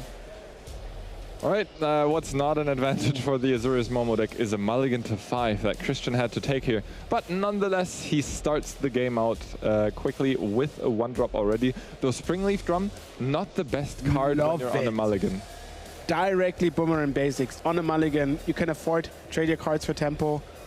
And that Springleaf Drum is explosive. It's not a thing I would consider, but this is usually a play that you figure out in testing when you go like, that's a good outcome. You don't have something you use the Boomerang Basics for. But, as I said, Momo is guaranteed. Slightly punished here because the start is still amazing. Yeah, but we talked about this earlier. What's the worst thing that Christian can do on turn 2? It's usually a Quantum Riddler. And bouncing on turn 1 prevents that. There's no way for that Quantum Riddler to become a 5/7 on turn 2 when you just spend your card on it. And Giovanni correctly identifies that, well, I might as well, my opponent is on the mulligan to 5. So one of the ways they can easily get back into the game would be one of those crazy Quantum Riddler starts. So let's just shut that off as we head into Giovanni's turn 2. Love it. Notably, now the Starfield Shepherd has to be warped out. There's no mana left to pixie it back to the hand. That also means next turn with the third land and the Momo and the Springleaf Dam, you can cast it, but that means the Momo survived. And I don't know, against Izzet, usually stuff doesn't survive as it needs to. The chances of survival for that Momo right now are pretty slim as the Storm Chaser's talent enters the battlefield. And Giovanni naming red on that passage. Look at that, Oops. Giovanni naming red on that passage gets rid of the Momo with the Burst Lightning as the auto token enters the battlefield. Okay, I know I have to be impartial, but now I'm slightly biased. That order is amazing. It's amazing and it's gone. Why would you do that? As Aang exiles the Otter, or rather airbends it, but of course tokens can't be cast again. And we do see the Drake Hatcher enter the battlefield. So now whenever the Drake Hatcher deals combat damage to a player, Giovanni will get an equal amount of incubation counters on it. With prowess, that can spiral out of control quite quickly. Yeah, you get it up to 3. It already makes an additional blue Drake. Flying is big, because as we can see, that would get around the Starfield Shepherd. Not Aang. Aang has 3 toughness, but it's also kind of unblockable in most of the cases. Prowess means that if you cast enough spells, it has a lot of toughness, now 4 already. There's an opt, making it already a 2/4. Looking for land, I think. If you find the third land, you can play so many more 1-drops, but Yeah, Giovanni really stranded for lands here. Taking the attack is, of course, still kind of free, quote-unquote, but it only deals 2 damage, not that 3. Christian deciding those 2 charge counters are worth my Shepherd and takes his 4th turn to develop his board state. Wow, that's rough that you have to block there to not give the 2 counters. Okay, bounce the Aang. Nurturing Pixie becoming a 2/2 in the process. And I think we just see the Aang redeployed here. Air bending the Drake Hatcher, being able to be cast for 2 mana again. Giovanni's still looking for his 3rd land. And he found it. That's very important. Yeah, the Azorius Momo deck now playing some form of a tempo deck. They probably realized value doesn't cut it, so we're going to put some flyers. There is the defense in hand, which can deal an immense amount of damage in 1 turn, especially if you cast it for 3 and flashback for 2. Another Aang to buy some time. So this might actually be over next turn. Look at that. Yeah. Practice offense. Put a +1/+1 counter on each of your creatures, and one of them gains a useful ability of your choice, either Double Strike or Lifelink until end of turn. Looks like Aang will be the target here.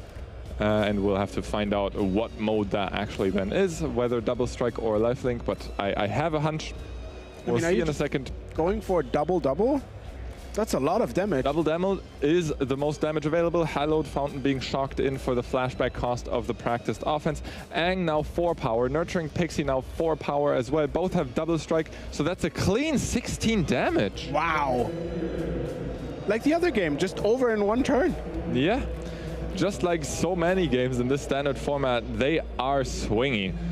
And we'll head into game 3. Yeah. Yeah. What do you think? Like they were so fast. Both of them lasted like 10 minutes each, maybe at best. Crazy. And both of them were on 16 and died in 1 swoop. No, was Christian also on 16 last game? 14, some of those, yeah. 16 is the new 14. Some high life total, and you think like, oh, you're safe, and all of a sudden your opponent plays like 1-2 spells. Yeah, practiced offense, it does deliver the same explosiveness kind of that Slick Shot show-off does. As always, the questions for game 3 is, does the play or draw decision change anything about your sideboard plan? I don't think in this matchup you do anything. You want your good cards and you side out your bad cards. It's a very expertise advice for sideboarding. I mean, yeah, you should just never play any bad cards and always draw your good cards, and that's how easy Magic really is. Thank you for watching. We'll see you next week. Yeah, we'll see you next week. There's no real reason. Like the both are tempo decks.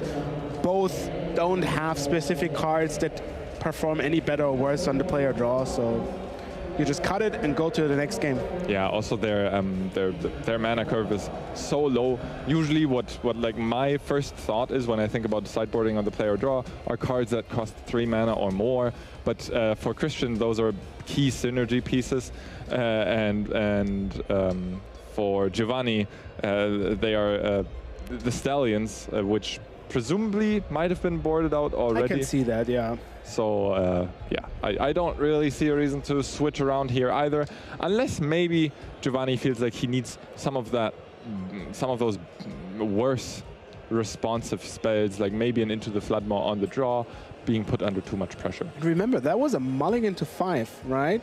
So that was a mulligan to 5, where Giovanni spent his first card of the game just setting back some tempo, and he was still out-tempoed. So. Okay, hear me out. I mean, I'm not crazy about this, right? You just always get a Momo. It comes with the deck. That's how it is. It's amazing. As we will see if the Momo remains unanswered. Nope, Iroh's demonstration, either mode will happily take out Momo. That's the downside. You get the Momo, but what happens to it is not promised in the contract.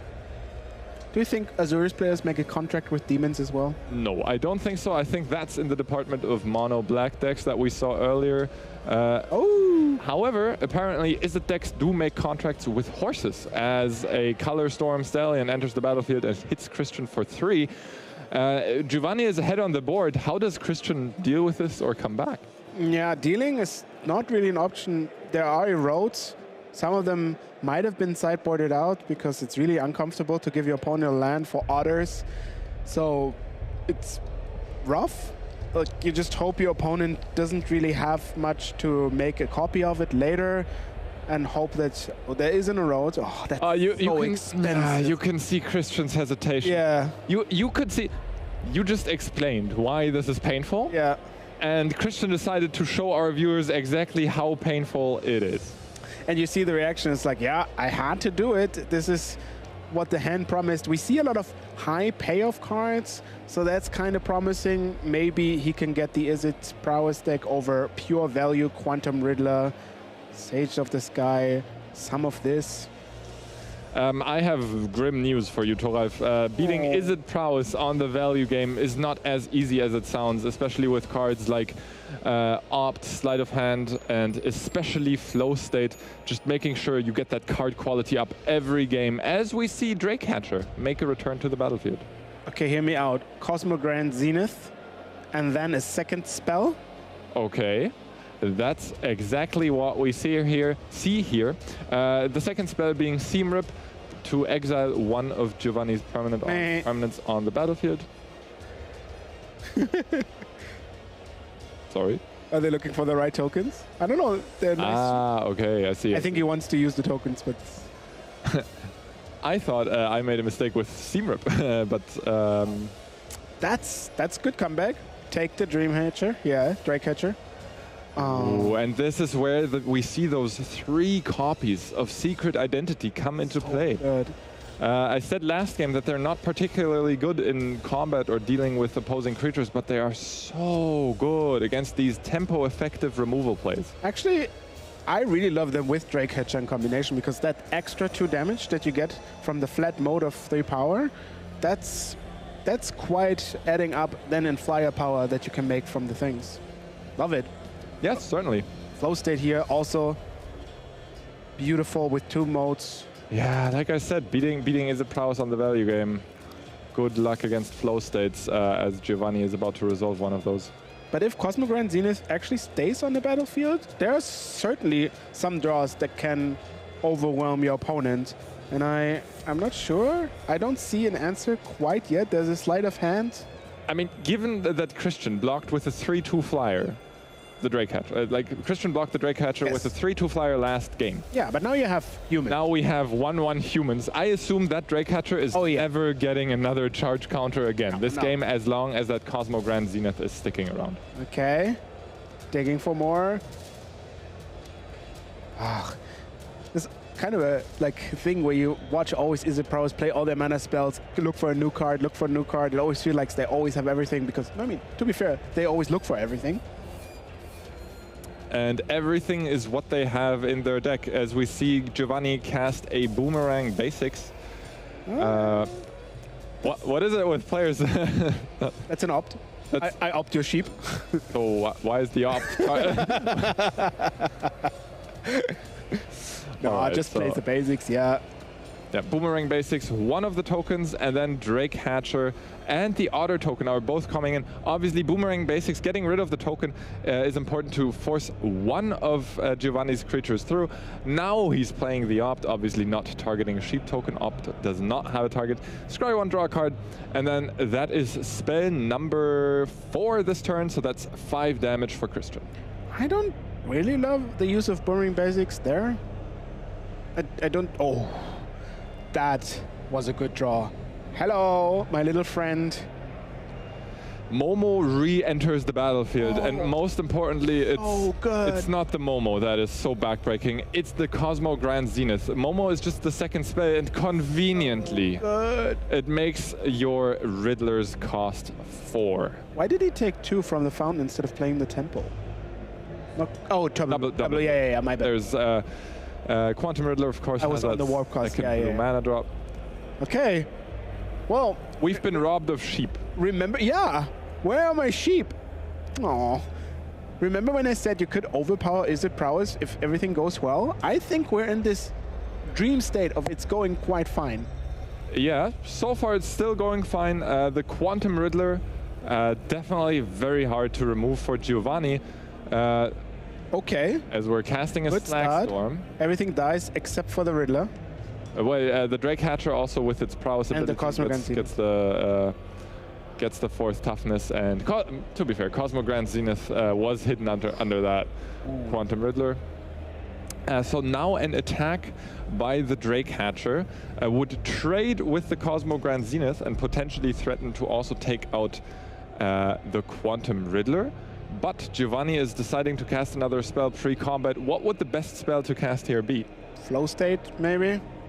I could... Oh, Violent Outburst. Oh. Vibrant Outburst gets both blockers out of the way. Something it has done pretty consistently throughout this series. Yeah, it's good. Is it good enough, though? Oh, wow, those are a lot of lands. Quantum Riddler is amazing also in the Azorius Momo because you play out of your cards. They're so cheap, and then you can draw more in your low hand. Well, if one Quantum Riddler is good, might I interest you in a second, Toralf? Yes, or a 4th, or a 10th. I would take all of them. You would take all of them. Christian does as well, though he only has mana for number 2. We will see number 3 through 10 later. Giovanni, end of turn, creates a 2/2 Flying Drake token, heads into his turn, and both players are kind of in top deck mode, where, we saw Christian's hand consist of many lands. Giovanni just doesn't have any cards in hand anymore and hasn't shown us his single one he's drawn now. What's he looking forward to? The Storm Chasers Tavern level. Now you're just figuring out, is this the value mode where Quantum Riddler is too good and I have to find multiple cards to get out?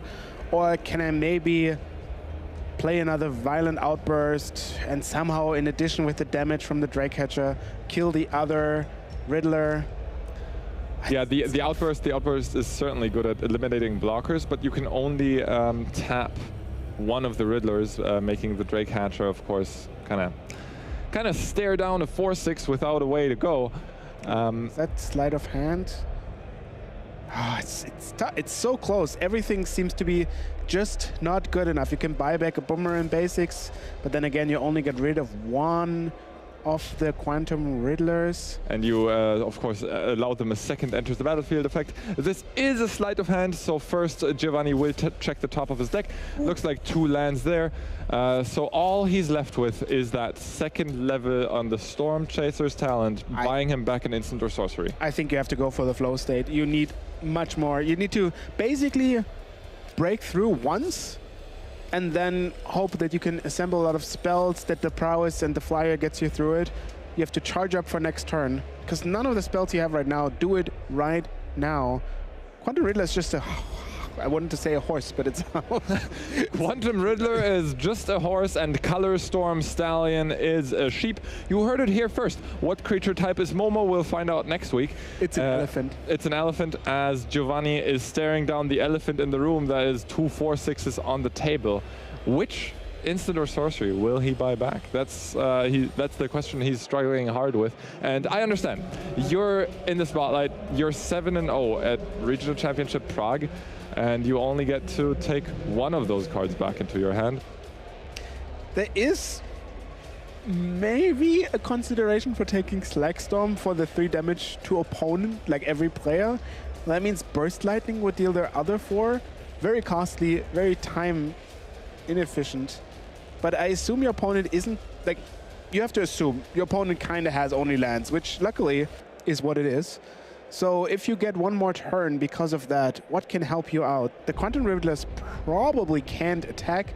Maybe one of them, so you're good for another 1 or 2 turns. Obviously, if your opponent has practice defense again, like whatever, then it may be. But practice defense, very strong card. Practiced offense, even better. Like that card is just crazy. Now, if you want to take Slackstorm, the more mana efficient way to deal some damage to your opponent might be once again the Vibrant Outburst, where it would deal 2 damage this turn, forcing through the Drake. However, the difference between 5 life and 4 life, probably pretty immense. Yeah, tough choice. And the mean part is like, it's 7-0, right? Like, a win now gets you to undefeated. Flow state, it is. Yeah, I agree. None of it is appealing, but flow state. Yep. Slackstorm does seem like it relies a lot on drawing that Burst Lightning, not even counting for any of the life gain that Christian might play, like between so many cards that just have like some incidental life gain. If you put your land there, you probably have to play it anyway, because now your opponent knows you have a land. But then, are you actually casting the flow state right now? Because that's a prowess trigger you don't have next turn. That is a prowess trigger you don't have, but how many blockers are you going to get through? I don't think I would bank on that Drake Hatcher connecting anytime soon. Oh, that looked like value. I tell you, those weren't lands. Well, you know what they say, it all evens out. After a sleight of hand with only lands is a flow state with no lands. A Nurturing Pixie is what it looks like Christian picked up here. Was perfect. Because now you can play land, Pixie, Quantum Riddler, draw 3? Yep, that's what it looks like, as Quantum Riddler's trigger on the battlefield will draw a card on entering the battlefield, and then its ability will force you to draw, well, it allows you to draw 2 additional cards when you have 2 Quantum Riddlers on the battlefield. And one of the lands in Christian's hand, even being the Abandoned Air Temple, even better. Like, you don't even mind flooding out at that point. He probably is not playing it as of now to keep it as a surprise tool for later. Talking about Ancestral Recall weekend, yet another way of casting Ancestral Recall on a stick on your creature. Oh, whoa, whoa, whoa, whoa. Lethal alert, next turn. Oh, can we get the lethal siren again? All right, I hope you clip that at home and can use it in your personal games. Maybe if you're playing at FNM, just take it out like before you win. Having a Thoralf at hand who sounds like a police car. Yeah. Certainly handy for those situations. That must make you happy, right? Just one more turn, and then all your stuff gets 2 counters. 2 of them get double strike. That clearly will do it. So at that point, how do we survive the longest? I assume surviving the longest involves attacking with the fewest, because we do know that a card like Vibrant Outburst is great at taking out blockers. Christian right now just cycling the Daydream, basically casting it and drawing a replacement card due to the Quantum Riddler enters the battlefield trigger, putting a Daydream into the graveyard and hoping that Giovanni can't close out the game this turn. Yeah, it's going to be rough. Now you have even bigger Quantum Riddler, a Pixie that, well, I mean, will block if they have to. And you still have to even assemble the power. Boss shot is probably just finding direct damage. Violent Outburst plus Burst Lightning would do it.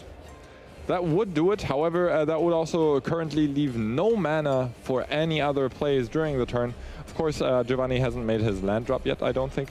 So a single mana spell is still in the budget. But yeah, it's looking like a tough ladder to climb. That being said, Giovanni also might not yet suspect the practiced offense in Christian's hand. I mean, it's a 1-card thing.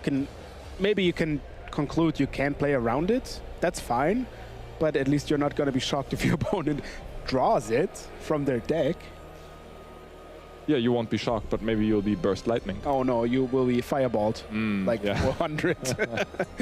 Okay, final outburst. That's a good strategy. Tap stuff. So you can kill one of the creatures, tap the other one, block one flyer. If you give both Quantum Riddler double strike, that's 6 and 7 powers. That's only 12. You cannot activate the Air Temple as well. That's 9 or 10 mana. 10 probably. I only see 8.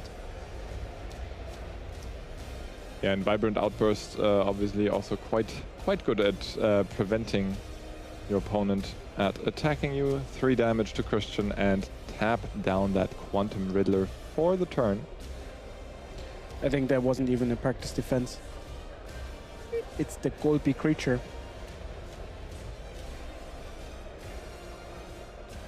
Hilaya, yes. Well, that's unfortunate. Disappointing. Yeah, that is disappointing. So Christian has the opportunity to quote-unquote untap the Quantum Riddler by flickering it again with the Daydream to make sure he has another blocker. Can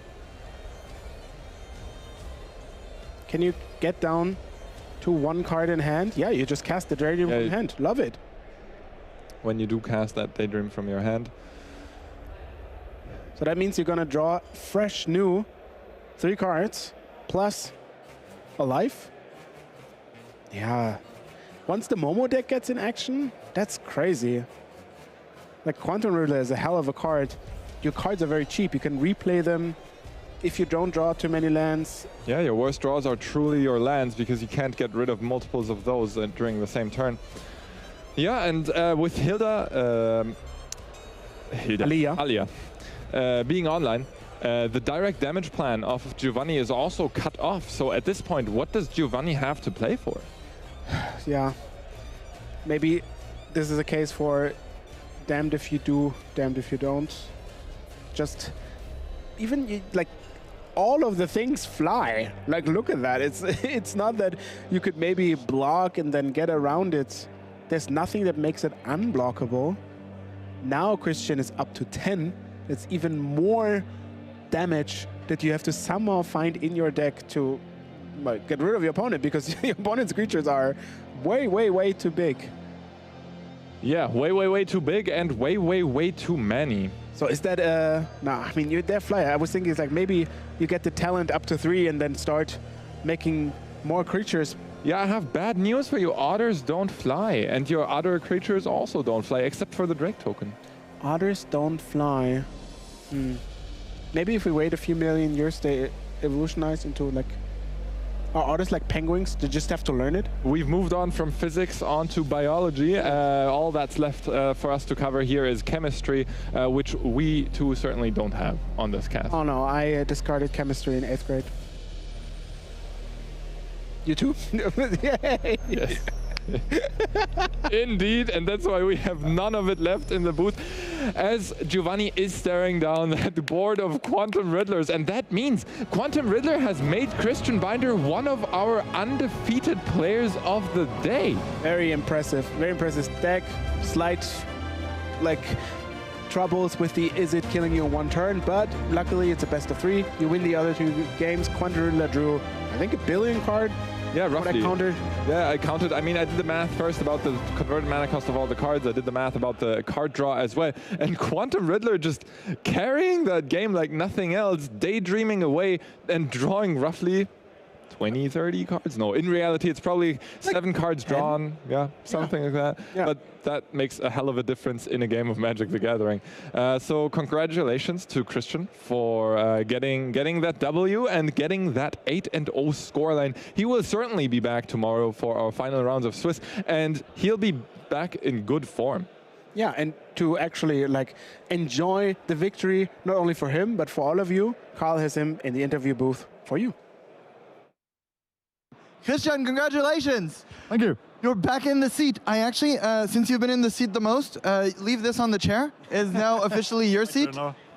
So someone will have to dethrone you by winning more, and it's going to be hard because you're undefeated. Yes, thank you. That is wild. I heard your last RC didn't go so perfectly. Well, usually most people's RCs don't. No, it was Prague. and I misread the meta, and after a 4-0 start, I went 4-4. No, the curse. Yeah, the curse. Yeah, you feel at the top of the world, and then everything starts plummeting. Exactly. Was it also standard? No, it was modern, actually. Ah, but now, in standard, you're doing undefeated. Currently at the top of the entire seedings, there's just Christian and potentially some other players, depending how the other matches go. But one, yeah. In the room of 800 people, you're right at the tippy top. You can look at all of them and you have a better score than everyone else. That's nice. Must feel good going into game 2. Must feel good, yeah. Into day 2. Your last match, you were playing against, finally, the Boogeyman. Yeah. I played 2 times against Prowess now. Yeah, oh yeah. After we met, yeah. After we met, we played twice. Yeah. And you've defeated both of them, clearly. Yes. So you must be going into day 2 confident then. There's nothing you can't beat except for 4-color. 4-color and Spell Elementals, yeah. Okay, well, luckily for you, there's not a lot of Spell Elementals. I figured as much, yeah. And you told me that your game plan against 4-color is just not to play against 4-color? Yeah. Okay, so hopefully everyone else takes out the 4-color decks, and then you... I'm hoping on it, but I think there are a lot of 4-color at the top tables. That's why the round times are that long. Yeah, we have a lot of time. Listen, this is awesome.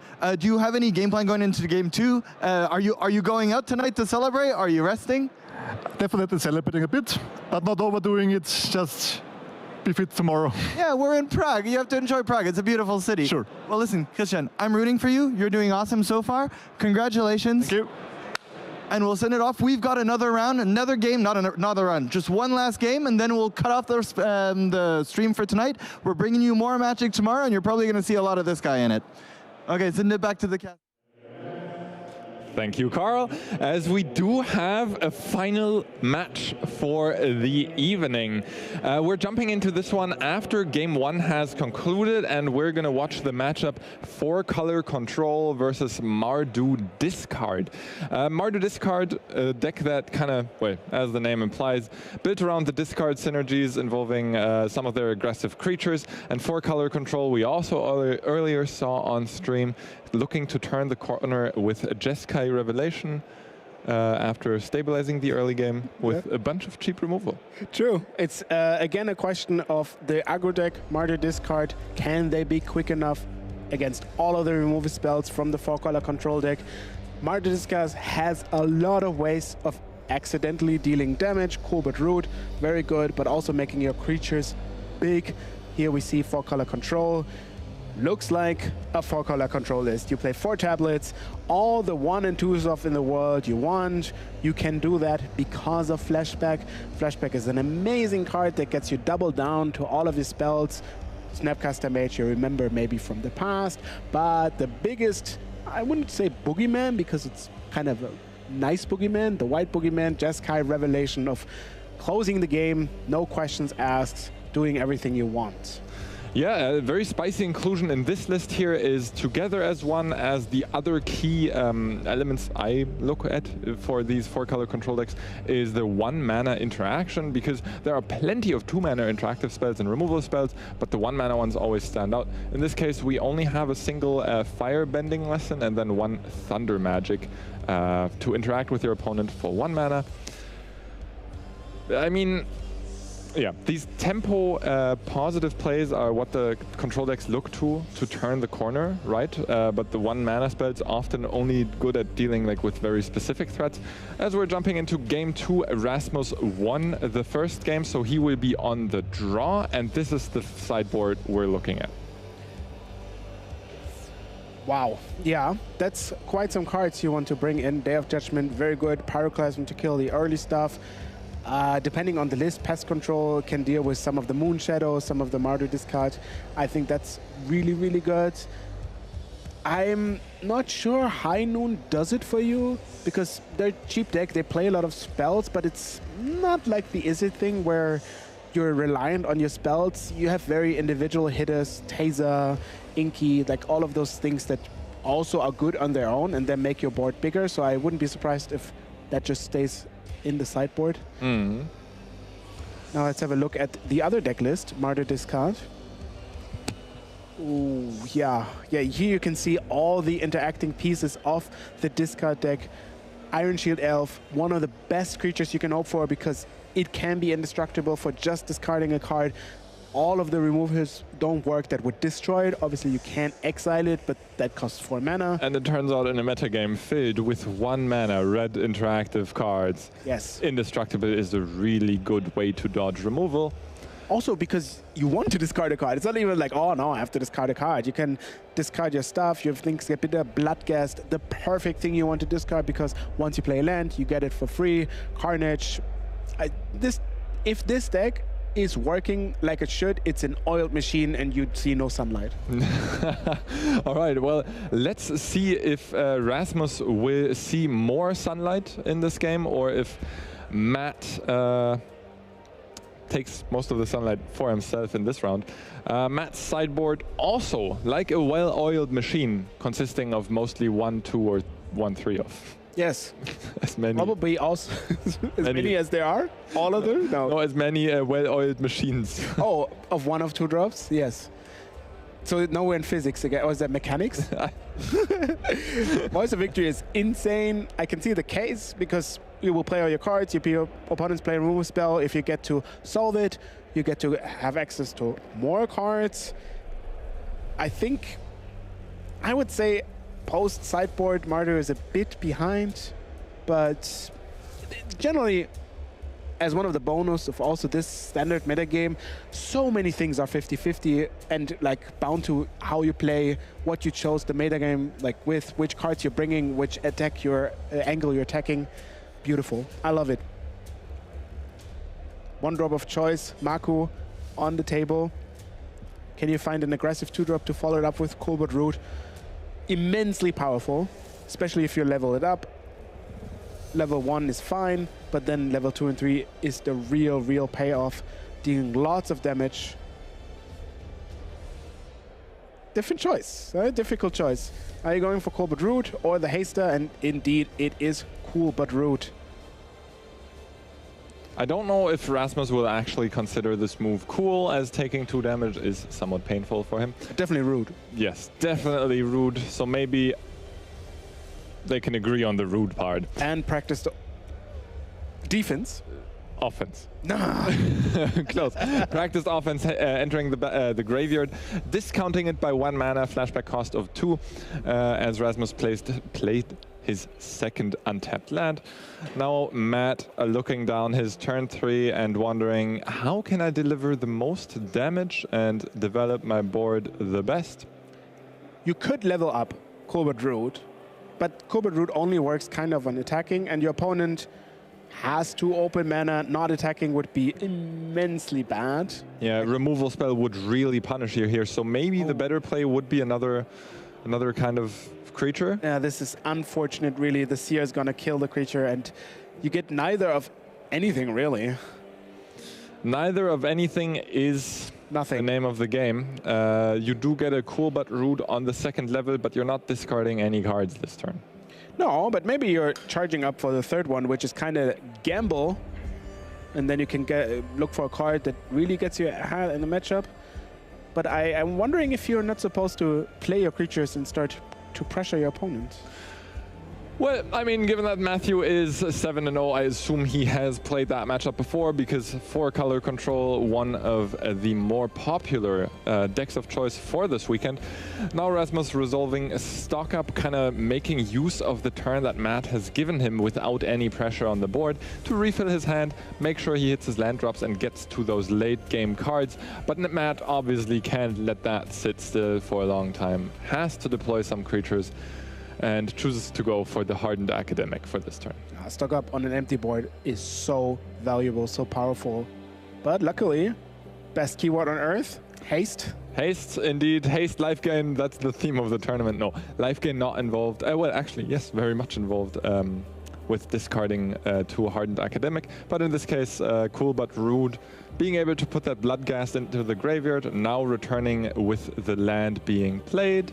That's really powerful. Having a creature that comes back over and over against a deck that kind of tries to 1-for-1 you until they reach 7 mana is a huge deal. And then, once they get to 10 life, Bloodghast is haste.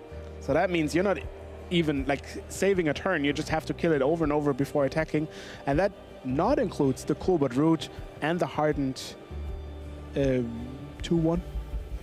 Academic, yes. Hardened academic. Could also be on the battlefield. Flyer on the battlefield. Also cool, but Root just card advantage by discarding the Bloodghast and then drawing a replacement card. Another copy of Seer will target the Hardened Academic, putting it into the graveyard. I don't think Matthew minds too much. Oh no! Strategic betrayal. Oh, that is so rude. That's what I call rude. Yeah, but cool. Okay, yeah, you cycle, but now this one is just exiled as well. So Marauding Mako cycled to draw a replacement card, and now Bloodghast plus the entire graveyard hits the bin, and that is brutal. That's a practiced offense gone. That's a Bloodghast gone. Okay. So Matthew will have to rebuild from here. Yeah, we're in gamble territory. Maybe another Bloodghast? Because that's the point. If you discard the Bloodghast, Rasmus is at 10. That means that Bloodghast can attack, trigger the Cobalt Root. Maybe you can even play out your hand. Yeah, if you play out your hand, you're guaranteed. Ah, no, you have to keep the land, obviously. Ah, that's unfortunate. Because then you're really gambling. Oh, are we seeing a very high intense 50-50? Why would Matt need to keep the land? Because to trigger the Bloodghast, I guess. I mean, if Matt was to play out his, yeah, okay, fair enough. If it's for free. Yeah. That's a very valid choice. Picks up another elf. Iron Shield elf, very good. Super powerful. Indestructible. Yeah, indestructible whenever Matt decides to discard a card from his hand. But I have to say, spending your entire turn on developing a single 3/1 is not as threatening as other plays you could have made, where especially if that 3/1 is still vulnerable to an inevitable defeat when it's being cast. So welcome to the sequence of today. Sequencing matters because you've realized Rasmus played a land before playing the tablet, and that's exactly because he needed white and black open to cast Inevitable Defeat. So that means he doesn't want to rely on milling the right land to play it. He needs to tap all of the mana before. It looks awkward now that he actually milled the land he could have played, but once that happens, it should ring all alarm bells that Inevitable Defeat is dooming. And this is cast main phase, so you didn't even have to guess, but it was written all over the face. What do you make of the decision between targeting the Iron Shield Elf or the cool but rude, both of course being able to be exiled by the Inevitable Defeat? Oh, 11, that's so rough. Cool but rude deals 2 damage on attacking, but the difference between 10 and 11 is huge because the Bloodghast doesn't get to attack because it only has haste if Rasmus has 10 life. And that means you kind of have to get him to 10 life first and then can attack, because otherwise you could maybe find some lines of practiced defense. Yeah. Yeah. No, it's not defense, it's practiced offense. Okay, Toraf, hear me out. What do you do after casting practiced whatever it is? Yeah, it makes sense. It gets double strike. It's an offense because it gets double strike. Because you attack, of course. I cast the card and I hit you for lethal. Look, now that you say it, it sounds reasonable. No, practice defense. Give a creature double strike, I'll pass. I won't attack, I get a block. Practice defense. Gets defense. Practice defense. I'll practice my defenses all day long by never attacking and just blocking all day. As we see Matt... Yes. As we see Matt level up his Kulva Root into level 3, casting a gamble. That means he searches his library for a card, puts it into his hand, and Rasmus is getting the dice ready to roll which card Matt has to discard at random. Number 3 it is, and... that was the card searched for. Yep, that was the tutor target of choice. Taser Light Shatter. Terza? Yes. When Terza enters, you discard up to 2 cards. Why am I reading the card out? It's in the graveyard. It's also on screen, just if you want to read it. That's unfortunate. But that's what you do sign up for with the card gamble. What is fine is that Bloodghast being in play again, because Rasmus is now below 10 life, so we do have haste on the Bloodghast. In the meantime, Rasmus is taking his turn and doing nothing, passing back to Matt. So that might be indicative. That might indicate a Jeskai revelation, or a plethora of other instant speed interactive spells by Rasmus, and in lack of an Iron Shield Elf, that Bloodghast is looking mighty vulnerable. It is indeed a Jeskai's Revelation, bouncing the Cool But Rude and dealing 4 damage to the Bloodghast, gaining 4 life and creating 2 Monk tokens while drawing 2 cards. Usually the first one gets you even, the second one gets you ahead. And I have very bad news for one of the players. I not only see 1 more, but 2 more. And my mathematical scale of Jeskai Revelations ends at 2. I don't think anybody has ever seen. Yeah, I think scientists are still working on the amount of advantage you gain when casting 3 or even 4 copies. Inconceivable. I don't think anybody can calculate that. We will send it to Frank. Yeah, we'll send it to Frank. He's in the lab right now, but he's looking very concentrated. As Matthew is also looking very concentrated on leveling up his next Cool But Rude. The worst news of all is that the second Jeskai's Revelation will put Rasmus back above 10 life, so you won't even get that attack trigger off of the Cool But Rude this turn, which you're very much hoping for, because the situation is dire for Matthew. But the attacks with the Monk tokens already kind of indicate that. I see a practiced offense in his hand. Are you proud of me? Are you proud of me? Very proud. Hey. Very proud, and very proud of Rasmus for potentially being on the verge of an 8-0 day 1 at Regional Championship Prague. I assume those Jeskai's Revelation will just about seal the deal. He, of course, does have to make the decision how to use them, because with a spell that has so many targets, you better choose them well. I'm pretty sure you could choose your target at random at this point and be good with it. Oh, I am unlucky enough that I would always target myself. Bounce your monk, yeah, deal 4 to yourself. Bounce my monk, deal 4 to the other monk. No, deal 4 to myself, so I go below 10 again. Look, you even got a backup Revelation just in case, like, you really, really went the wrong way with all of this. Carnage being discarded, Mayhem allowing for Carnage to be cast this turn. Hardened Academic has haste, but is being taken care of with a Jeskai Revelation in this turn. Cool But Rude bounced back to hand. I'm not sure in what zone the Hardened Academic is right now. I assume it would have to be in the graveyard. Obviously in the graveyard. Yeah, as the target of the 4 damage. And Matthew now replaying Carnage to have a 4-3 on the battlefield. At this point, I want to thank Wizards for making cards that win the game quickly.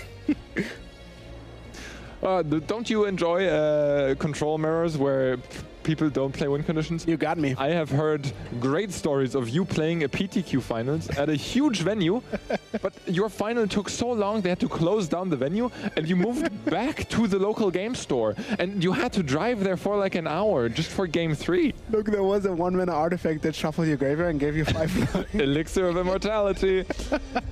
And I'm sure Matthew would like one of those, because Immortality sounds good when your opponent is in such firm control of the game. So here we see on the left side, is it Prowess with 2 more color? Yes. Let's see if they can pump up those other monks. Those monks. Just imagine their otters. Yeah, just Lightning Helix you stock up. And then Okay, so there's 1 monk token, but then there's also the other monk token. Oh, the 3 otter monk token. Yeah, the 3 otter monk token. Yeah, that's utterly hilarious. As we see Thunder Magic, that's a first prowess trigger. Flashback, that's a second prowess trigger. Jeskai's Revelation, that's a third prowess trigger. So 3 prowess triggers, making those monks into 4 4s. That's 16 damage and a lethal attack for Rasmus, making him another undefeated player in day 1 of Regional Championship Prague. Amazing. Amazing. It's such an accomplishment. When you won all your rounds, there are no buys. I don't know if people know sometimes what buys are. Earlier, you had rounds you just won because you were like privileged and cool. But now, in these regional championships, everybody has to fight for every victory, and those are 8 of them. Yeah, on 4 color control and piloted well, I would say. The monks and the other monks delivering the beatdown, taking the victory 2-0 over Mardu discard. So now, we're done here. Not quite, but almost done. We are done, the casters. We can go and enjoy our off day. But we have a little bit more for you in store. We do. I heard we have Philippa and Carl standing by in a moment to close out the day for us with everything we've seen, heard. I add one more. Yeah. Not only will you have the After Sunset show with Carl and Philippa, we also give you the winner's interview before. So you get both for the price of one. Yeah. Only stay here and enjoy the rest of the evening. Thank you for watching the games with us. We see you tomorrow. And right now we'll see Rasmus. Rasmus, congratulations. You are currently undefeated going into game 2. That was a crazy game. You have a fun deck. How do you feel? Well, incredible. So playing my, what we call it, Jeskai Black, 4-color control. Yeah? Jeskai Black, that's a very Jeskai old Black. term. Yeah, it was used like almost a decade ago for this color combination. So, yeah, in the last round I was facing Mardu Rummage, or I think it's Mardu's Discard, I think it's called on the Mardu stream. Discard, which is not a deck you're expecting to face, right? Actually, it was actually my backup deck for this event. Ah, so you know exactly how to play against it? Perhaps. Like, I was thinking that the matchup wasn't actually that great. It's pretty much all about, can you get to Jeskai Revelation before you die? The Tablet of Discovery is a huge part to get to the 7 mana, and I was lucky to draw it early in game 1 and find it with stock up in game 2. Yeah, so you came to this tournament with the 4-color control deck, the Jeskai Black.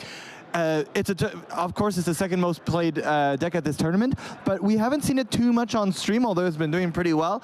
Do you think you are happy with the choice? Obviously, you're AO, so it's a good choice for you. But given the matchup and the people you're seeing, are you feeling very confident in your deck? Is there anything you would have changed about it? Is there sideboard cards that you're like, today Garbaggio, but you would have done something differently? I've actually been very happy about pretty much all of my card choices. One card that was changed last minute was I was supposed to play, what's it called? The Dragon, Northwind something. It's 5 mana, 5/5 flyer, ETB. Wishes for a card, to put a card in from your sideboard into your hand. Yeah. I was supposed to get this from one of my friends, one of the lovely floor judges here today, but his flight yesterday got delayed, or it was cancelled. So he wasn't actually here for the start of the event. So I swapped it for one of the ones in my deck together as one, and it's been awesome this whole event. And it's also not a card that you would easily get from one of the vendors, the Dragon? No, we looked around for it. No luck. Oh, that's okay. So far, if it's been awesome in your event, it's potentially contributing to your winning. And speaking of your winning, I've heard that even in this room, recently, you had an odd winning streak, let's say, pattern emerging. Yeah, a big part of like the story for myself personally today is to beat the regional championship demons I've been having from the last. And what is this demon? Because I believe it's not one Liliana usually has. Yeah, for example, like I was playing this in this very venue a little over a year ago, the regional championship Prague, that was modern, dominated by Underworld Reach. In that event, I started 5-0 and ended at 5-3. Oh. I was playing as very good player. One of my losses, for example, was to the guy who would eventually finish first in the Swiss. But I've had a couple regional championships from the last 2 or so years where I've started 5-0, 5-1, and then it all tumbles from there. And it all tumbled out. Because usually you're 5-0, you feel at top of the world, you feel like you've almost crossed into day 2, and then if you start getting losses, it really gets to you. So far, you've crossed that path. You've broken the curse. Let's keep it up for the next few days. Funnily enough, when I talk about like regional championship demons, my winning in for this event was against Blue-Black Excruciator, so the demons. The demon theme. So, beating that was very fitting for myself personally. Yeah, well, so far, let's hope you keep on your hot streak. We'll see you day 2. There's these 2 trophies. Don't touch them. That's a curse that you don't want to begin with. I don't want bad luck for tomorrow. Rasmus, we will see you tomorrow on the stream. In the meantime, congratulations. Thank you. Well done. We'll send it back to the casters for the final round. I lied. It's not the final round. I transformed him into Philippa. We don't have more magic today, but we'll have more magic tomorrow, brought to you by our wonderful casters, including Philippa here. How was today? Today was fantastic. Honestly, Standard, we saw so many different decks and 8 rounds of fantastic magic, a lot of different deck lists, and I'm excited to see what we have tomorrow. Yeah, that's what's so cool about it. A lot of tournaments, especially in Standard, because it's a smaller card pool, they feel solved. You come, you see the same decks time and time again. But we had so many fun spice today. Even in the top 10 lists, the ones that are closing out today, at the tippy top of the mountain, we have some really cool deck lists. We'll put them on screen right now so you have a look at them. Felipe, if you can tell us, because we also have some cool players and 2 undefeated players. Ooh. But we're going to show you the list right now. It's going to pop up on the screen in a few seconds. We'll have the top 10 players, as well as the deck lists, because today we can't tell you how the conversion rate went. English is a challenging language if you've spoken it all day, but then tomorrow we'll be able to tell you that in the morning, which is really exciting. Exclusive news for the morning with Yes. you and Frank Karsten, I think. Yeah, exactly. We have Frank Karsten calculating all night. He runs the numbers by paper. He's got a lot of papers in his hotel room stapled onto the table. But now, could you tell us a bit about what we see at the end of the day 1 for the rankings and the archetypes?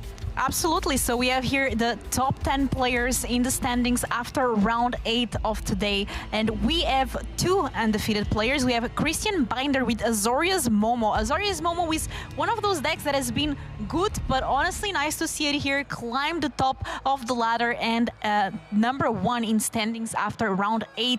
Just a very nice deck, and we don't see it in the top like or like the 4-color control that we see then in 2nd and 3rd place. 4-color control that just came very recently and catched everything by storm. We also have Dimir Excruciator, which we saw on stream actually, which is a fantastic deck here, 701. Is it Prowess, which was the top deck of the tournament, and I'm curious that we only see it 2 times in our top 10 This is standings. A very top 10. Also, a lot of decks just there twice. Yeah, a lot of decks twice. There's Jeskai Lessons, by the way, 7-1, which actually was the undefeated deck in the Spotlight Series in Shiba, Japan, which they are ahead of us. So they had 9-0 with Jeskai Lessons, and now here, Matteo, not quite getting the undefeated, but 7-1, which is fantastic. So maybe we need to be into something with Jeskai Lessons deck. Margie Discard, another one that I really have to say I've been really enjoying. Selesnya Ouroboros twice as well.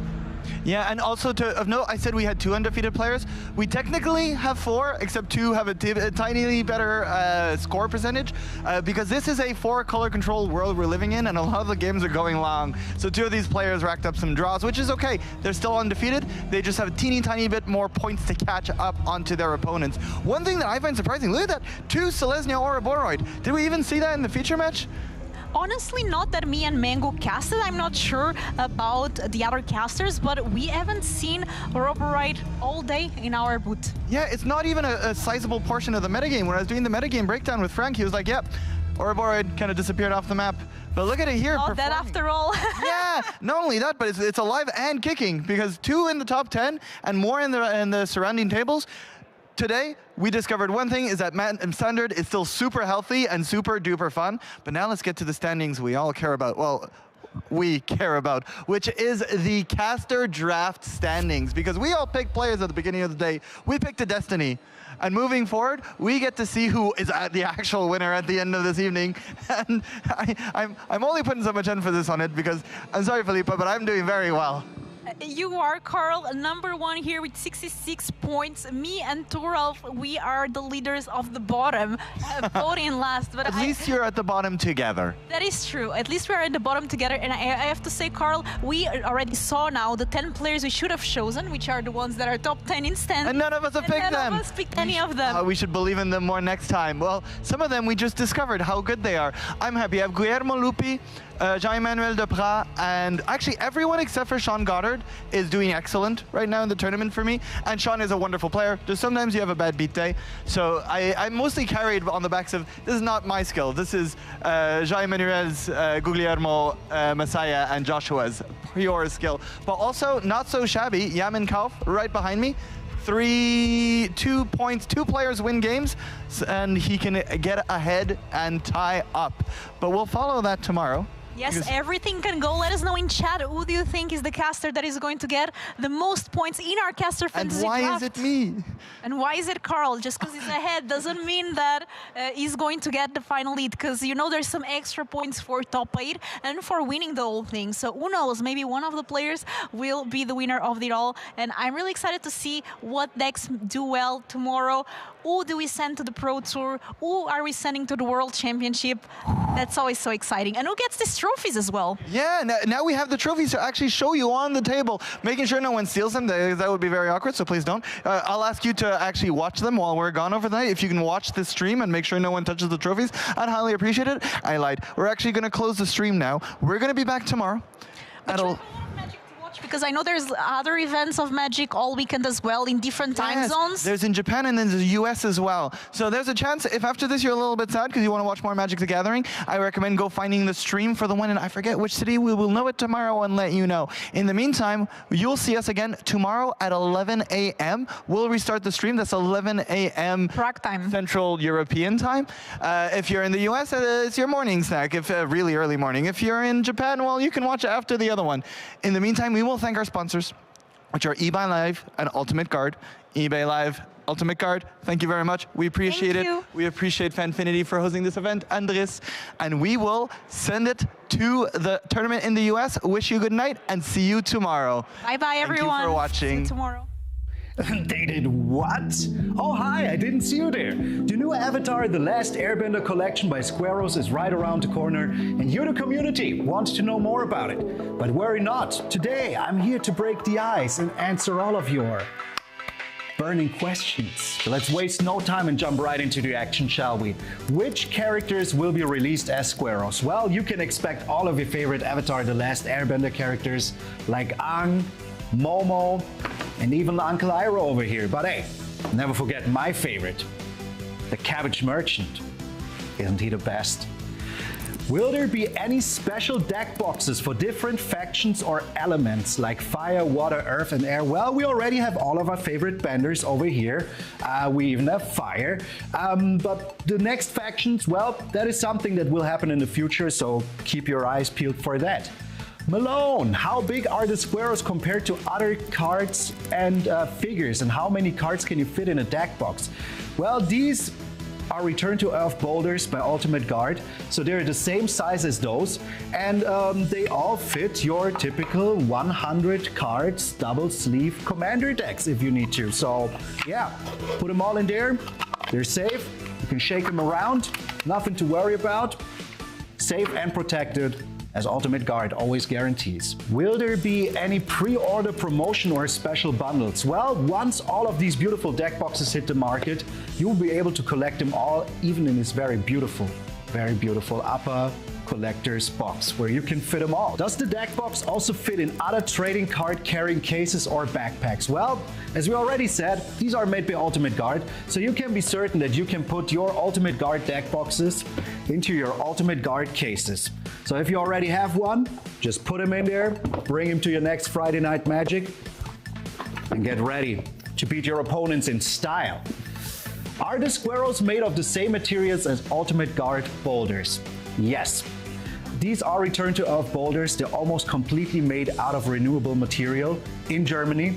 So yeah, I like them a lot, and I must say these are one of my favorite products that I will always keep on using. And now having my favorite characters on them just makes them way freaking better. All right, we have time for one last question. Can you use your Squareos for something other than trading cards? Of course you can. You can put your dice in here. Of course you can put your tea in there. But there's so many different uses, like, who put cabbage in my Squareo? Well, my friends, sadly, that is all the time we've got for today. But I want to thank this amazing community for all of your cool questions. And if you do have some more, please feel free to ask them in the comment section. We of course hope that you will enjoy these very cool Avatar The Last Airbender Squareos just as much as I did. And if you need any more information, check out the link down below. And you want to know even more? Check out these cool videos.